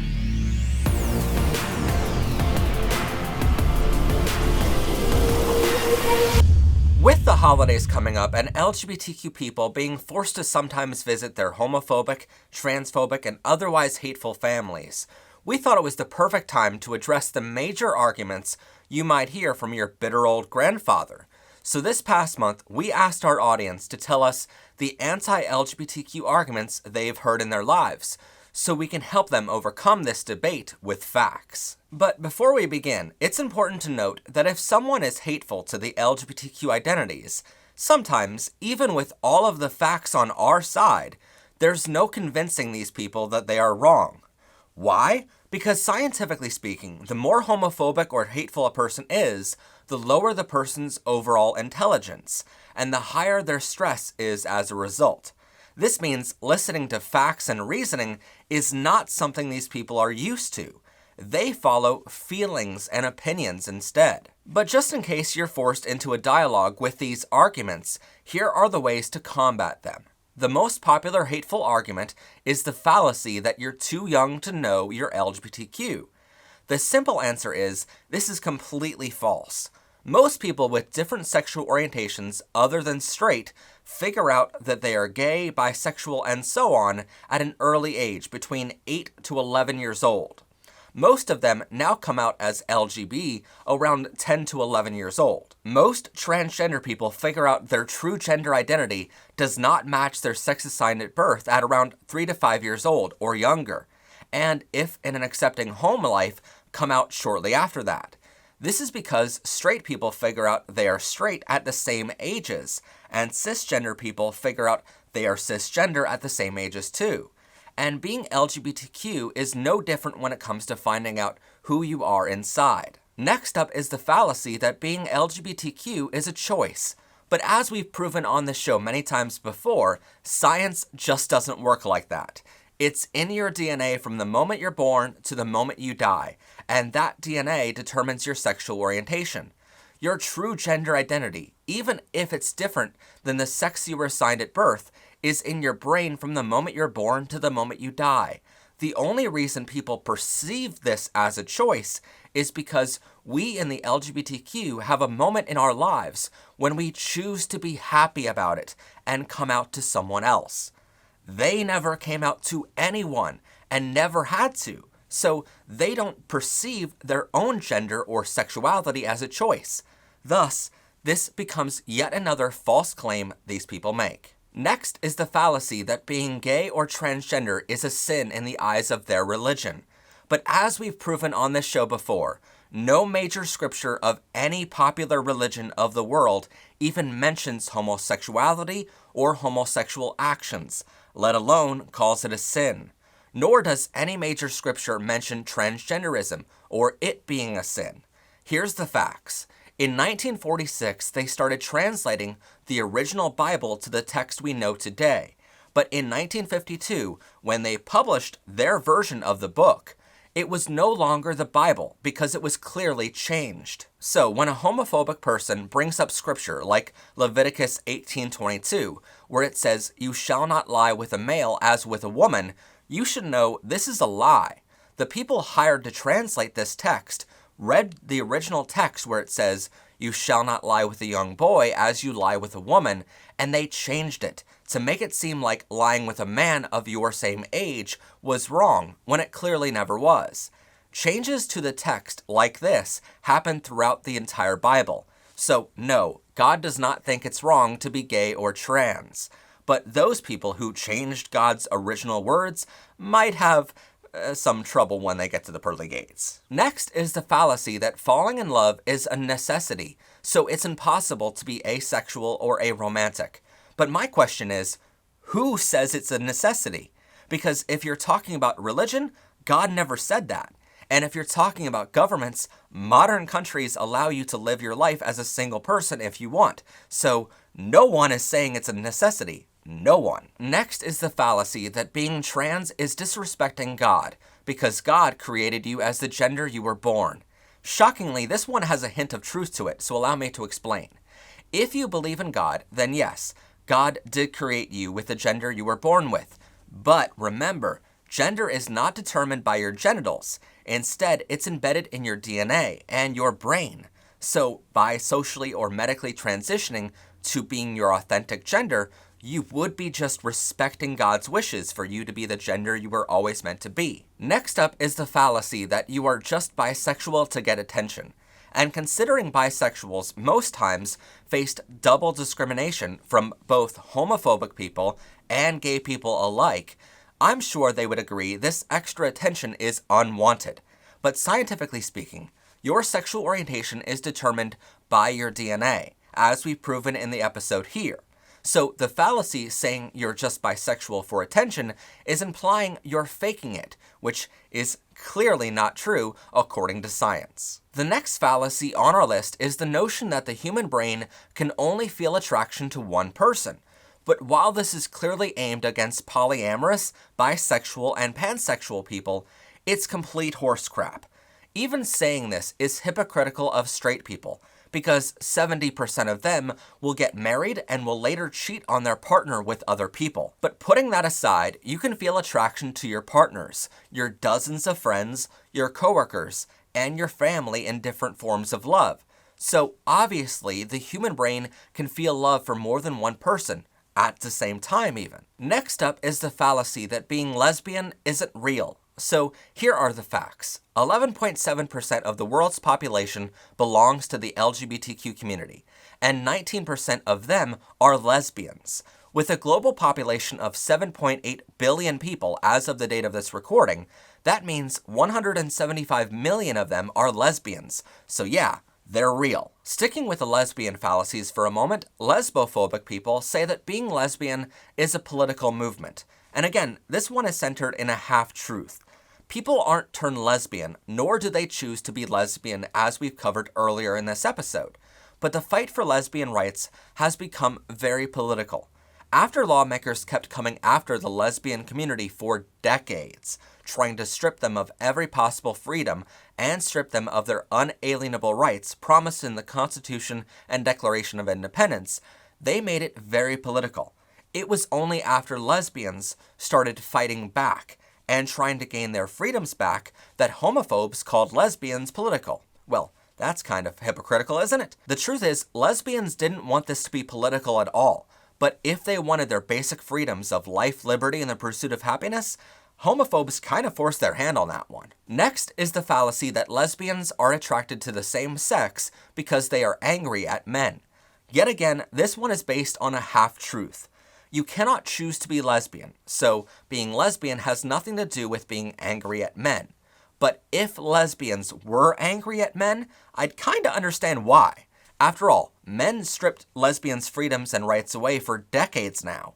Women are treated like second-class citizens in most countries of the world and paid severely less than their male counterparts. So you know what? I kinda get where they're coming from there. Maybe if men treated women better in general, they wouldn't be so angry at men and men wouldn't perceive this as a lesbian way. Next up is the argument that you are born the gender you were always meant to be. And you know what? They are actually 100% right on this. I mean, it took them until number 11 on our list for them to be right about something, but you know what? I will give credit where it's due. But the sad part is, they don't actually understand that gender and sex assigned at birth can be completely different, and they have a lot to learn about gender because they're clearly using it wrong. Next on our list of popular fallacies is the phrase, "it's just a phase," which again is completely false. Homophobic and transphobic people use this tactic because the phrase, "it's just a phase," makes it seem like your sexual orientation or gender identity are immature, that you don't know what you truly want or what gender you truly are yet. It's done in an effort to undermine who you are and who you love. But if you look at the facts, no one in history has considered being LGBTQ a phase. No one came out the other side as being straight or cisgender again. So the idea that it's just a phase is a fallacy to make us think that we are immature. Next up is the fallacy that being non-binary isn't real. The reason this phrase became so popular is because the term non-binary is a relatively new term to describe people who needed a way to describe themselves for many years now. And because it's a new term, older people got scared of what they didn't already know. And since it wasn't taught to them in school 100 years ago, of course it's not real. Because in the past 100 years, society hasn't really made any advancements in any subject matter that should be taught to our kids in school nowadays, and obviously I'm kidding. The next fallacy on our list is the phrase, "you just haven't found the right person yet," which clearly targets asexual and gay people. Again, this phrase is set up to undermine how we truly feel inside. It paints this picture that we are immature for wanting to love the gender we were always meant to, or never have a sexual partner at all. Again, it comes from older people who are used to the homophobic and aphobic ways in the past, where they didn't hear about gay or asexual people at all, because by law, we were forced to hide who we were inside. And thus, they truly believe now that we just need to find the right person who will turn us straight, which is ridiculous because we never turned gay or asexual in the first place. The next fallacy comes from the LGBTQ community itself and our own members. It's the notion that being pansexual makes the community look bad because they don't choose to be with any specific gender. Again, this goes back to the double discrimination bisexuals face, where both gay and straight people accuse them of not picking a side. But scientifically speaking, it's pretty clear. Being pansexual is completely valid and should certainly be included in our community.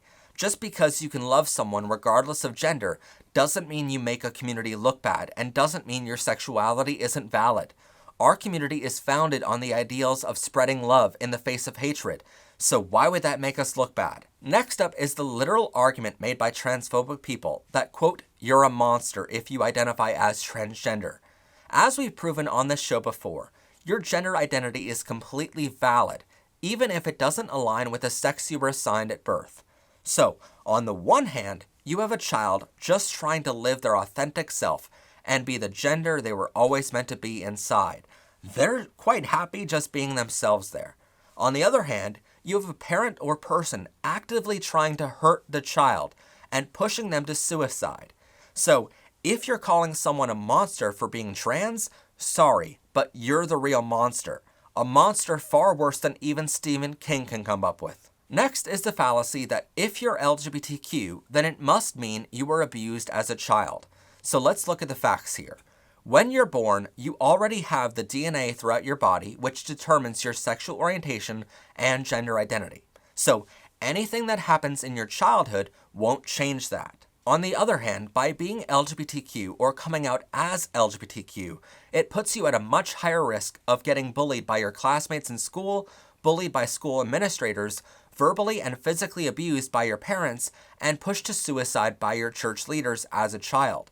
So, It's as if a bully was making fun of you for being overweight, then getting caught for bullying you, then blaming you for being overweight on the fact that they were bullying you. I mean, it's kind of weird. It makes no sense, just like many homophobic arguments here. Next is the argument that you just need to talk to a therapist and they can turn you straight or cisgender. This is called conversion therapy, or as some refer to it as suicide training, because undergoing any form of therapy to change your sexual orientation or gender identity from the one you feel is right inside leads to you being twice as likely to commit suicide. It means anyone with this argument is trying to push you to suicide, and many places consider this to be the harshest form of child abuse. Next up is the argument, why do you want to show off your sexuality? It's private.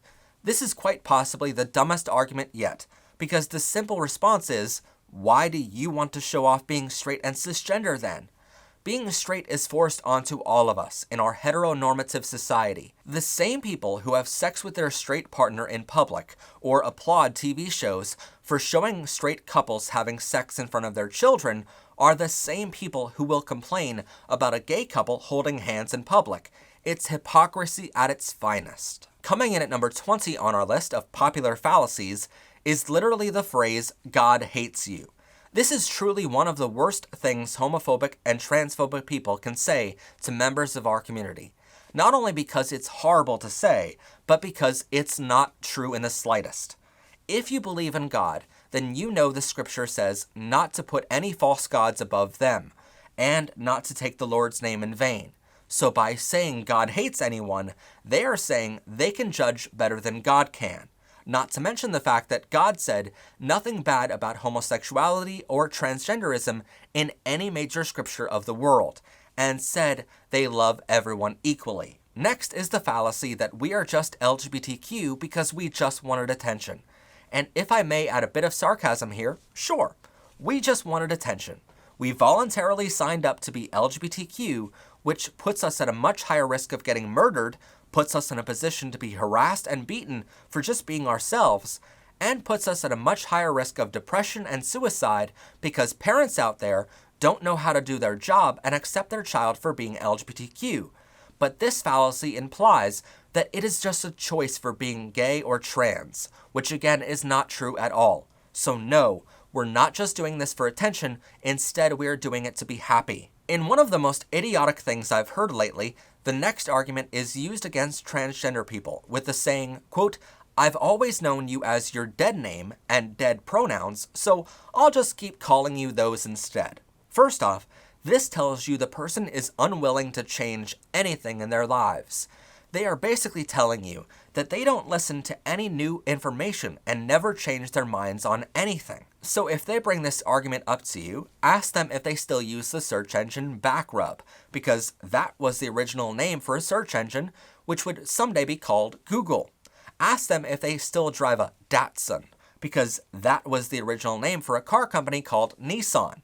Time and time again, people and companies change their name, and we all just go along with it freely. So why is a trans person changing their name to a much more affirming name such a big deal here? Why is it such a problem? Well, it all comes down to ignorance. Next up is the fallacy that our community doesn't make up enough of the population to count. And sure, we could ignore the fact that 11.7% of the world's population identifies as LGBTQ. Many more people live in countries where they could be murdered for just identifying as LGBTQ. So it is estimated the number would be much higher if governments protected their citizens properly. But with over 7 billion people on Earth, that means 924,300,000 individuals currently identify as LGBTQ. On our own, we would make up the third largest country by population, right after China and India. In fact, we are larger than the fourth largest country, the United States, fifth largest Indonesia, sixth largest Pakistan, and almost all of the seventh largest Brazil combined. Next is the argument of, quote, how can you be this when you said you were that earlier? Usually this is used when someone is coming out, and homophobes and transphobic people are trying to discredit our gender or sexuality. how could you be gay when you were straight before? Or how can you be a boy now when you said you were a girl before? But to answer this, we must look at these two circles. On the left is your perceived gender or perceived sexuality, and on the right is your actual gender or actual sexuality. Others might have perceived you as something different, but you were always gay or transgender. It was only their perception which needed changing. So how can you say you were straight before and gay now? Well, the truth is, you were always gay. You're just choosing to tell other people now. Next is the fallacy that there are too many genders now.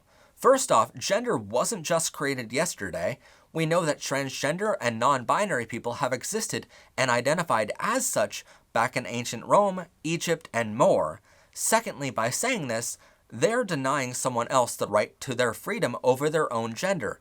There have always been millions of gender identities and millions of people who identify differently than we do. So essentially what they are saying is they are ignorant. Next up is the argument, quote, "You're not bisexual, you'll figure it out in a few years," which implies being bisexual is a choice, which it is clearly not. It implies you have to be straight or gay, which is not true.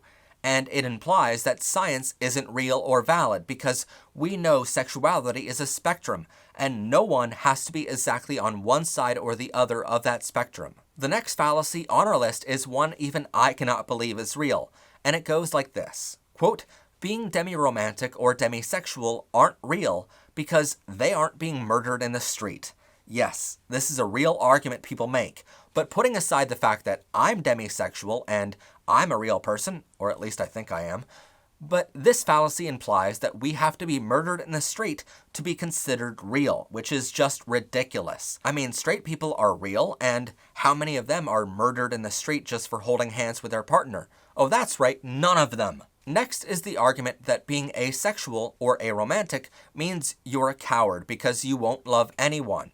But while all of the ace people I know are stronger and more independent than any straight or gay person I know, this implies that you have to be with someone in order to not be considered cowardly. But you don't. Who's making up these rules and who says you have to follow them anyway? The truth is, being ace is completely valid according to science, and in practice, being ace most times means you're stronger and more independent than other people anyway. The next fallacy is the argument that bisexual people should pick a side. It means bisexual people need to be either gay or straight in order to be considered valid.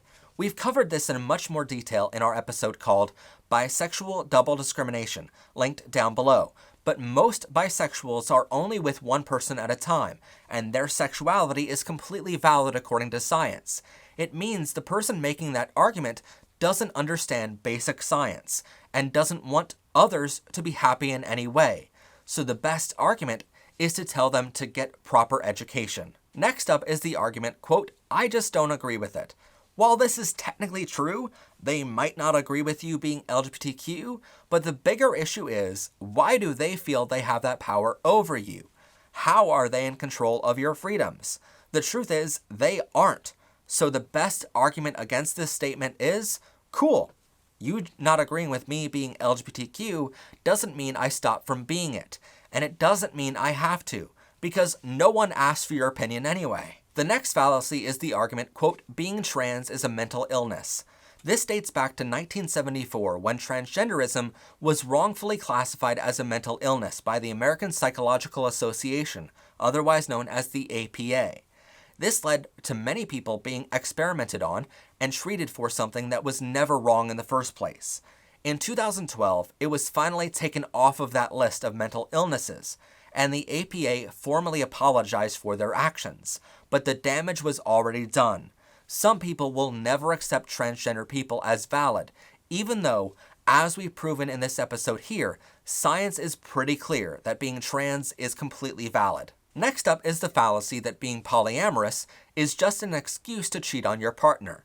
The only problem with that argument is the pure definition of polyamory. It's defined as, quote, "characterized by or involves in the practice of engaging in multiple romantic and typically sexual relationships, with the consent of all people involved." This means in poly relationships, cheating doesn't exist. because everyone involved in that relationship approves of how it works. Let's say, for example, you go on a date with someone. Your partner already knows you're going on that date, knows with whom you're going on that date with, and knows exactly what might happen on that date. So in a poly relationship, you're not cheating on anyone as long as you're communicating properly. So the claim that it's just an excuse to cheat is completely false, because there is no such thing as cheating in those relationships. Next up is the fallacy that we're just LGBTQ because we just want to corrupt children. But again, this comes down to the wording. We do not want to corrupt children, seeing as straight people have already corrupted them. Children grow up in a heteronormative world where they are forced to be straight. We are just trying to educate them on the science that there is more out there. We do this so they can better understand themselves earlier in life than we did, or so they can better understand their peers so they don't murder or commit hate crimes against us later in life. So it's not corruption, it's called education against their straight corruption. The next argument is, quote, I'm okay with people being gay, just don't do it in public. Yet again, the logical argument against this is, quote, I'm okay with you being straight, just don't do it in public. Don't you see how ridiculous that sounds? It means the person is so insecure in their own sexuality as being straight that seeing a gay person in public makes them feel like they might be gay too, and chances are they weren't entirely straight to begin with. Next is the argument that someone chooses to misgender you because they don't want to disrespect the name your parents gave you. This argument means the person doesn't care about science or facts at all. They also don't care about the fact that your dead name was given to you when your parents perceived your gender as your sex assigned at birth. It means they don't accept change and want to hurt you. So just like anytime someone uses your dead name, I suggest using other names to describe them. If their real name is Steve, start calling them Susan, Sarah, Sally, and other opposite gender names you can think of to see how they feel about being misgendered constantly. Next up is the fallacy that being bisexual is desperate. This is implying that you can't find a partner with an opposite gender, so you're doubling your dating pool and choosing to be bisexual. But again, it's not a choice according to science, not to mention bisexuals face double discrimination from the straight and from the gay communities. So what are they so desperate to do? Be discriminated against? No. So this is not true at all. Next up is the fallacy, quote, it wasn't like this when I grew up, and this one is true. LGBTQ people existed forever, but maybe back in this person's day, we hid who we were because they were discriminating and murdering us too often. So the best argument against this is to just remind them how we've existed forever, but now we get to be open about who we are again, just like we were able to do in other times of history. Or you can just tell them to go back to the Stone Ages, but then again, they would also encounter openly gay and trans people there too. The next fallacy is that being LGBTQ is unnatural, but since being LGBTQ can be found in a majority of animal species on Earth and can be found in every time period in history, the truth is that being LGBTQ is the most natural thing known to mankind. Next up is the fallacy that two men can't have children together, which proves it's not what God intended. There are a number of things wrong with this argument. The truth is, two men can have a child together. They could be an amazing couple like Pete and Chasten Buttigieg, who adopted 2 children just this past year. They can also be a gay couple with a transgender individual, where they can have a baby on their own. There are many options for gay couples to have children together, and one could argue gay couples want their child more because a straight couple could have a child by accident, whereas a gay couple has to spend months trying. Secondly, being gay is how God made you if you believe in God, so it is exactly how God intended. And last but not least is the argument, quote, why should we accept people who don't accept themselves? Well, being LGBTQ means we had to hide that from other people, and we denied ourselves the happiness for however long, because we live in a heteronormative world. Being straight and cisgender are forced onto us all. Because they forced it onto us, we thought there was something wrong with ourselves, which is the only reason we didn't accept ourselves sooner. So why should you accept people who don't accept themselves? Well, we do accept ourselves thanks to being properly educated by pro-LGBTQ channels like this one.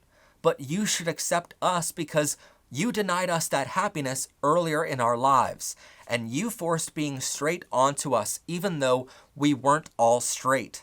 Born in 1732, George Washington came from a wealthy family, which owned a tobacco plantation in Virginia. His great-grandfather, John Washington, immigrated in 1656 to the New World from England. Later in life, he began his political career and trained under the military during the French and Indian War. This is where he was appointed commanding general of the Continental Army, which would later go on to lead the American Revolutionary War. George Washington is quite famous for being the first elected president of the United States of America. We've even talked about him before on our show in our history lessons here, because during the American Revolution, the Americans were losing the war terribly to the British. That's when Washington turned to his right-hand man, Benjamin Franklin, for help hiring someone to help lead the American troops. Upon Franklin's recommendation, they hired Baron Friedrich von Steuben, who was fired from the Prussian military for being gay, and that was the only reason. Steuben would later be credited as the reason why the Americans won the Revolutionary War, and his codes of conduct for the military are still in place to this day for American troops. Steuben was even hired as George Washington's first chief of staff, and so if you really look at history and are proud to be an American, you would have a gay man named Steuben to thank for being free. But while the first chief of staff was an openly gay man, and while Washington didn't mind him being gay, the reason he didn't mind his chief of staff being gay was because Washington himself was gay too. In their letters back and forth, Alexander Hamilton, who was the first Secretary of the Treasury, was very much in a sexual relationship with George Washington.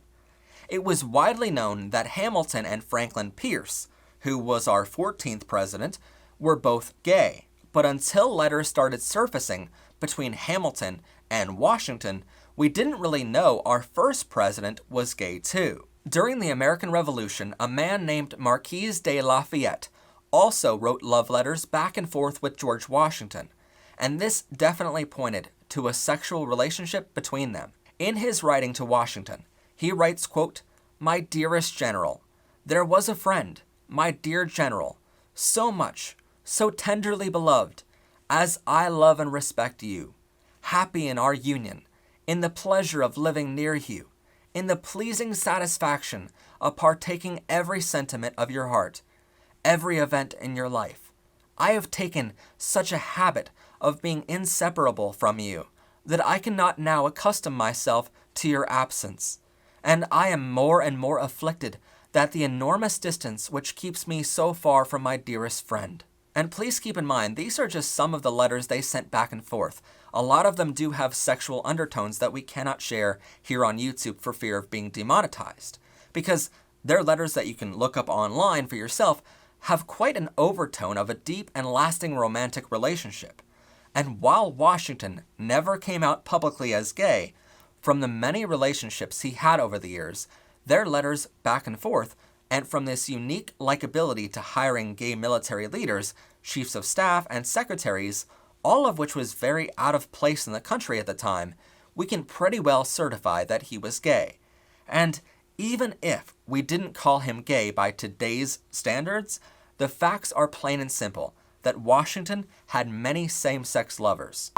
3 years into the American Revolutionary War and their fight against Britain for independence, the American armies were losing massively. They were extremely low on discipline, morale, and even food. They were about to lose the entire war, and General George Washington knew this. And that's why he enlisted the help of Benjamin Franklin. These two men would later go on to become two of the founding fathers of the United States, and one of them, George Washington, even became our first ever president. But when they were losing the revolution, Benjamin Franklin recommended that Washington hire a Prussian man by the name of Baron Friedrich von Steuben. And you've most likely never heard of Baron, but he is credited with leading the American soldiers to win the United States Revolutionary War.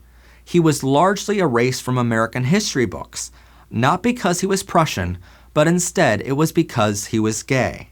Baron joined the Prussian military when he was just 17 years old, and soon became the personal aide to Frederick the Great.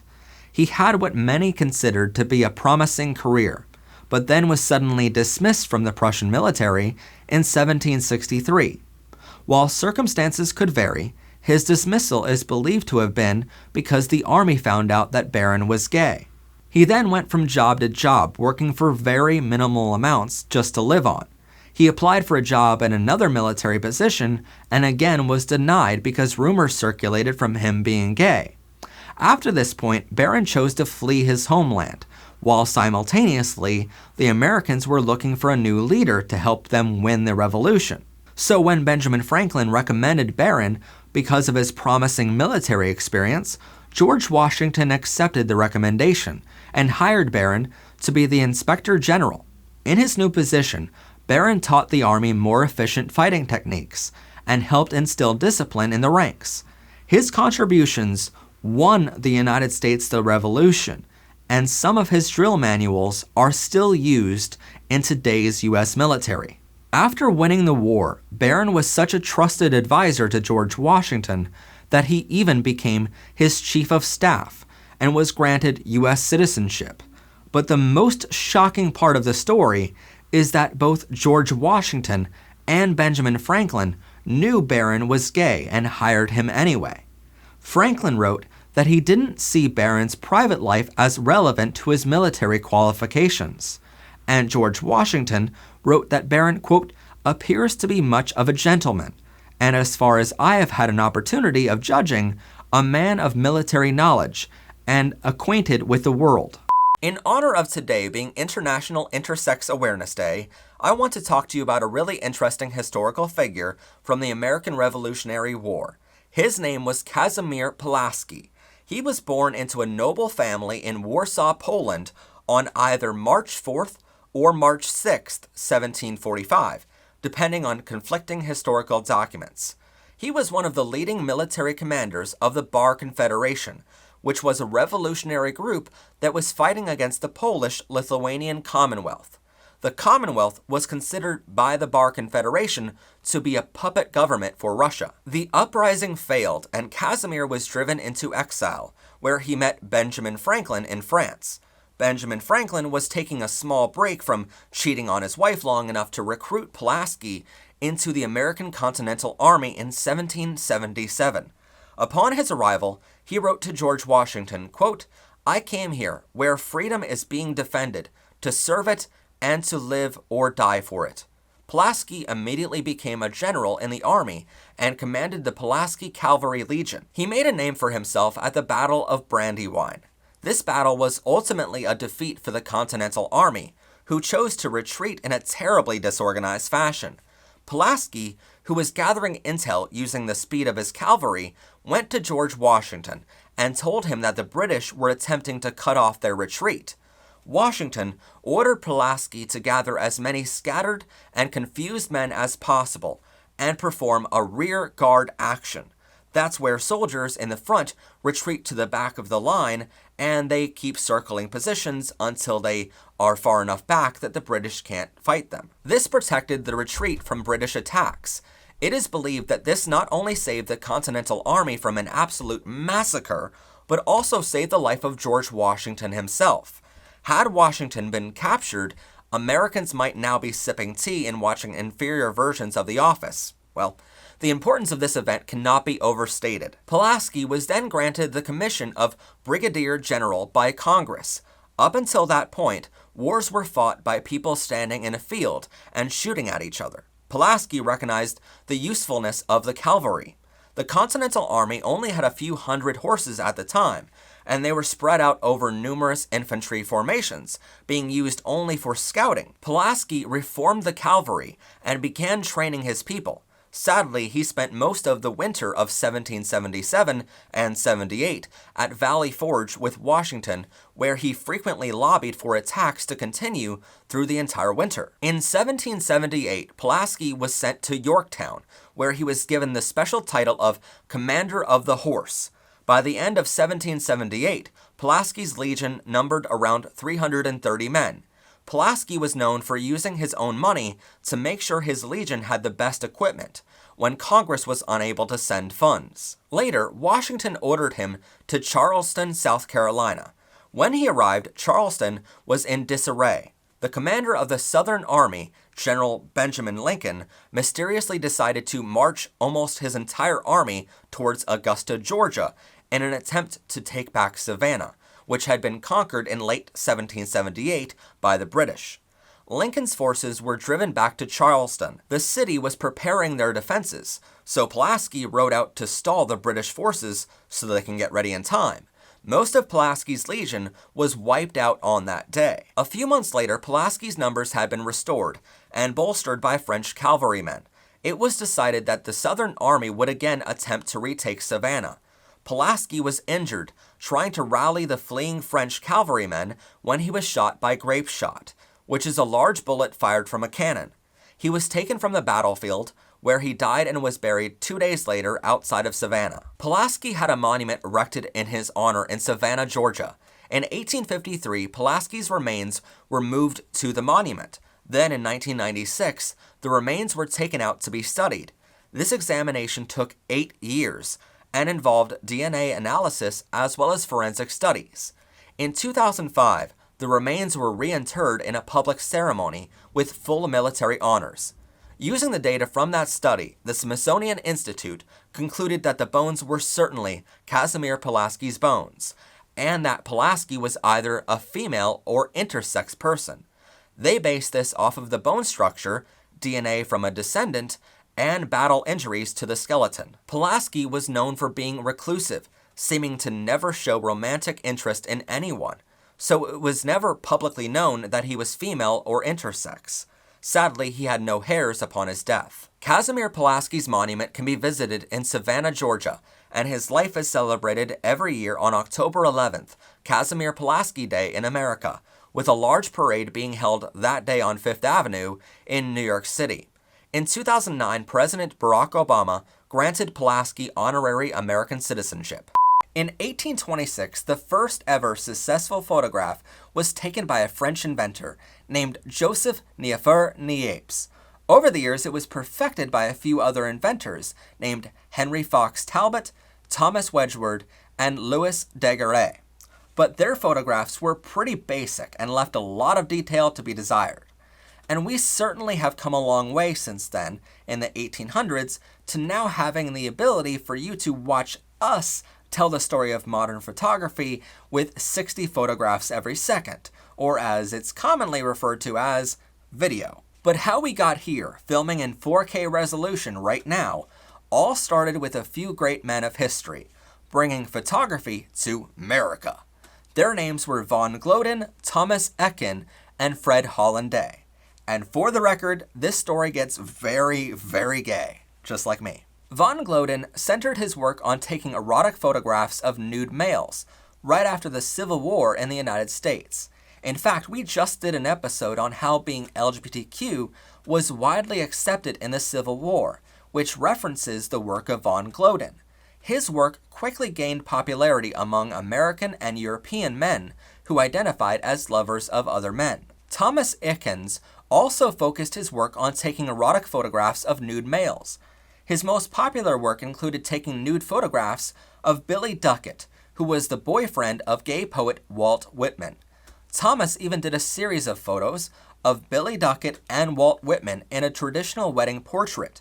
Another popular work of Thomas Ekin can be found in his 1885 painting of 5 men bathing in a lake, which is made to complement Walt Whitman's poem Song for Myself. And finally, Fred Hollanday had a publishing company named Copeland and Day.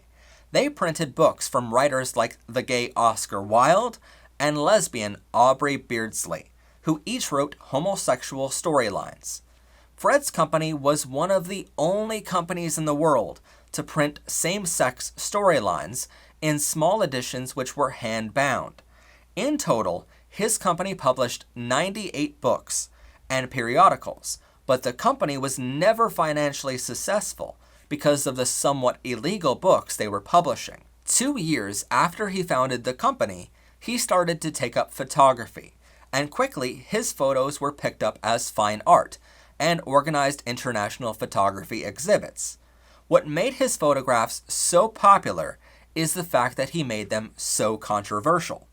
He would depict religious subject matters along with male nudity, which didn't make the social purity movement a big fan of his work. Fred later lost interest in photography altogether, which is a real shame, when there was a platinum shortage in World War I, making printing expensive and eventually impossible.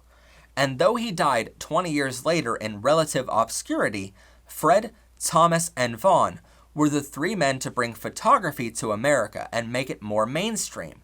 Without their work as founders of American photography, we likely wouldn't have the amazing capabilities that we have now. But again, history wrote over their incredible work, because art historians agree Von Gloden had sexual relationships with other men.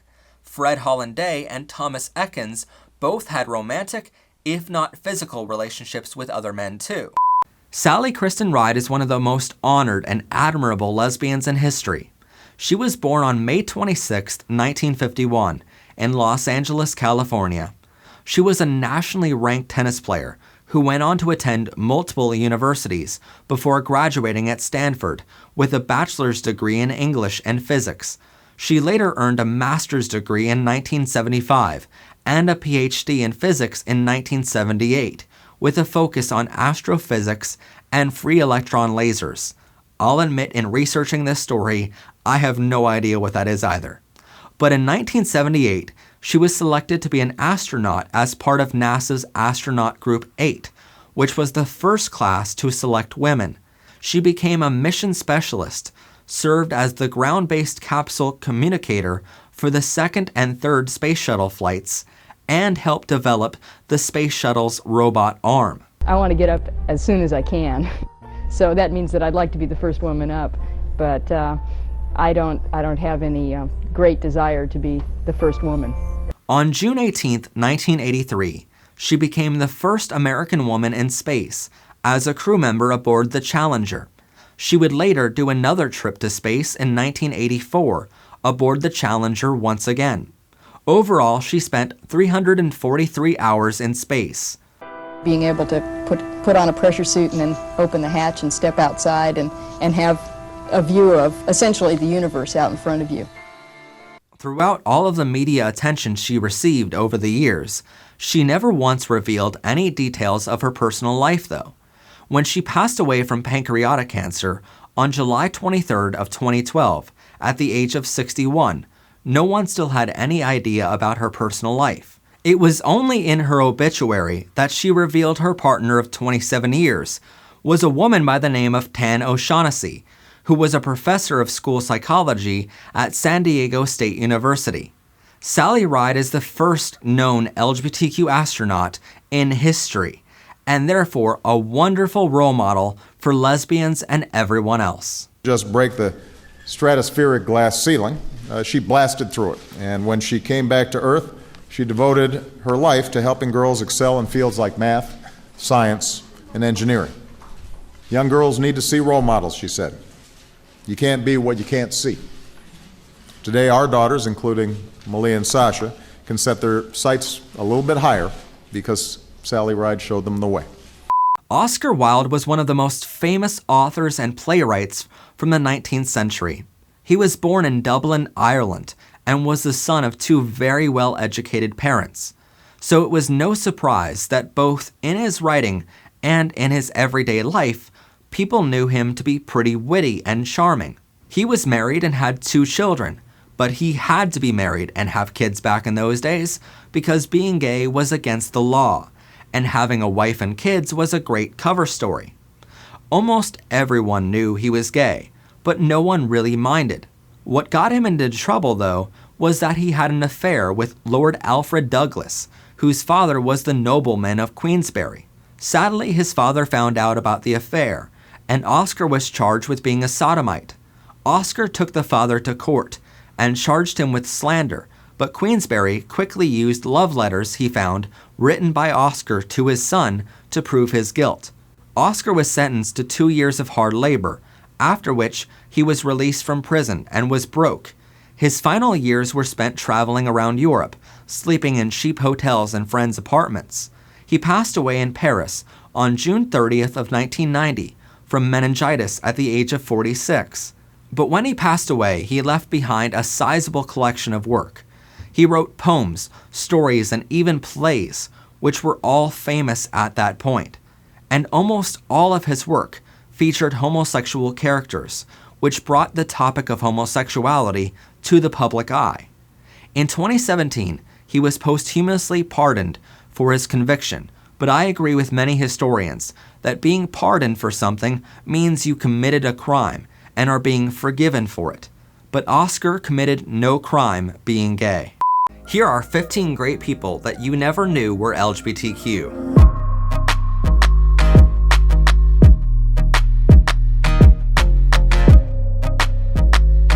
Welcome everyone to Powered and Protected by Rainbows. I am of course your host, Matt Haslam. And before we jump into our episode today, first off, don't forget to like this video, comment down below your LGBTQ friendly thoughts, and hit that rainbow subscribe button so you don't miss out on new episodes of season 3 of our show. Anyway, on to our episode. Now today's topic was suggested to us by a fan of the show, Chris Krasnowski, so I'll leave a link to him down below, because he's also a great friend of mine and he does incredible VFX work.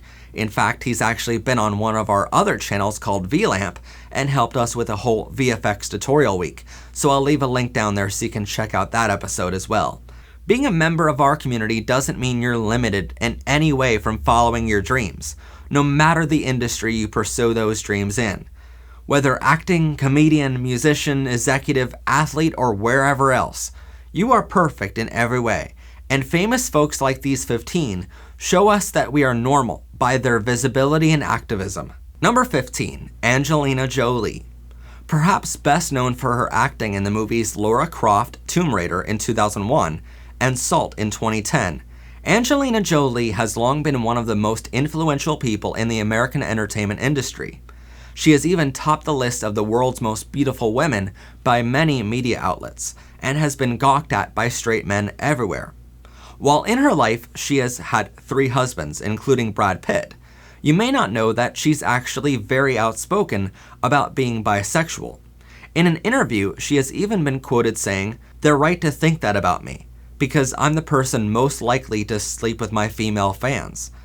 She has also been outspoken by allowing her 10-year-old child to self-identify as male and appear on red carpets with her while wearing a tuxedo instead of a dress. So not only is Angelina Jolie a part of the LGBTQ herself, but she's a proud supporter as well. Number 14, Barry Manilow. Born in 1943, he is an American singer-songwriter with a career spanning more than 50 years. Perhaps best known for his songs Copacabana and Could It Be Magic, Barry only recently came out as gay in 2017, when he was 73 years old.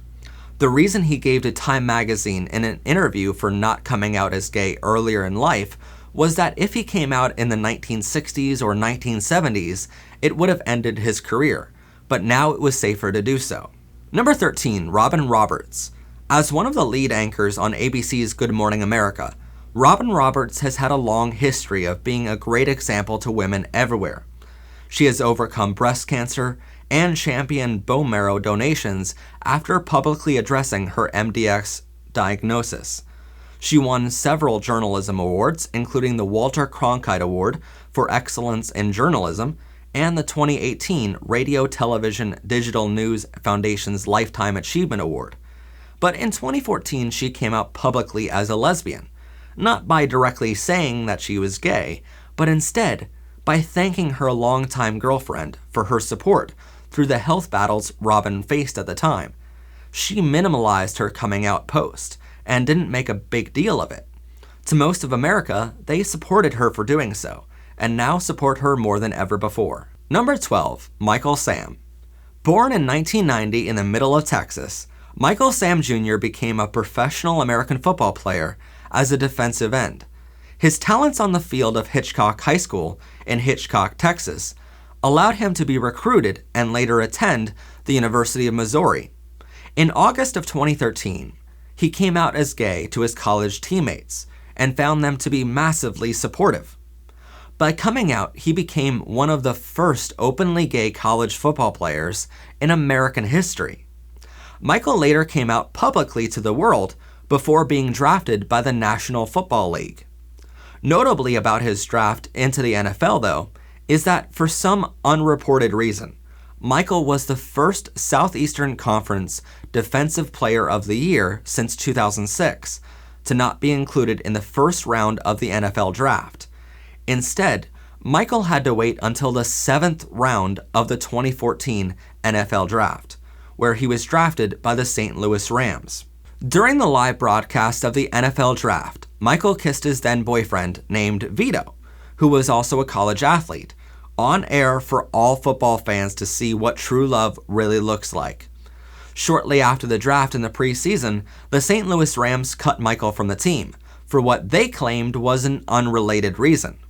But the NFL executive director, DeMaurice Smith, responded by saying that any team official who anonymously downgrades Sam is, quote, gutless.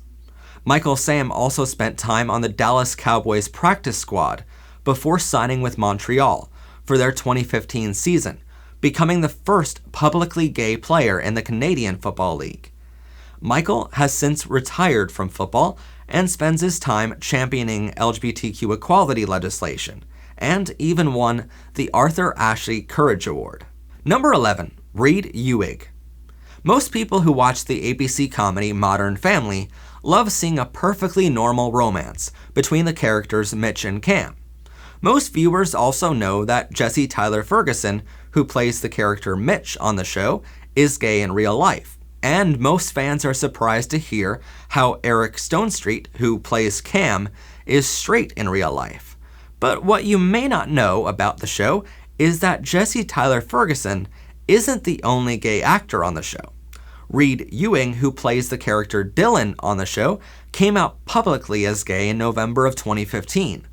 Earlier in his life, Reed also played Derek in Good Luck Charlie, which aired on the Disney Channel, along with a list of other notable roles in film and television. Number 10, Ricky Martin. Known as the king of Latin pop music, Ricky Martin is a Puerto Rican singer, actor, and author, best known for his songs Livin' La Vida Loca and She Bangs. Though he has long been a male icon for straight women to fall in love with everywhere, he came out as gay in an open letter in March of 2010 on his website and in the Rolling Stone magazine. In August of 2008, he became the father of twin boys, which were born by a surrogate mother. And later in January of 2018, he announced that his boyfriend of 2 years, named Juan Yosef, and he were now married. Number 9, Wanda Sykes. Known as one of the funniest people in America, Wanda Sykes is best known for her stand-up comedy and roles in films and television shows such as ABC's Blackish. She came out publicly as gay in 2008 at a same-sex marriage equality rally. A month before it, she married her wife Alex, who she met in 2006, and the couple even became parents in April of 2009 to a pair of twins. Number 8, Tim Cook. Perhaps best known for being the current Chief Executive Officer or CEO of Apple Incorporated, Tim Cook has had a very admirable career. He joined Apple as the Senior Vice President for Worldwide Operations under its then CEO and co-founder Steve Jobs. Cook worked his way up to be the Executive Vice President of the same department, before becoming the Chief Operating Officer of the company.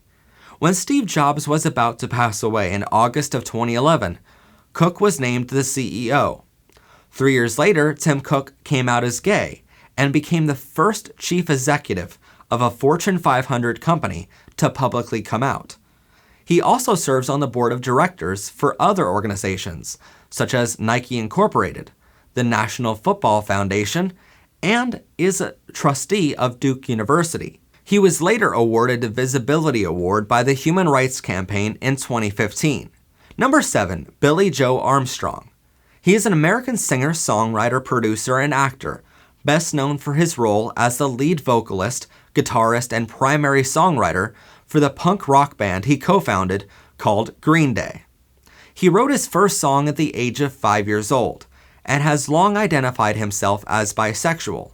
In fact, in a 1995 interview with Out magazine, he is quoted saying, The fact that it's an issue is kind of phobic within itself. At some point, you gotta think, this should be something that's just accepted.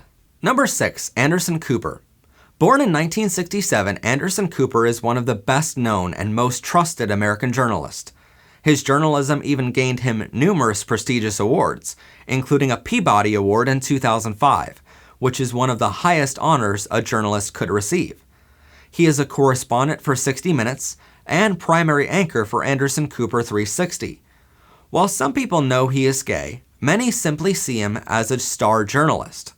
And in my opinion, isn't that the point of equality, where his sexuality isn't the first thing on his resume?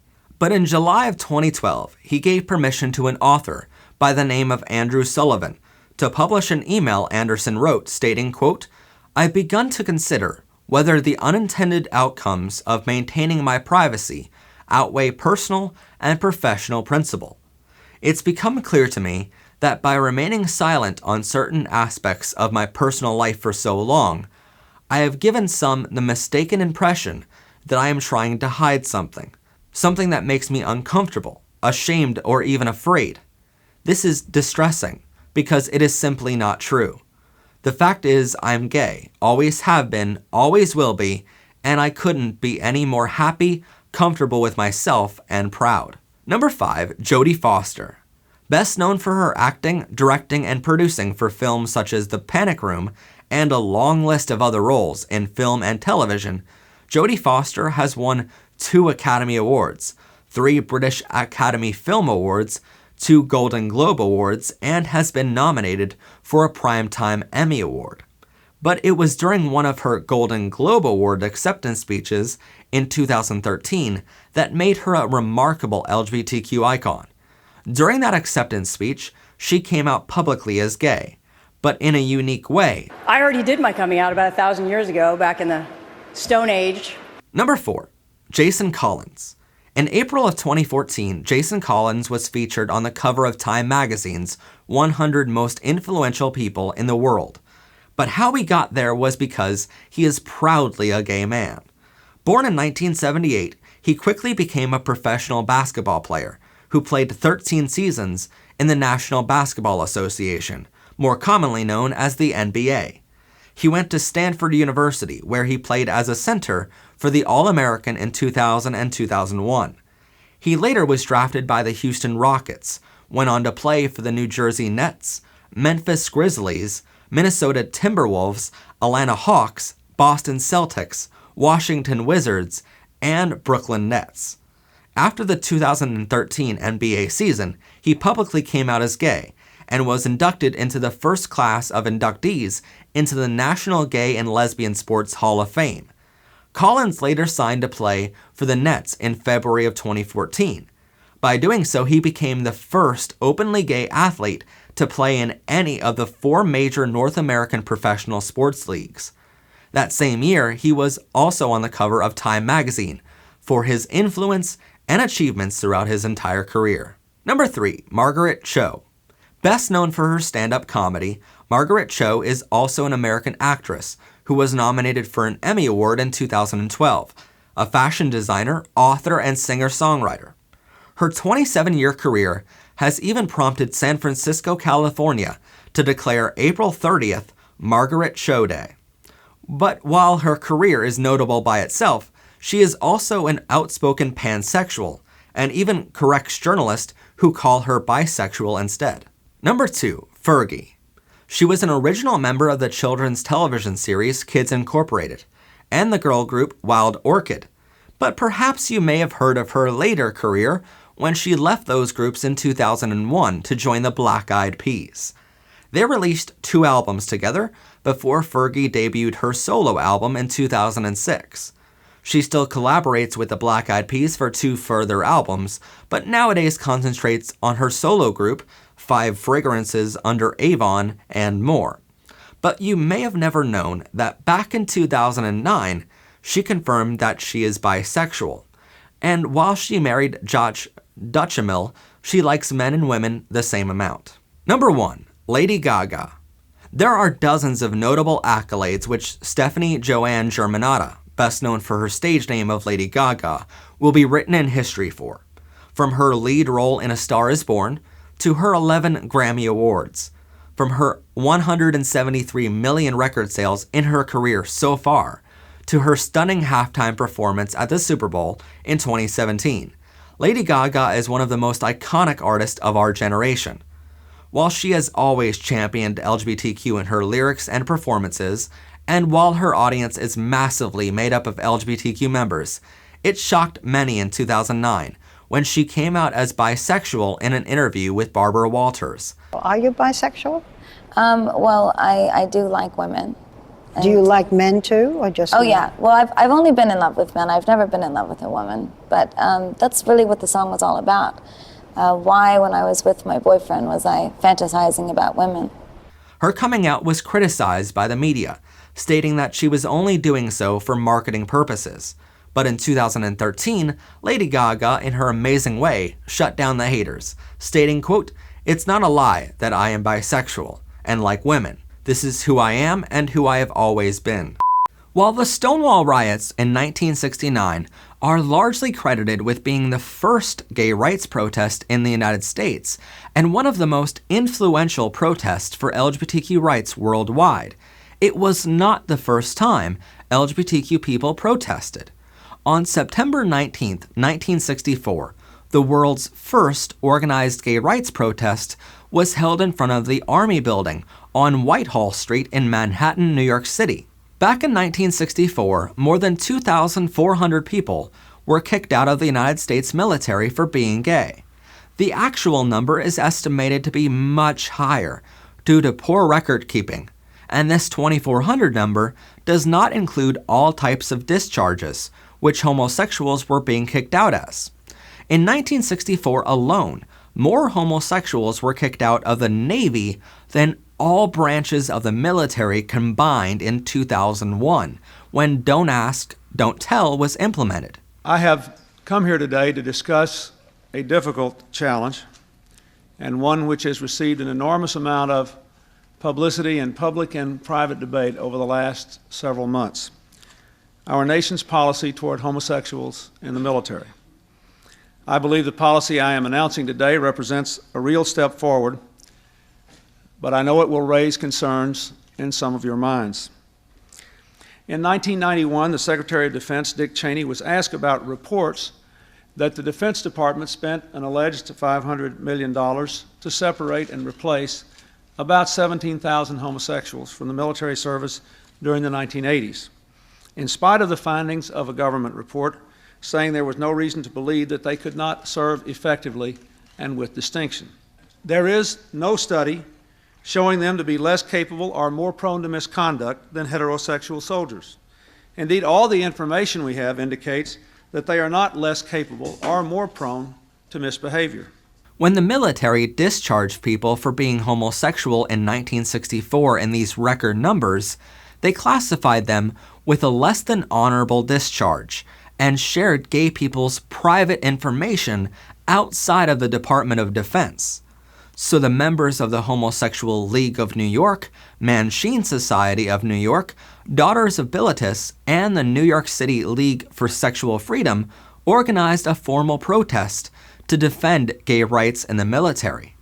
These groups would later go on to make many more contributions in LGBTQ history. One of the most influential people in gay rights history was a man by the name of Randy Wicker. He became a gay rights activist in 1958 at the age of 20 years old. At the University of Texas, he famously fought against censorship and student fee hikes. But when he moved to New York City, he urged the local gay rights activist groups to become more public and aggressive, which was something they were opposed to at first. In 1962, a New York radio program featured a psychiatrist saying homosexuals were sick but curable. So Randy Wicker demanded the radio station give equal time to actual gays. The radio station would allow him equal time and invited him along with 7 others onto their program.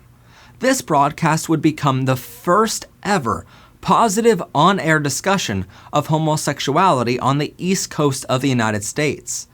and Randy is credited with getting the New York Times, Newsweek, and many other major publications to cover the broadcast and report on the movement.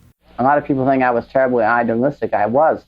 But if I didn't do it, no one else would. I mean, on BAI, they had these psychiatrists that were making all these stupid statements about homosexuals. None of them knew a damn thing what they were talking about. I mean, just nonsense. So I went to BAI and I said, why do you have these jerks discussing homosexuals? I can get a group of gay people together that'll tell you more about know more about homosexuality, that live the life, than these so-called experts. I never heard such garbage in my life because, you know, they're saying they could change people or cure people. Or I mean, every time I turned on the radio, it was one of these creep jerks that are out there looking for guilt-ridden homosexuals to pay them $50 an hour for therapy to cure them. And I was outraged by this, so I began plugging into the network, saying, if you're going to have a show on homosexuality, please know we're available. So they would start including us on panels, and especially on the radio. And then I was on every major show. That same year, he created the Homosexual League of New York, and he was the first to use matchbooks and buttons, which read Equality for Homosexuals. And 6 years before Stonewall riots, Randy Wicker was being labeled as the Martin Luther King of the gay rights movement. At just 23 years old, Randy became the first openly gay person to appear on East Coast television. First, welcome to Pittsburgh, Glad to and be welcome here. to Hotline also, Randy. Is that your real name, Randy Wicker? It is my real name. You wrote for the Herald Tribune. Did you have any problems as a homosexual working? Well, I was a freelance writer. I was published in the Herald Tribune and the.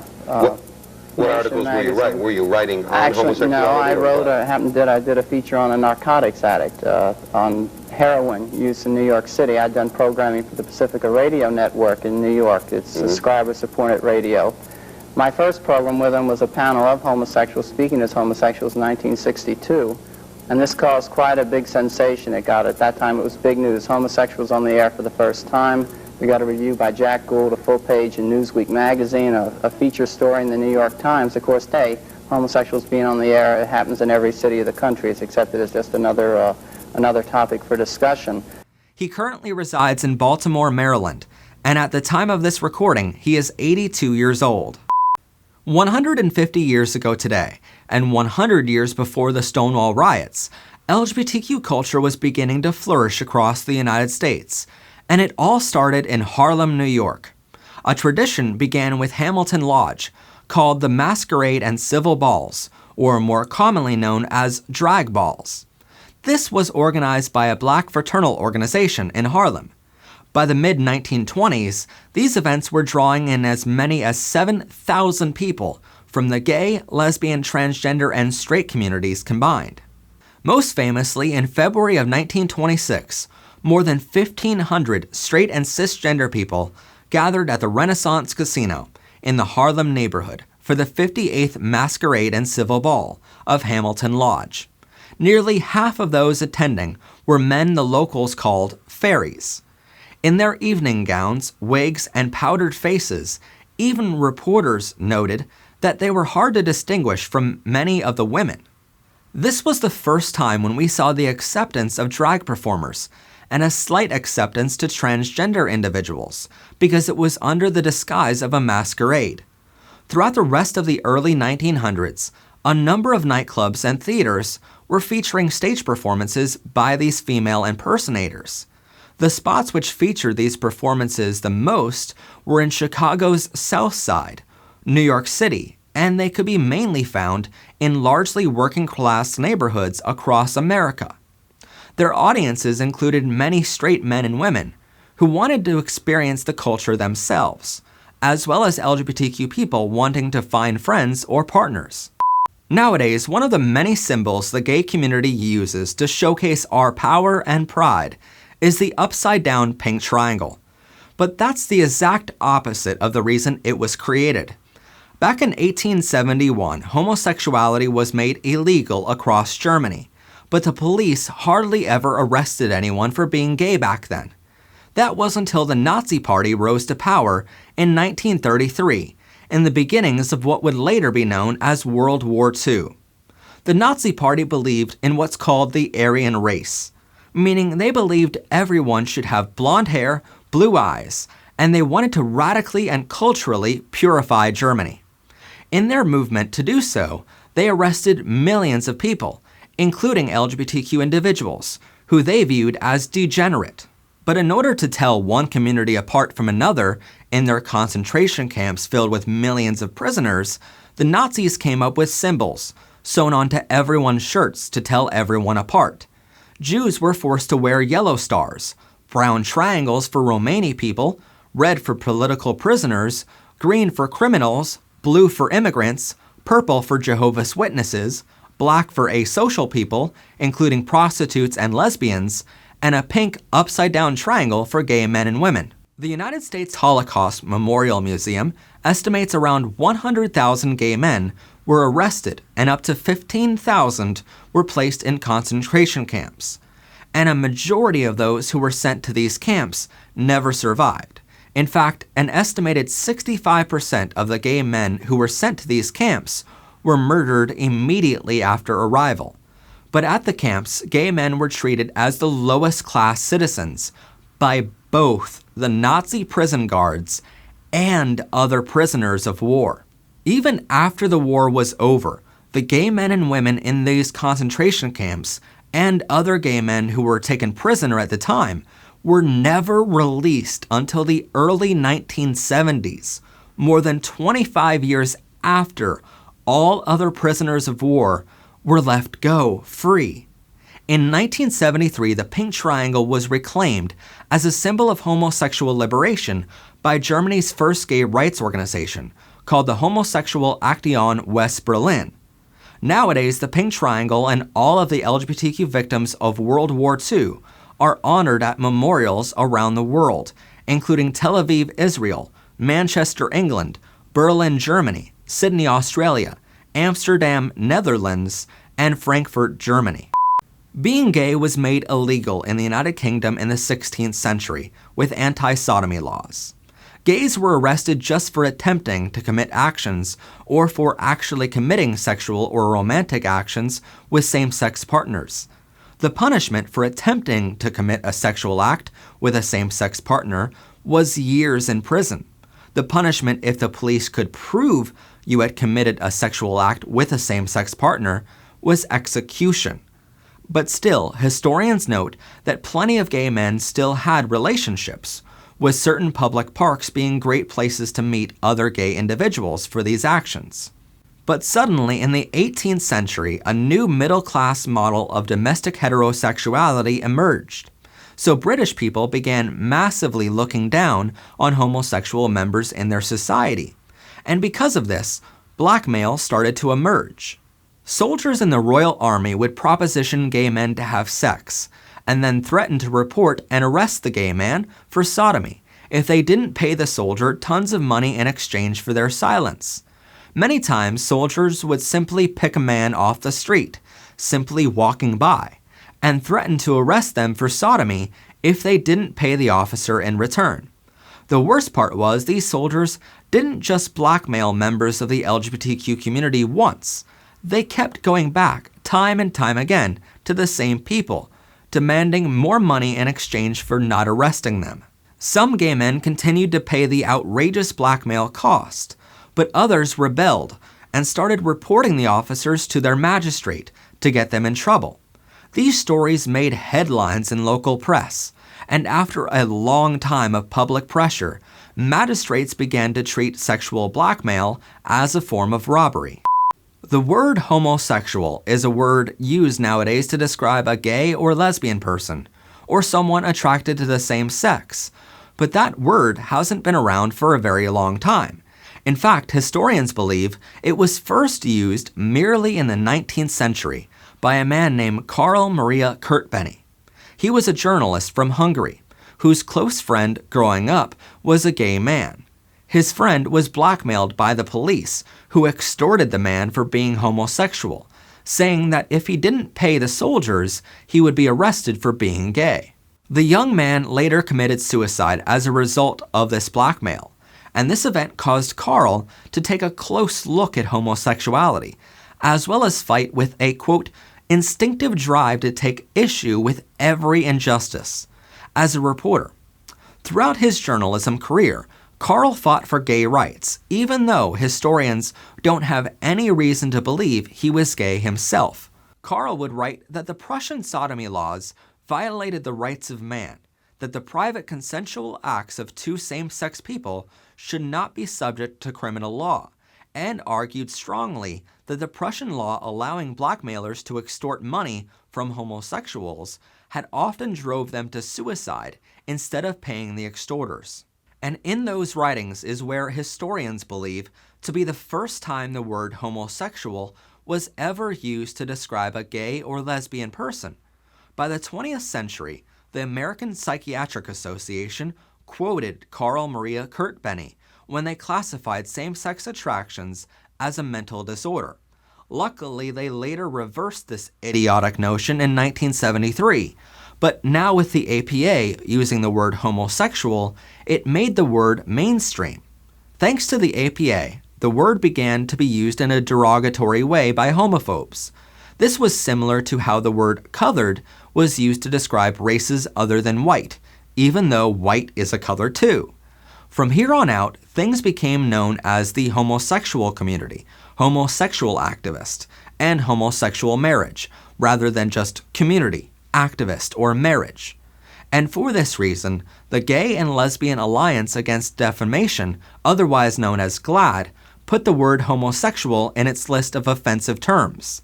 They later persuaded the Associated Press, whose stylebook is widely used by many news organizations, to restrict the use of the word homosexual. In World War II, and until the first decades of the Cold War, two major historical things were happening behind the curtain of the United States government. One of them is taught in history classes across America, called the Red Scare. Basically speaking, politicians and political officials were scared of communists from the Soviet Union infiltrating the American government, and so they decided to wage a decades-long war in an attempt to purge the federal government from those suspected to be communist. This included the military and in every federally funded place of employment. But the second historical thing which happened in those decades is something never talked about in history classrooms, even though it's just as important. That historical event is called the Lavender Scare. At the same time the Red Scare was happening across America, the federal government was also afraid of homosexuals working in our military or other federally funded places of employment. Homosexuals must not be handling top secret material. Led to a much wider purge of gay employees that long outlasted McCarthy's tenure. The pervert is easy prey to the blackmailer. During this time period, the military began discharging gay men with dismissal papers printed on blue paper, signifying they were suspected of homosexual behavior. The military also began publishing the private details of these suspected gay and lesbian individuals to outside of the Department of Defense, to the general public. In other words, during these decades, gays and lesbians were being treated as equal enemies of the state as the Soviet Union, and this created a hostile environment for the gay community at the time in the United States. In 1953, President Dwight D. Eisenhower signed an executive order to back up the Lavender Scare. Part of their campaign, right? Let's clean house. Let's get rid of all these people. And this executive order was the sole reason that over 10,450 people were fired from the federal government that year alone. By the following year, the United States government was firing more than 60 people from civilian government positions per month for suspected homosexual activity. I freely admitted that I was gay. And then they said, we also want 5 names of other people you know. So I searched my mind and I gave them the names of 5 people I thought would be least hurt. My impression was that after I named the 5 names, they'd let me go and nothing else would happen after that. But then we were all discharged. Was there any due process? I mean, could you call a lawyer? You could not bring in an attorney? No, wasn't allowed. You were just forced to answer yes or no, to confess, or... Right. The security officials boasted that gay people very easily confessed and told the truth. What they don't talk about is the fact that they essentially blackmailed people. They threatened to tell their families. So a lot of gay people quietly resigned. In most of these cases, the government had zero evidence, beyond rumors and hearsay, that the person was actually gay or lesbian. In 1995, after 42 years, the last vestiges of Eisenhower's executive order were finally overturned. How many gay federal employees actually spied for foreign governments? There was not a single example of a gay man or lesbian who ever submitted to blackmail by a foreign agent. Not a single one. Even if you're like me and you don't follow comic books with superheroes in DC and Marvel comics, you most likely know of the superhero duo Batman and Robin. Throughout the 1940s and 50s, comic book fans were somewhat used to the crime-fighting duo going off to fight villains and coming back to their Batcave together. But during this time, something major was happening in the comic book world. After an April 1954 issue of EC Comics, Crime Suspense Stories featured a man holding a bloody axe and a woman's severed head as her body lay in the background, German psychiatrist Frederick Wertham started capturing parents' attention in America. He started telling American parents to pay close attention to the comic books their children were reading at the time, and he painted this picture of comic books in which they were rotting adolescent morals, emotions, spirituality, and sexual well-being. His claims were later proven to be based on falsified evidence, but that didn't stop parents at the time from listening. So the country began to panic in what is now known as the 10-cent panic, since many comics at the time were only 10 cents.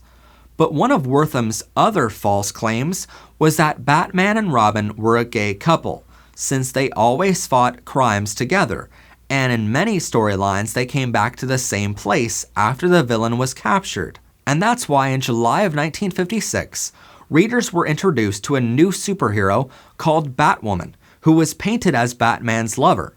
She faced the cover of Detective Comics issue 223, and the comic book company made it well known that she was Batman's partner in life. In the comics, she was painted as someone who could be very intelligent and remain beautiful while fighting the worst villains. And throughout the storylines, Batman was shown to have a massive crush on her.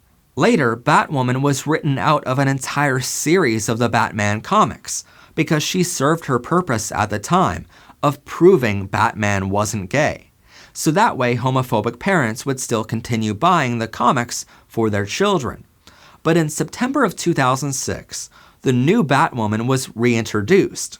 Her appearance was slightly different, but it made headlines when DC announced that Batwoman was actually a lesbian all along.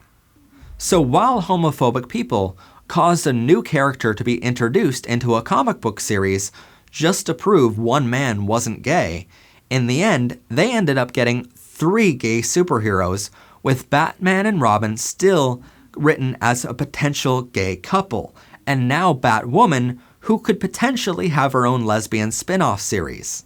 On November 17, 1901, in a secret location in Mexico, a party was held under the cover of nightfall. On that night, 41 and most likely 42 people attended this secret party to dance together. It was advertised very secretly in local cantinas or bars, and was believed to have been hosted by the country's elite class in a string of similar secret events across Mexico at the time. One of the partygoers was widely believed by historians to be a man by the name of Ignacio de la Torre y Mier, who was the son-in-law of the 7-term president of Mexico at the time. He is believed to have been the 42nd person in attendance at this dance, but his attendance was largely stripped away from the event by the government's and the president's influence over the media. At the time, the federal government was already facing much public outcry for the divide between elites and the lower class, something which would lead to the Mexican Revolution in 1910. So by having the son-in-law of the president attend such an event, it was something the government couldn't handle at the time. But why was it so controversial to have him in attendance? Reports on this party quite literally shook Mexican society to its core. Half of the participants at the party were men dressed as women and described as wearing elegant dresses, jewelry, and makeup. While the son-in-law of the president was let off the hook for attending, the other 41 people were not nearly as lucky, since they were mostly lower-class citizens. Technically, no crimes were broken that night, seeing that wearing the opposite-gendered clothes was not a crime in Mexico at the time. But with the controversy surrounding the event, and with rumors swirling about the son-in-law of the president in attendance, the government felt the need to take a stance in order to appease the already distressed community. But because no crimes were committed, the other 41 could not go to court, and for this reason, the governor, Mr. Ramon Corral, authorized the punishment for the other 41 attendees. All 41 were sent to jail for their actions, but the half of attendees who wore women's clothing were forced to sweep the streets of the town in their female attire. Soon, all 41 were shipped off to battle and forced to assist troops in their war against the Mayans. However, the 41 were never forced to take up arms in the battle. They were instead forced to dig trenches and sweep the floors. By this time, the Mexican press labeled the event as the Dance of the 41, and while all but one of the attendees were now criminally charged for not committing any actual crime, the citizens of Mexico never lost their disgust and fascination with this dance. More than 20 years later, in the 1920s, public figures in Mexico began to emerge as homosexuals, as the perception of the LGBTQ community began to shift in our favor in the country.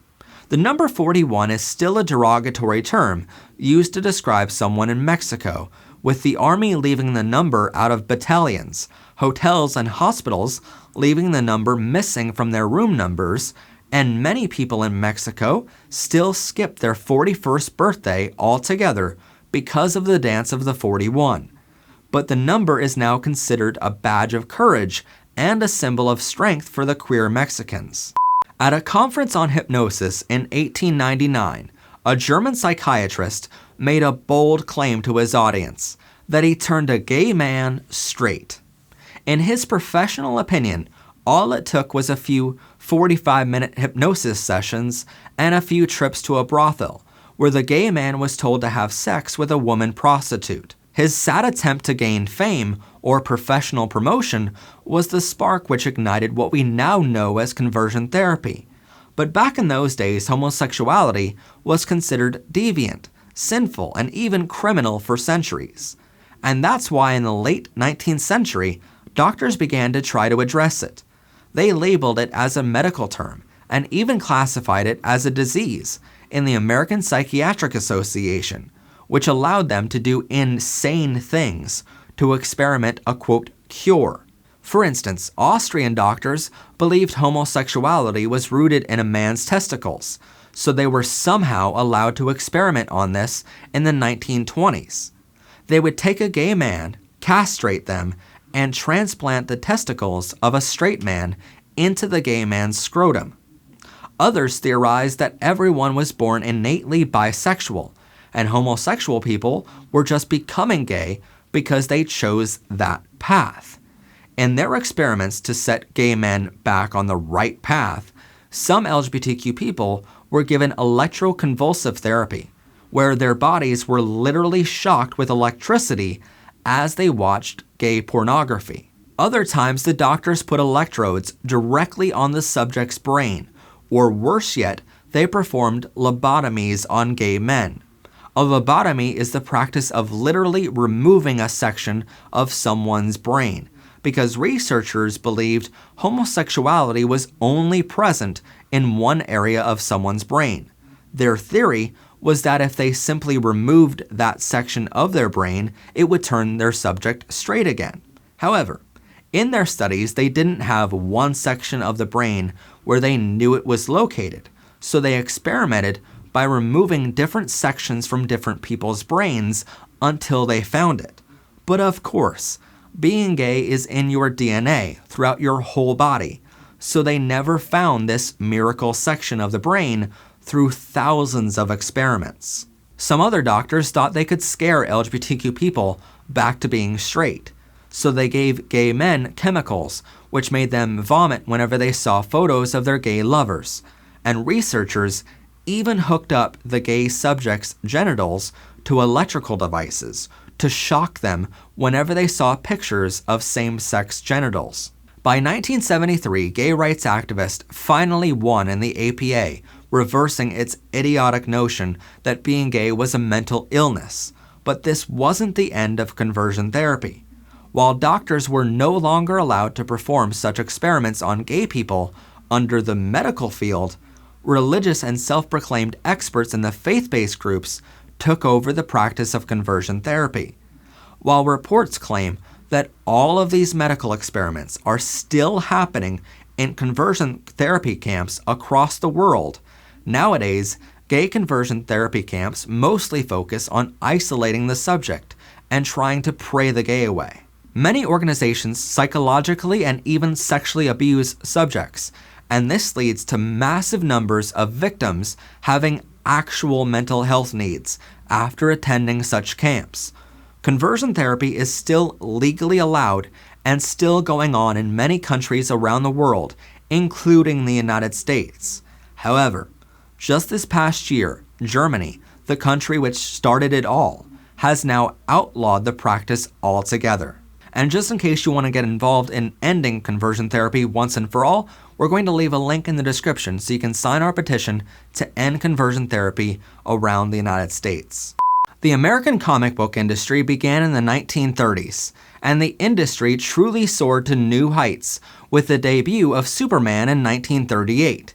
But if you're a fan of comics, you'll notice that LGBTQ characters didn't appear in any comics in America from 1954 to 1989. This was because of an organization called the Comics Code Authority.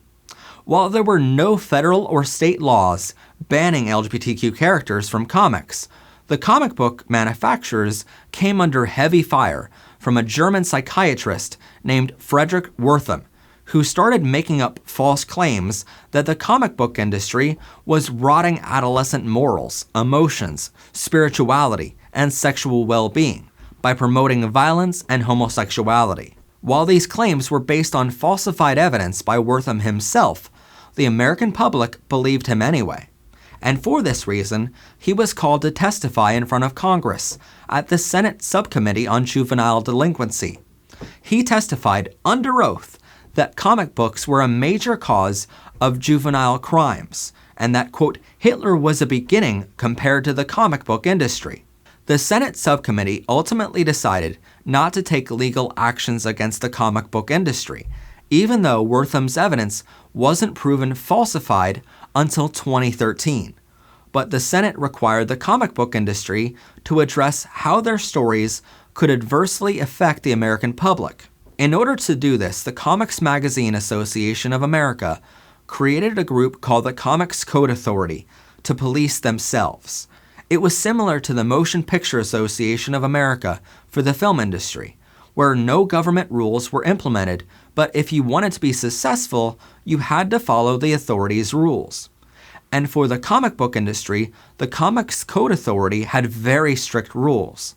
You were allowed to break these rules as a manufacturer, but hardly any comic book stand or store would sell your comics if it didn't have the approval from the Code Authority. The Code Authority's rules included a ban on any sexual relations being hinted at or portrayed. Violent love scenes as well as sexual abnormalities were not allowed. Comic books were required to treat all love and romance stories with an emphasis on the value of home and the sanctity of marriage between a man and a woman. Basically, LGBTQ storylines were strictly forbidden.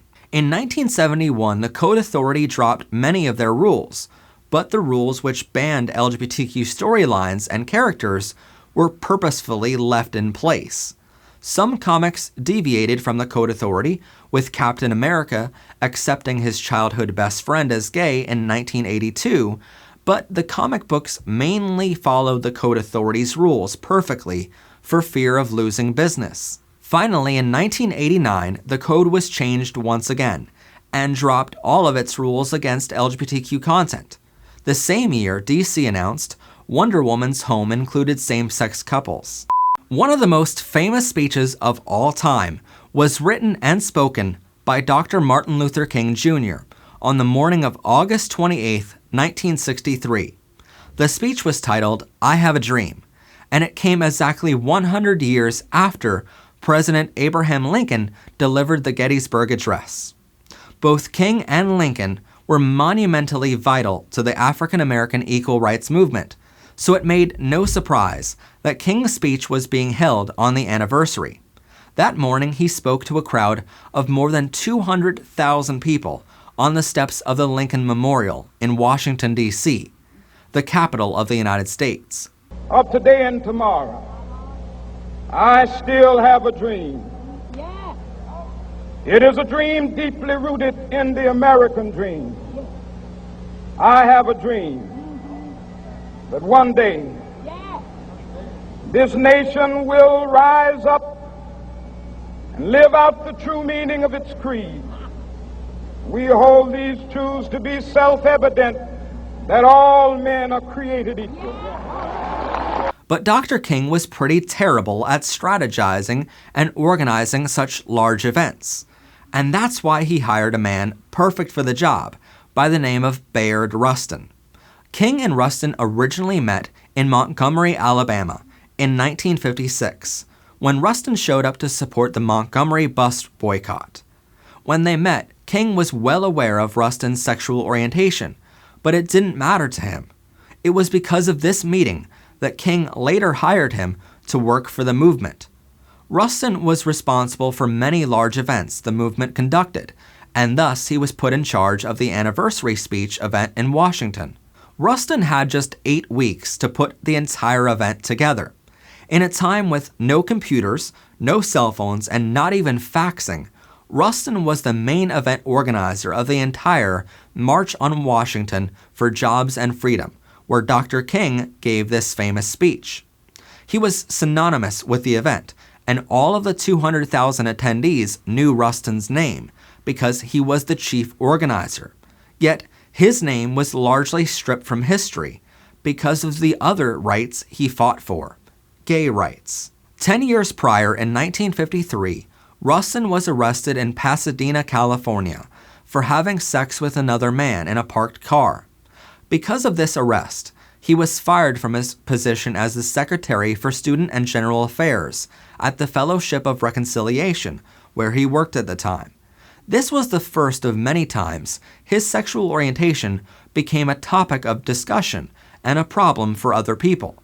In fact, in 1960, when the Democratic nominee for president, John F. Kennedy, and his running mate, Lyndon B. Johnson, were set to host an event in Los Angeles, California, Dr. King and Rustin organized a civil rights march at the event to protest the party's position on civil rights. But before the march got going, the Democratic leadership sent Black Congressman Adam Clayton Powell to stop it. But in order to stop it, they didn't provide an opportunity for King and Kennedy to speak so they can understand the scope of the civil rights movement and find solutions. They didn't come after King for his civil rights actions either. Instead, they threatened Dr. King that if he proceeded with the march on their rally, the Democratic Party would accuse Dr. King of having an affair with his event organizer, Baron Rustin, even though no one had evidence or even heard rumors of such a relationship between the two. After this movement, King decided to distance himself from Rustin for fear of further allegations, and from a fear that the gay rights movement would shift the African American civil rights movement. While Dr. King didn't care that Bayard was gay, he knew the perceptions others had, and for this reason, Bayard reluctantly resigned shortly after this Los Angeles rally. Dr. King would go on to write how painful it was to see such a great man as Rustin get put to the wayside just because of his sexual orientation. And while history books and classrooms across America won't tell you the story of Bayard simply because he is gay, Bayard Rustin was one of the people in the inner circle who made Dr. Martin Luther King Jr. famous. Rustin died on August 24, 1987, but in 2013, President Barack Obama posthumously awarded him the Presidential Medal of Freedom, the highest award that a civilian could get. And this year, it's just a little more special because this marks the 50th anniversary of President Kennedy establishing this award. Now, early in the morning, the day of the March on Washington, the National Mall was far from full, and some in the press were beginning to wonder if the event would be a failure. But the march's chief organizer, Bayard Rustin, didn't panic. As the story goes, he looked down at a piece of paper, looked back up, and reassured reporters that everything was right on schedule. The only thing those reporters didn't know was that the paper he was holding was blank. He didn't know how it was going to work out, but Bayard had an unshakable optimism, nerves of steel, and most importantly, a faith that if the cause is just and people are organized, nothing can stand in our way. So for decades, this great leader, often at Dr. King's side, was denied his rightful place in history because he was openly gay. No medal can change that, but today we honor Bayard Rustin's memory by taking our place in his march towards true equality, no matter who we are or who we love.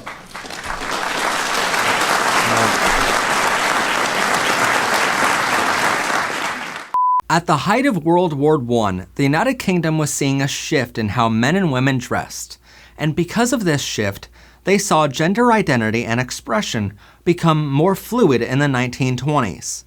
In the wartime, many women across all wealth classes started to wear more masculine clothing and cross-dressing even during more formal events. Women in those times hoped to present themselves as an independent thinker and to show they didn't seek flattery from men.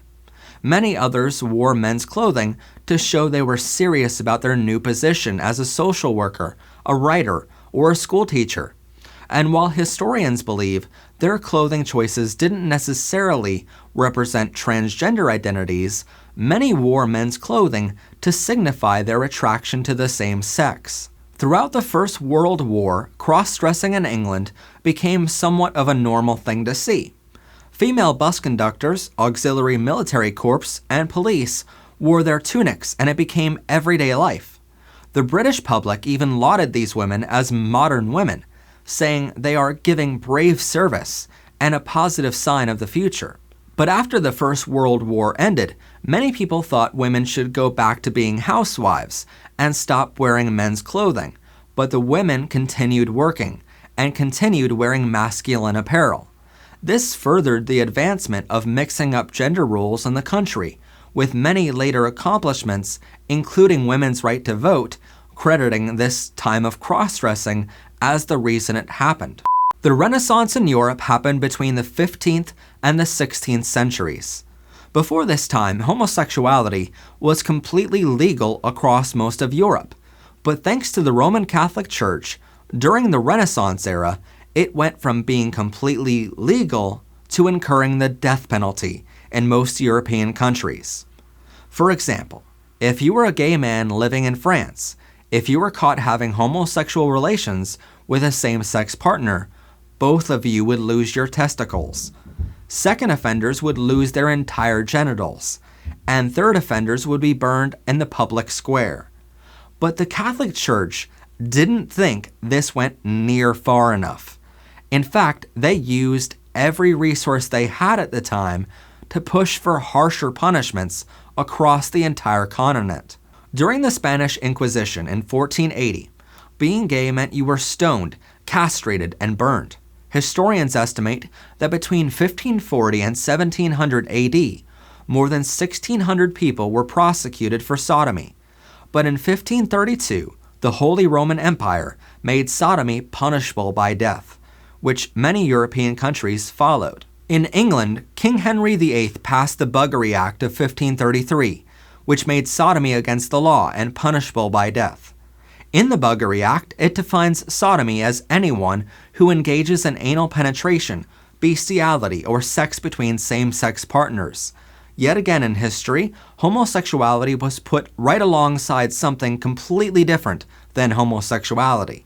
And this repetitive definition contributes to many believing homosexuality is a mental illness when it is clearly not. William Ligon Beauchamp was born in 1872 and succeeded his father in 1891 to become the mayor of Worcester at the age of 23. In 1902, he got married to Lettice Grosvenor, who was the sister of the second Duke of Westminster. Basically, his family had power, and he married someone who also had power, making him even more powerful of a man. He would climb the ranks in England to eventually be appointed the Lord Warden of Cinque Ports. For this new role, his new residence became the Walmer Castle, which was built in 1540 to guard the English coast from foreign invasions. He had 7 children with his wife there, and he would oftentimes visit foreign dignitaries on behalf of the king. But while William's life looks like any other lord at the time period, his life was far from average.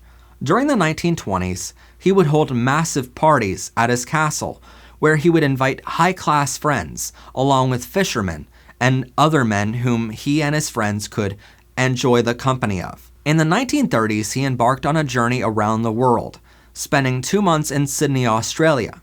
There he was accompanied by a valet who lived with him and his lover. The Australian Star newspaper even reported on him having a same-sex man living with him.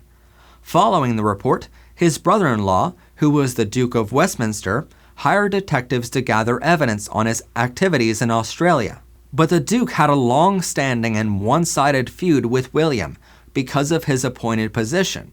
So in 1931, he publicly denounced his brother-in-law, William, and reported him to King George V as a homosexual. Both of them insisted William be arrested, and since William was still in Australia, he was able to escape into exile. William first fled to Germany, and would later split his time between Paris, Venice, and San Francisco, all of which were accepting of him being gay. During this time, his then-wife filed for divorce and forced their 7 children to testify against their father, but they all refused and stood behind their father for being gay. In 1936, King George VI came into power and finally lifted the warrant for William's arrest. The following year in July, he moved back to his family home, where he and his 7 children painted over his ex-wife's image in their personal chapel and threw her bust into the moat. He later died of cancer in 1938, but his life inspired the novel Brideshead Revisited in 1945. In November of the year 111, a man by the name of Antinous was born in the city named Claudiopolis, which is present-day Bolu, Turkey. Historians believe he was first introduced to a man by the name of Hadrian in the year 123, before he was taken to Italy for higher education. But Hadrian was the current Roman emperor, and by the year 128, it is believed that Antinous became his favorite person to interact with. In fact, in the year 128, Hadrian took Antinous on a tour of the empire, and the two spent a lot of time together. Antinous went with Hadrian to several major events at the time, including the annual Eleusinian Mysteries in Athens. He was right by his side when Hadrian killed the Marrucinian lion in Libya, and more.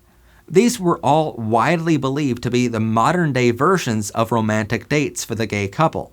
But in October of the year 130, when Antinous was 19 years old, they were both floating on a boat down the Nile River, when Antinous died amid mysterious circumstances.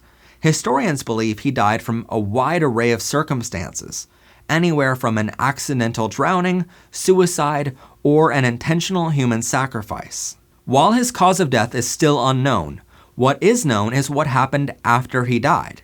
Following his death, his believed lover, Hadrian, literally made Antinous a Roman god. From then on in the empire, Antinous was to be referred to as Theos, which means God, or Hieros, which means hero. Hadrian organized a cult which was devoted to worshiping him, and the cult quickly spread over the entire empire. Sculptures of Antinous were built all over the empire to honor him.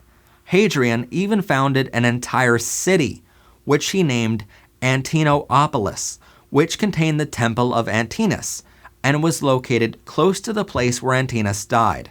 Hadrian often referred to Antinous as the symbol of his dreams, and the worship of Antinous proved to be one of the more enduring and popular cults in the Roman Empire.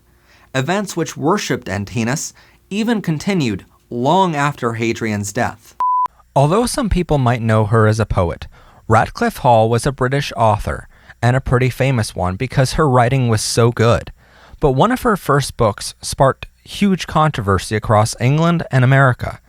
In 1928, she published a lesbian novel called The Well of Loneliness.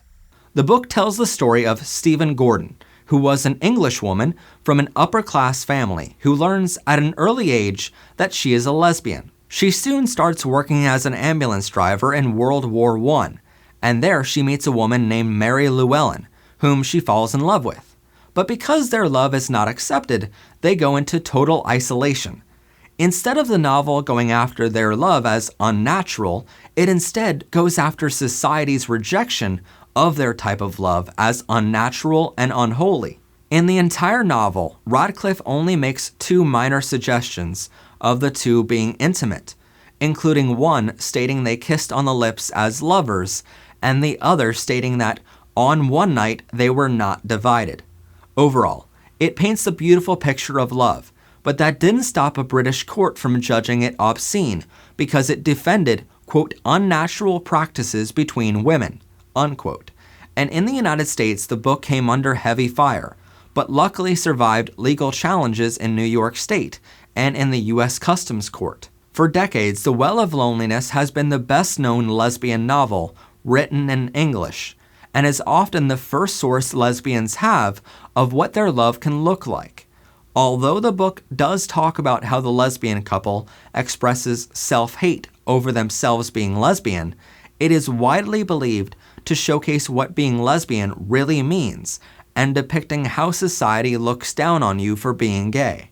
The Well of Loneliness can still be found in libraries across America and England, as well as your favorite local bookstore or Amazon. On May 30th, 1926, a woman by the name of Christine George Jensen was born in the Bronx in New York City. She graduated high school in 1945 and was immediately drafted into the U.S. Army during World War II. It's at this point in the story where you're likely wondering how a woman was drafted into the war, considering the United States still does not force women to sign up for the draft even 75 years later. But Christine was actually born under a different name and the wrong sex assigned at birth. So when she was drafted, the Army knew her as a man. But after she completed her military service, she came back home and worked smaller jobs while attending school. And it was during school when she learned about sex reassignment surgery. It wasn't long before she saved up enough money and traveled to Copenhagen, Denmark, where she obtained special permits and underwent a series of operations beginning in 1952. She soon returned to the United States in the early 1950s, and her transition immediately made the front page story of the New York Daily News. She was widely known for her polished wit and directness with people, and that made her an instant celebrity. She would use this platform to advocate for the transgender community, and sparked much of the activism we see today for transgender individuals. When she wasn't in the spotlight of the media outlets, Christine took the stage as an actress and a nightclub entertainer. She even recorded several songs as a singer. Later in life, Christine was often found lecturing on the experience of being transgender and published an autobiography in 1967, which I highly encourage reading. She sadly passed away in 1989, 4 weeks short of her 63rd birthday, from bladder and lung cancer. Her ashes are scattered off Dana Point in California. In the early 1960s, the Tenderloin neighborhood of San Francisco, California, started to function as a red light district. This is where sex work, drugs, and gambling became a massive part of the community. And because of this, it functioned as a place where individuals living on the fringes of normal society found it easier to live. This includes members of the LGBTQ community. Oftentimes, restaurants or bars in this district didn't call out to their patrons that they were closing for the night and asked them politely to leave. Instead, they called the police, because in those days it was illegal to be gay and against the law to dress in women's clothing, because they didn't accept you for being transgender yet. Though the exact date is not confirmed, in the early morning hours of an August day in 1966, many patrons were enjoying their meals and 60-cent cups of coffee at the local restaurant called Gene Compton's Cafeteria. This 24-hour eatery was centrally located in the district, right next to the hair salon, a corner bar, and the local bathhouse, which was the commercial space that gay men used to have sex with other men. And this location made the restaurant a popular one in the community. But the owners didn't like so many LGBTQ people being their patrons, so they regularly called the police to raid their building, rather than politely asking everyone to leave. And you might ask why LGBTQ people still went there to eat, but it was illegal to be LGBTQ across the whole country, and so it didn't really matter where they went to eat or even go grocery shopping so they can eat at home. Just being alive and trying to live as a normal person was against the rules. So the LGBTQ people had no choice but to go somewhere for coffee. But on one night in August of 1966, 3 years before the Stonewall riots, yet again the police raided the Gene Compton's Cafeteria. Only this time, as one of the police officers grabbed a drag queen by the arm, she threw a cup of coffee in his face. Good for her. This caused the entire cafeteria to erupt in a riot. People flipped tables, threw cutlery, sugar shakers crashed through the restaurant windows and doors, and drag queens swung heavy purses at the officers. Outside, the police were arresting dozens of people and loading them into paddy wagons as they fought back heroically. The crowd that night trashed a cop car and set fire to a newsstand. After that night was over, it went largely unreported, because police raids on an LGBTQ-frequented restaurant, let alone one in a red light district, were all too common. But even those in the LGBTQ didn't really talk about the Compton Cafeteria riot, partly because they were so used to it happening too. In fact, besides memories from police, patrons, and eyewitnesses that night, the only record which survived of the event into the present day is a short article by gay activist Raymond Brochiers. Later, a woman by the name of Susan Stryker, who is a historian, found his article and decided to find many patrons, police, and eyewitnesses, asking them to tell their story to her. The Compton Cafeteria riots were nearly as important as the Stonewall riots, but without Susan Stryker and the article from Raymond Brochiers, it would have been erased from history. In the early months of 1981, doctors in gay cities such as Los Angeles, New York, and San Francisco began reporting cases of some of their gay patients having a compromised immune system. Because of it only being primarily found in gay men living in gay cities, doctors began to title it the gay cancer. The religious right and social conservatives started claiming that the illness was God's judgment on the gay people. But still to this day, 40 years later now, we still don't know what God was apparently judging gay people for, because God created us as gay people, and it's not a sin to be gay in any major religion of the world, so it was a bold-faced lie, which even conservatives ended up paying for dearly. By that point, the disease was being called now the gay-related immune deficiency, which abbreviated to the word GRID. But the state and federal governments didn't put any efforts into researching the disease, partly because of the social conservatives crying that it was God's judgment. In the medical community, the disease still baffled doctors as to the cause, let alone the cure. Later that year, it was luckily and officially renamed to be the Acquired Immune Deficiency Syndrome, or more commonly known as AIDS. It took 2 years for the few doctors working on researching it to find the cause of the disease. Their research was so slow simply due to them not having the proper funding and resources to research the disease back when it first appeared. The official cause of AIDS was found to be something called human immunodeficiency virus, and more commonly abbreviated to HIV. But even then, it took 2 more years before the first test was licensed in the United States. By this point, 4 years into the epidemic, nearly 9,000 people were diagnosed, and half of them were already deceased. The federal government let 4,500 people die without nearly any funding for researching a cause or a cure. The once thriving gay communities across the United States were now ravaged by this disease, with many ill, dying, and the rest massively afraid of getting infected themselves. With the government doing very little to help, the gay community organized AIDS services organizations such as the Gay Men's Health Crisis in New York, and educated others on how to prevent infection. These efforts have proven to slow the rates of HIV transmission in the gay communities and save lives. This activism from the gay community also led to the discovery of new AIDS drugs years later, and these drugs show promise in prolonging the lives of those infected. However, these drugs are still expensive and relatively untested. While gay and bisexual people accounted for 70% of those infected at the time, 30% of those with AIDS were in the straight community. From 1985 onward, HIV and AIDS were becoming increasing problems for straight people, forcing mainstream society to take greater notice of the epidemic. And finally, here is when the federal government started to provide some funding to research. However, their funding still is not sufficient for what researchers say is desperately needed. Billy Tipton is one of the most famous jazz performers, band leaders, and talent brokers that has ever lived.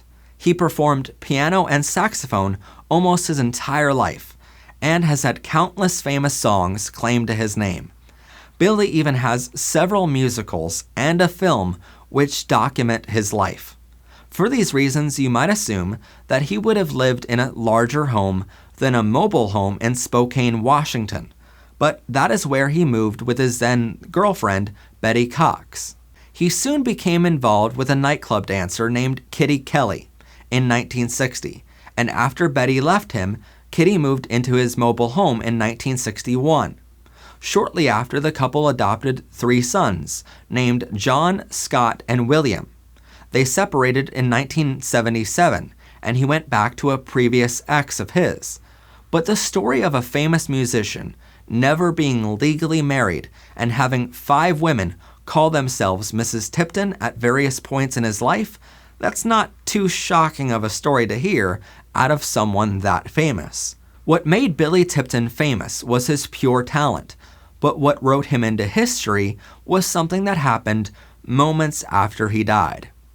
Billy passed away on the morning of January 21st, 1989, at the age of 74.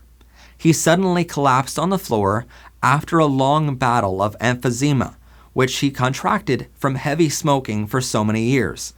But still, this story sounds familiar of entertainers who get caught up in drug use and smoking. Seconds later, his son called the paramedics, which came racing to the scene, and they started performing CPR on him to hopefully bring him back to life.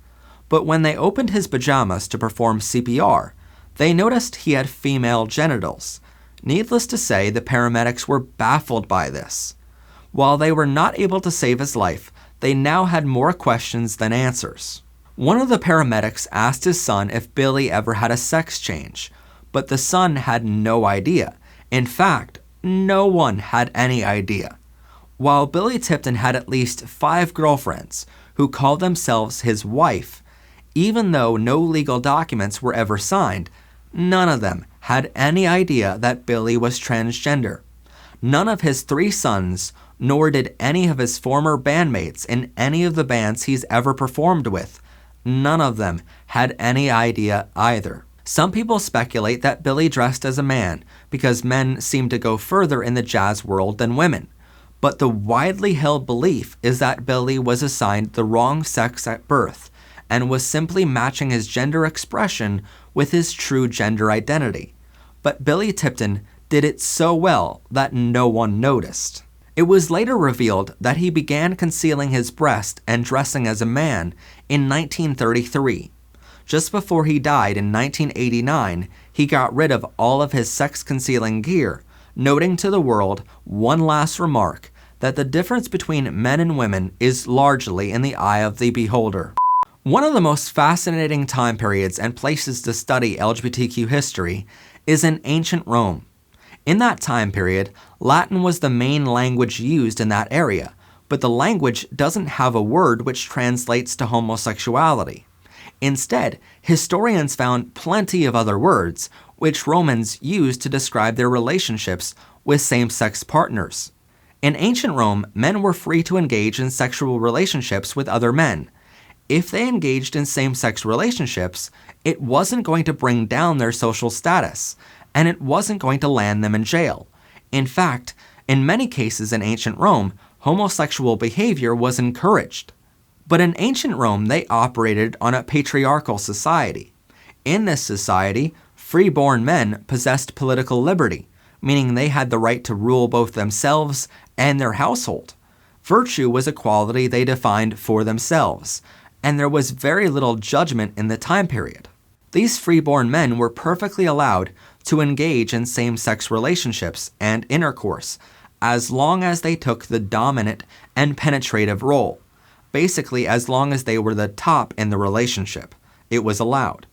Accepting male partners, or in today's terminology, the bottom in the relationships, were slaves, former slaves, prostitutes, and entertainers. Same-sex relations among women are far less documented. One Roman poet living in the era even said in her writing that lesbianism was unheard of in ancient Rome. There are small pieces of evidence in spells in Greek magic that suggest some women fell in love with members of the same sex, but far less is known about ancient Roman women compared to Roman men when it comes to any subject in the time period, let alone homosexuality. So the main reason we don't know much about lesbians in the time period is because men were the ones to document most of what happened in that era. Throughout the 1960s and 70s, there were two prominent gay rights groups in the United States. The first of them was called the Daughters of Bilitis, which was named after a lesbian character in French poetry, and founded in 1955 by Phyllis Leon. It was the first official lesbian rights group in the U.S. The second organization was the Manchin Society, named after a Renaissance-era dance performed by masked, unmarried men. It was founded in 1950 by Harry Hay, along with a few of his gay friends in Los Angeles. From very early on in these groups, they both held public forums and circulated publications in an attempt to showcase to others some of the problems and discrimination the LGBTQ community was facing. But in 1965, the groups began to feel like these strategies were too passive. So they organized the first Independence Day marches held on July 4th, the national holiday in which Americans celebrate their independence from Britain. But the LGBTQ parades were to protest the exclusion of gays and lesbians from the military and federal employment. These annual marches paved the way for annual pride parades that we see celebrated across the world today. On October 31st, 1940, a man by the name of Craig Rodwell was born in Chicago, Illinois. 19 years later, he moved to New York City in the summer of 1959, where he wanted to join the gay rights activist group, the Manchin Society. But he wasn't 21 years old yet, so he wasn't allowed in the group. As a college student, he frequented the gay cruising areas to find other gay men, and was arrested in September of 1962 for resisting a police sweep at the popular gay cruising area called Jacob Riis Park. The police physically abused him in prison for being gay, and he even attempted to commit suicide because of this. But luckily, this attempt was not successful, especially considering his later accomplishments in life. He then traveled across the country, landing in California, but later returned to New York in early 1964 with a promise to be a much more involved activist for gay rights. Craig founded the Manchin Young Adults in the same year because he knew that gay visibility was the key to ending oppression. 2 years later, he staged a protest to challenge New York State's liquor authority, which at the time was refusing to license bars that served liquor to gay men and lesbians. This rule by the state liquor authority caused many gay bars to be owned by organized crime syndicates and the mob, which Craig knew wasn't right either. So the protest was against the bars and the liquor authority. Craig even worked odd jobs on Fire Island to save up enough money to buy a storefront at 291 Mercer Street, where he opened the Oscar Wilde Memorial Bookshop on Thanksgiving Day in 1967. This was the first place in New York where LGBTQ people could go to and not feel exploited and overcharged by organized crime families. This is where he started his own organization called the Homophile Youth Movement in Neighborhoods, which was the first ever gay youth group. Craig was one of the many people who stood up at Stonewall Inn on June 27, 1969, but Rodwell was the only protester to race to a phone booth and start calling press outlets to send reporters. No media outlet besides one, called the Village Voice, actually sent a reporter to cover the event at Stonewall. And I just want to pause for a moment, because imagine having the exclusive on a story like Stonewall Inn. The event was literally the biggest news story of the entire decade, and an event which changed the course of history worldwide, and only one news outlet wanted to cover it.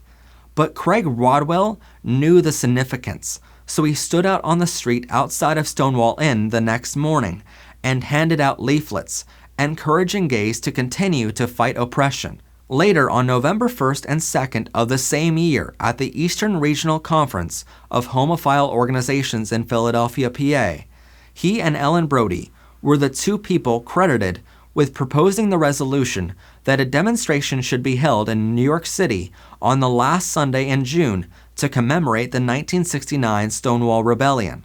He suggested that it be called the Christopher Street Liberation Day. All other annual protests and LGBTQ pride events since then are credited to him and Ellen Brody proposing this in 1969. He sadly passed away on June 18, 1993, after a long battle with stomach cancer. Neighborhoods for the LGBTQ. How did we get here and how is it going?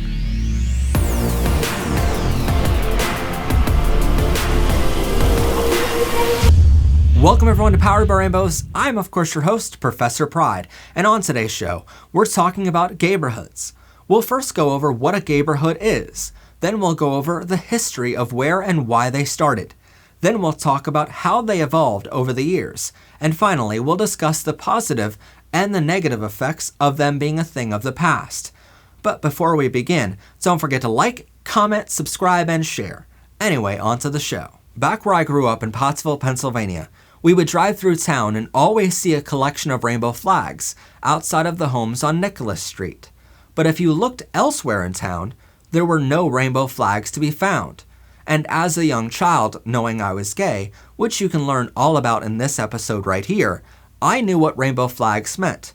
But I wondered why there were so many bunched up in one area.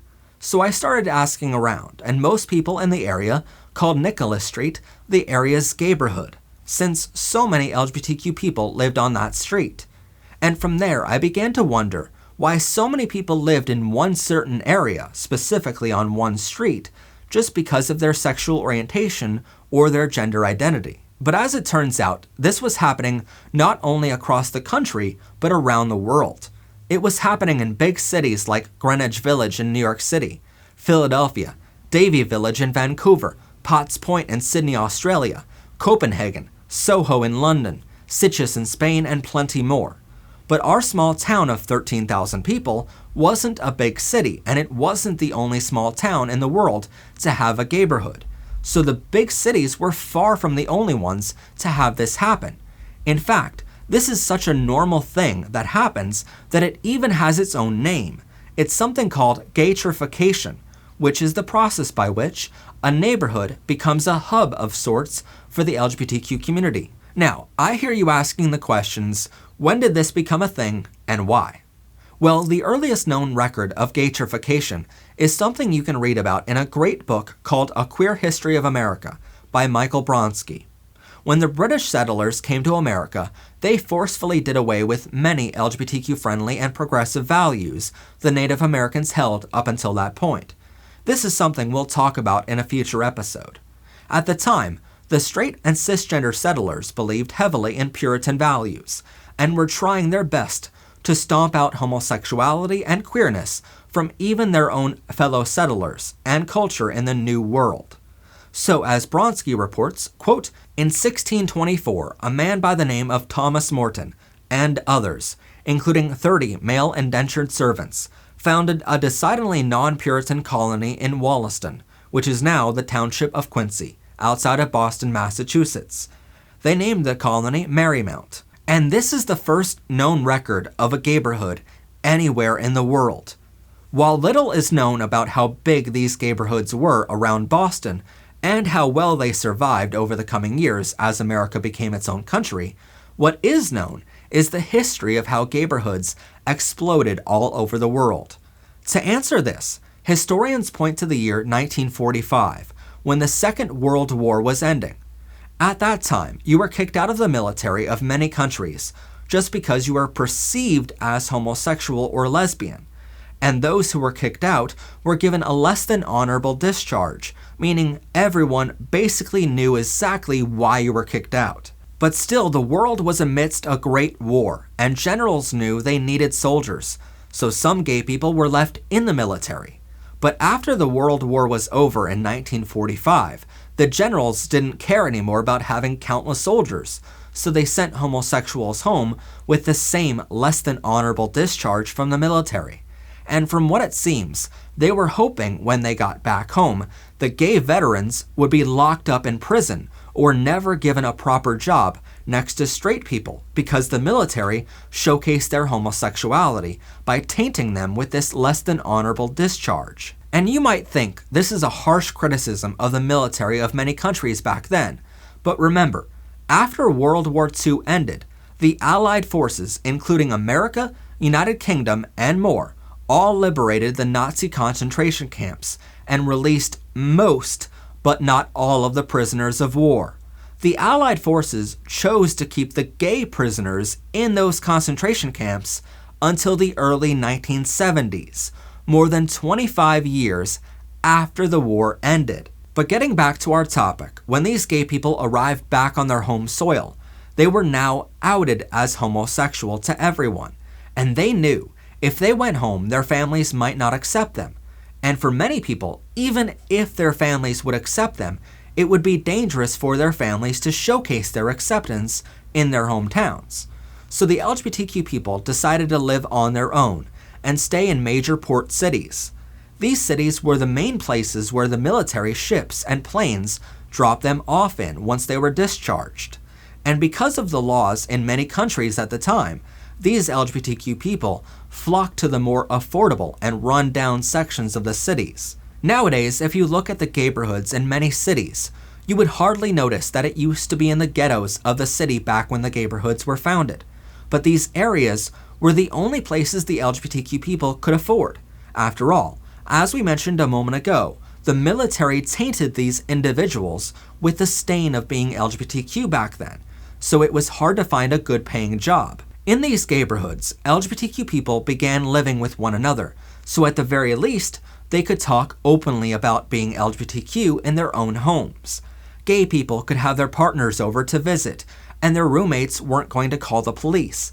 Trans individuals could wear the appropriate clothing and makeup inside of their own home, without their roommates speaking out against it. And from this mass migration, LGBTQ people and more founded small businesses where they could be careful but still, at least to a point, out of the closet in their neighborhood. But remember, these ghettos sometimes already had small businesses located inside of them before LGBTQ people migrated there. Some of these places included New York City's Stonewall Inn, which was a restaurant before the mafia purchased the restaurant and turned it into a gay nightclub in 1967, ahead of the 1969 famous riots. Similarly, the Compton Cafeteria in San Francisco, California, was opened in 1954 and then found itself in the middle of a neighborhood migration ahead of the 1966 Compton Cafeteria riots. The point is, as soldiers were being discharged and going home from the war, the LGBTQ individuals migrated to these same areas where they felt more comfortable being their true and authentic selves. Sure, the police still raided these areas, and it wasn't perfectly safe by any means, but it was safer than going home to their families, and safer than being outed back home, which is why some LGBTQ people never got to see their hometowns or their families ever again. And just take a second to remember, these were all soldiers who fought and risked dying to protect their countries, and yet this is how their countries thank them for their service. Now, as you might be quick to notice, these same cities or neighborhoods aren't as populated by LGBTQ members nowadays. Just taking a look at the old neighborhood near you, or the one near where I used to live, you'll notice the street isn't nearly as overrun with rainbow flags anymore. And sure, some of these neighborhoods might just have LGBTQ people who don't feel the need to put their rainbow flag outside that day. But hard data proves LGBTQ people have now moved. Associate Professor of Sociology at the University of British Columbia, Amin Ghaziani, did extensive research on this specific topic, and even wrote an entire book on it, which again, I encourage you to read if you're interested in this topic, or learning about gay history and culture. But he studied census data, and according to his research, between 2000 and 2010, the number of same-sex couples living in a traditional neighborhood declined, often as larger trends in urban life made those neighborhoods newly desirable destinations. In other words, the LGBTQ have now moved into the suburbs and towns across the country, and straight people have now moved into the old neighborhoods. In fact, census data proves that same-sex romantic couples are now living together in 93% of American counties. And as Vox points out, quote, the gay population is becoming less concentrated, as its legal, political, and social reality is increasingly accepted. While some neighborhoods are clearly struggling to keep their LGBTQ bars, restaurants, and stores open, with the influx of non-LGBTQ people moving to the areas, other cities are still thriving in the LGBTQ culture. To see examples of this, you need not look further than cities like New Hope, Pennsylvania, where literally every store still has rainbow flags outside. There is a clear, welcoming presence to the city for LGBTQ people. An overwhelming majority of the residents are LGBTQ, and they even have an annual Pride Festival. And cities like New Hope have some of the best economies in the country. A moment ago, we mentioned my old hometown of Pottsville, PA, where the Nicholas Street neighborhood is located. They have a population of more than 13,000, but yet many storefronts are closed, and in certain areas the city can look abandoned. Just a few miles down the road in New Hope, Pennsylvania, they have just 2,500 residents, but yet every storefront is filled, and the city brings in more tourists than almost any neighboring city. But while neighborhoods are clearly not going away tomorrow, some of them around the world already have gone away at least partially. In some cities like London, LGBTQ businesses are facing permanent closure, thanks to the community moving back to other towns and cities elsewhere in the country. And as we pointed out, this is because the community is becoming more accepted in mainstream society, which is almost universally being looked at as a great thing for our community, and something which was long overdue for us. But this leaves some hidden consequences behind. In many countries around the world, including here in the United States, as LGBTQ people moved out of neighborhoods, the towns and cities they moved into have since become way more LGBTQ friendly. This is something called representation. If non-LGBTQ people see people from other sexual orientations or gender identities, they start realizing their similarities and how normal they are in comparison, so they begin accepting their neighbors more. This is the exact reason why we push for LGBTQ representation in our TV shows, movies, and music. But the LGBTQ community also pushes for representation in our governments around the world too. with the hopes that these people will introduce LGBTQ-friendly legislation to protect us. And in these old neighborhoods with 99% LGBTQ populations, it was quite easy to have these areas elect LGBTQ-friendly candidates to represent their areas and values. Nowadays, the percentage of LGBTQ people compared to non-LGBTQ is roughly still the same, at around 10% of the world's population. But now that LGBTQ people moved out of these neighborhoods, they account for a smaller percentage of the voters in their current hometowns. This, combined with the fact that 1 in 5 LGBTQ people did not vote in recent years, doesn't help the LGBTQ cause. And for this reason, it's become harder for our community to elect our own members or our allies to office. With this said, in the recent years, LGBTQ people have made history being elected more and more often to higher positions in government, with candidates like Pete Buttigieg in 2020 being the first openly gay presidential candidate. But these accomplishments owe much thanks to the normalization, equality legislation, and representation our community has fought for and received in the past 50 years. In my humble opinion, I believe neighborhoods are still needed, and I frequently travel from my new hometown to New Hope, Pennsylvania, just to be a part of such a genuinely kind and accepting culture. But as we continue with our work of fighting for equality, the question remains that if we get what we are fighting for and homophobia ends, will neighborhoods be able to survive? And that, my friends, is something that only time and your continued support of the culture will be able to tell. In the mid-1800s, a deeply evangelical woman from England named Jane Ellis Hopkins started leading a movement of both feminist and evangelical Christians to combat prostitution in the country. Back in that age, prostitution was very popular among those in Europe and even in America. With it became a panic around venereal diseases being spread across the countries and women being taken advantage of. And so, some politicians started talking about a possible solution to this prostitution problem. And their solution was to legalize prostitution. I wonder why. But the social purity movement and evangelicals started speaking up and fighting back. In its deepest roots, the social purity movement was started to protect young women from prostitution, contraception, abortions, and male sexual predators. On the surface, it wasn't aimed at controlling women so much, but instead aimed at creating purity societies to help men resist sexual temptation. But in practice, it did a ton of damage to women as well, trying to control female sexuality by deterring women from participating in sexual activity at all. Very basically, their way of ending prostitution and rape was to convince men that they needed to control themselves from anything erotic, and women needed to never have intercourse. By the time the movement made its way across Europe and to America, there were several other people involved in the movement at that point who had very different agendas in mind.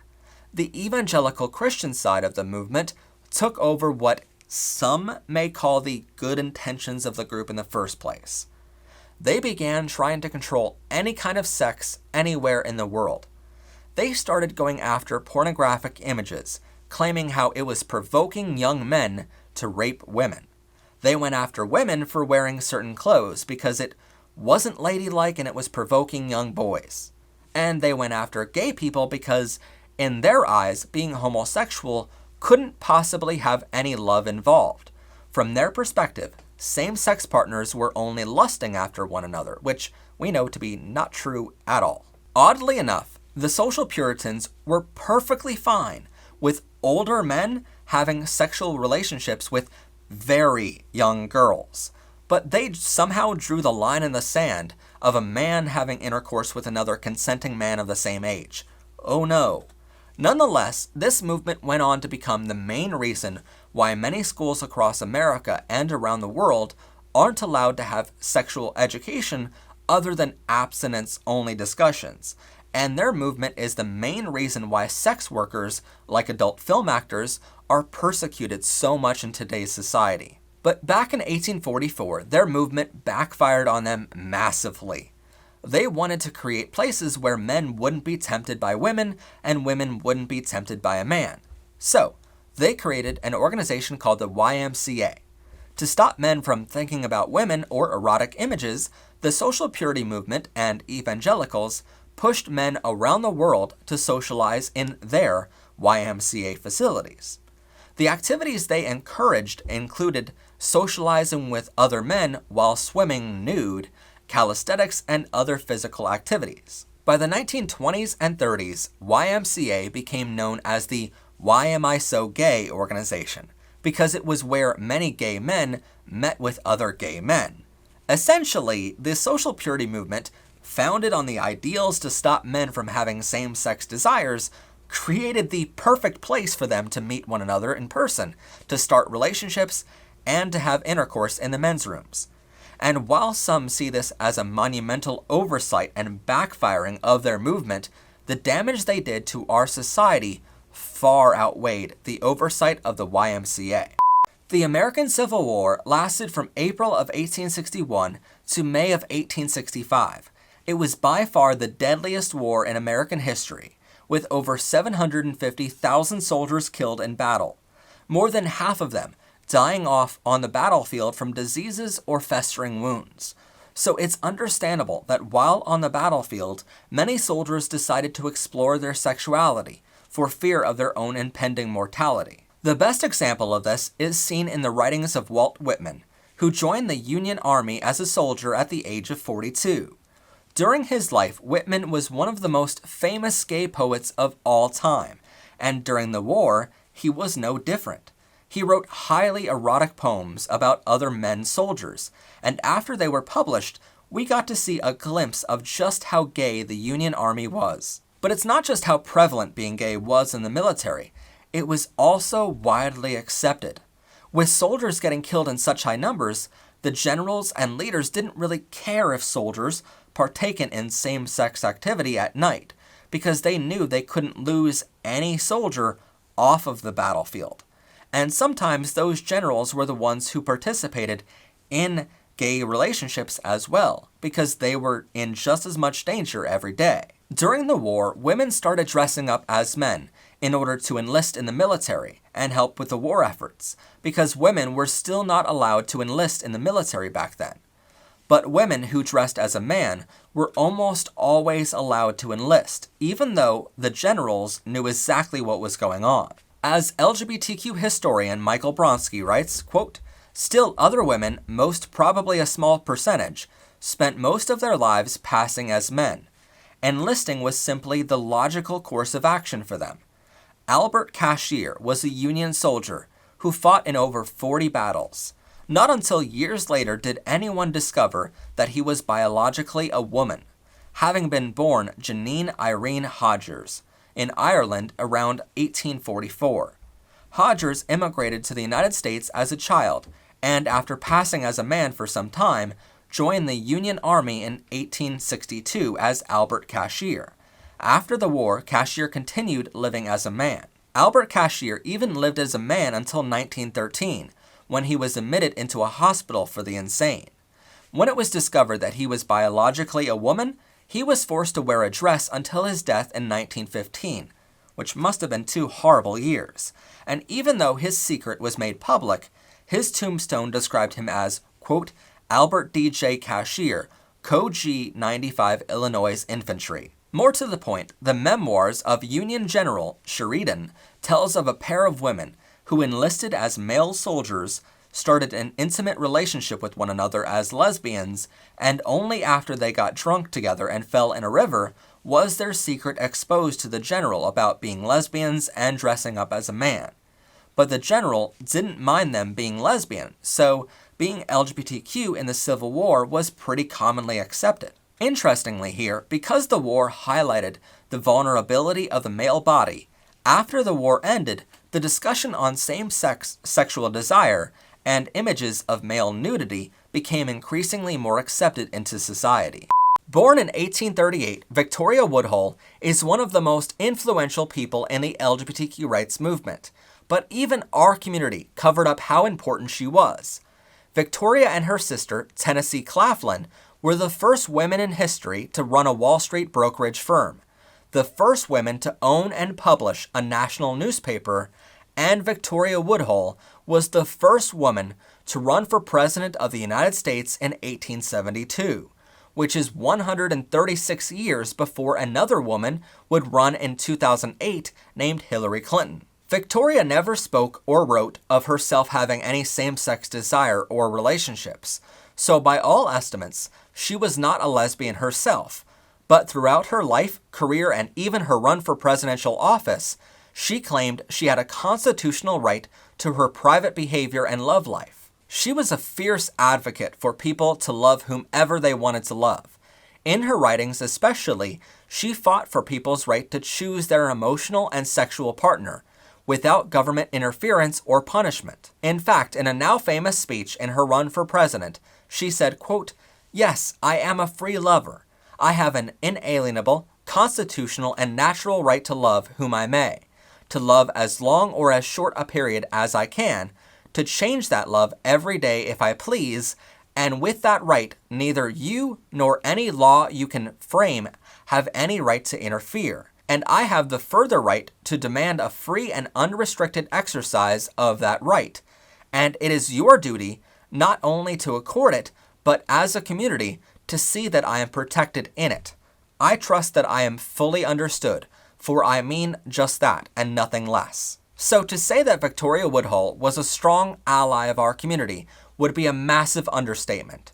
She fully realized that she was the first woman to ever run for president, and yet she chose to balance her potential political win on gay rights, which wasn't very popular in those days. In fact, in the 1872 election, Republican Ulysses S. Grant won 78% of the vote.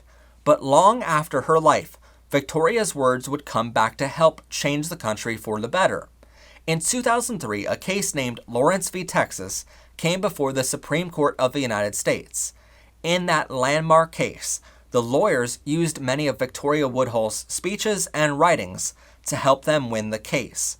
And sure enough, thanks to Victoria, LGBTQ people won the case and were thereafter free to love whomever we choose, including those of the same sex. For Victoria Woodhull, she had it all. She owned one of the largest publishing companies, owned one of the largest brokerage firms on Wall Street, and was even the first woman in the history of the United States to run for president. But it was only because she was an ally of the LGBTQ people that she lost that election and was covered over in history books everywhere by both the LGBTQ community and the broader society. Victoria was truly one of the greatest women in history, and she is still to this day a great role model for girls everywhere. She was a woman who believed strongly in her core values, that everyone deserves the right to love. It was on those beliefs she never compromised on, not even to win a presidential election. But it was those same beliefs which made others cover over her amazing story. From 1924 to 1972, the director of the Federal Bureau of Investigation, also known as the FBI in America, was a man named John Edgar Hoover. For his time in office, he was emotionally, and what many believed to be sexually, involved with his assistant, Clyde Tolson. John was never married to a woman, and with marriage equality not becoming legal in all states in America until 2015, many believe John and Clyde would have married if they could back in the 1900s. John Hoover was massively against infidelity and a major enemy of the Kennedy family because they were widely known for having extramarital affairs. But in September of 1937, John Hoover made his claim to fame by writing an article called War on the Sex Criminal. Because of his position at the FBI, it was immediately printed in the New York Herald Tribune and reprinted in papers across the country and around the world. Even though he himself was homosexual, his article clearly incited fears in the public concerning the more public homosexuals. Basically, if you spoke out in favor of equality or even held hands in public with your same-sex partner, Hoover thought you should be a criminal of the state. In his article, he wrote, quote, "The present apathy of the public towards perverts, generally regarded as harmless, should be changed to one of suspicious scrutiny. The harmless pervert of today can be and often is the loathsome mutilator and murderer of tomorrow. The ordinary offender turned into a dangerous, predatory animal, preying upon society because he has been taught he can get away with it. His words were purposefully left vague. He never mentioned homosexuality specifically in the article, but it was clearly implied. Now keep in mind, he wasn't just saying this as an ordinary citizen. He was saying this as the director of the FBI.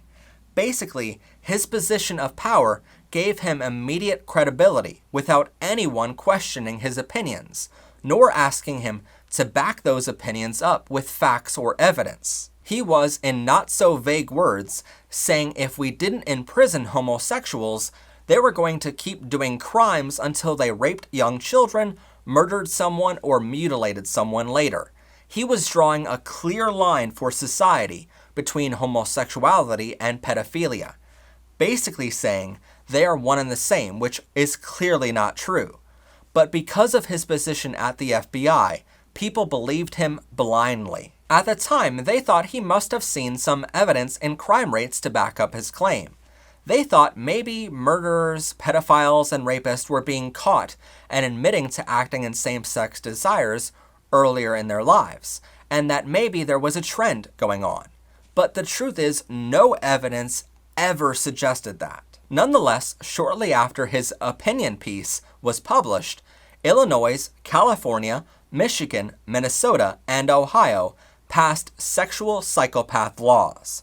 This was followed by almost every state in America doing the same, all because of this one wildly inaccurate opinion article by John Hoover. These laws were somewhat different in every state, but generally speaking, they allowed courts to imprison whomever they called sexual psychopaths for undetermined amounts of time in mental institutions across the country. And although the laws were somewhat different, again in every state, the one thing they all agreed upon is the very vague language used to describe what constituted the criminal.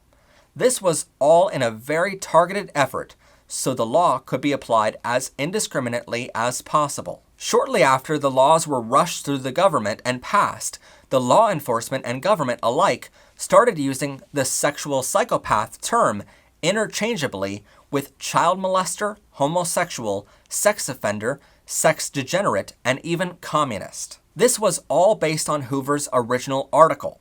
The law enforcement and government even did massive campaigns, which cost the taxpayers millions of dollars, to find homosexuals before they acted out worse. Because again, Hoover claimed if society didn't stop homosexuals, they will keep doing worse and worse actions until they murder or molest someone. So the government blindly followed Hoover as if it needs repeating without any evidence to back his claims. And based on that campaign, families across the country started turning in their gay children to the government and dropping them off at mental institutions for the rest of their lives, to live among actual mentally insane individuals. In these asylums, the homosexual patients were subjected to isolation, electrocution, lobotomies, and worse torture, all of which is against the Geneva Convention, but was being conducted until 1989 on American soil. The worst part of the story, as if the rest was all sunshine and rainbows so far, is how well it worked. Millions of gay people were being rounded up and sent to mental institutions for the rest of their lives. They were put under heavy medication to keep them brain dead and to keep them from acting up. And even though here we are some 90 years later, with evidence to prove John Hoover lied in his opinion article in 1937, public perception has been forever damaged. Many from his generation and generations to come will be born and raised with that mentality. They will swear to their dying day that being homosexual has a direct link to pedophilia, even though no evidence even remotely suggests such wild accusations. So sadly, it was because of a gay man who had deep internalized homophobia that he never came out as gay, but merely because of his position running the FBI, the media and the public blindly followed his opinions without ever asking him for evidence to back his claims. The public followed his opinions and handed over their sons, daughters, and neighbors for the rest of their lives. And even now, people with evidence to prove he was wrong will forever believe that our Pride movement is just a front for someday committing crimes against children. But for the record, the LGBTQIA community has never and will never stand with pedophilia or the MAP movement. We will never support such horrible actions, no matter what some John Hoover once claimed. Broadway in New York City has long been the stage for some of the best plays and musicals ever written. But back in 1908, it became home to one of the largest scandals in American history, thanks to San Francisco woman named Maud Allan.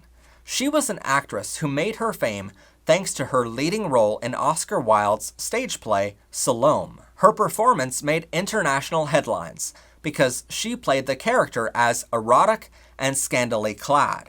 Now remember, Oscar Wilde was a very famous gay writer who just passed away 8 years prior to this in 1900. So playing the role in his stage play as a gay woman wasn't out of the ordinary. But Maud Allan took it a step further. That's why media companies around the world condemned her performance, calling for her to be taken off the stage by the producers. Men around the world called for the censoring of the dancing on stage, and women around the world loved the image of freedom it presented. 10 years later, in 1918, Maud Allan sued a British conservative politician named Noel Pemberton Billing for libel. Just recently, Noel published an article called, quote, "The Cult of the Clitoris," which claimed an army of lesbian spies were hurting England's war effort. He also suggested in the article that somehow American Maud Allan's performance in a New York City play was connected to the, quote, "systematic seduction of British soldiers by the German Erdings." Actress Allan sued Billing for the horrible lies he was presenting in this defamatory article. During the trial, Billing doubled down on his lies and even said under oath that Allan was a, quote, "pervert."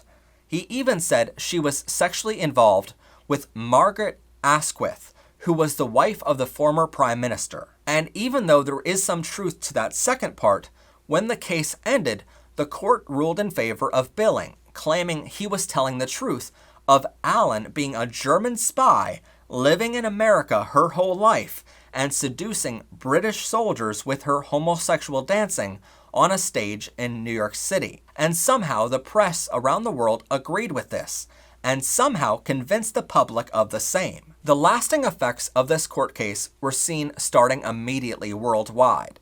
Homophobes who were jumping at the chance to be hateful created an organization called the New York Society for the Suppression of Vice. Their organization lobbied lawmakers hard to clean up the Broadway stage, which in turn would clean up smaller stages worldwide. Their one and only goal was to keep homosexual characters and storylines off of the stage. Sadly, their main argument as to why the stage needed these laws to prohibit homosexual characters was that old article by Billing, stating that Allan was a German spy working in America. The New York Society for the Suppression of Vice worked closely with district attorneys across the country, but particularly in New York City. They had police raid theaters and serve arrest warrants to actors, directors, and producers on pretty much anything they deemed as not worthy of being on stage. Basically, if you put a gay character or storyline in your musical or play, or even if they thought you did, your entire cast and crew could not only be shut down, but arrested. Not even 2 months later, the New York Republican-controlled State Assembly passed a law to prevent perverted actions on stages, including homosexual storylines. They also passed what's called the Wales Padlock Law, which somehow allowed police to close a theater for a year or more if the owners were convicted of presenting a play that violated obscenity laws. This law made theater owners fear putting any play on their stages because they might be shut down. It forced them to implement very harsh rules on what producers of shows could do on their stages. The Wales Padlock Law remained in effect until 1967, while the New York Society for the Suppression of Vice changed its name officially in 1947 to the Society to Maintain Public Decency. Their targeting of homosexual themes on stages stayed the same. And although 3 years later, in 1950, they dissolved completely, the lasting effects they had on the stage continued to this day, with directors and producers sometimes hesitant of putting homosexual themes on their stages. In 1629, 5 boys were boarded on a ship, setting sail from the New World in present-day America back to England. They were among other criminals aboard the ship who were all to stand trial in England for their crimes. The trip would take them 66 days on rough seas to get back to England, which still owned America at the time. When they arrived back in England, they immediately stood in a courtroom on trial. It was here where they freely admitted to their only supposed crime, having intercourse with each other one time. The judge accepted their admission, since relationships with same-sex partners was still illegal under British law at the time. The only punishment England allowed for such action was execution. So in 1629, the judge ruled that the 5 boys be put to death. Immediately after the ruling, they were taken to the town square, right outside the front of the courthouse, where the policemen read their charges and ruling out loud for all the spectators to hear.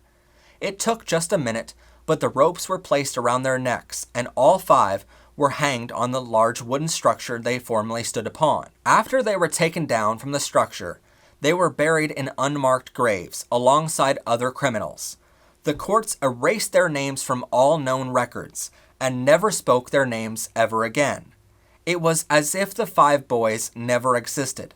But sadly, this was the fate of many in those ages. From 1533 to 1861, the Buggery Act in England punished same-sex loving individuals with death.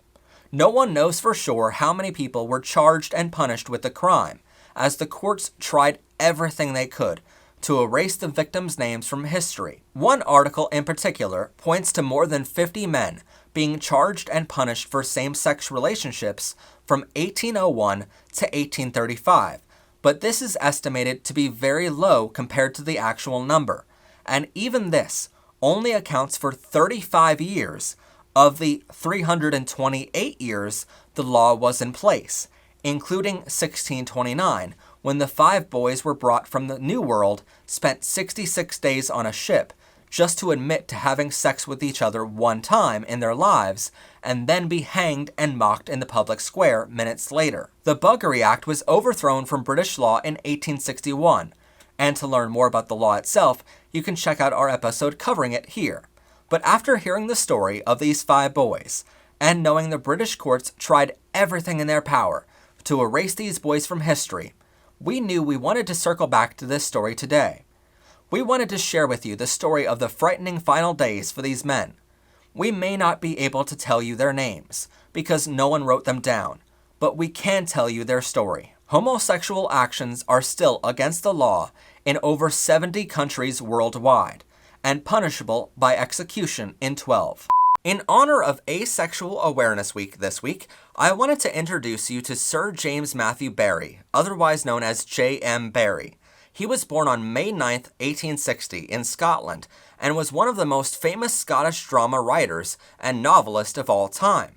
Though he is best known for creating Peter Pan, the boy who refused to grow up, James Matthew was also one of the most famous asexuals of all time. When he was just 6 years old, his brother passed away, and throughout his adult life, James never really got over the death of his brother.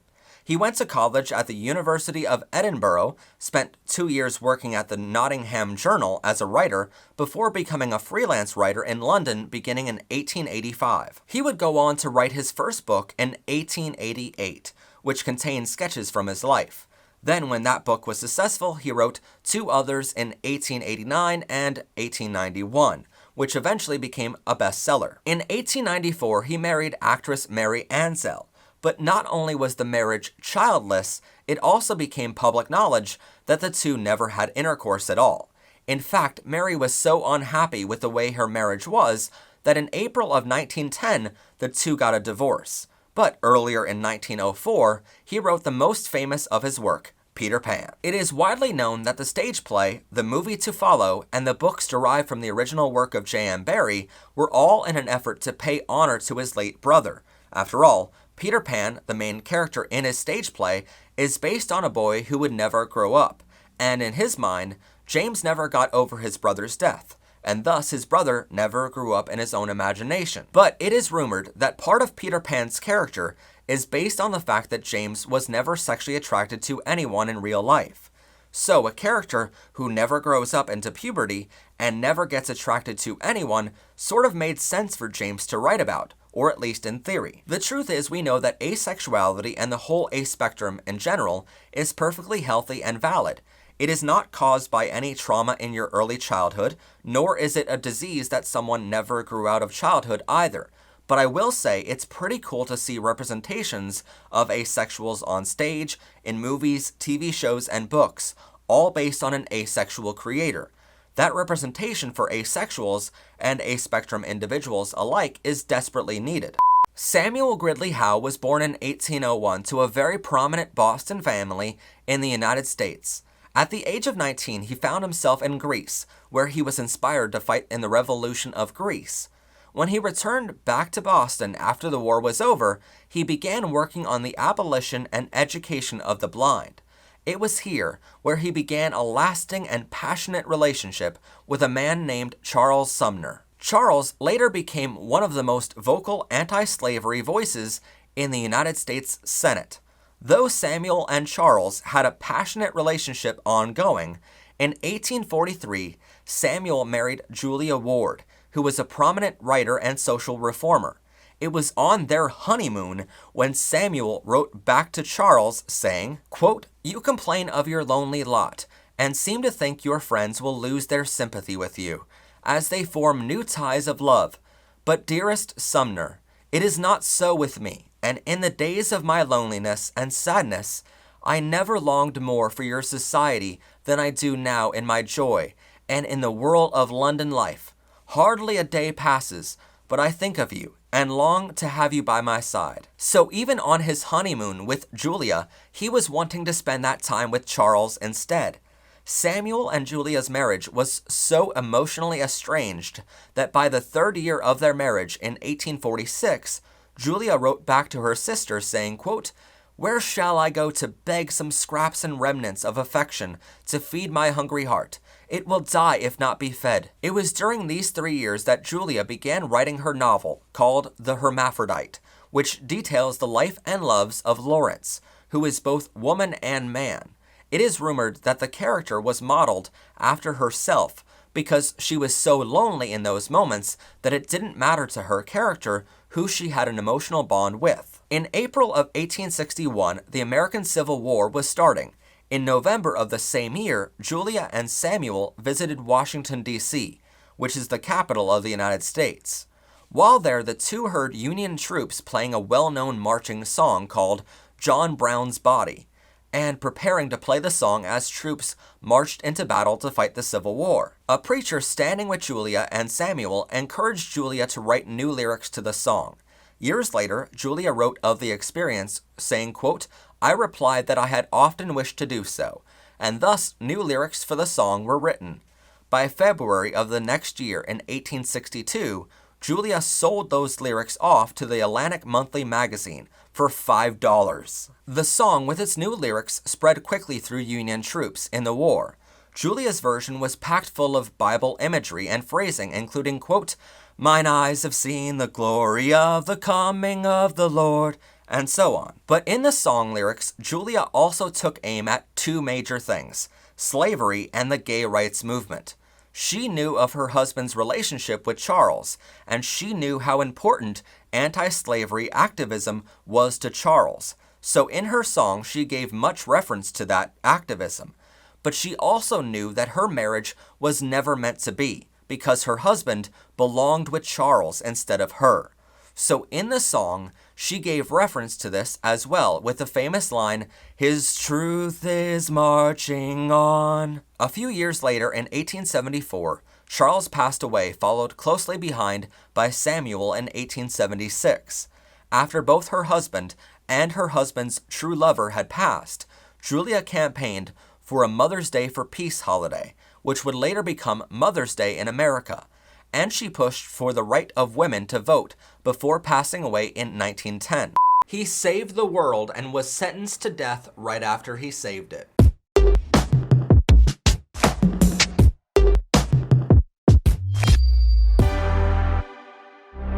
In September of 1939, Germany began their crusade to take over the world, country by country. As they conquered each country, everyone in those countries were put to work to help them take over the next country on their list. But believe it or not, no war in the history of mankind has been won with armies and soldiers. Most wars are won far behind the battlefield, because most wars are really a war of information. Get the right information of where your enemy will be, and you can send out your troops to destroy them. If you learn where your enemy will be attacking next, you can be there to intercept them. Learn what weapons they have, and you can build better weapons to overcome your enemy's best hardware. Do this enough and you can win the entire war. But during World War II, it wasn't as simple as one country versus another. There were many different sides of the war, including Japan, Germany, and the Allied forces. Both Japan and Germany were trying to take over as much territory as possible in the shortest amount of time. But somehow, Germany was the biggest of them all, even though they had far less men and firepower. The truth behind their success was something called the Enigma machine. Essentially, it was a tabletop machine where you could type in whatever you wanted to say, and it gave you a code. That code was then sent to the German soldiers fighting on the battlefront, and put through another Enigma machine on the other end.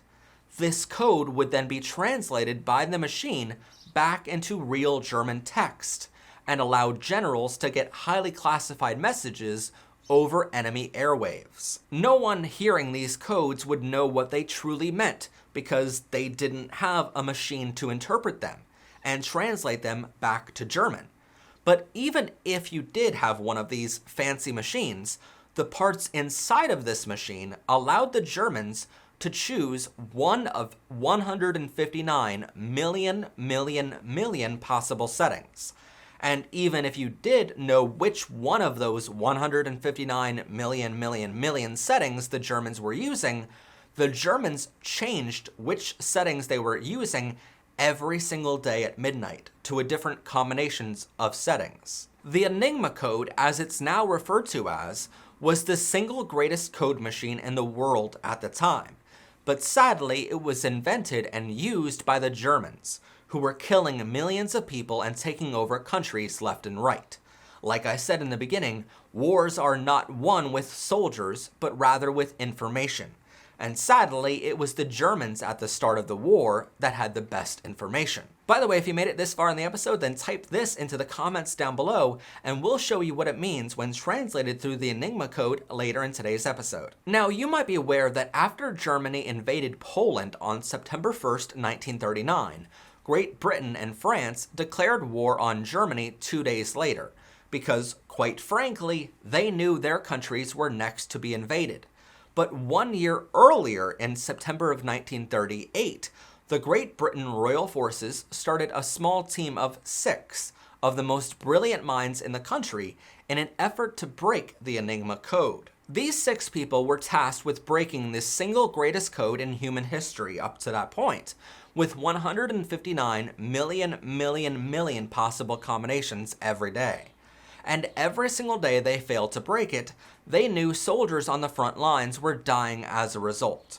One of those men was Alan Turing. While the other 5 men tried every day to break the code with their minds, Alan went off building a machine. And every day at midnight, the team of 5 of the smartest people in all of England were never able to break even one letter of the code. But Alan Turing insisted on building his machine. In his opinion, human minds could never break a code made by a machine, since machines can do things faster than the human mind.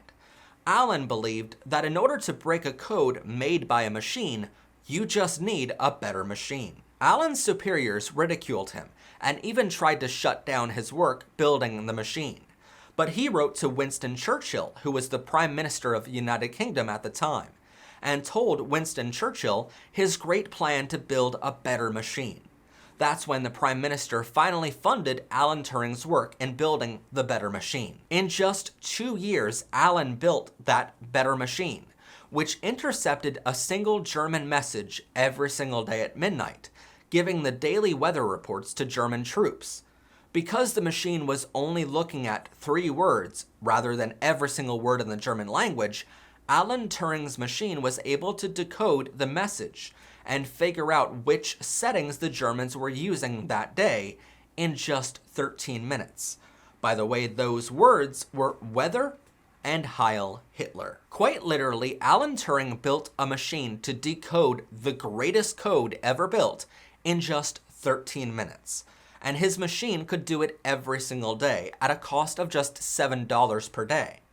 Once they had the code for that day, Allied forces, including the United Kingdom, United States, and the Soviet Union, could run every German message through this code to determine where the Germans were going to hit next and effectively stop them at every turn. By 1942, Alan Turing's team of 6 people working on the Enigma code machine were decoding over 84,000 messages per month, which translates to over 2 messages every minute, day in and day out.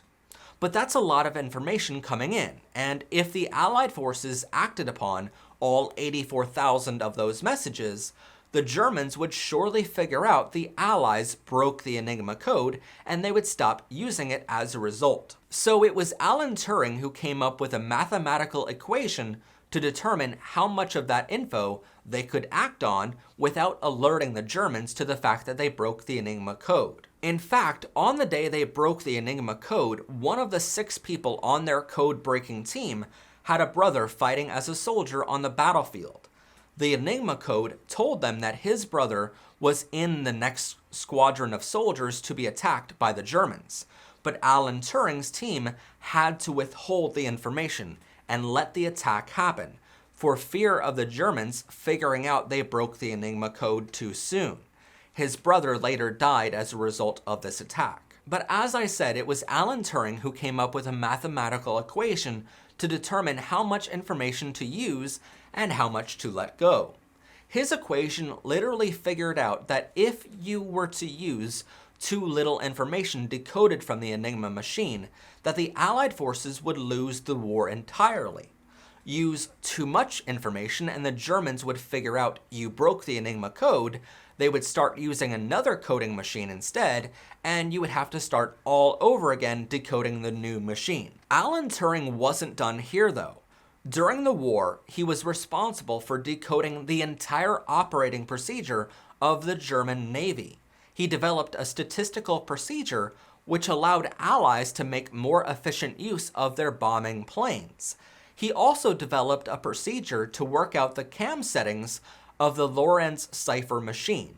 And finally, Alan Turing developed a portable voice scrambler, which allowed Allied forces to speak to one another on a secure phone line. According to experts in the field and accredited historians, Alan Turing was responsible for shortening World War II by more than 2 years, and was responsible for saving over 14 million lives. In 1946, the year after the war ended, Turing was appointed an officer of the Order of the British Empire and elected as a Fellow of the Royal Society in 1951. At this point in the story, you might assume Alan Turing would be a wartime hero, but virtually no one at the time even knew he existed. In fact, after the war, MI6 and the British Royal Forces burned all of his work and covered over the fact that his team even worked for the war effort at all. But as a man who loved solving puzzles, Alan ensured there was one key to the puzzle left standing. The machine, which eventually cracked the Enigma code and saved over 14 million lives, was a machine Alan Turing named Christopher. This name meant nothing to those around him until you started researching his early childhood.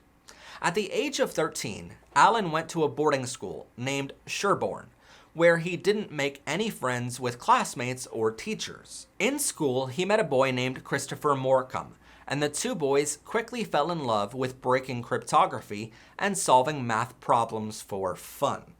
In fact, Alan's mathematics teacher once poked fun at Alan and Christopher for passing notes in class, notes which had cryptography on them, which no one could understand besides Alan and Christopher. But Alan told the teacher that his class wasn't challenging enough, so they had to create more challenging equations to solve in order to pass the time. Alan and Christopher would pass cryptography notes back and forth in every class, and finally Alan chose to write a message in cryptography to Christopher, telling him how much he loved him. But that was the day Christopher never showed up to school. Christopher passed away from complications of bovine tuberculosis at the age of 19 years old. Years after Christopher's death, Alan named his famous machine after Christopher to honor his legacy, the legacy of his first true love.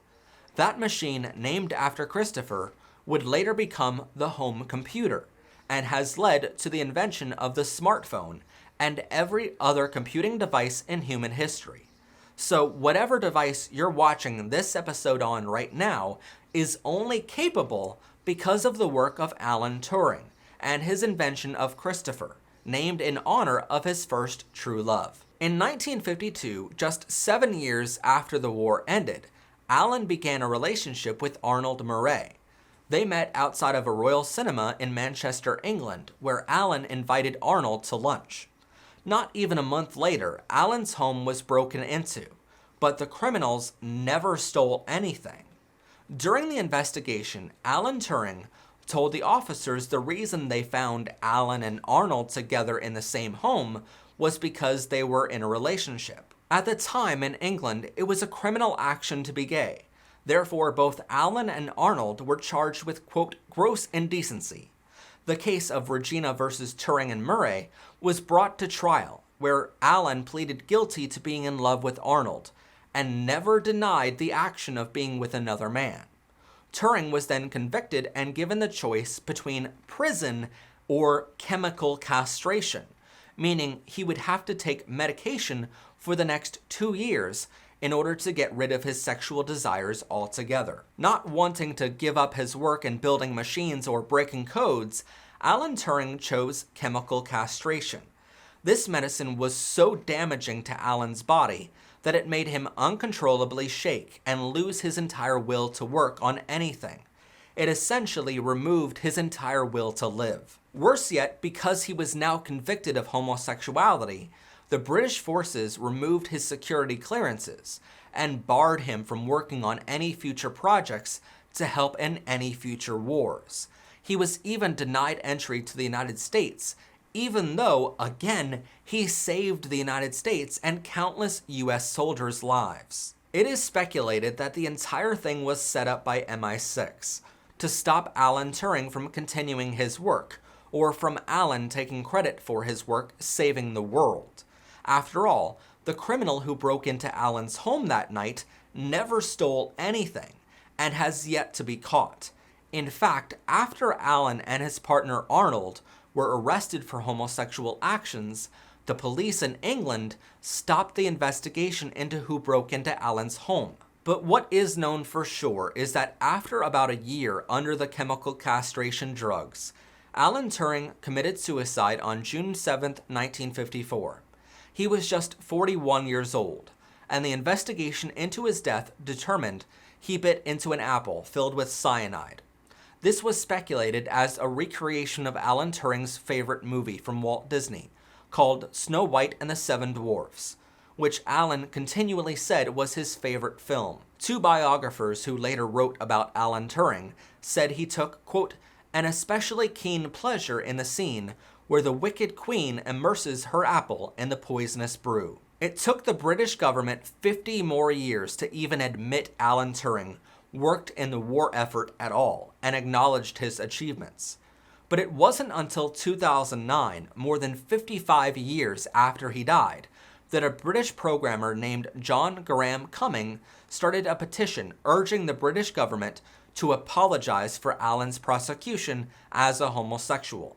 After 30,000 people signed it, the Prime Minister named Gordon Brown released a statement saying the treatment of Alan Turing was, quote, appalling. 2 years later, in December of 2011, members of the British Parliament requested the British government pardon Turing. Finally, in 2014, the bill was adopted, and Queen Elizabeth II signed a pardon for Turing's conviction of gross indecency. Between 1885 and 1967, 49,000 men were convicted of gross indecency under British law for being homosexual.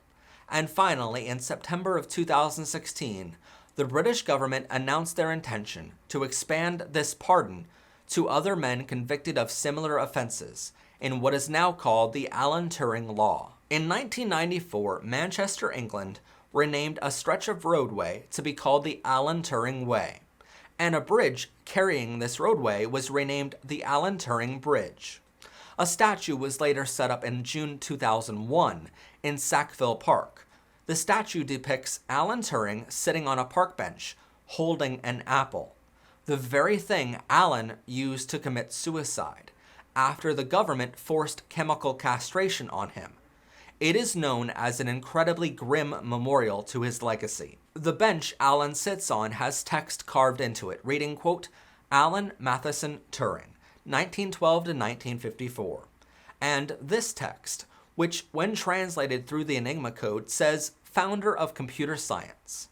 In 1999, Time magazine named Turing one of the 100 most important people of the 20th century, stating that, quote, the fact remains that everyone who taps at a keyboard, opening a spreadsheet or a word processing program, is working on an incarnation of a Turing machine. In 2008, the University of Manchester renamed one of their buildings to be called the Alan Turing Building, and in June of 2012, a blue plaque was unveiled at King's College to honor Alan. Later, in March of 2021, the Bank of England revealed that Alan Turing would be portrayed on the new £50 note, and officially put Alan's portrait into circulation beginning on June 23rd, Alan Turing's birthday. Annually, a science award is given in Alan Turing's name, and a 2019 BBC series, as voted by the audience, named Alan Turing the greatest person of the 20th century. But how do you properly thank a man who single-handedly saved over 14 million people and decrypted the messages to end a world war? In his life, the answer the British government had was to convict him of loving someone of the same gender. In those days, even if you saved the world, homophobic people were so hateful that they still would not allow you to be gay. So if you live in the United States, United Kingdom, France, Germany, or any other country, you have a gay man named Alan Turing to thank for your freedoms. And I find it kind of ironic that a gay man was the one to stop the Nazis from invading countries and stop the Nazis from winning this war, because the Nazis and the Allied forces both discriminated heavily against gay people. To honor a man with such accomplishments, it is not fair to posthumously offer a pardon on something which should have never been a crime in the first place. In fact, the only way we found to honor Alan Turing is by telling people how amazing he was and how he literally saved the world. But for a man who loved puzzles, we decided to give him one. Because in the beginning of our episode today, we even gave you a coded message of our own. When translated through the Enigma code, it simply reads, "Thank you, Alan Turing." I hope you don't have an allergy, because it's about to get naughty in here.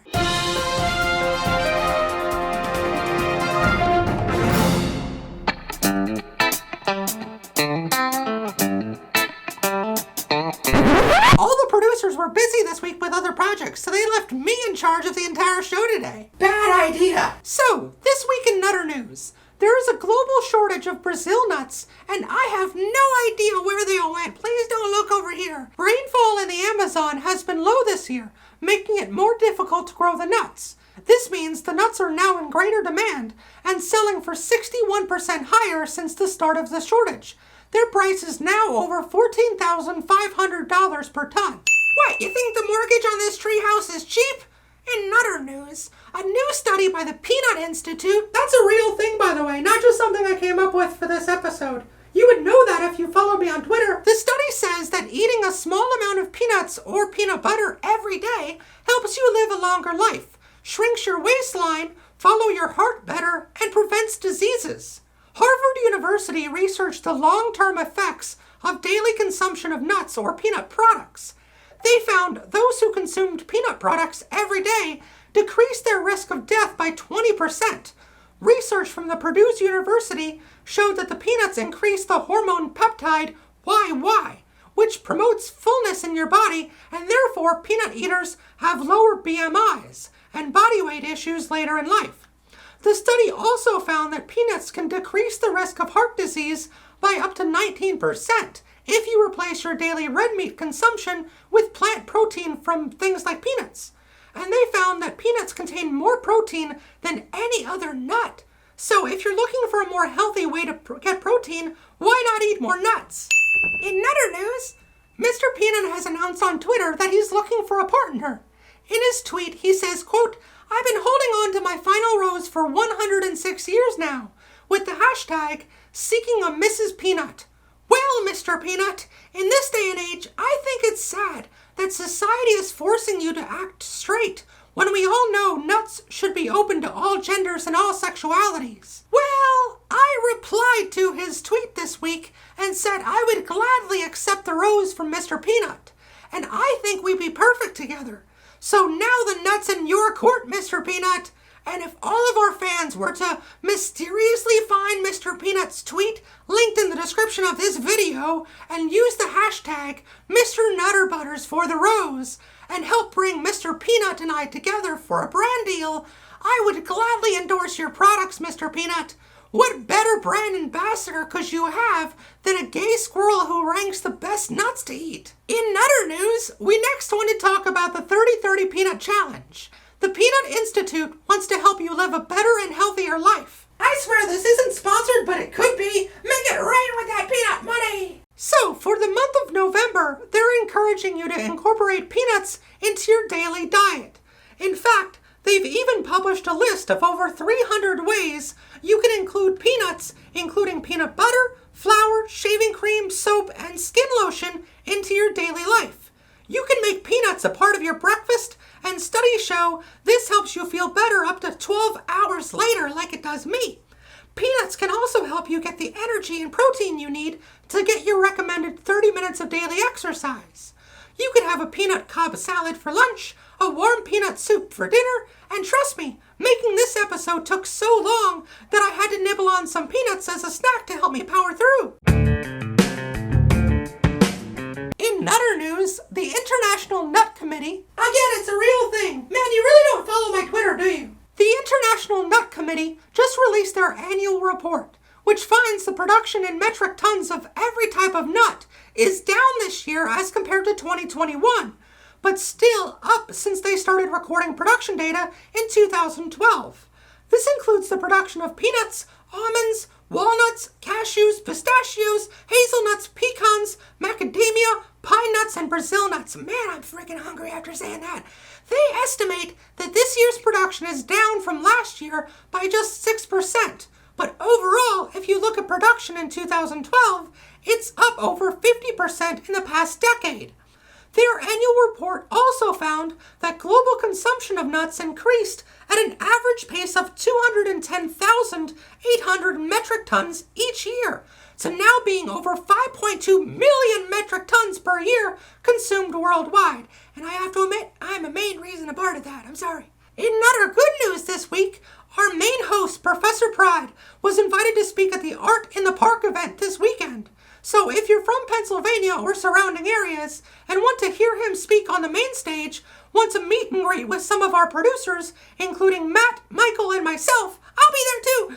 or want to pick up some of our rainbow merchandise in person, then check out the event on Facebook and plan to attend October 2nd. But this means we're taking the week off on our regular Nutter News schedule next week, and that means I'll see you again in 2 weeks. So if you see an LGBTQ news story you'd like us to cover in our weekly news show, tell us all about it in the comments down below. We would love to hear from you.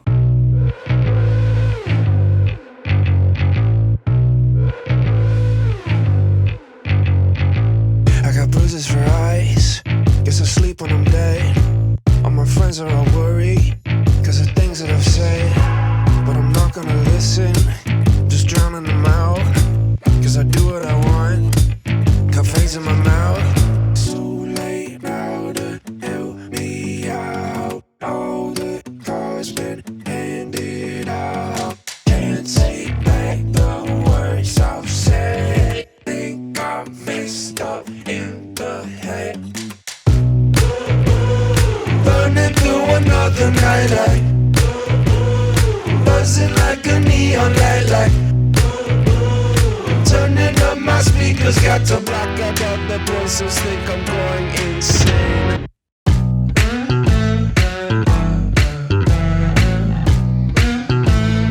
Burning through another night light.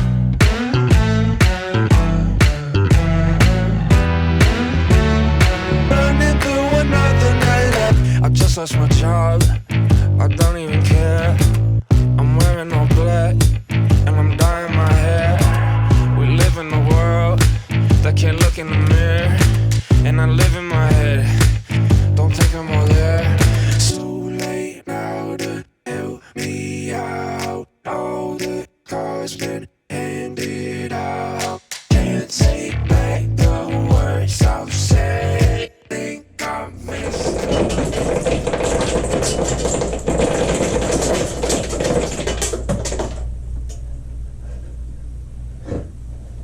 Alright. We're gonna do it one more time. Oh, God damn it. This is Nutter Butters. Hi. How can you be a great ally of the LGBTQ community?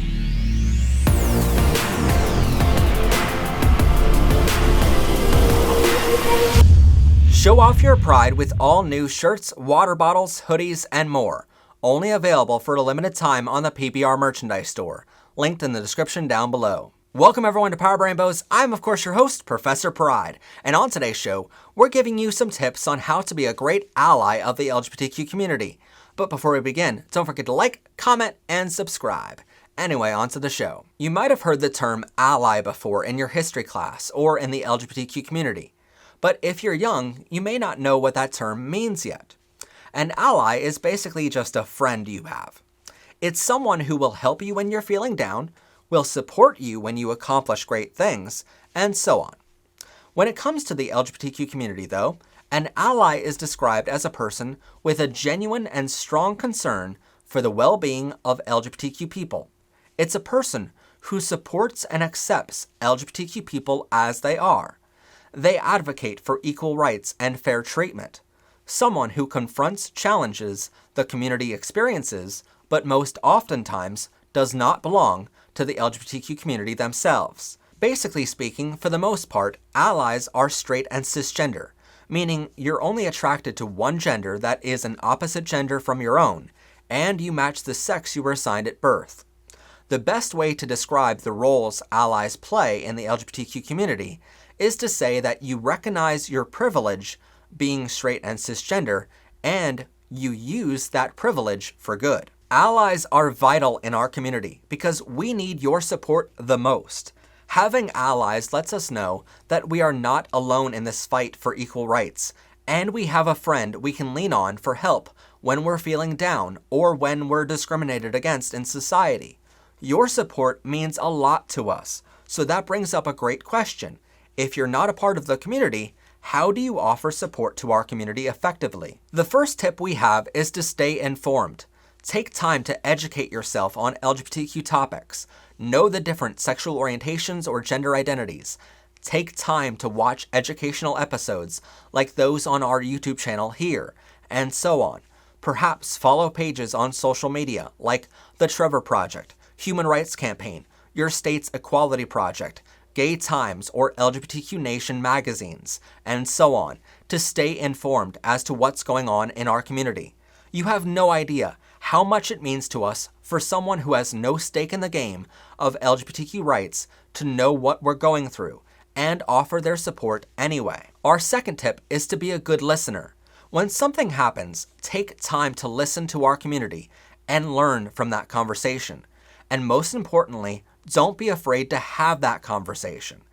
Ask us what it's like to grow up closeted, how we knew it was the right time to come out, what has the coming out process been like for us, how we are doing at the moment, and most important of all, what can I do to support and help you? That brings up another great tip, and that is to always be honest in your conversations with us.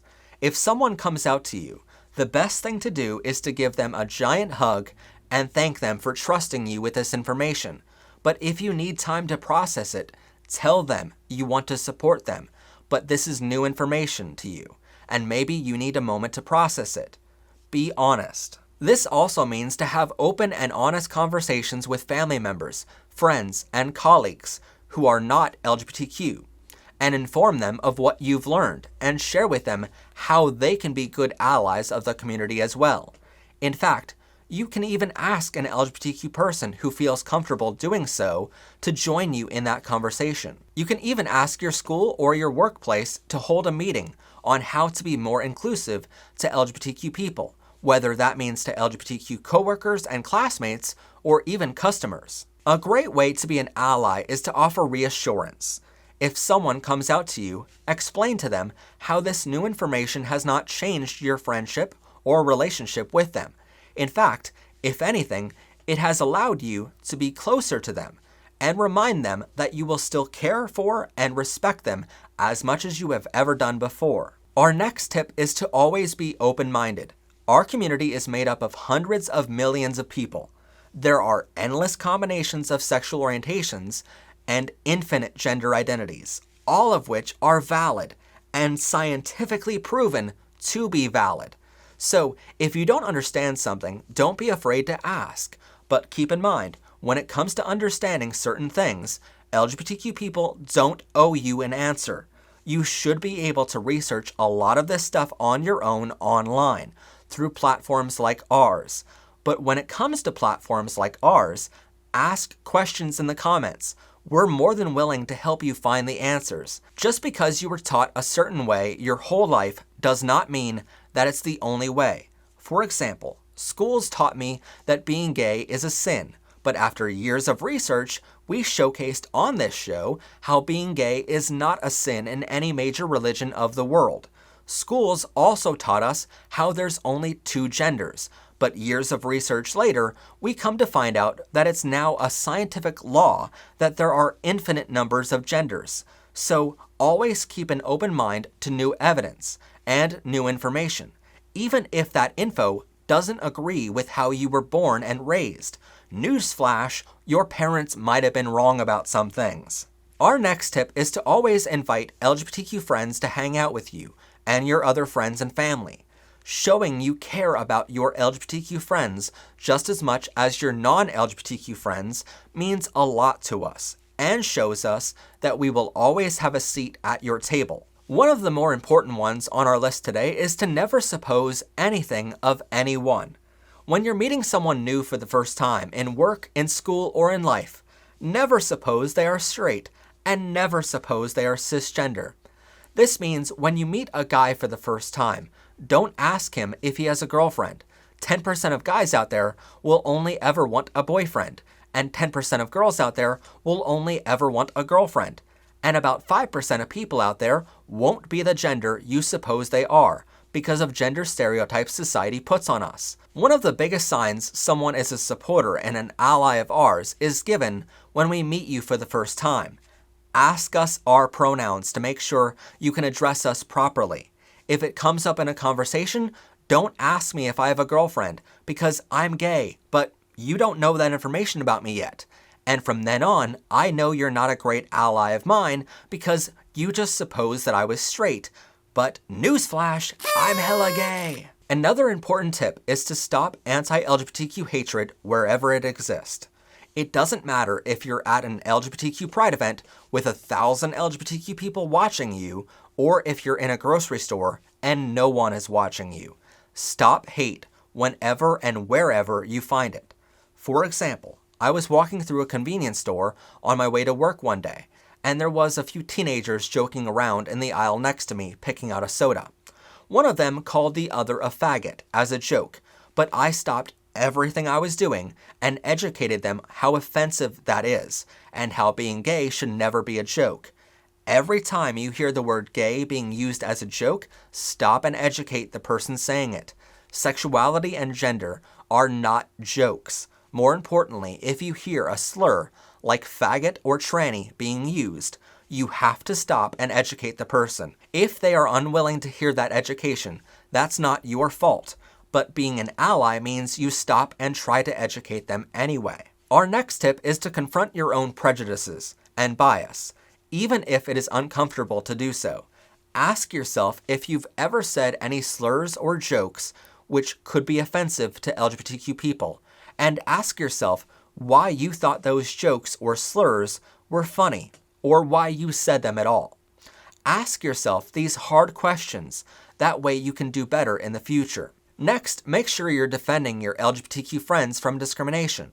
If you're in a restaurant and someone makes a comment to your LGBTQ friend for wearing a rainbow shirt, let's say, or the restaurant wants to throw you out for your friend being LGBTQ, your friend might have the courage to stick up for themselves and tell the other person to go to hell. But it would mean so much more if that courage came from you as an ally. Even if you have to leave that restaurant or the situation, your friend knows they can trust you now, and you have their back from then on. And if someone else in a store, restaurant, or public space is discriminating against your friend, ask for the manager, and get that manager to get the other person to leave that place. It should never be a situation where the victim of a crime has to leave a store because they are being victimized. It is the perpetrator who should be forced to leave. Another great way to be an ally is to support equality policies at school, work, or other places that help protect LGBTQ people from discrimination. If you see or hear something being unfairly done to an LGBTQ person, call it out publicly. You can share LGBTQ non-discrimination bills like the Equality Act and so on to help pressure lawmakers to act.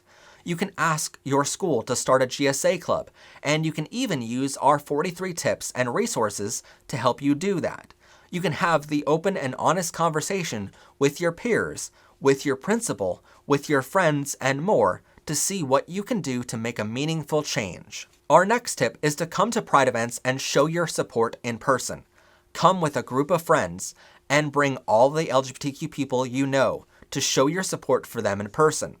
For example, my best friend Becca and another of my friends named Mike always take the time to come with me to Pride events. It's one of the best things they ever do for me, to show their support, because I was so nervous to go to my first ever Pride events by myself. They still go with me nowadays, even though I'm Professor Pride and I almost always get recognized at these events nowadays, but they are such amazing allies because they take the time to come with me, even though they are both straight and cisgender. Lastly, come out as an LGBTQ ally. Anyone can be an ally of the LGBTQ, regardless of your sexual orientation or gender identity.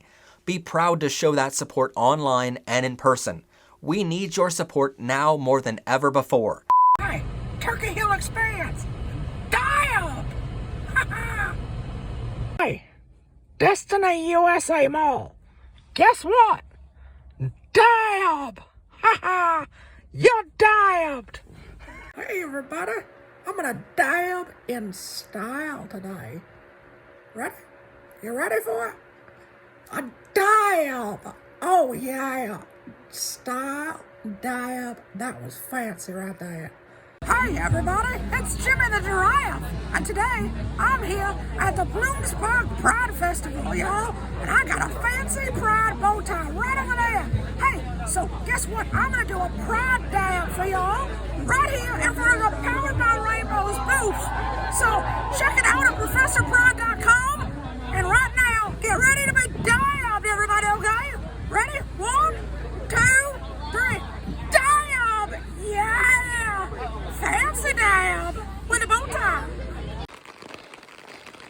We are here right now at Kansas State Park in Pennsylvania.